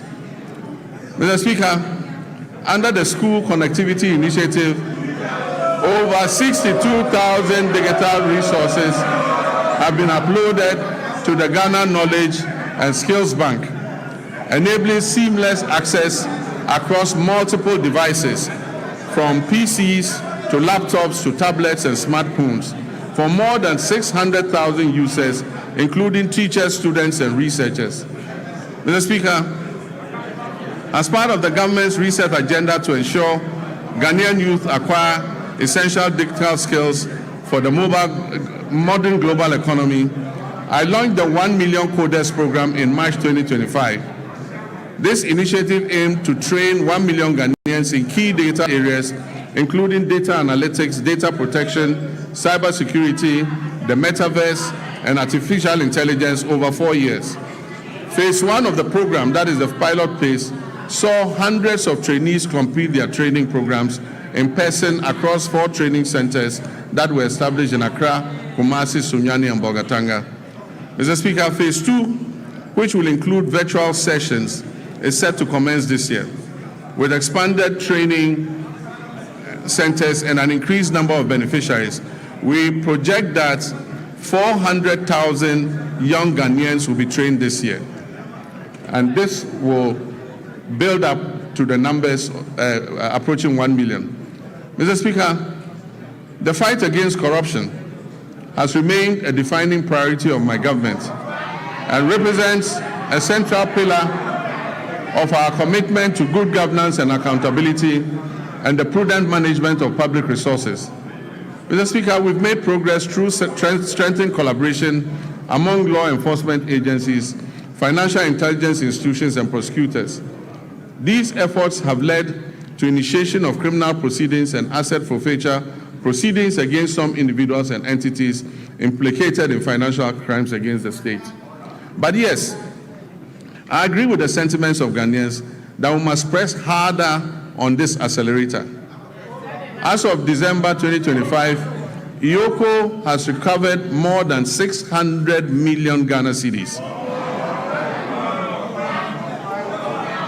The office has investigated 462 cases, with 15 currently under prosecution. It has dismantled transnational carjacking syndicates and has recovered 29 luxury vehicles that were stolen. Mr. Speaker, the government remains resolute that corruption will not be tolerated, regardless of status or political affiliation. The Attorney General's office will continue to use both criminal prosecution and non-conviction-based assets recovery mechanisms to ensure that stolen public resources are returned for national development. Mr. Speaker, I understand that a large majority of Ghanaians are impatient to see those who abuse their public trust in office held to account. Mr. Speaker, there were periods when, under military regimes and unconstitutional governments, extrajudicial means could be used to exact retribution against persons perceived as corrupt or who had abused the mandate given to them by the people. Mr. Speaker, this may have appeared as swift justice, but many regrettable excesses were recorded. In 1992, we overwhelmingly adopted the 1992 Constitution to accept governance by the rule of law. On 7th January, when I swore the oath of office before the people of Ghana, I swore to uphold the 1992 Constitution. I may be as impatient as everyone else to see justice done, but painstaking investigations must be conducted, dockets must be prepared, charges must be filed, and the accused must have their day in court, including appealing even on the smallest point of law to higher courts.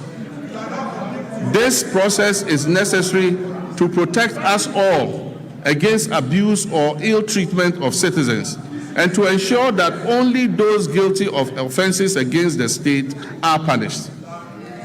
As President Mills of blessed memory said, he said, and I quote, "The wheels of justice grind slowly, but they grind exceedingly fine."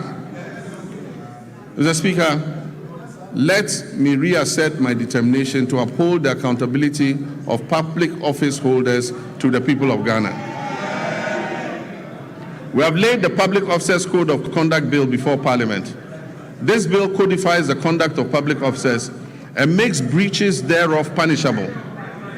I wish at this juncture to thank His Lordship, the Chief Justice, for establishing additional specialized high courts to address breaches identified in the Auditor General's report.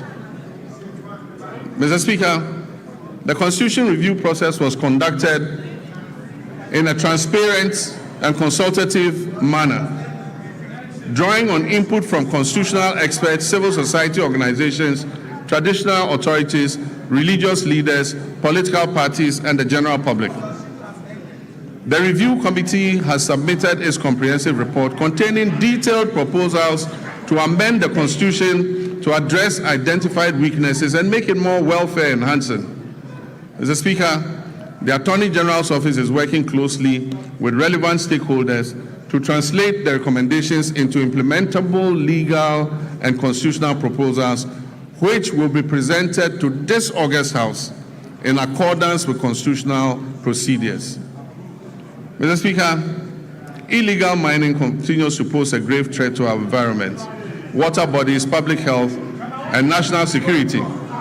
Mr. Speaker, prosecution of persons engaged in illegal mining has been intensified, with a renewed focus on dismantling organized criminal networks behind galamsey operations, rather than targeting only the little fish, low-level offenders.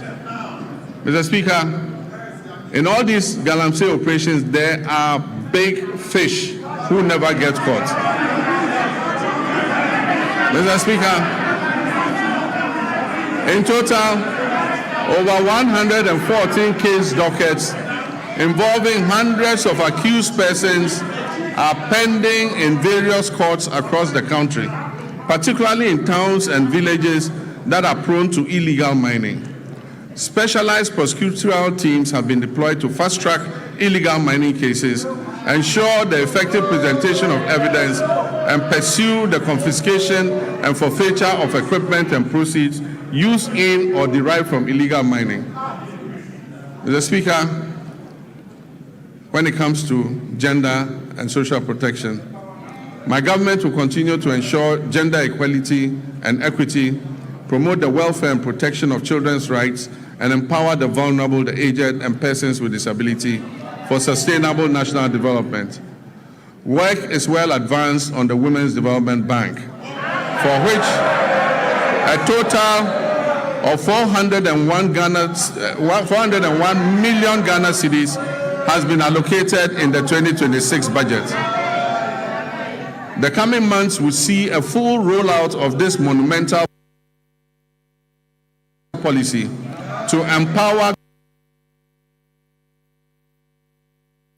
Ghanaian women and women-owned businesses economically and financially. Mr. Speaker, the Ministry of Gender and Social Protection has successfully honored all legacy leave payment cycles for 2025 and before, reaching 1.5 million people. It has also ensured the full implementation of the Ghana School Feeding Program in over 12,000 public schools across all 261 districts of this country. Mr. Speaker, the number of beneficiary pupils under the school feeding program has increased from 3,801,491 for the 2023-2024 academic year to 4,231,059 for the 2024-25 academic year. This program is providing gainful employment to 34,000 caterers and cooks nationwide. Mr. Speaker, in the security sector, Ghana faces evolving security threats. Our troops, services, and agencies have, however, remained firmly committed to strengthening national peace and security, which underpin our democracy, development, and social cohesion. This commitment encompasses internal security operations, international peace support missions, strategic investment in restructuring and retooling and improvement in troops' welfare, recruitment, and capacity development. Mr. Speaker, two recent incidents are evidence of the increasing dangers we face as a nation. The killing of 8 of our compatriots who had gone to a neighboring country to purchase tomatoes, and just yesterday, an attack on Ghanaian fishermen in our waters by pirates reinforced the need for us to retool and adequately equip our security services. Mr. Speaker, I wish to commend the Ghana Armed Forces for conducting a successful medical evacuation of our injured compatriots from Burkina Faso. I also commend the Ghana Navy and the Ghana Air Force, the National Security Council Secretariat, the Chief of Staff's Operations Team, the MP for Ewutu Senya, the Chief Fisherman and people of Senya Breku for the combined effort that successfully rescued all the stranded 71 fishermen who had been attacked by pirates. I've asked the National Security Coordinator to assist the affected fishermen and replace the stolen outboard motors and fishing gear. Mr. Speaker, the Armed Forces continues to play a key role in containing illegal small-scale mining through the deployment of river guards and support for the National Anti-Illegal Mining Operations Secretariat and assistance to special courts for swift prosecution of offenders. Mr. Speaker, during the year, the Ghana Armed Forces had 2,119 troops with requisite equipment deployed in various peacekeeping missions, reinforcing Ghana's reputation as a dependable and professional contributor to international peacekeeping operations. While Ghana continues to maintain an enviable reputation in international peacekeeping, we must note that many of these peacekeeping theaters where we have operated are winding down due to reduced budgets for UN peace support operations. And so as our troops return home, we must create opportunities for them to train, to remain active and stay engaged. Mr. Speaker, beyond peacekeeping operations, Ghana continues to demonstrate its strong commitment to international solidarity, humanitarian assistance, and South-South cooperation. In December 2025, the Ministry of Foreign Affairs, in conjunction with the Ministry of Defense, deployed 54 personnel from our 14 Engineers Brigade to Jamaica to support that country with national reconstruction efforts following the devastation that was caused by Hurricane Melissa, which claimed over 40 lives. In recognition of the scale of the recovery effort and the good work our soldiers were doing in reconstructing the houses in Jamaica, government approved a request from the government of Jamaica asking us to extend the mandate of our soldiers there for another 90 days, which we approved. Mr. Speaker, to further improve operational readiness, the government will continue to invest in vital defense infrastructure and retooling. The construction of a forward operating base at Ezen-Libo, situated along the Western Maritime Corridor, is ongoing. This facility aims to boost maritime surveillance and better protect offshore oil and gas installations. The Northern Border Security Project, initiated to counter terrorism and transnational crime, is advancing decisively. This project constitutes the first line of defense against any infiltration and extremist threats coming from the Sahel, and it would significantly strengthen the surveillance of our northern border. Plans are well advanced to establish 2 new military barracks in Ejumako in the central region and in Dambai in the Oti region to address emerging security concerns and strengthen the presence of the state in these areas. To further support retooling efforts, agreements have been signed to procure and deliver 4 brand new Eurocopter helicopters and 1 jet for the Ghana Air Force, aimed at replacing the aging fleet and modernizing our air capabilities. The Ghana Armed Forces is carrying out a thorough overhaul of previously grounded aircraft, which involves replacing essential components and bringing them back into service. This aims to quickly restore their operational readiness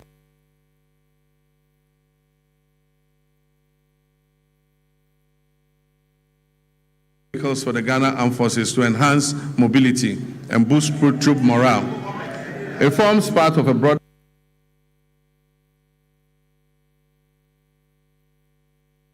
underway to acquire 2 brand new offshore patrol vessels, armored personnel carriers, protective gear, ammunition, vehicles, and strategic drones and advanced communication systems to enhance the operational capability of the Army, Navy, and Air Force. We will also continue to prioritize human capital development within the armed forces. A progressive recruitment drive to increase the strength of the Ghana Armed Forces by 12,000 personnel over 4 years to support expansion and operational demands is ongoing. In line with the government's reset agenda, the recruitment process has been decentralized to regional capitals with selected recruits reporting directly from their regions to training schools marking a significant shift from the previous Accra-centered system. Mr. Speaker, on a very solemn note, I wish to express my condolences to the families of 6 of our young daughters who died during the stampede at the LWAC Stadium. May their memory be blessed and may they rest in perfect peace. Mr. Speaker, following the revised gratuity regime that was introduced in 2020 under the stewardship of Honorable Nitu, extending service by 5 years, under Constitutional Instrument 129, arrears have accumulated. Nitu is my friend, don't worry. Arrears have accumulated, Mr. Speaker, because no budgetary provision was made over the 4 years that followed.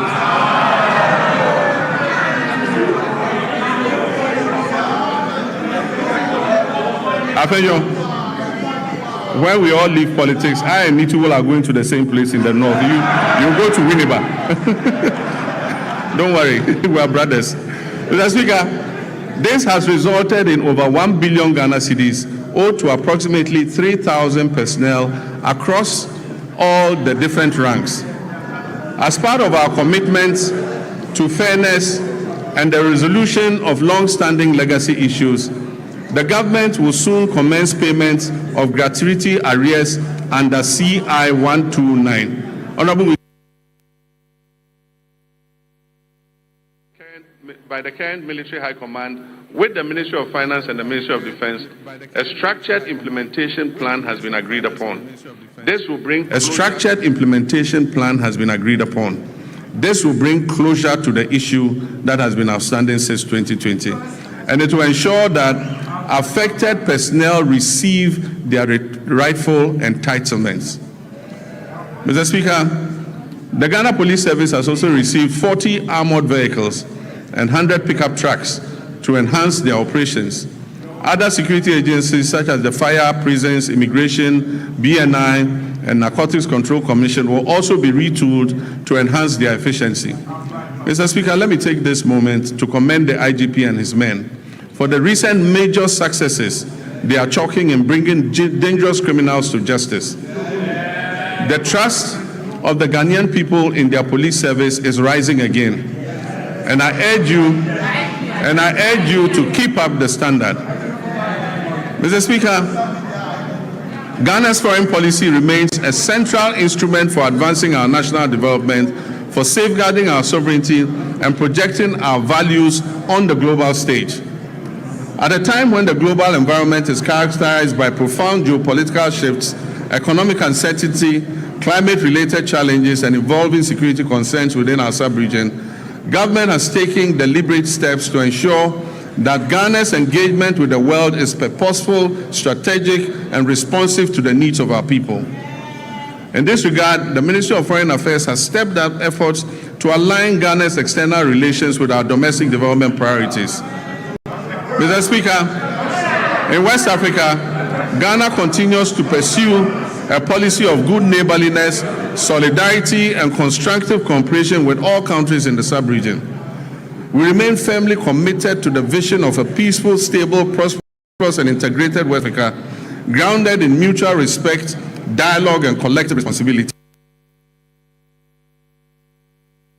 Particularly following their withdrawal from the Economic Community of West African States, ECOWAS, Ghana believes that continued dialogue and cooperation are indispensable to regional stability, and that disengagement only deepens our collective vulnerabilities. At the continental level, Ghana continues to play an active, principled, and forward-looking role in advancing the African Union's strategic priorities. Today, Ghana currently holds the following prestigious positions. We are AU champions on reparations. We are AU champions for African financial institutions. And Ghana is also And Ghana is also the AU champion for gender equality and women's empowerment. Mr. Speaker, I'm humbled by my election as the first vice chairperson of the African Union at the 39th ordinary session of the AU Assemblies of Heads of State and Government held recently in Addis Ababa, Ethiopia. Mr. Speaker, it is also gratifying to note that my colleague leaders in West Africa have declared me, John Dramani Mahama,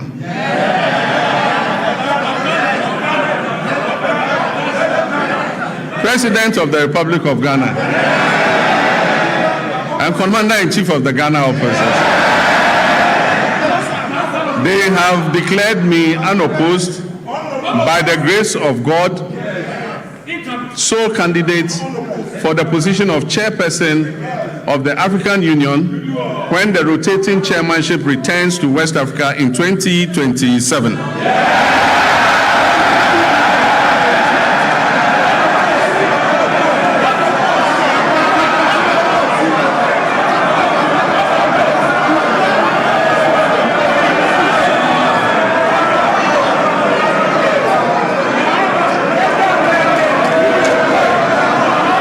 Mr. Speaker,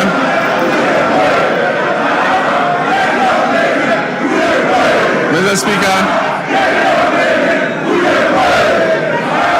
during the 80th session of the United Nations General Assembly, I raised Ghana's voice to call for a comprehensive reset of the United Nations to better reflect the current realities and particularly the role of Africa in global governance and fairness in international financial systems. In line with our multilateral commitments, Ghana announced plans to table a United Nations resolution that recognizes the transatlantic slave trade as the gravest crime against humanity, and promoting an agenda of acknowledgement, reparative justice, and cultural restitution.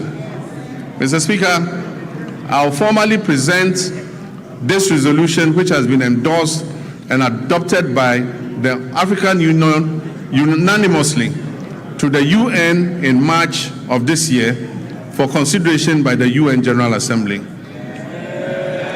Mr. Speaker, passports have never been easier to acquire than under this regime. Mr. Speaker, the Ministry of Foreign Affairs has established 7 new passport application centers in Upper East, Oti, Ahafo regions, Bono East, Northeast, my own region, Savannah, and the Western North region.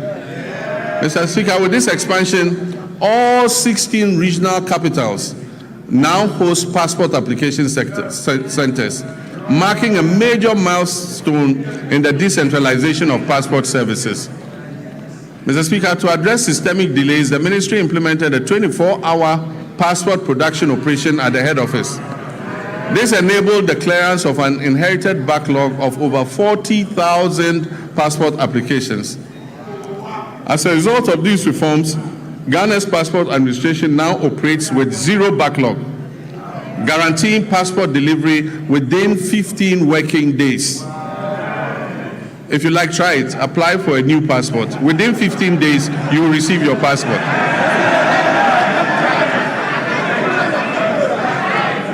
Mr. Speaker,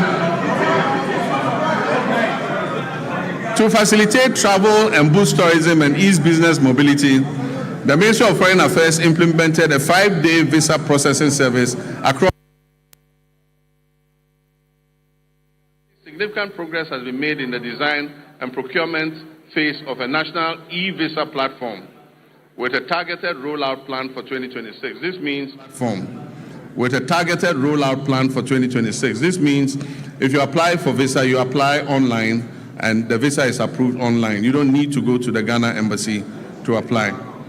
Ghana has also secured new visa waiver agreements with 11 countries to facilitate people-to-people exchange. It means for those 11 countries, Ghanaians don't need passports to go there. You just jump on the plane and appear there, and they'll allow you in. Mr. Speaker, to highlight Ghana's ongoing commitments to international solidarity, we made humanitarian donations to Jamaica, Cuba, Sudan, and Palestine to support disaster relief and conflict-related crises. These donations amounted to millions of cedis and included food, medicine, clothing, cocoa products, blankets, and mattresses, and plastic buckets. Mr. Speaker, I'm also pleased to report that remittances from our relatives abroad, the Ghanaian diaspora, reached a historic high of $7.8 billion in 2025. Mr. Speaker, this is the largest annual inflow ever recorded in Ghana's history. This reflects not only confidence in the Ghanaian economy, but the enduring patriotism of our citizens living and working abroad. Mr. Speaker, these remittances they bring back home support households, they finance education, they build homes, they provide seed money for businesses, and best of all, they stabilize our foreign exchange position. In many respects, our diaspora has become one of the country's most reliable development partners. Without contracts, conditionalities, or fanfare, they are easily one of our most reliable development partners. We must intentionally ensure that citizenship, rather than place of residence, determines one's right to serve the Ghanaian Republic. Ghanaians worldwide who pledge allegiance to this country of theirs and make substantial contributions to its development should not be barred from active participation in public affairs, including the opportunity to hold public office, provided there are appropriate measures to ensure loyalty and accountability. Mr. Speaker, I'm personally in support of the bipartisan bill currently before this House, seeking to address this matter. And it is my hope that it will be passed expeditiously so that our compatriots. Development and empowerment are at the core of everything we're trying to achieve. We're implementing many policies to develop our youth capacity and to create as many jobs as possible to address the major unemployment problem. All our youth activities All our youth activities and job creation programs are ongoing. In 2025, 10,887 young people were trained in entrepreneurship programs and job creation under the Ejumawura program. In 2026, an additional 10,000 young people will receive similar support under the program. The National Apprenticeship Program onboarded 14,000 young apprentices during the pilot phase, and they have started receiving their start-up kits after passing out successfully. Training is ongoing across the regions, and when completed, the trainees will be certified by the Commission for TVET to facilitate their access to employment. Mr. Speaker, this year the target for the National Apprenticeship Program has been increased from 10,000 to 100,000 young people, offering many more young people the opportunity to acquire the skills needed for sustainable development. And as I said, when they pass out, they are given a certificate by TVET to show that they have passed out and have the skill in whatever they learned. In 2025, 86,000 young people were engaged through the Youth Employment Agency, various employment modules under this agency. This year, I've directed the Ministry of Youth Development and Empowerment as a matter of urgency to review all the youth employment modules under the YEA to reduce duplication and ensure value for money. Teaming youth who are waiting for opportunity. Mr. Speaker, the National Service Authority has signed an MOU with the Ministry of Defense to commence military training for 10,000 national service personnel in the 2025-2026 service year. And so our national service personnel will receive call-ups to report at various military centers for training. Mr. Speaker, this was a program initiated by our late Minister for Defense of blessed memory, Dr. Edward Omani Boama, who was desirous of seeing it to full execution. I therefore charge the National Service Authority and the Ghana Armed Forces to bring life into the exercise for the benefit of the personnel and the training of our young people. Mr. Speaker, my government has launched a wide range of initiatives aimed at transforming Ghana's trade and agribusiness and industrial sectors to boost our competitiveness in export markets, encourage value addition, and generate employment for Ghana's large youth population. My recent visits with the hard-working Minister for Trade, Agribusiness and Industry to inaugurate new factories and initiate expansion works on factories has convinced me that Ghana is on the right track for industrial transformation. The ministry has begun implementing policies in the areas of textile and garment manufacturing, pharmaceuticals and vaccine manufacturing, automotive and components manufacturing, and contract farming and agro-processing. As a first step, we are collaborating with private sector to establish 3 new garment factories in Eastern Region, Central Region, and Bono East Region. This will create an estimated 27,000 jobs. Mr. Speaker, this government will fulfill its commitment to revive key state-owned enterprises. The ministry is in the process of sourcing strategic investors to operationalize the Volta Star Textiles Factory, the Commander Sugar Factory, the Pualugu Tomato Factory, the Zoarungu Meat Factory, and the Akosombo Textiles Limited. Ghana's non-traditional exports recorded a 27.04% growth in 2025, with total earnings of $4.87 billion, up from $3.83 billion in 2024. This reflects a very early impact of the Accelerated Export Development Program, launched only last year, and demonstrates the continued resilience and expanding contribution of the non-traditional export sector to Ghana's export economy. Mr. Speaker, mining remains a cornerstone of Ghana's economic development, making substantial contributions to employment creation, export earnings, and government revenue. According to the Ghana Statistical Service, the mining and quarrying subsector accounted for 17.4% of the overall 33.8% of industry's share of gross domestic product in 2025. It emerged as the leading contributor within the industrial sector. The sector generated export earnings of approximately 15.25 billion, accounting for 65.37% of Ghana's total export receipts, out of a total of 23.3 billion. Mr. Speaker, the abolition of value-added tax on mineral exploration activities is expected to significantly reduce upfront costs for investors, improve project economics, and stimulate increased greenfield and brownfield explorations across the country. The fight against galamsey remains complex and demands a multi-dimensional response that integrates strong enforcement, the application of technology, sound regulation, and active community participation. The Ministry of Lands and Natural Resources, in collaboration with the Ministry of Transport and Ghana Revenue Authority and the Ministry of Finance, has registered 1,808 pieces of earth-moving equipment at the port, of which 1,033 have been fitted with trackers and are being tracked. The protection of our water bodies and forest reserves is ongoing with the deployment of 1,634 blue water guards across Western North Savannah, Upper West, Bono, Eastern, Ashanti, Central, Volta, and Northern regions. This nationwide deployment aims to strengthen surveillance, improve rapid response, and enhance on-the-ground enforcement against illegal mining activities that threaten critical water bodies, forest ecosystems, and livelihoods. Mr. Speaker, NIMOS will maintain regular coordinated operations across all 21 identified hotspots to prevent re-entry of illegal miners into these reserves.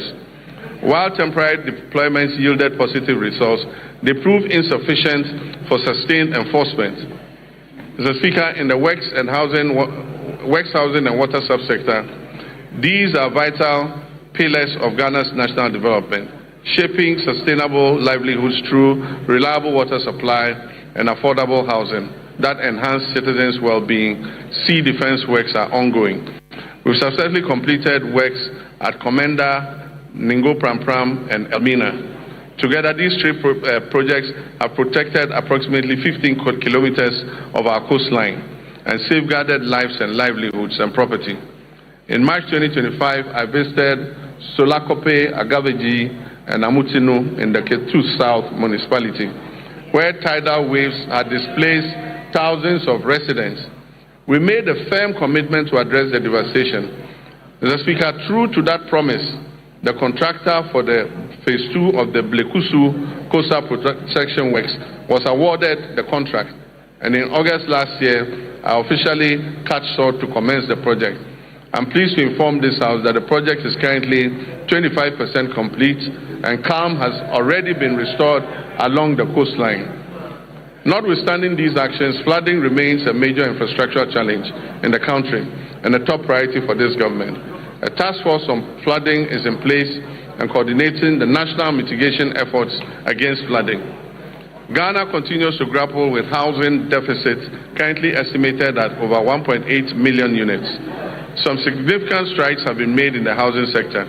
In line with government's earlier commitments to complete all ongoing housing initiatives, we have successfully concluded the joint venture arrangements which we inherited for the completion of the Saglemi housing project. The Attorney General is reviewing all related documentation to finalize and commence the project. When these projects are finished, it will increase the number of housing stock available. The TDC in Ghana is also steadily advancing work on 800 housing units under the Akpong Affordable Housing Project at Tema Community 26. To position TDC Ghana as a key player in Ghana's housing industry, I performed a sword cutting ceremony last year for what they call the Oxygen City Housing Project in Ho of all places. That project seeks to address Ghana's housing deficit by developing 1,000 affordable housing units. We've also continued with our resettlement housing efforts for the victims of the Akosombo Dam spillage, with 251 of the planned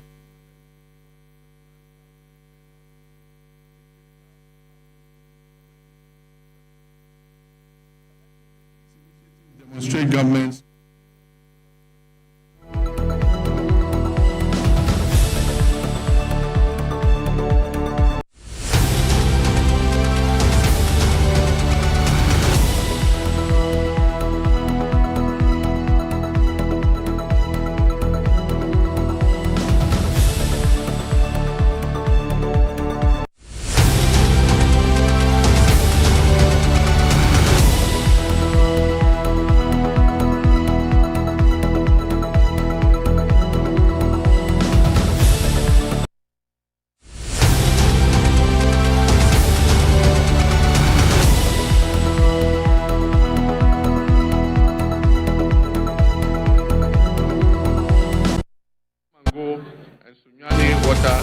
supply expansion projects and seek to finalize all financing arrangements for other water supply projects in Tamale, Yendi, Techiman, and Takwa.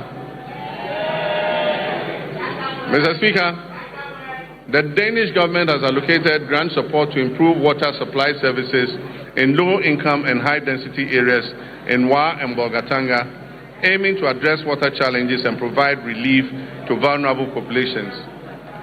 Mr. Speaker, the following rural water supply projects are ongoing: Asankregwa, Sechuyuoso, Duadaso, Kwemandamfa, Goso, Dwabing, Aveime, and Edumbamso.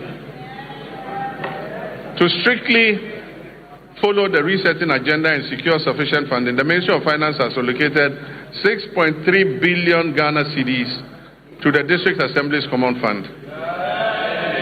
This amount covers 4 quarters of the 2025 fiscal year, and it has been allocated to all 261 metropolitan, municipal, and district assemblies to execute their activities outlined in the medium-term development plans and annual action plans.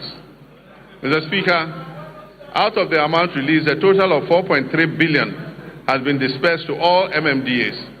The 4th quarter installment is being processed and will be disbursed soon. Mr. Speaker, all members of this House will agree with me. All members of this House will agree with me that the flow of resources to the district assemblies is unprecedented.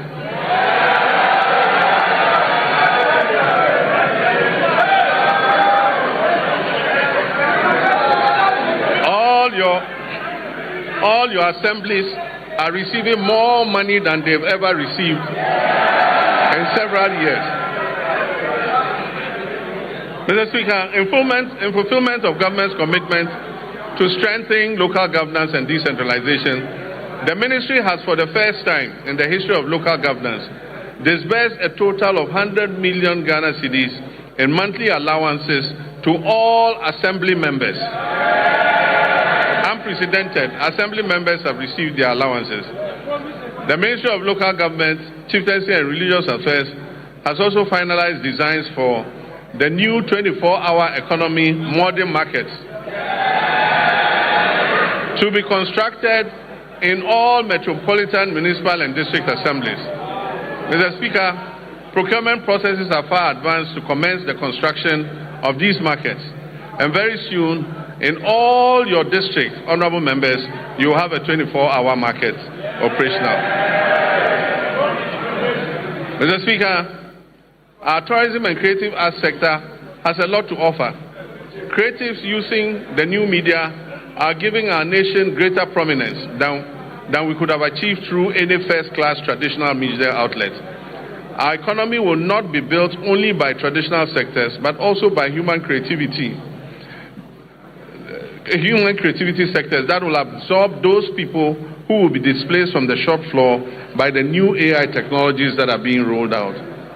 Ghana has become a favorite tourist destination because of our history, culture, our arts, our music, our fashion, and our food. Government has allocated 20 million Ghana cedis to the film sector alone. This is going to the film sector to support Kumawood and Gallywood and all the woods. Mr. Speaker, another 20 million cedis has been given for the other creative sectors. I believe that this injection of money will bolster our creative sectors. Mr. Speaker, I wish to assure the creative industry and the Ministry of Tourism that I'll be your personal ambassador for the promotion of tourism and the creative sector. Mr. Speaker, in line with our new national efforts to bring events and conferences to Ghana, we are going to undertake the refurbishment of the Accra International Conference Center to restore it to its iconic past as the country's national and international events and conference venue. Mr. Speaker, the original contractors of the center, Enego Project Ghana Limited, have conducted a structural integrity assessment at the request of the Office of Chief of Staff and made recommendations for the facilities renovation and refurbishment. They will commence this work in the next few weeks. But, Mr. Speaker, the AICC is not enough for a country seeking to develop its creative sector and become West Africa's destination for meetings, conferences, musical concerts, and entertainment.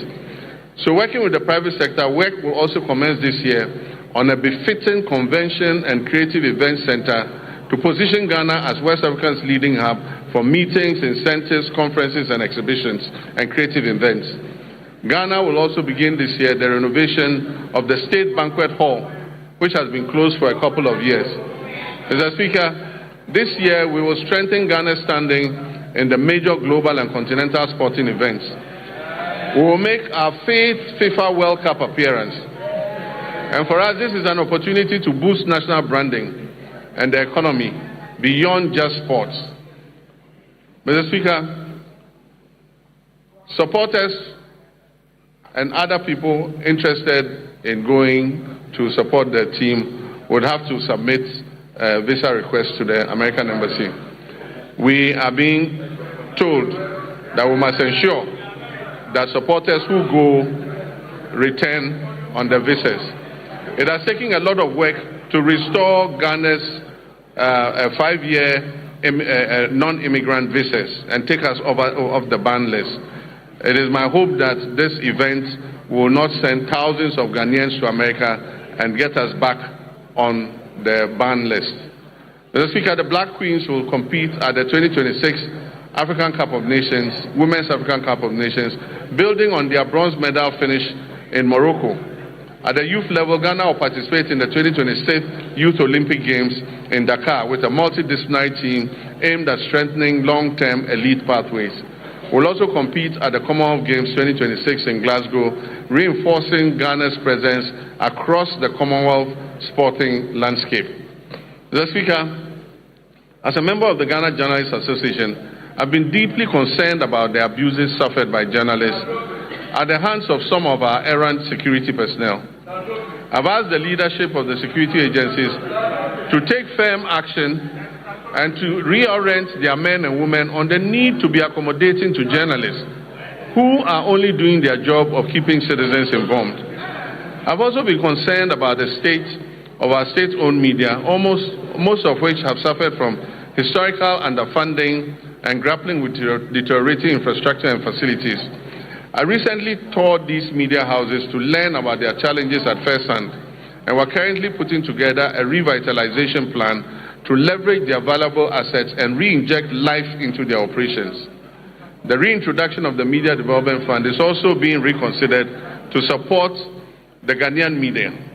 Mr. Speaker, as I conclude, during my recent trip to Zambia, we saw what a united Ghana can achieve on the global stage. A simple mislabeling of our culture could have reduced us to a punchline. Instead, we moved with speed and confidence. We corrected the record. We turned what was supposed to be ridicule into reach. We turned confusion into connection. We taught what could have been a negative social media trend into a handshake of friendship with our Zambian brothers and sisters. Mr. Speaker, for most people, that episode was just a fleeting social media frenzy. Yet it served a greater purpose. It showed a nation that understands its brand equity. It showed citizens aligned around a common identity.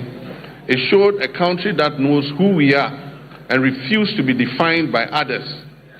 But let us be honest, unity in moments of cultural pride has proved easier than unity in moments of political disagreement.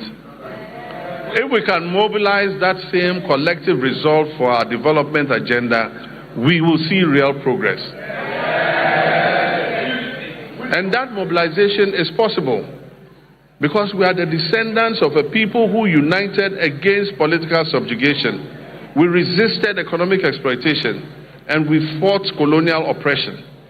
Mr. Speaker, our pursuit of national development today demands that same unity of purpose. We must reject misrepresentation and distortion that detract from our collective progress.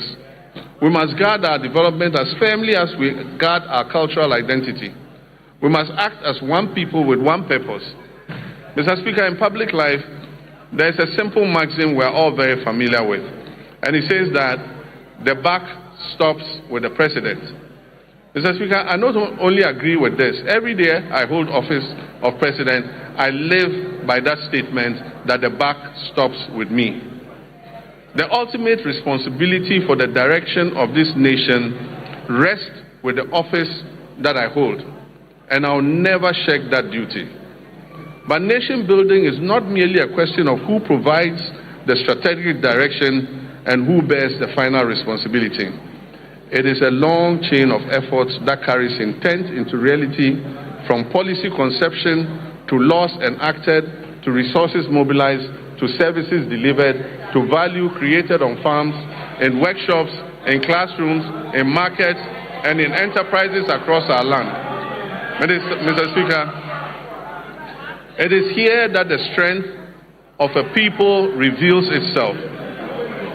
It is in the countless acts of competence, integrity, and industry by citizens of every calling whose work turns national purpose into lived reality.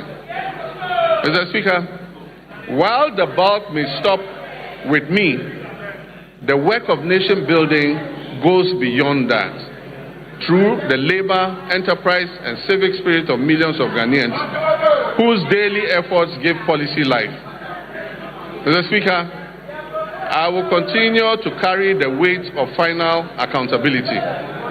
And I ask in equal measure that our citizens bring their full measure of energy, skills, and patriotism to the common task of advancing our country.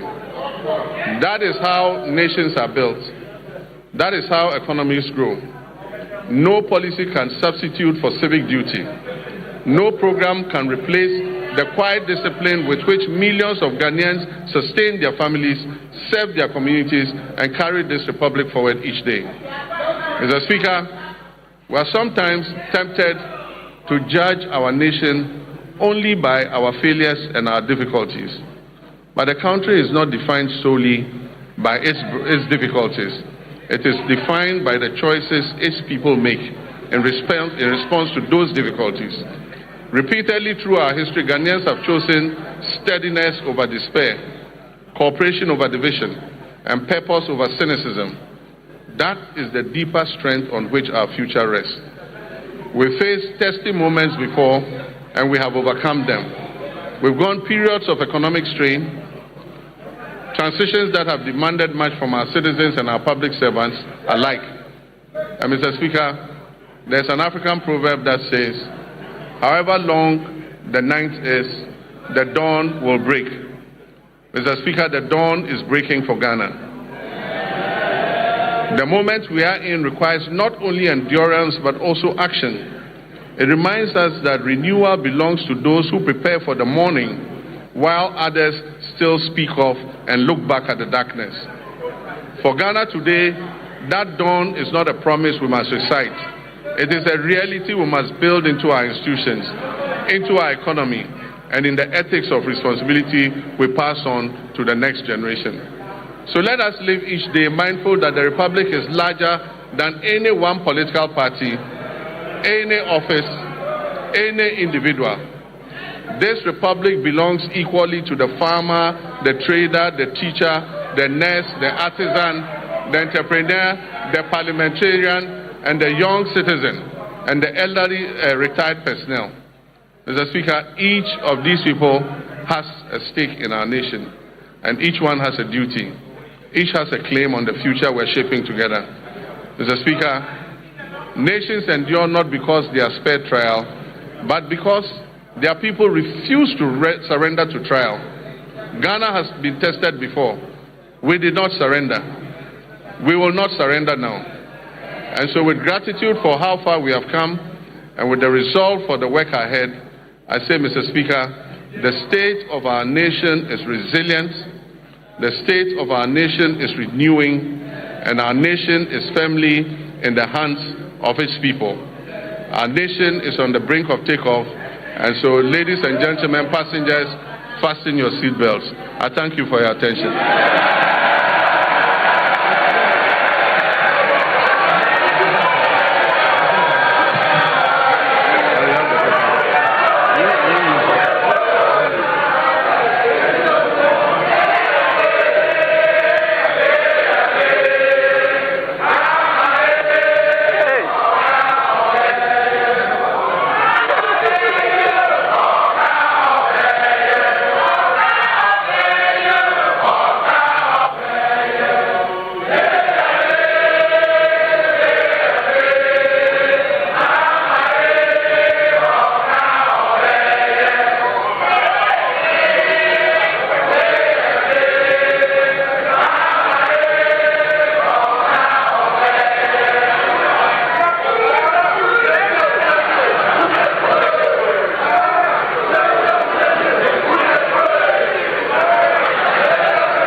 Honorable members,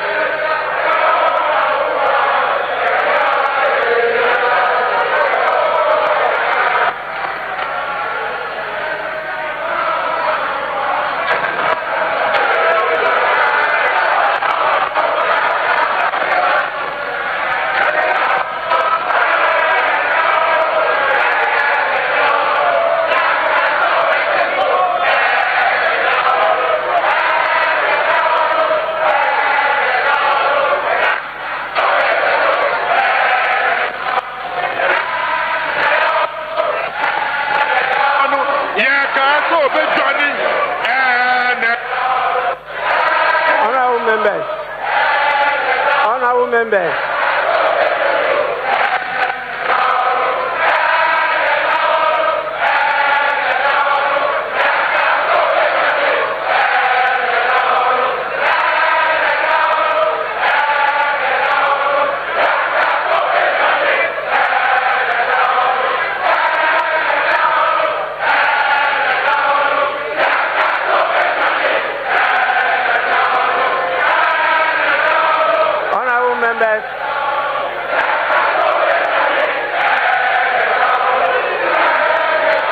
Honorable members.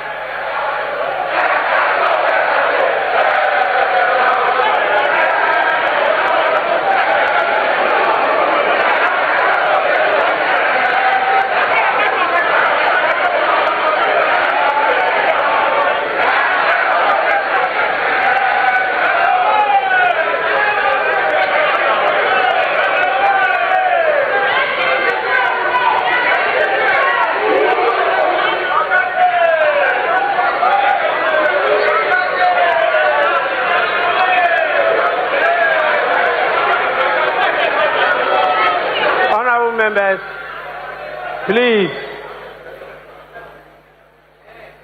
Honorable members,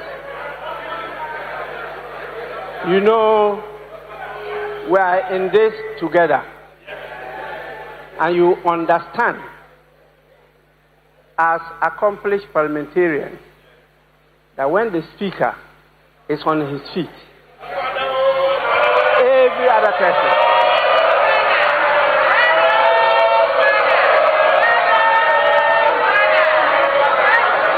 please, you don't only resume your seat, but you also keep silent. Honorable members, before I convey the gratitude of the House to His Excellency the President for the message, permit me to acknowledge some more senior patriots who are with us here today. We have the leader of the People's National Convention in the person of Bernard Mona.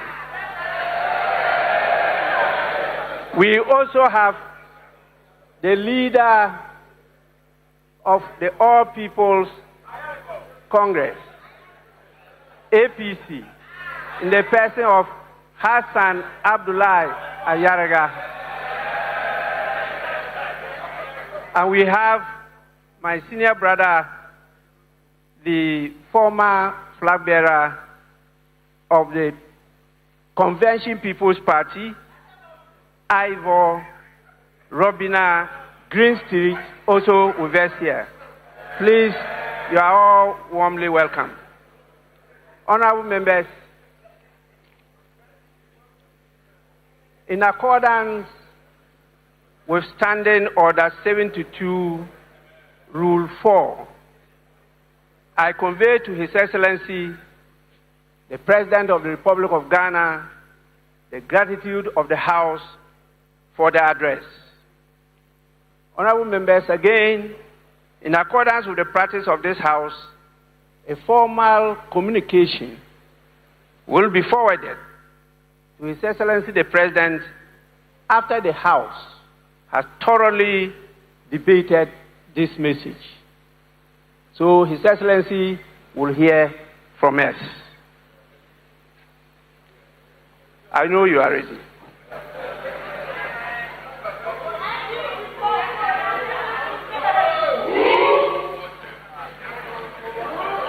Honorable members, we, by our rules, are to sit for 5 hours per sitting. When it's not up to 5 hours, the motion for adjournment has to be moved. And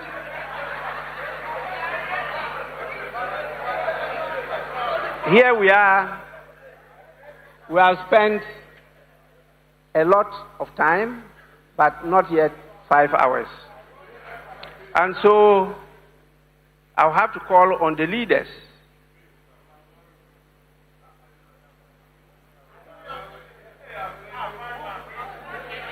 starting with the minority leader. And honorable members, in consultation with the leaders, I'm giving each of them 5 minutes. 5 minutes. Please, we'll hear you for only 5 minutes. Then after that, I'll put the question for adjournment. Yes, minority leader. Speaker, with respect, let me thank you for the opportunity and thank Mr. President for living up to this constitutional obligation. But Mr. Speaker, what the President failed to tell the people of Ghana is that 1 year in government, he's still acting with slogans, no action. Mr. Speaker, electricity tariffs have skyrocketed and Ghanaians cannot afford electricity. We have thousands of Ghanaian youths who are, Mr. Speaker, can they be quiet and listen? Because if they misconduct themselves, we'll do the same thing to their leader. Keep quiet. They can't take away my time. If you don't keep quiet and listen to me, your leader cannot speak. If you don't know, I'm telling you. Mr. Speaker, thousands of Ghanaian youths were dismissed through a letter by the Chief of Staff. It's part of the State of the Nation. Mr. Speaker, as we speak, there is a scandal looming. Security services recruitment, TribeNet, we know who brought that company to the ministry. Kama has a way. And we, the minority, will pursue the person and make sure there's full disclosure. Mr. Speaker, the cocoa farmers, they have reduced producer price and Erikopoku cannot be found. They don't care about cocoa farmers and they are here telling us inflation, macroeconomics is already. Macroeconomics is already. Mr. Speaker, Galamsey continues, Ghanaians continue to suffer under this Galamsey hardship. And we expect concrete action to be taken on Galamsey. Mr. Speaker, to conclude, our elders say, give credit where credit is due. Mr. President is telling us today that some gains have been made. Those gains through this gold for reserve. Mr. Speaker, the gold for reserve policy, what they have failed to tell Ghanaians is that the Bawumia that they attack, Mr. Speaker, the Bawumia that they attack, the Bawumia that you attack is the brainchild of this policy. Mr. Speaker, I would want to urge the government, give to Bawumia what belongs to Bawumia.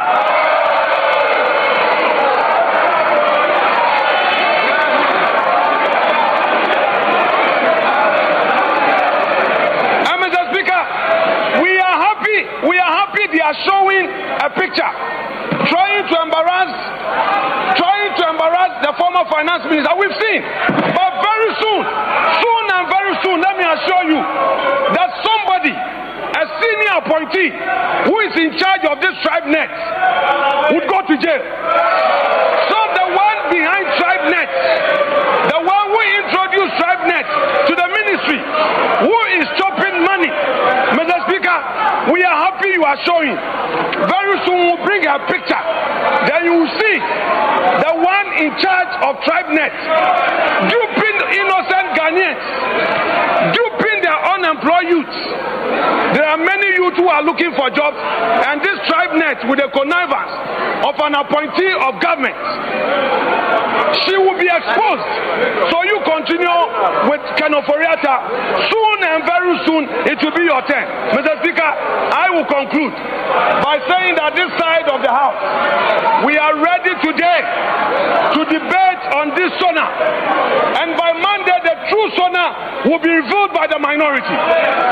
By Monday, we, the minority, will present to the people of Ghana the true state of the nation. Mr. Speaker, that said, let me thank you for the opportunity, and I wish Mr. President well. Thank you very much.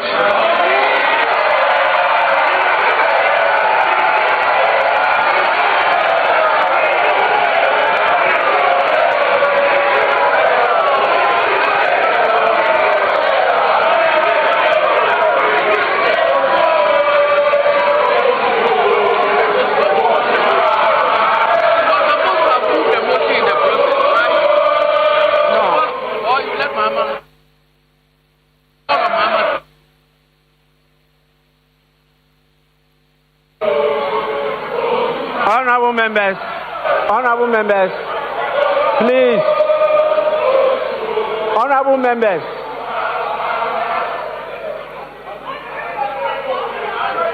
Honorable members, let's now listen to the majority leader. 5 minutes. 5 minutes.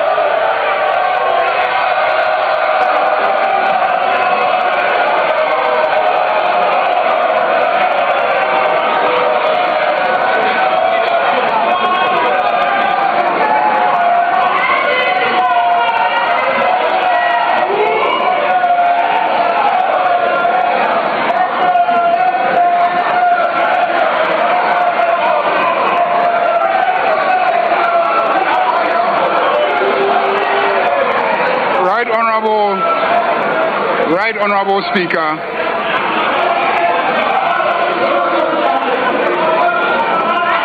on behalf of my colleagues in this House,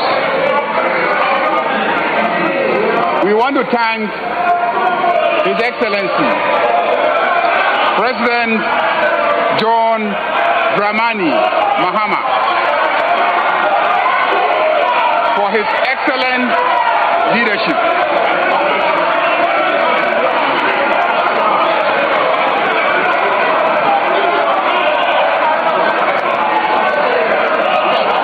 Honorable members, please.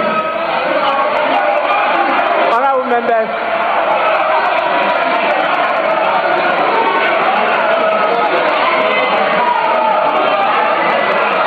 Honorable members, please.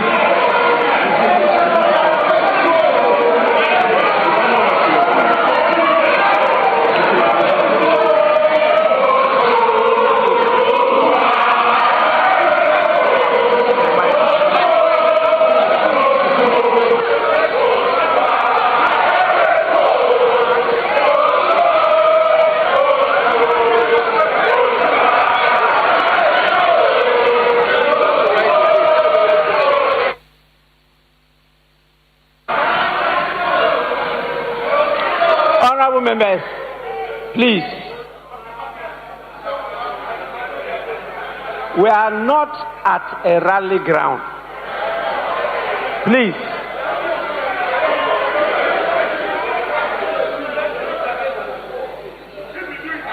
You must know that this House has the power to terminate, yes, by law, the membership of a member of parliament.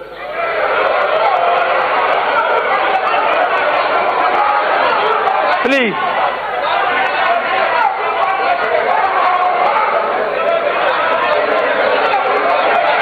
just a reminder to all of you. Again, this is a reminder to all of you. Majority Leader, you may continue.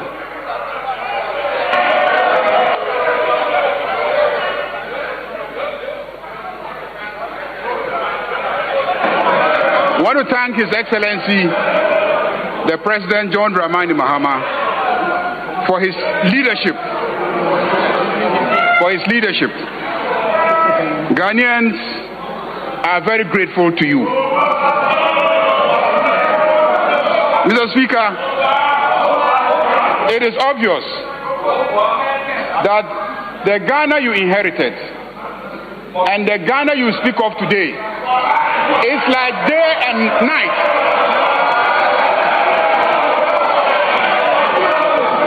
The Ghana you inherited is as dark as the dark dresses that they are wearing on the other side.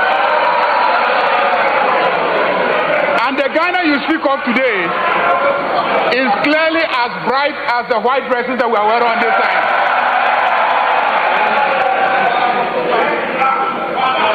Mr. Speaker, clearly everything that you have said here is true. Mr. Speaker, Honorable Afenyo Makin will attest to that. He will attest to the fact that the big push is pushing through Winneba steadily.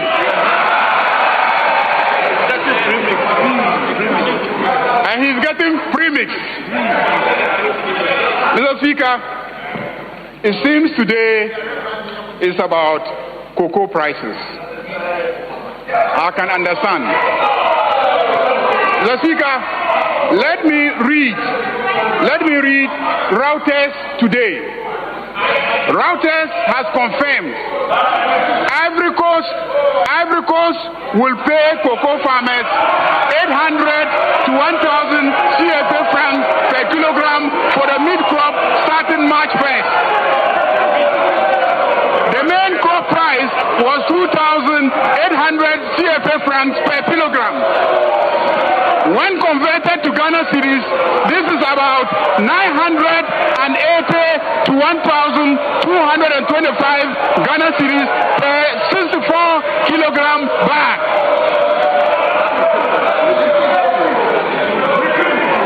Mr. Speaker, Ivory Coast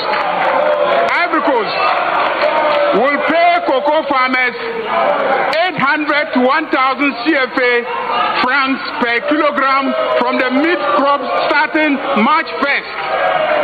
The main crop price was 2,800 CFA francs per kilogram. When converted to Ghana cedis, this is about 980 to 1,225 per 64 kilogram bag. In Ghana, farmers are paid 2,587 per 64 kilogram bag, which is more than twice the price in Ivory Coast. This is confirmed this morning by Reuters.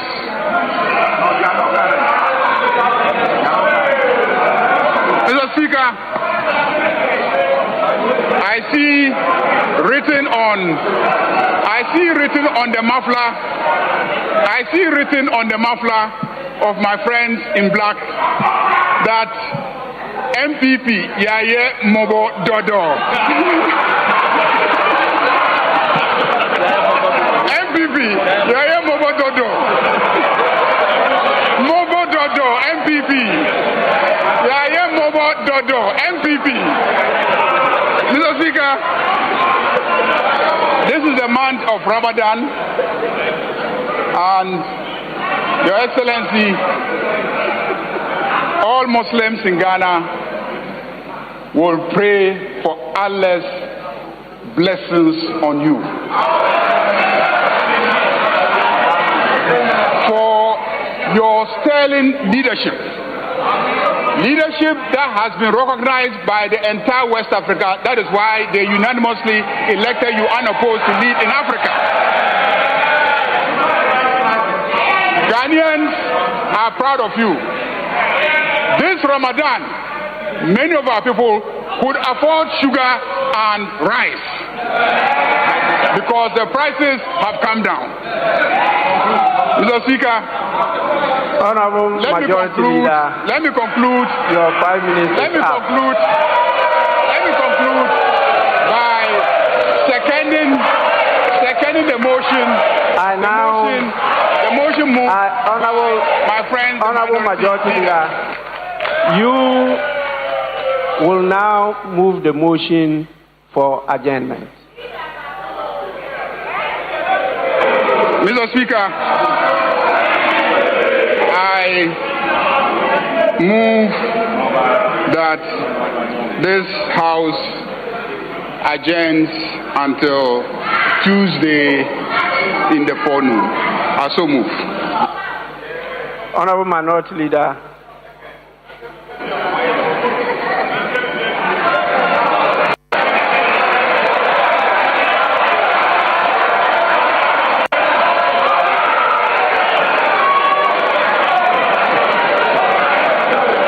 Mr. Speaker,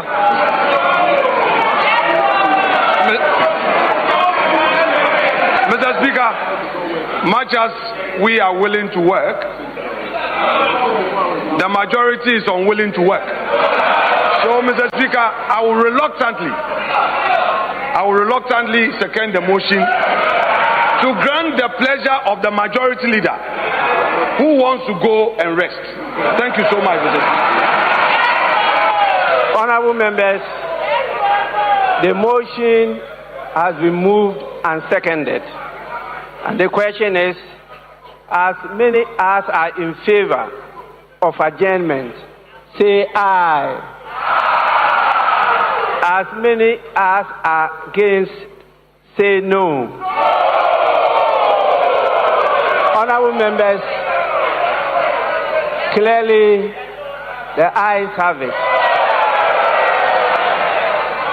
The House is accordingly adjourned till Tuesday, 3rd March 2026 at 2 p.m.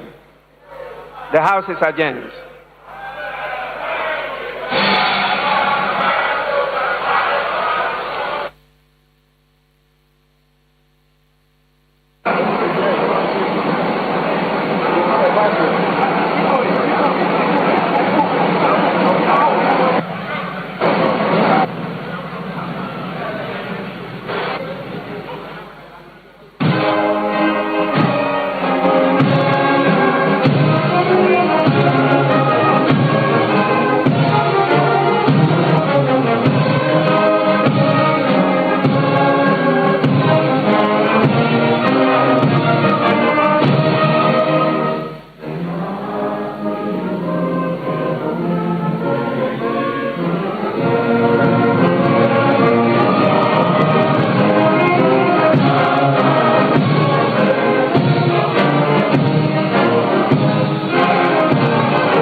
So all too soon, we've come to the end of the 2026 State of the Nation address delivered by the First Gentleman of the land.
This is our continuing coverage of the State of the Nation address. The President of the Republic, John Dramani Mahama, has just delivered the State of the Nation to us as a people.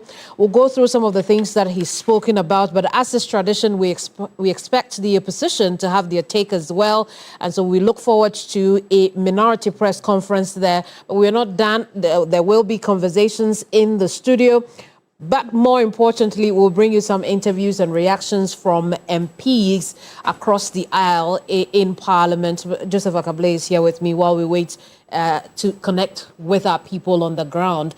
Let's have a quick chat on what we've heard so far, Joseph. The President has spoken widely about the state of this country. Do you get the sense that he covered all bases?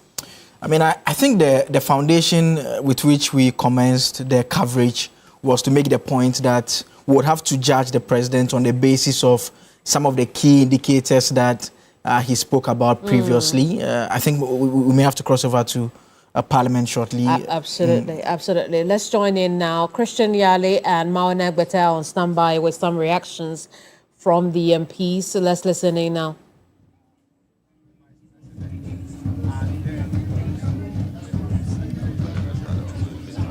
Yeah. Yes, I can. Yes, I can. Yes, I can. I can hear you. Yeah, I can hear you. I can hear you. I can hear you. I can hear you. What's up? But she's not speaking to me. I can hear. Coming in, and now we see him walk out as well, signaling the end of the address in Parliament. And he wears his fugu or batakari as well, obviously to make a statement to the Ghanaian people. I hope our Zambian friends they have watching this time around. But just a point on, just before the agenda, I mean, the minority leader was basically kind of saying that they are reluctantly supporting. I mean, as far as I can remember, State of the Nation addresses, no business takes place afterwards. Absolutely. I mean, they always adjourn after, but he was making a point that, well, they are willing to work, but because the majority side wants an adjournment, they will grant the adjournment. But, I mean, it's the usual politics. He had to score a point with that. Exactly. The usual politics. But I think that on both sides, they stuck to time, obeyed the Speaker, and it was good to note that there was discipline after the President's speech. But let's hear in now. Gusitano, yes. Gusitano, the 24-hour who's in charge of the 24-hour policy. Economy or architecture behind it, is on standby. Let's listen in now.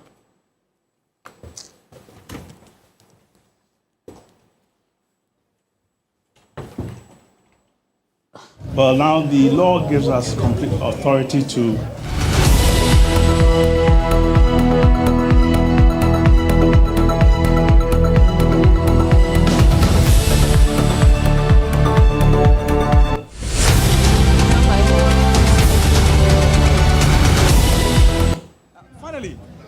significant changes you will expect from the implementation of the 24-hour economy?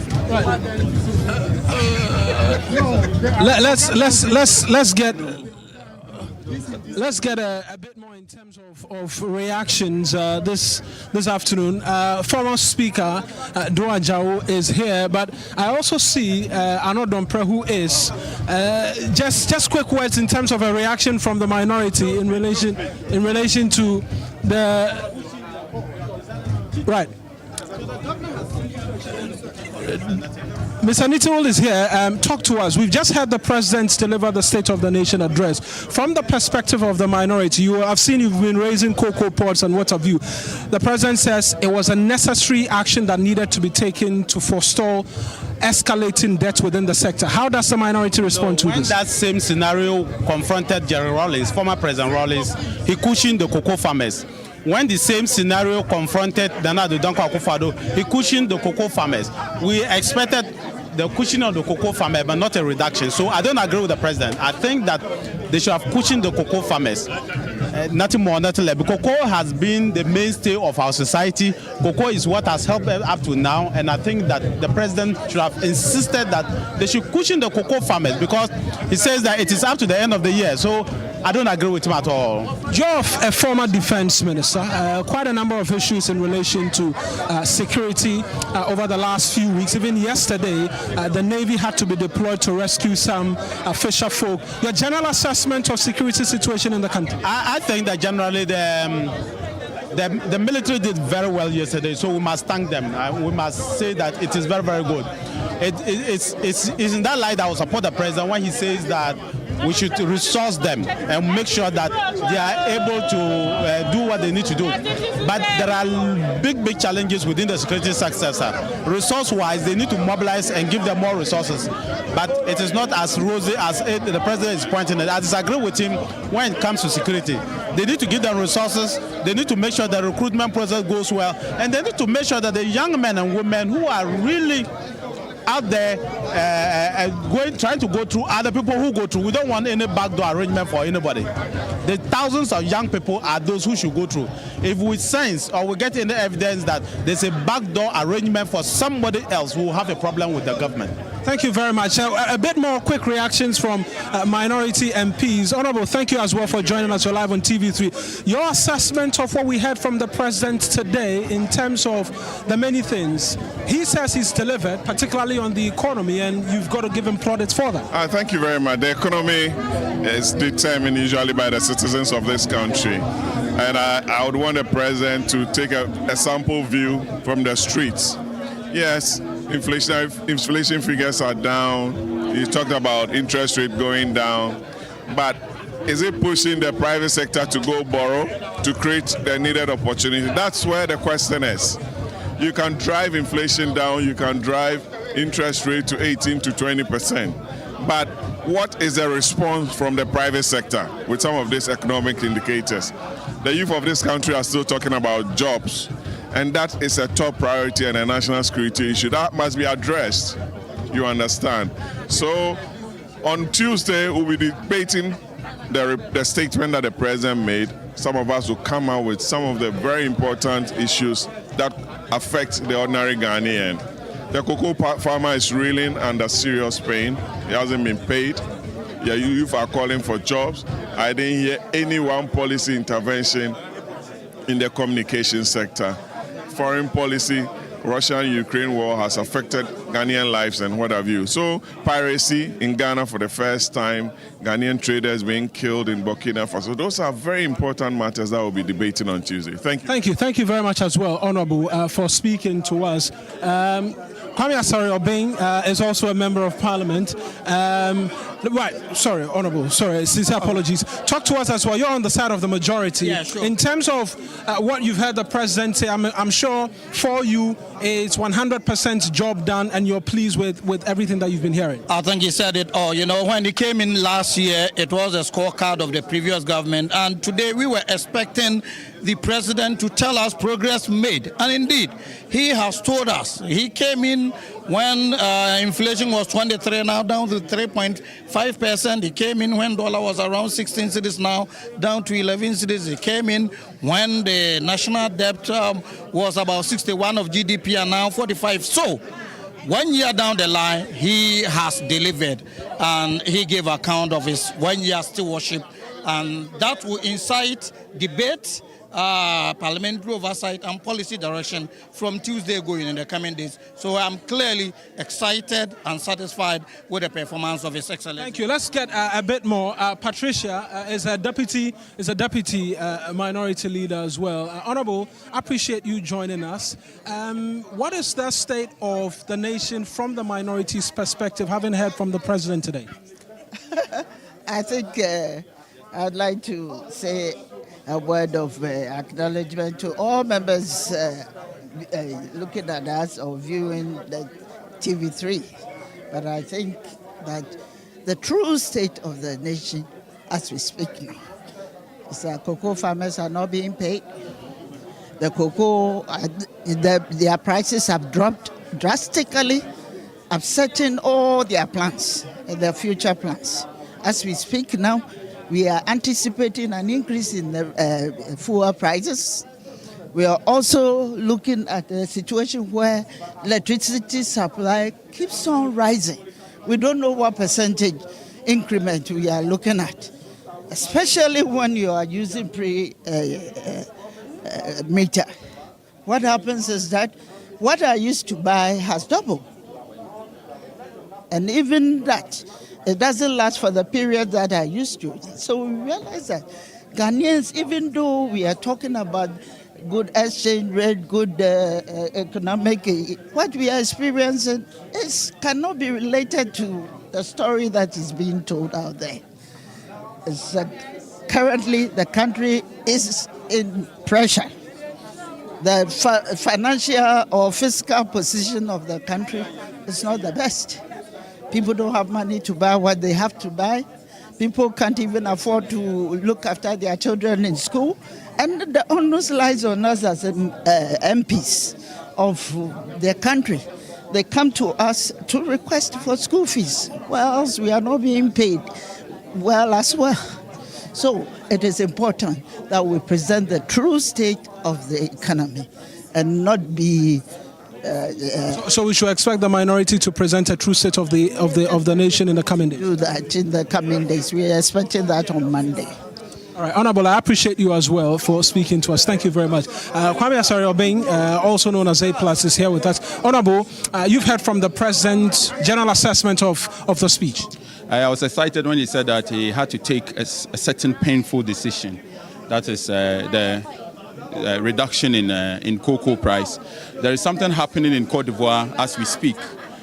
Comparing the cocoa price in Ghana to that of Côte d'Ivoire, there is a lot of smuggling happening on the Côte d'Ivoire side, where people are bringing their cocoa to Ghana to sell, because the prices in Ghana is way better than the price in cocoa. And the government of Côte d'Ivoire is working hard to prevent smuggling of cocoa into Ghana, because there's a better price here. So this is not something that the government or the NDC government or President Mahama has deliberately decided to reduce prices or to treat cocoa farmers as badly as the opposition keep telling us. It is something that is happening on the entire continent, especially in cocoa growing areas. And everybody in a cocoa growing area knows that the prices in Ghana are better. You cannot, when gold prices go up in Ghana.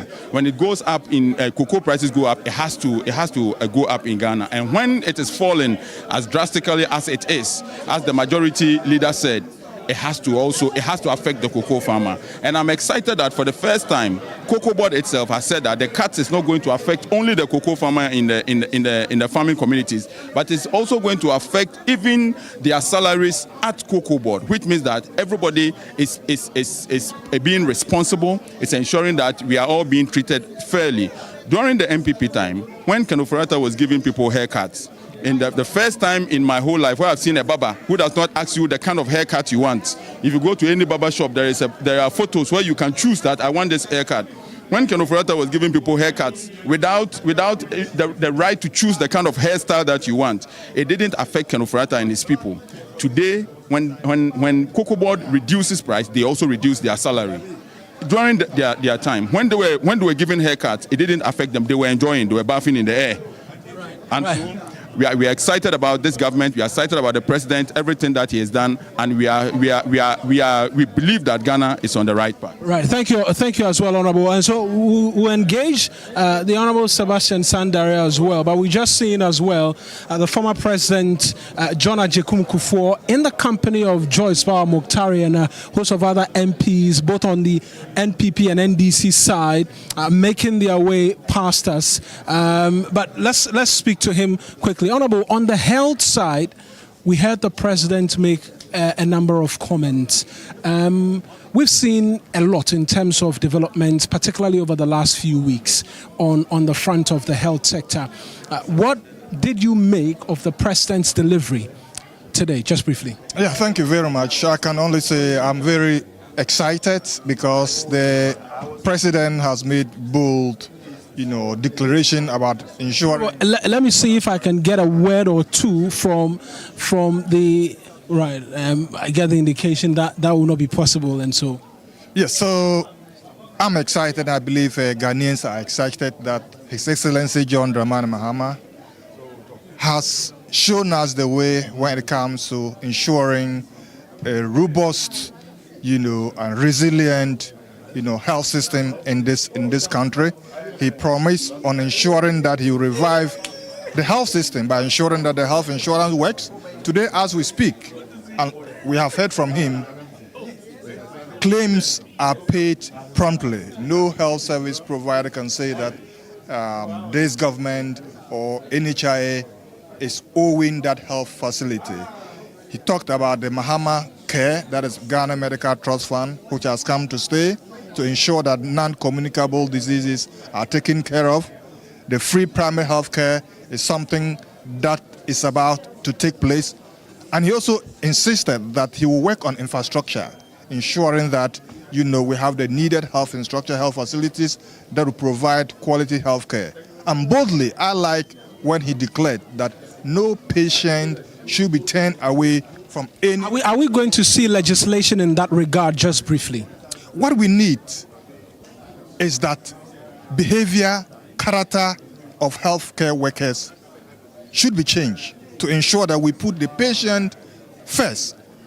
I go for legislation, but also believe that legislation must be backed by action where we ensure that we have tender hearts for the patient as healthcare workers, where we ensure that patients are not turned away from our health facilities in the name of no bed. That should not be allowed in Ghana. Honorable, I appreciate you. Let me speak to the Employment and Labour Relations Minister as well. Honorable, thank you very much for joining us as well, Doc.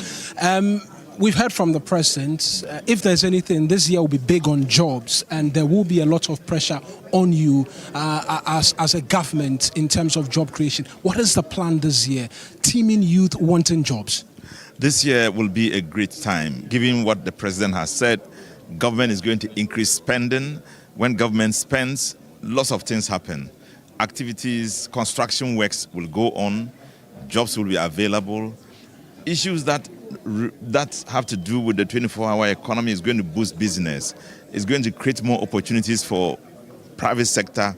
Private sector opportunities will increase and jobs will also be available. In fact, listening to the President, even within government, being part of the administration and part of cabinet, but I sat down listening to this man and said, look, if there's anybody in Ghana who cannot see the richness of his presentation, the hope it has generated, then you don't love Ghana. This is real hope that he has presented to us. Construction works going on everywhere. Roads being constructed almost everywhere in the country.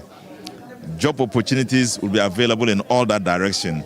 Education itself being very much improved, targeted at the vulnerable person and the disadvantaged. So I mean, I can see lots of expectations. There is a lot of expectation on the part of jobs. Yes, lots of expectations will be fulfilled on the part of jobs. Lots of expectations are available, and I can see that in that presentation. If there was anybody who had a feeling that we haven't gone anywhere, you would tell yourself that we have reached somewhere. Prices are down. Issues about lack have been targeted and addressed. The economy itself is stabilized and is moving. Opportunities are abound. The CD is under control. Investments are increasing. Jobs are available. So I think that the other round of it all is for us to take statistics of the issues that have been highlighted, the results of them resulting in the job creation activities will now be addressed. And I think from now on until next year, I will be compiling the number of jobs that are available to present to Ghanaians to see the positive impact of good governance and what it has created for Ghana. Every single statement he made about the economy is yielding some fruits. Those fruits are very positive and are yielding the kinds of opportunities that the young person needs to ride onto the economy and create jobs, either for themselves or by an economy, by a private sector that will create the jobs. Thank you, Honorable. Let's go to Dr. Amin as well, just quickly, as a former finance minister, just quickly, in terms of reactions. Look, what struck me was the president's statement that the country is about to take off, and so Ghanaians should fasten their seatbelt. I'm sure he slipped. He meant to say that the people should tighten their seatbelt for a possible crash of the economy. Why? Yes, because, I mean, you know that things are not going well. And that is the true state of the nation. Things are not going well. I mean, for example, macroeconomic indicators are good. If you have economic stability, it's good. But economic stability is not an end in itself. It's a means to an end. It's supposed to generate growth. But what are we seeing in terms of economic growth? In 2024, the economy grew by 5.7%. In 2025, by 4%. And it is projected to grow by another 4% in 2026. So what is the use of that stability if it cannot generate growth? Right. If you come to electricity, which is a very important input in generating growth, in creating jobs, Ghanaians cannot afford electricity today. In 2024, the cumulative increase in electricity tariff was just 3%. Cumulative throughout that year. Last year, 2025, the cumulative increase in electricity price was what? 18%. Already in the first quarter of this year, 9.6%. I mean, people cannot afford. So when the president said... You entered into the IMF agreement, they say. No, it's not the IMF agreement. Let me tell you something in context. When the IMF agreement was signed, the statement they are referring to is to the effect that we will implement the quarterly tariff adjustment. But even with that, the agreement was signed at the time inflation was very high. At the time, the exchange rate depreciation was very high, right? And these are the components that are factored into price determination. But by 2024, inflation had come down from 52% to about 23%, right? And so we increased the electricity tariff by only 3% throughout that year. The depreciation had reduced from about 50% to 20%. And so it reflected in the fact that we did not increase electricity tariffs. But look at 2025 and today, when inflation is below 10%, when the city has actually appreciated, why should we increase electricity tariffs? The defense indicators don't suggest that tariffs should increase. The defense from PURC, 18% cumulative on Ghanaians in 2025, 9.6%, in the first quarter of 2026. And so anybody who makes reference to the IMF agreement that we signed does not understand the context and does not understand the economics of the energy sector. We are talking about an economy that should create jobs. But this economy is not creating the jobs. The president talked about, he said 1 million jobs. What I have seen in terms of the data published by the Ghana Statistical Service is to the effect that between the first quarter and the third quarter, jobs added were 330,000 jobs. 330,000 jobs. So if those were the jobs created between first quarter and third quarter of 2025, how did it come to 1 million by the end of the year? Are you suggesting that in the last quarter alone, you have almost 700,000 jobs created? But even if that is true, that is not unique, because the year before, in 2024, the same Ghana Statistical Service, if you go to the quarterly labor statistics published in July 2025, it shows that 1.14 million jobs were created.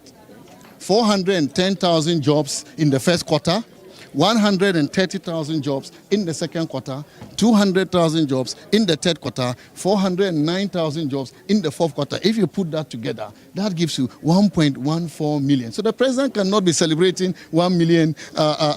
His argument to be it's only his first year. When the year before, The year they said the economy was bad, they inherited a bad economy. The jobs that were created were 1.14 million jobs. And at the time you have stability, at the time the president is touting his achievement for economic progress, then you are celebrating 1 million. But do you disagree that the NDC, President Mahama, inherited a challenged economy? Do you disagree? Of course, the economy has been challenged since 2022, and we all know the reasons. I mean, we had COVID, they don't want to accept it, but when it is convenient for them, they say that external factors are the reason cocoa prices have fallen, as a result of which they are reducing the producer price of cocoa. But we must understand that external factors are external factors, whether it is under Akufo-Addo's government or Nana or President Mohammed's government.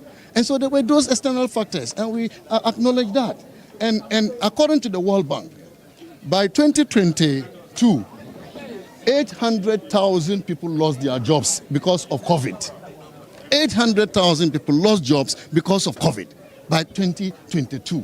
And so, yes, there were challenges, right? But we responded proactively, right? By doing the DDEP, by restructuring our debts with our external creditors, by investing heavily in agriculture. And that is why in 2024, we saw that the trajectory was positive. That is why we achieved a growth rate of 5.7% in 2024. Right. And so, yes, there were challenges, but a government that is responsible is a government that accepts the challenges and work around and bring the economy out of those challenges. Finally, from me, you talked about debt to GDP ratio. Yes. From a little above 60% to now above 40%. That should be good news, right? But that is why my leader was right when he said that give credit where credit is due. What did they do to reduce the debt from 61% debt to GDP to 45%? What did they do? Tell me one. A chunk of it has been credited to the exchange rates improvement. It's not the exchange rate. It's not the exchange rate. It's as a result of the debt restructuring that we did, which led to Ghana being outrightly forgiven $5 billion and another $4.7 billion in reliefs that were granted to Ghana. Cash flow reliefs, $4.7 billion, $5 billion outrightly cancelled. That negotiation, I led it. And that is what led to the reduction in the debt to GDP. It's not because of any magic. Tell me one single policy that they have implemented to warrant the debt to GDP coming down. And so let's don't, be deceived by the West. Let's go to the data and look at the context behind the data. And we will understand that, look, this economy was on the path to recovery. President Mahama inherited a solid, stronger economy, a 5.7% growth economy, and not what the president was talking about in the state of Honorable, thank you as well, Doc, for speaking to us. The majority say they want to answer. Just quickly, in one word, your response to what Dr. Amin has been saying. Okay. Yes, I'll need you to come this way with me. We're still live. Just quickly, in terms of a response. You're listening to the former finance minister who was playing figures around. The MPP sues them when they took over from His Excellency John Dramani Mahama after the Senche Accord. And they said the economy was going to grow by 8%. When they came to power, they said NDC never groomed the economy for them to take over. Today, they are saying that they have groomed the economy for NDC to take over. So you see their double standard. In any case, His Excellency John Dramani Mahama, we can justify his figures for the jobs he has created. Why? Because he has enabled the construction of roads to continue. And so he has not said employment, but he said jobs. And when we say jobs, the construction work is ongoing. It's absorbing. Are you getting me? Drivers are moving up and down because of the reduction in fuel prices. Almost every vehicle in Ghana is now on road. Uber services and everything has gone to the sky high. Are you getting me? Construction workers, laborers, carpenters, everybody is involved. So this is the rate at which jobs have been created because of continuity and sustainability of the economic activities. Are you getting me? So when they say that they have created jobs and somebody has come and is not creating jobs, it's not a fact. It's not a fact because it's about the economic sustainability. And let me tell you, look, I have a friend who is working at the Ghana Immigration Service, and now they are almost working 24. They are almost working 24/7. Why? Because the number of people who are trooping in from the country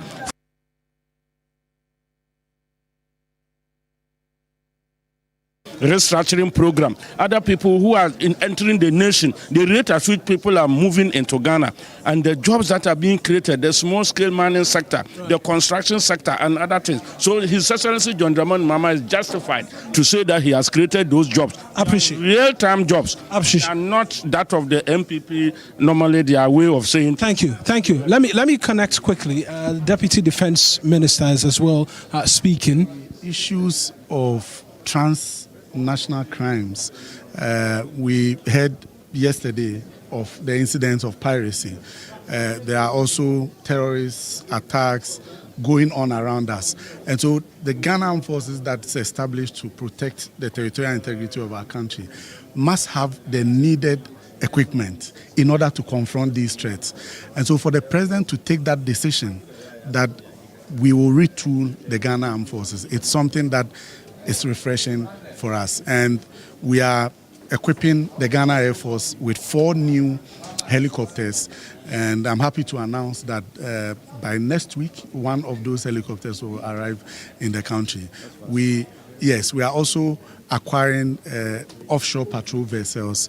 Of course, that will take some time to construct and have it on our seas. But in between that, we are acquiring some fast vessels that can help us fight on the sea.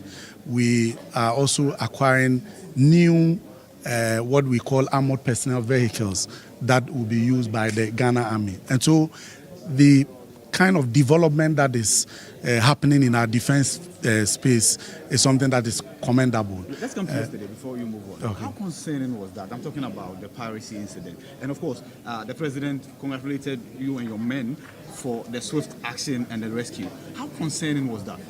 Well, it was of a great concern because if you have persons that, as we were told, must have come from other jurisdiction, not within our territory, to attack Ghanaian fishermen who had not gone very deep, just 35 nautical miles. So that was very, very much concerning. And we don't usually see this piracy thing happen. And the fact that they were bold to come that close and to attack these men, not physical harm, but to seize their outboard motors, their gen sets, and other personal belongings, was of great concern to us. And that's why we acted swiftly. And this operation is something that should have been done by just the Western Naval Command.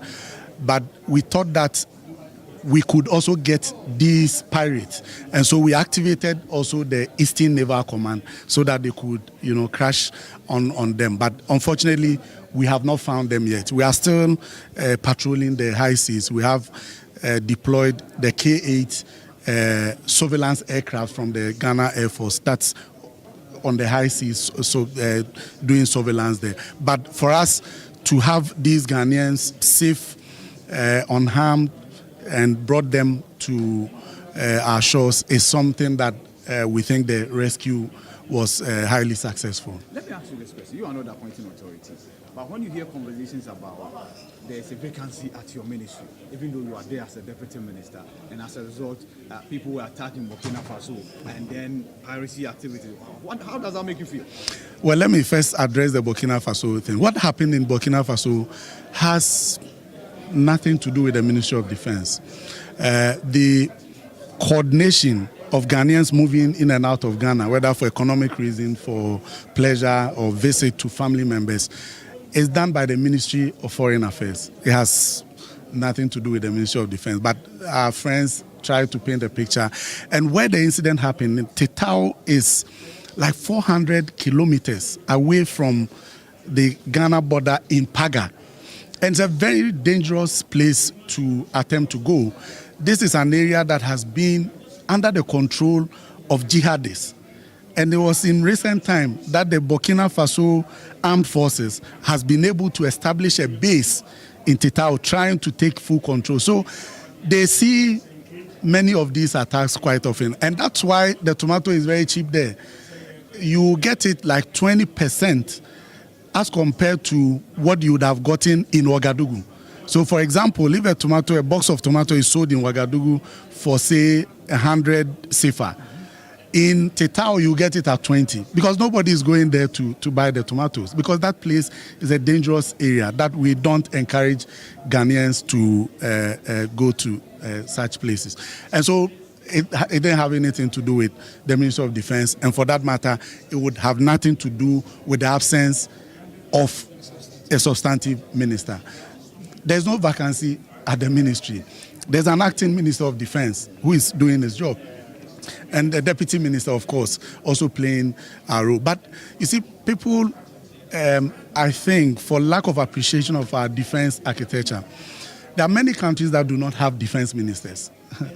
But nobody dares attack such countries.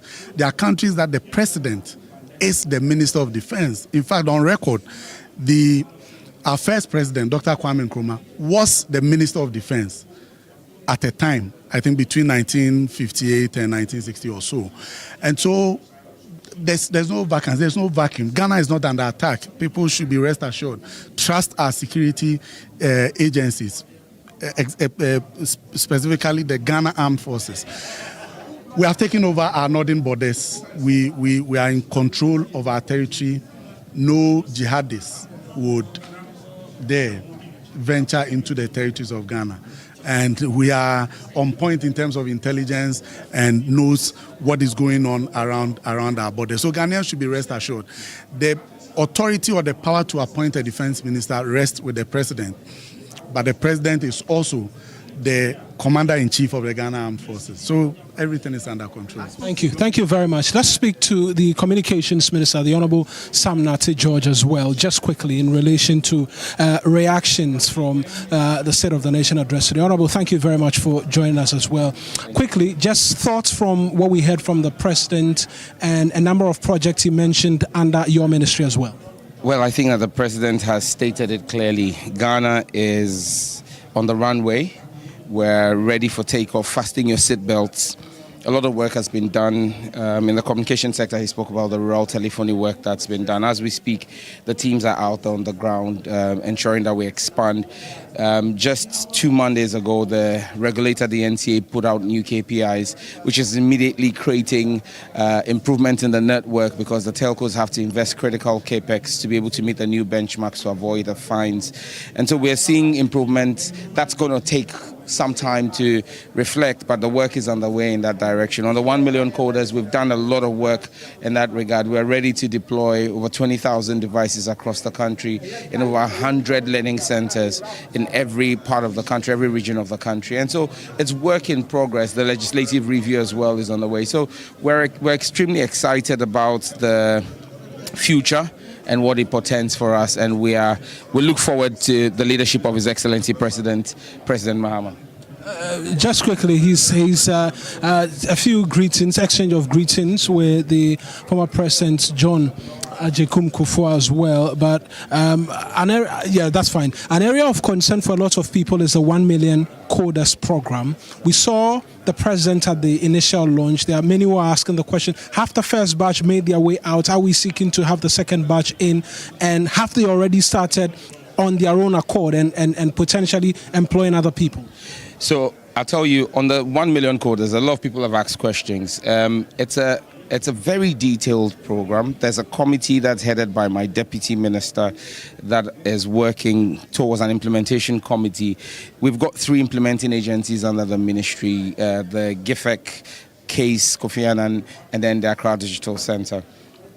They are all working under the auspices of the ministry. We've first and foremost had to make sure that we're doing a lot of the programs as virtual classes, online courses. We had to make sure that the certificates we're issuing are internationally verifiable. So they're certificates from the likes of Google, from Microsoft, from Coursera. These are recognized certificates that can allow our grad ones work on remote jobs.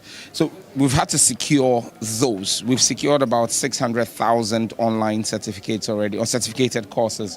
Then we now had to build the structure for how we would deploy this. So what we are doing now is you've built a structure where in every learning center, we're going to be able to have 1,000 people, or they're going to be like 1,000 contact hours. So what we're doing is our learning centers are going to open at 8 and close at 5. So you'll have 8 to 10, 10 to 12. Between 12 and 1, the center will break for the administrator to be able to take some break and some refreshment, and then from 1 to 3, 3 to 5. So you basically have 50 devices per center running 4 streams. So that's 200 streams. For 5 days in a week, that's 1,000 streams. And so what we plan to do is to roll out both in a number of districts, in a number of universities. We're looking at Kwame Nkrumah University of Science and Technology, the University of Ghana, as part of the first phase of phase 2 rollout. But our plan is this year 400,000 Ghanaians will be allowed to roll out and register. We do not want a situation where people are going to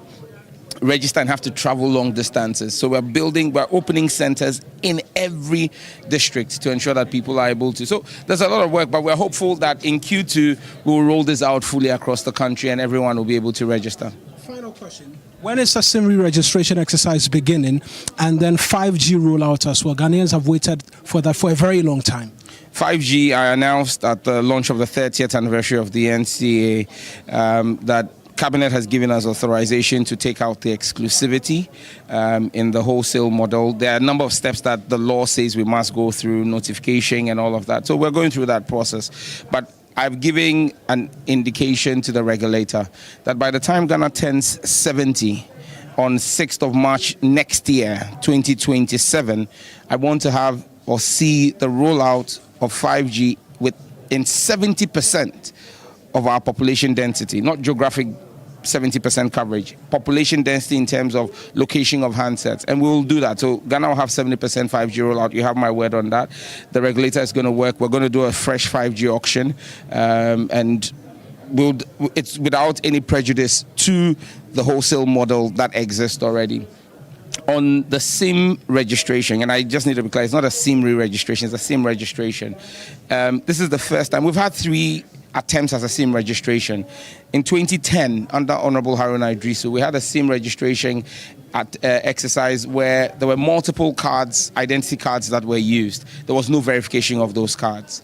Then you had the 2016 under Omane Boama attempt to do it, but it didn't really take off. Then between 2021 and 2023, you had the one done under Honorable Eslo Usu that said they used the Ghana card. However, if you remember very well, and this is not Sam George saying this, the then Executive Secretary of the NIA, Ken Atifa, issued a public statement saying that the NIA was not verifying the Ghana card. Now, we've done an audit of the system, and we've seen registrations where the same Ghana card number has different faces. Different SIMs have been registered with the same Ghana card number, but when you look at the Ghana card that was used in the registration, the name is different. Information on the face of the card is different, because what Esler did was simply to use the information on the face of the card, and that can easily be cloned. The only thing that can be cloned is the biometrics. And so this is the first time in our history. Yes, I hear this very loud and clear. People are fed up with having to register and re-register. It's my belief and firm conviction that this will be the final one we will do, because we will do this right. It's taking us a year to plan this. We're doing this with the consumer at the center of it, not a procurement at the center of it. And so I can assure people, we're confident that up to 60% of our country's population will not have to go in queue. They will be able to, because they have smart devices, they will be able to go onto an app and do the registration themselves. So the queues won't happen. Now, don't forget, part of the reason why we had those long queues in 2021 to 2023 was because a lot of people did not have Ghana cards at the time. There was only 60% penetration of Ghana cards. Today, you have almost 94%. At the time, there were only 8 centers that printed Ghana cards. Now you have over 270 of them. So we have taken into consideration a lot of things. Everybody with a smartphone will be able to do the registration on their own. Those without that functionality will have the services available to them in a manner that doesn't put them at risk. But the bottom line is this: what is different, and that's why I say it's not a re-registration, is that this registration is with biometrics. Once we do the biometrics, it gets locked in. We're working very closely with the NIA, and this is going to be led by the NIA and the NCA. They're working out. We've engaged the Chamber of Telecoms. We're going to bring an ally to Parliament Because this is not just going to be done in-house. We're bringing an ally to Parliament, laying it. Because take, for example, when you say people should get a SIM card using only the Ghana card. When a visitor visits Ghana and he's here for only 30 days or 60 days, you have 90 days to be in the country. How do they get a SIM card? That creates a black market. And so we're fixing that through the ally. How do you do tourist SIMs and all of that? So it's a well-thought process. I know people are agitating, but I'm sure that when we start using the process, it's like everything we've done in the ministry. When we said 399 was the 399 bundle was the best, people shouted and all. But people who bought the 399 now testify that that's the best bundle ever. In fact, on that bundle, the Nigerian High Commissioner said to me, it's the reason why we're seeing a lot of Nigerian criminals coming into Ghana, because our internet is the cheapest on the sub-region when you use the 399 bundle. And we have stable electricity. When we did the DSTV value addition as well, people complained about it. But today, those who are paying 190 Ghana cedis and watching Premier League appreciate what it is that we did. When we start the SIM registration and people do this seamlessly in the comfort of their homes, they will appreciate what we're doing. Thank you. No, the number of processes happening, but I'm confident that by the end of the third quarter, we should have started this. That's the Honourable Communications Minister Samuel Nate George as well speaking to us, and so quite a number of reactions. Second Deputy Speakers asking that he be exempted from all of the conversations in relation to reactions. That's it from us here in Parliament. Back to you in the studio, where a lot of the conversations can continue in terms of what we've heard from the President today. Well, some reaction interviews there from both the minority and majority side. Still with me in the studio, Joseph Akablena Tad. Alfred Okanse will join us here as well as we go through some of the things that we've heard from the president so far, because he's touched on everything. He's touched on the economy. He's touched on the cocoa sector. He's looked at the macro indicators of the economy. He's looked at education. He's looked at health, transport, even trending issues of recent, right, including the no-bed syndrome and what his government will be doing about that. He's talked about the transport crisis we face in the urban city, particularly here in the capital city, Accra, as well. So a whole lot of things, including the renaming, gentlemen, of the airport as well, which the president refers to. It's a form of legislation of the past, which he says does not indicate or dictate that the airport should be named Kotoka International Airport. And then he says, IATA still has Accra International Airport there. I don't know. We've got to look at that because when it's a very debatable point, and it's one that I disagreed with the transport minister when he made that point, and the president also made the same point. The president says that no practical steps were taken to give meaning to that piece of legislation that we had. It's an NLC decree, but the NLC decree, as it stands, remains law. We may not have taken steps to have it entered into the various relevant database, but it still remains law. And then one would ask the question that just simply get it off the law books, because you don't know what the next government will come and now say that, well, by virtue of acting on that law and under Article 11, those are part of the existing laws that existed prior to the 1992 Constitution coming into force, remain part of the laws of Ghana. So they may just want to give meaning to it. But that's a small point that we can all move on from. But I think there was a bit about some significant developments that they intend to undertake at the airport in terms of even possible accommodation over there. I think what we did with the Terminal 3 showed that over a certain period, there were significant improvements in people coming into our country and using our airports. There is a part of the airport conversation that gives me a bit of worry, what they want to do at Bolgatanga and Sunyani. The regional airports over the period, the Auditor General reports have shown that the regional airports are not profitable. In fact, they've increasingly stated that if you take out the Kotoka International Airport, all the other regional airports are basically running at losses. And I remember at the time when the MPP government had suggested that they wanted to undertake the airport construction in the central region. The point was made again that, do we need a feasibility studies? Yes. Would that point to possibility of making profits? as to the nature of domestic travels not being significant. The key point about the president's thing is that it does not appear it's going to be new airports, because he made reference to what they have at Sunyani, saying that due to the nature of the land over there and the fact that when they try to expand, it's already nearing the main road, so they can't undertake that expansion. So they may have to look for a new site to do that expansion. But the question still remains that would that be profitable? Would that be profitable if we want to expand to a new site? So that is the first point in regards to the Sunyani situation there. But when we talk also about the Bolgatanga one, that is where he says that the topography of the land, it rises up, so they would have to now look for a new site as well. The same question still comes back to it. So we may expect some further discussions in that regard, and also extend that to even talk about the national career that we've been talking about for a while now. We know the previous administration also made reference to wanting to go that way as well. We know the sad story of Ghana airports and eventually what became of the fleet.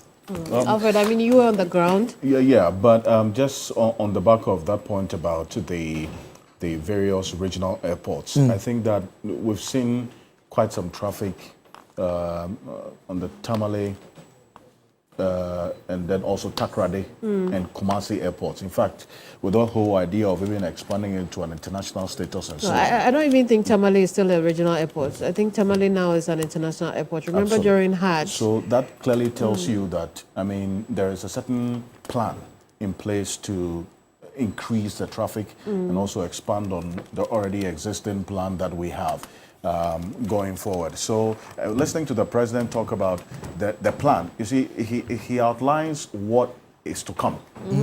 What we're and what Joseph has been referencing is what exists now.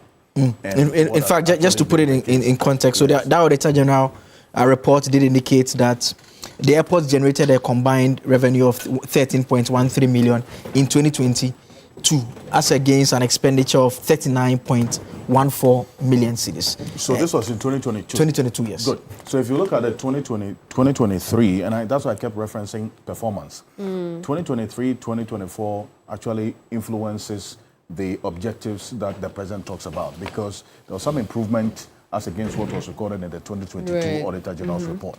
And because of the measures to cut down expenditure and then also now to improve traffic, because if you build an airport, what is going to generate revenue is traffic. If you're having a lot more airlines, coming in there. Now, you had the whole airport actually become now, this administration turned it into an aviation training school, right? Because the whole objective of it being an airport was really defeated. Fizzled out. Because there are some areas that, for instance, that whole NPP idea of building an airport in the central region, if you have good roads, right, to the central region, it would defeat the purpose of having an airport there, especially when you have an airport in the western region. Ideally, in other countries, you have an airport in every state or region. We are getting to that point, right? It's a gradual process. But building an airport is an economic venture. You would not see it only as an infrastructure development. You see it also having intertwined with what the economy and the topography of the area is and how that would also lead to sustaining the operations of that particular airport. Because you sink in revenue, you must get it back and sustain it. So that's where, for me, I think I see the direction going with respect to this aviation sector and then also the national career that we have. We said it was a small thing, but it appears that it has generated some conversation. The small aspect was the Kotoka bit. The Kotoka bit. Yes, that was the small aspect of it. But while we're on the subject of transportation, just quickly, I'll introduce to you Samson Nawengobit, who's president of the Exporters and Importers Association. He's also with the PNC. And we'll hear his perspective on this matter. Since you are in the import and export business, let's start off with this aviation issue that the gentlemen have just raised. What are your thoughts? Well, thank you very much. Good afternoon to your cherished viewers and listeners all over. I'm sure 3 FM is also part of this your discussions. And I really enjoyed my friend today in Parliament when they put the mic on him to speak for Chi. He was really struggling. I said, then I'm doing fantastically well. I tried. And so, yes, I think it is the best way to open the economy of the country. And most especially when you see they are talking about, the president talking about 24-hour economy venturing into the agri-businesses. And some of these products that we'll be producing and adding value addition to it, we are going to airlift it, okay, to other jurisdictions and to look for bring more currency back. Right. Yes, I agree that it is capital intensive. It's an investment that will also create jobs for the people. You understand? So if you go to the northern region, if you go to Asante region, you see the numbers that are working in that sector. If you go into the what do you call it, I think the Upper West Airport and the Upper East Airport is what the president talked about, that the construction will be taking place or the upgrading will be taking place. For Upper East, we do not have. We're now going to have. Upper West has airstrip, but we didn't have at all. And then when we see, we are surrounded with the neighboring countries, as well as the landlord countries that are doing businesses with us here. So that will also ease them that as soon as you drove from Burkina Faso or Niger or Mali into Bulgaria, then you can take off flight. Within the next 1 hour, you are in Accra to do businesses and go back. And that's going to be good. I want us to go on the ground. When we come back, we'll touch a bit more on the urban transport crisis that the president addressed and whether or not there is a way forward based on what the president talked about today. But right now, let's take a listen to the finance minister as he addressed the press after Sona 2026. It's quite evident for even his worst critics to recognize that the president has served our country well. President Mahama has been exceptional in his leadership and policies. Clearly, he inherited a country in a very severe difficulty.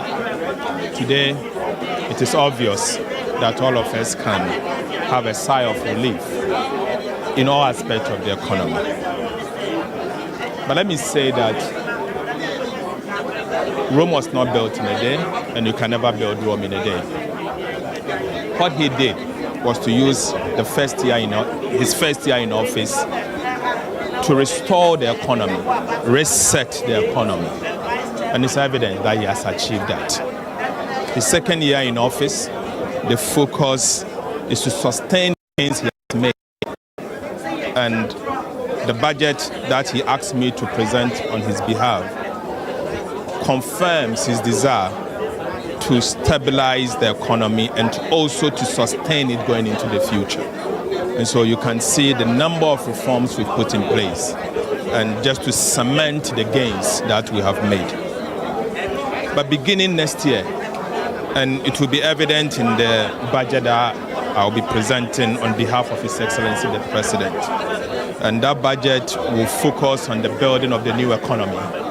A new economy where jobs will be created, because it will be at that point that confidence will be back in full, where businesses will be able to borrow even from domestic sources and be able to expand. Because, for example, when we took office, businesses were borrowing, give and take, 30%, 35%. Today, businesses are able to borrow from the bank from 15%, from 12%, 10%. When we took office, for example, T-bill rate, 91-day T-bill rate was around 99%. Today, it is at 6.4%. Inflation was 23. Today, we are seeing 3.8. And so clearly, you can see that what feeds into the reference rate for banks to be able to set the lending rate is all of them are coming down. And so you can see that businesses are going to be. And so what I can assure you... These Ghanaians still talk about high cost of living. I don't think so. Some still don't feel the impact of I don't think so. I don't know whether you're a Ghanaian and you feel the impact of the reduction in... every can appreciate the work done by His Excellency the President. You cannot say that you have done everything in 1 year, but the progress is that even the person who does not like the administration, who dislike President Mahama, attests to the fact that there has been measurable change in the way things are being done. Prices have dropped. And it is an undeniable fact. If your wife will tell you that when he goes to the market, things have changed. If you are not married, I'm sure your girlfriend may have informed you that things are changing and changing for good. But I recognize that you can't solve all of that in one day. You start from somewhere. The mess that we inherited, the dissipation of state resources, and how things got to, we've used 1 year to turn it around. And I believe going into the future, we'll even do more. And our pledge is that from now on, we will begin the building of the new economy where jobs will be created, where things will be sustainable. Solidarizing with the cocoa farmers. Correct. So their message was on cocoa. Correct. The president said the reforms were very difficult decisions that he had to take. I mean, what really... So you see, the sector was destroyed. No doubt about that. Data available to us point to a cocoa sector that was largely destroyed by the previous administration. It took us some time. But obviously, the reality is what happens. What do you do with the cocoa? Cocoa is produced here and sold international world market price. And out of the revenue, you pay the farmer.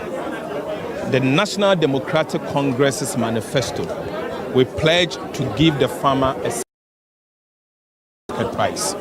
Today, we are doing more than 100%.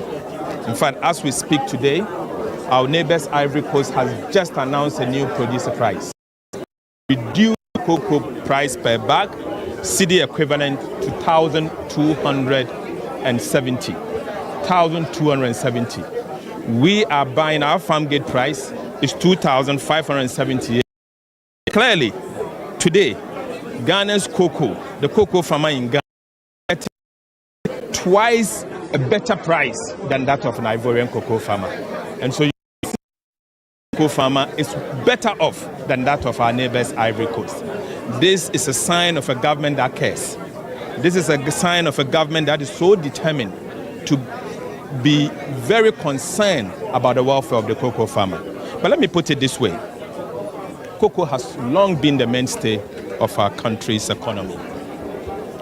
We have largely purchased cocoa beans without necessary value addition. And the sector has largely been given to foreign participation. The reforms we are putting in place mean that today you will get indigenes participating in the cocoa sector. One of the reforms that I'm proud of is the fact that going forward, we are going to add value to our cocoa, and that we are going to encourage Ghanaian and Ghanaian businesses to enter into cocoa processing. Going forward, jobs will be created in the value chain, not just in the plantation, but in the value chain, where our cocoa processors will gain value addition and wealth will be created for the ordinary Ghanaian. Even at the LBC side, license buying companies today, our PBC, produce buying company, was collapsed in the previous regime. Today we are bringing it back. CPC was collapsed by the previous regime. Today we are bringing it back. We are not only bringing it back, we're also going to encourage locals to go into license buying value chain so they can buy cocoa and submit same to the Ghana Cocoa Board. Thank you. I'm not going to stress it.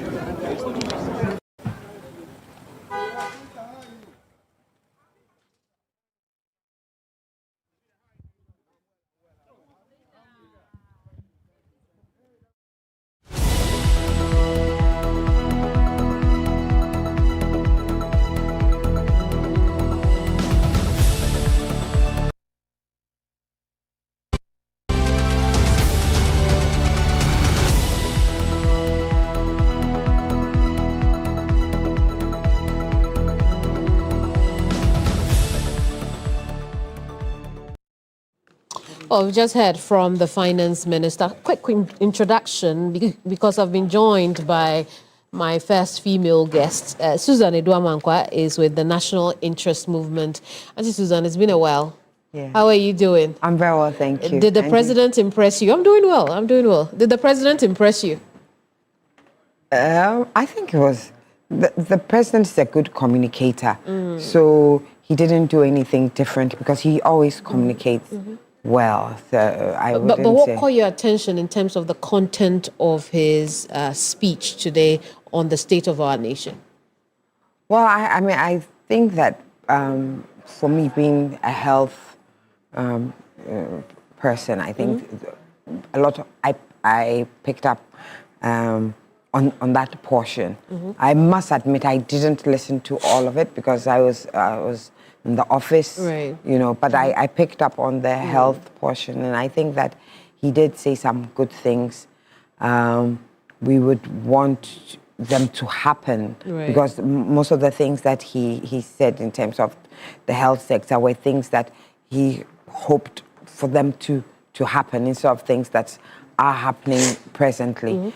And we definitely want to strengthen our health sector. There have been so many unfortunate things that, you know, and we are fast becoming a nation where just one health emergency can supposedly even wipe out a middle-income family.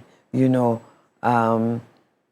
the burden of our of healthcare on a family is so great, and like I said, even for middle-income families, even just one emergency can send you spiraling and send you to the poverty level. You know, indeed. You have a family and all of a sudden somebody has to go on dialysis or has to have, you know, has some chronic disease and then has to be looked after.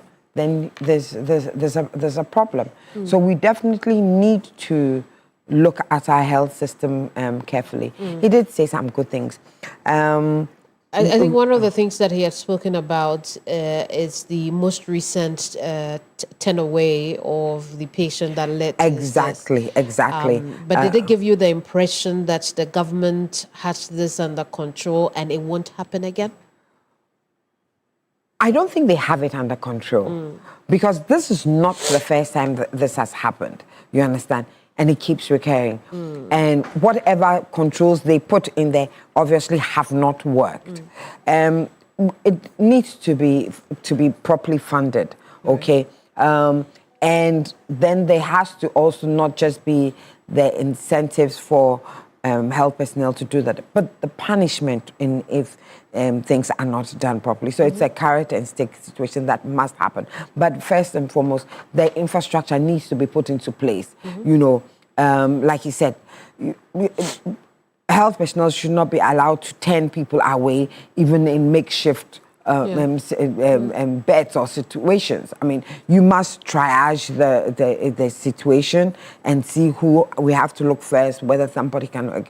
Is that system working? Are we doing that in our emergency places? How many emergency places do we have along the line? So, for instance, if I was between Accra and Kumasi and I had an accident, where are the hospitals that I can be sent to immediately to get the kind of proper care? Is there, you know, given that our road traffic accidents are a daily occurrence and a terrible thing, you know, what kind of trauma centers do we have along the line that if somebody had an accident in that line can immediately be sent to?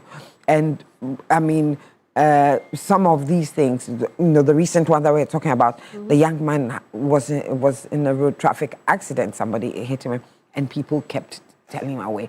You know, but is that the issue? Right. You know, we are supposedly we need to have or we ought to have ambulances. You know, but 2/3 of them are sitting. You know, well. I wouldn't say they're sitting idle, but at some point they were. At some point in our history, our ambulances were sitting idle. Yes, but these ones are not sitting idle. These ones are in disrepair. You know, so what is being done to strengthen our ambulance system and ensure that it runs properly? That's an important question. But I want us to go to Parliament now, because we know that, as has been the norm and the tradition, the minority side in Parliament will give us their true state of the nation. Let's take a listen. As though he was on a campaign platform. His address was full of rhetorics, creating the impression that someone else is responsible for running the economy. Issue 1, cocoa. We are all aware that when the NDC was in opposition, they promised that upon assumption of office, the minimum price they will pay for cocoa per bag, that is the producer price or the farm gate price, will be 6,000 Ghana cedis. Today, they have rather reduced the price of cocoa per bag, making the poor cocoa farmer worse off. They claim that there were some international market downturns. Therefore, the poor cocoa farmer should suffer for it. But it's the reason why the state has reserves. It's the reason why we have a country called Ghana, that when there is crisis, the state must intervene. What the government has failed to tell us is how much it will cost the country should the cocoa farmer be given support by maintaining the 3,600 per bag of cocoa. They didn't tell us. They rather reduced the price, gave a haircut, and today, Mr. President could not offer any reasonable explanation. Neither could he give a justification for this haircut. We again reiterate our demand on the President and his government. Pay the cocoa farmer. Pay the cocoa farmer what is rightfully his. The Ghanaian cocoa farmer is worse off and he deserves better. Keep to your promise and not empty rhetorics. Second issue is electricity. The President claims that upon assumption of office, the government has taken away nuisance taxes. We disagree as a minority. What we know practically is that government has rather imposed 1 Ghana cedi per liter of petrol that we buy at the pump. They introduced what we call Dumso levy, the energy sector reform levy, Dumso levy, which they hurriedly passed in Parliament. We are aware that when it comes to electricity, they have increased electricity tariffs between 25 to 30%.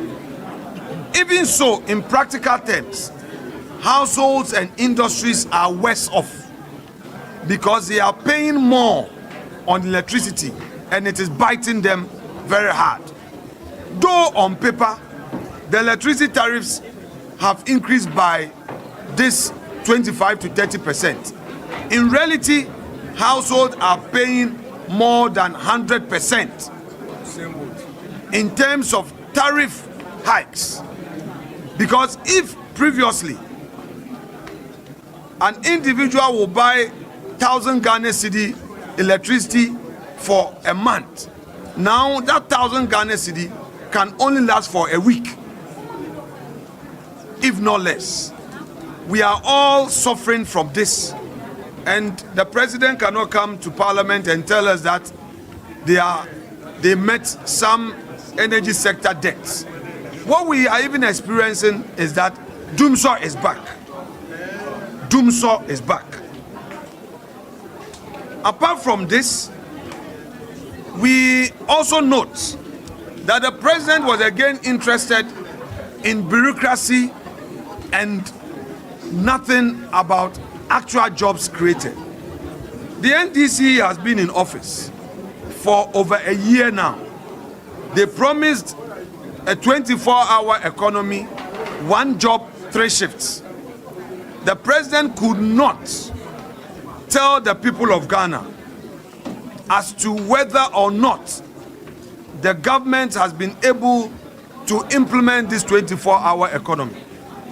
What we rather know is that since this government came into office, thousands of Ghanaian youth who were already employed were dismissed from the employ of state-owned institutions. Some who had been in employment since 2017, 18, 19, and all were all sacked. The 24-hour economy is yet to see the light of day. In fact, one incentive that would have promoted this 24-hour economy is cheaper electricity. So if government is making electricity expensive to consume, to use, how does a government attract investment? In fact, the 1D, 1F policy, since it was cancelled, there hasn't been an alternative policy to drive economic growth. The Ministry of Trade has not announced any policy alternative to boost economic growth through job creation, through more businesses. There is no incentive for the private sector. So I repeat that this government is only fixated on PR rather than serious governance that will create jobs. Galamsey. Today we heard another rhetoric from His Excellency the President that they are fishing for the godfathers of Galamsey. Like seriously, you've been in government for a year. You are now looking for the kingpins of Galamsey. I would want, on behalf of the minority caucus, state unequivocally that this government is not interested in fighting Galamsey. In fact, the gold board that they've established, practically what gold board is doing is to promote Galamsey, because gold board has not brought up any regulation, any blueprint that directs its aggregators to buy genuine gold regularly mined from licensed miners. For them, it's a free-for-all, and there is no directive on this. Government is not making any serious efforts at fighting Galamsey. So we don't take government serious when it comes to Galamsey issues. Now, Mr. President talks about inflation having come down. Inflation, are we going to eat inflation? What is inflation on paper when it has no effect in the pocket of the ordinary Ghanaian? If the president is talking about macroeconomic stability, you can achieve stability on paper for the IMF and the World Bank. But the real stability is when the Ghanaian people go to the market and experience lower prices on foodstuffs. But when they are complaining, you cannot use paper inflation to claim credit and ask us to applaud you. We will not applaud the government. We are not interested in the paper inflation. That is paper success. Practically, they have failed. They have given haircut to cocoa farmers. Thousands of jobs lost. Electricity tariffs have increased astronomically. Cost of living keeps rising within just a year. So if Mr. President says that they are in a take-off mood and is advising Ghanaians to tighten their belt, fasten their seatbelt. Well, the minority leader, Alexander Penyomakin, there addressing the press on their version of the state of the nation. We will bring you more of that in subsequent broadcasts. We're having to make way for a live show that comes right after this. So I'll quickly come to my guests in the studio. We've also been joined here by Hamza Sohini, who's communications for the NDC. Earlier, we already met Susan Edu Amankwa of National Interest Movement and Samson Agwengobet of the PNC. Ladies and gentlemen, I'll take final thoughts on this because we have to go. And because you just joined us, Hamza, I'll come to you. The minority thinks that a lot of things are not as they seem. A quick reaction on that. I think good afternoon to you and good afternoon to my colleagues in the studio and our cherished viewers out there. It is exciting listening to the minority, especially when their record is not hidden from many of us, including the Ghanaian people. In the sense that I remember prior to the 2016 general election, their flag bearer now, His Excellency Dr. Mahmoud Bawumia, was the one carrying the Adai said the Lord on our university campuses, preaching about economic fundamentals and the importance of these economic fundamentals. And so to listen to the minority leader today, beginning to question the relevance of macroeconomic stability, clearly gives a certain impression of the state of the new patriotic party. That tells you that the performance of this government is a major, major blow to the internal politics of the new patriotic party. That is why that confusion seemed to be manifesting itself. Remember, even in terms of what they left behind and in terms of what they preached prior to 2016, the records, their verdict is not hidden. Terrible inflationary rate by the end of 2024. Policy rate was quite discouraging. The debt portfolio of this country troubling to a stage where we're locked out of the international capital markets, never experienced under the Fourth Republican Constitution. Despite all what Dr. Mahmoud Bawumia told us in opposition, in 8 years as opposition running mates to Nana Addo Dankwa Akufo-Addo, these were their records. In terms of inflation, in terms of our debt sustainability levels, in terms of our ability to even borrow from the capital markets, in terms of the exchange rate stability. The record is one that is still worrying and appalling. Today, in about a year and 2 months, we are fortunate to have the likes of His Excellency President John Dramani Mahama, ably assisted by his finance minister, the Honorable Dr. Kesela Tuforsen, who in tandem with global perspectives, and I think that this background is quite critical, in the sense that if you remember after the 2007 financial crisis, the IMF instituted a survey, a report to be presented on the best way to remodernize global economy and to ensure that we rise up to the occasion in terms of crisis of that nature.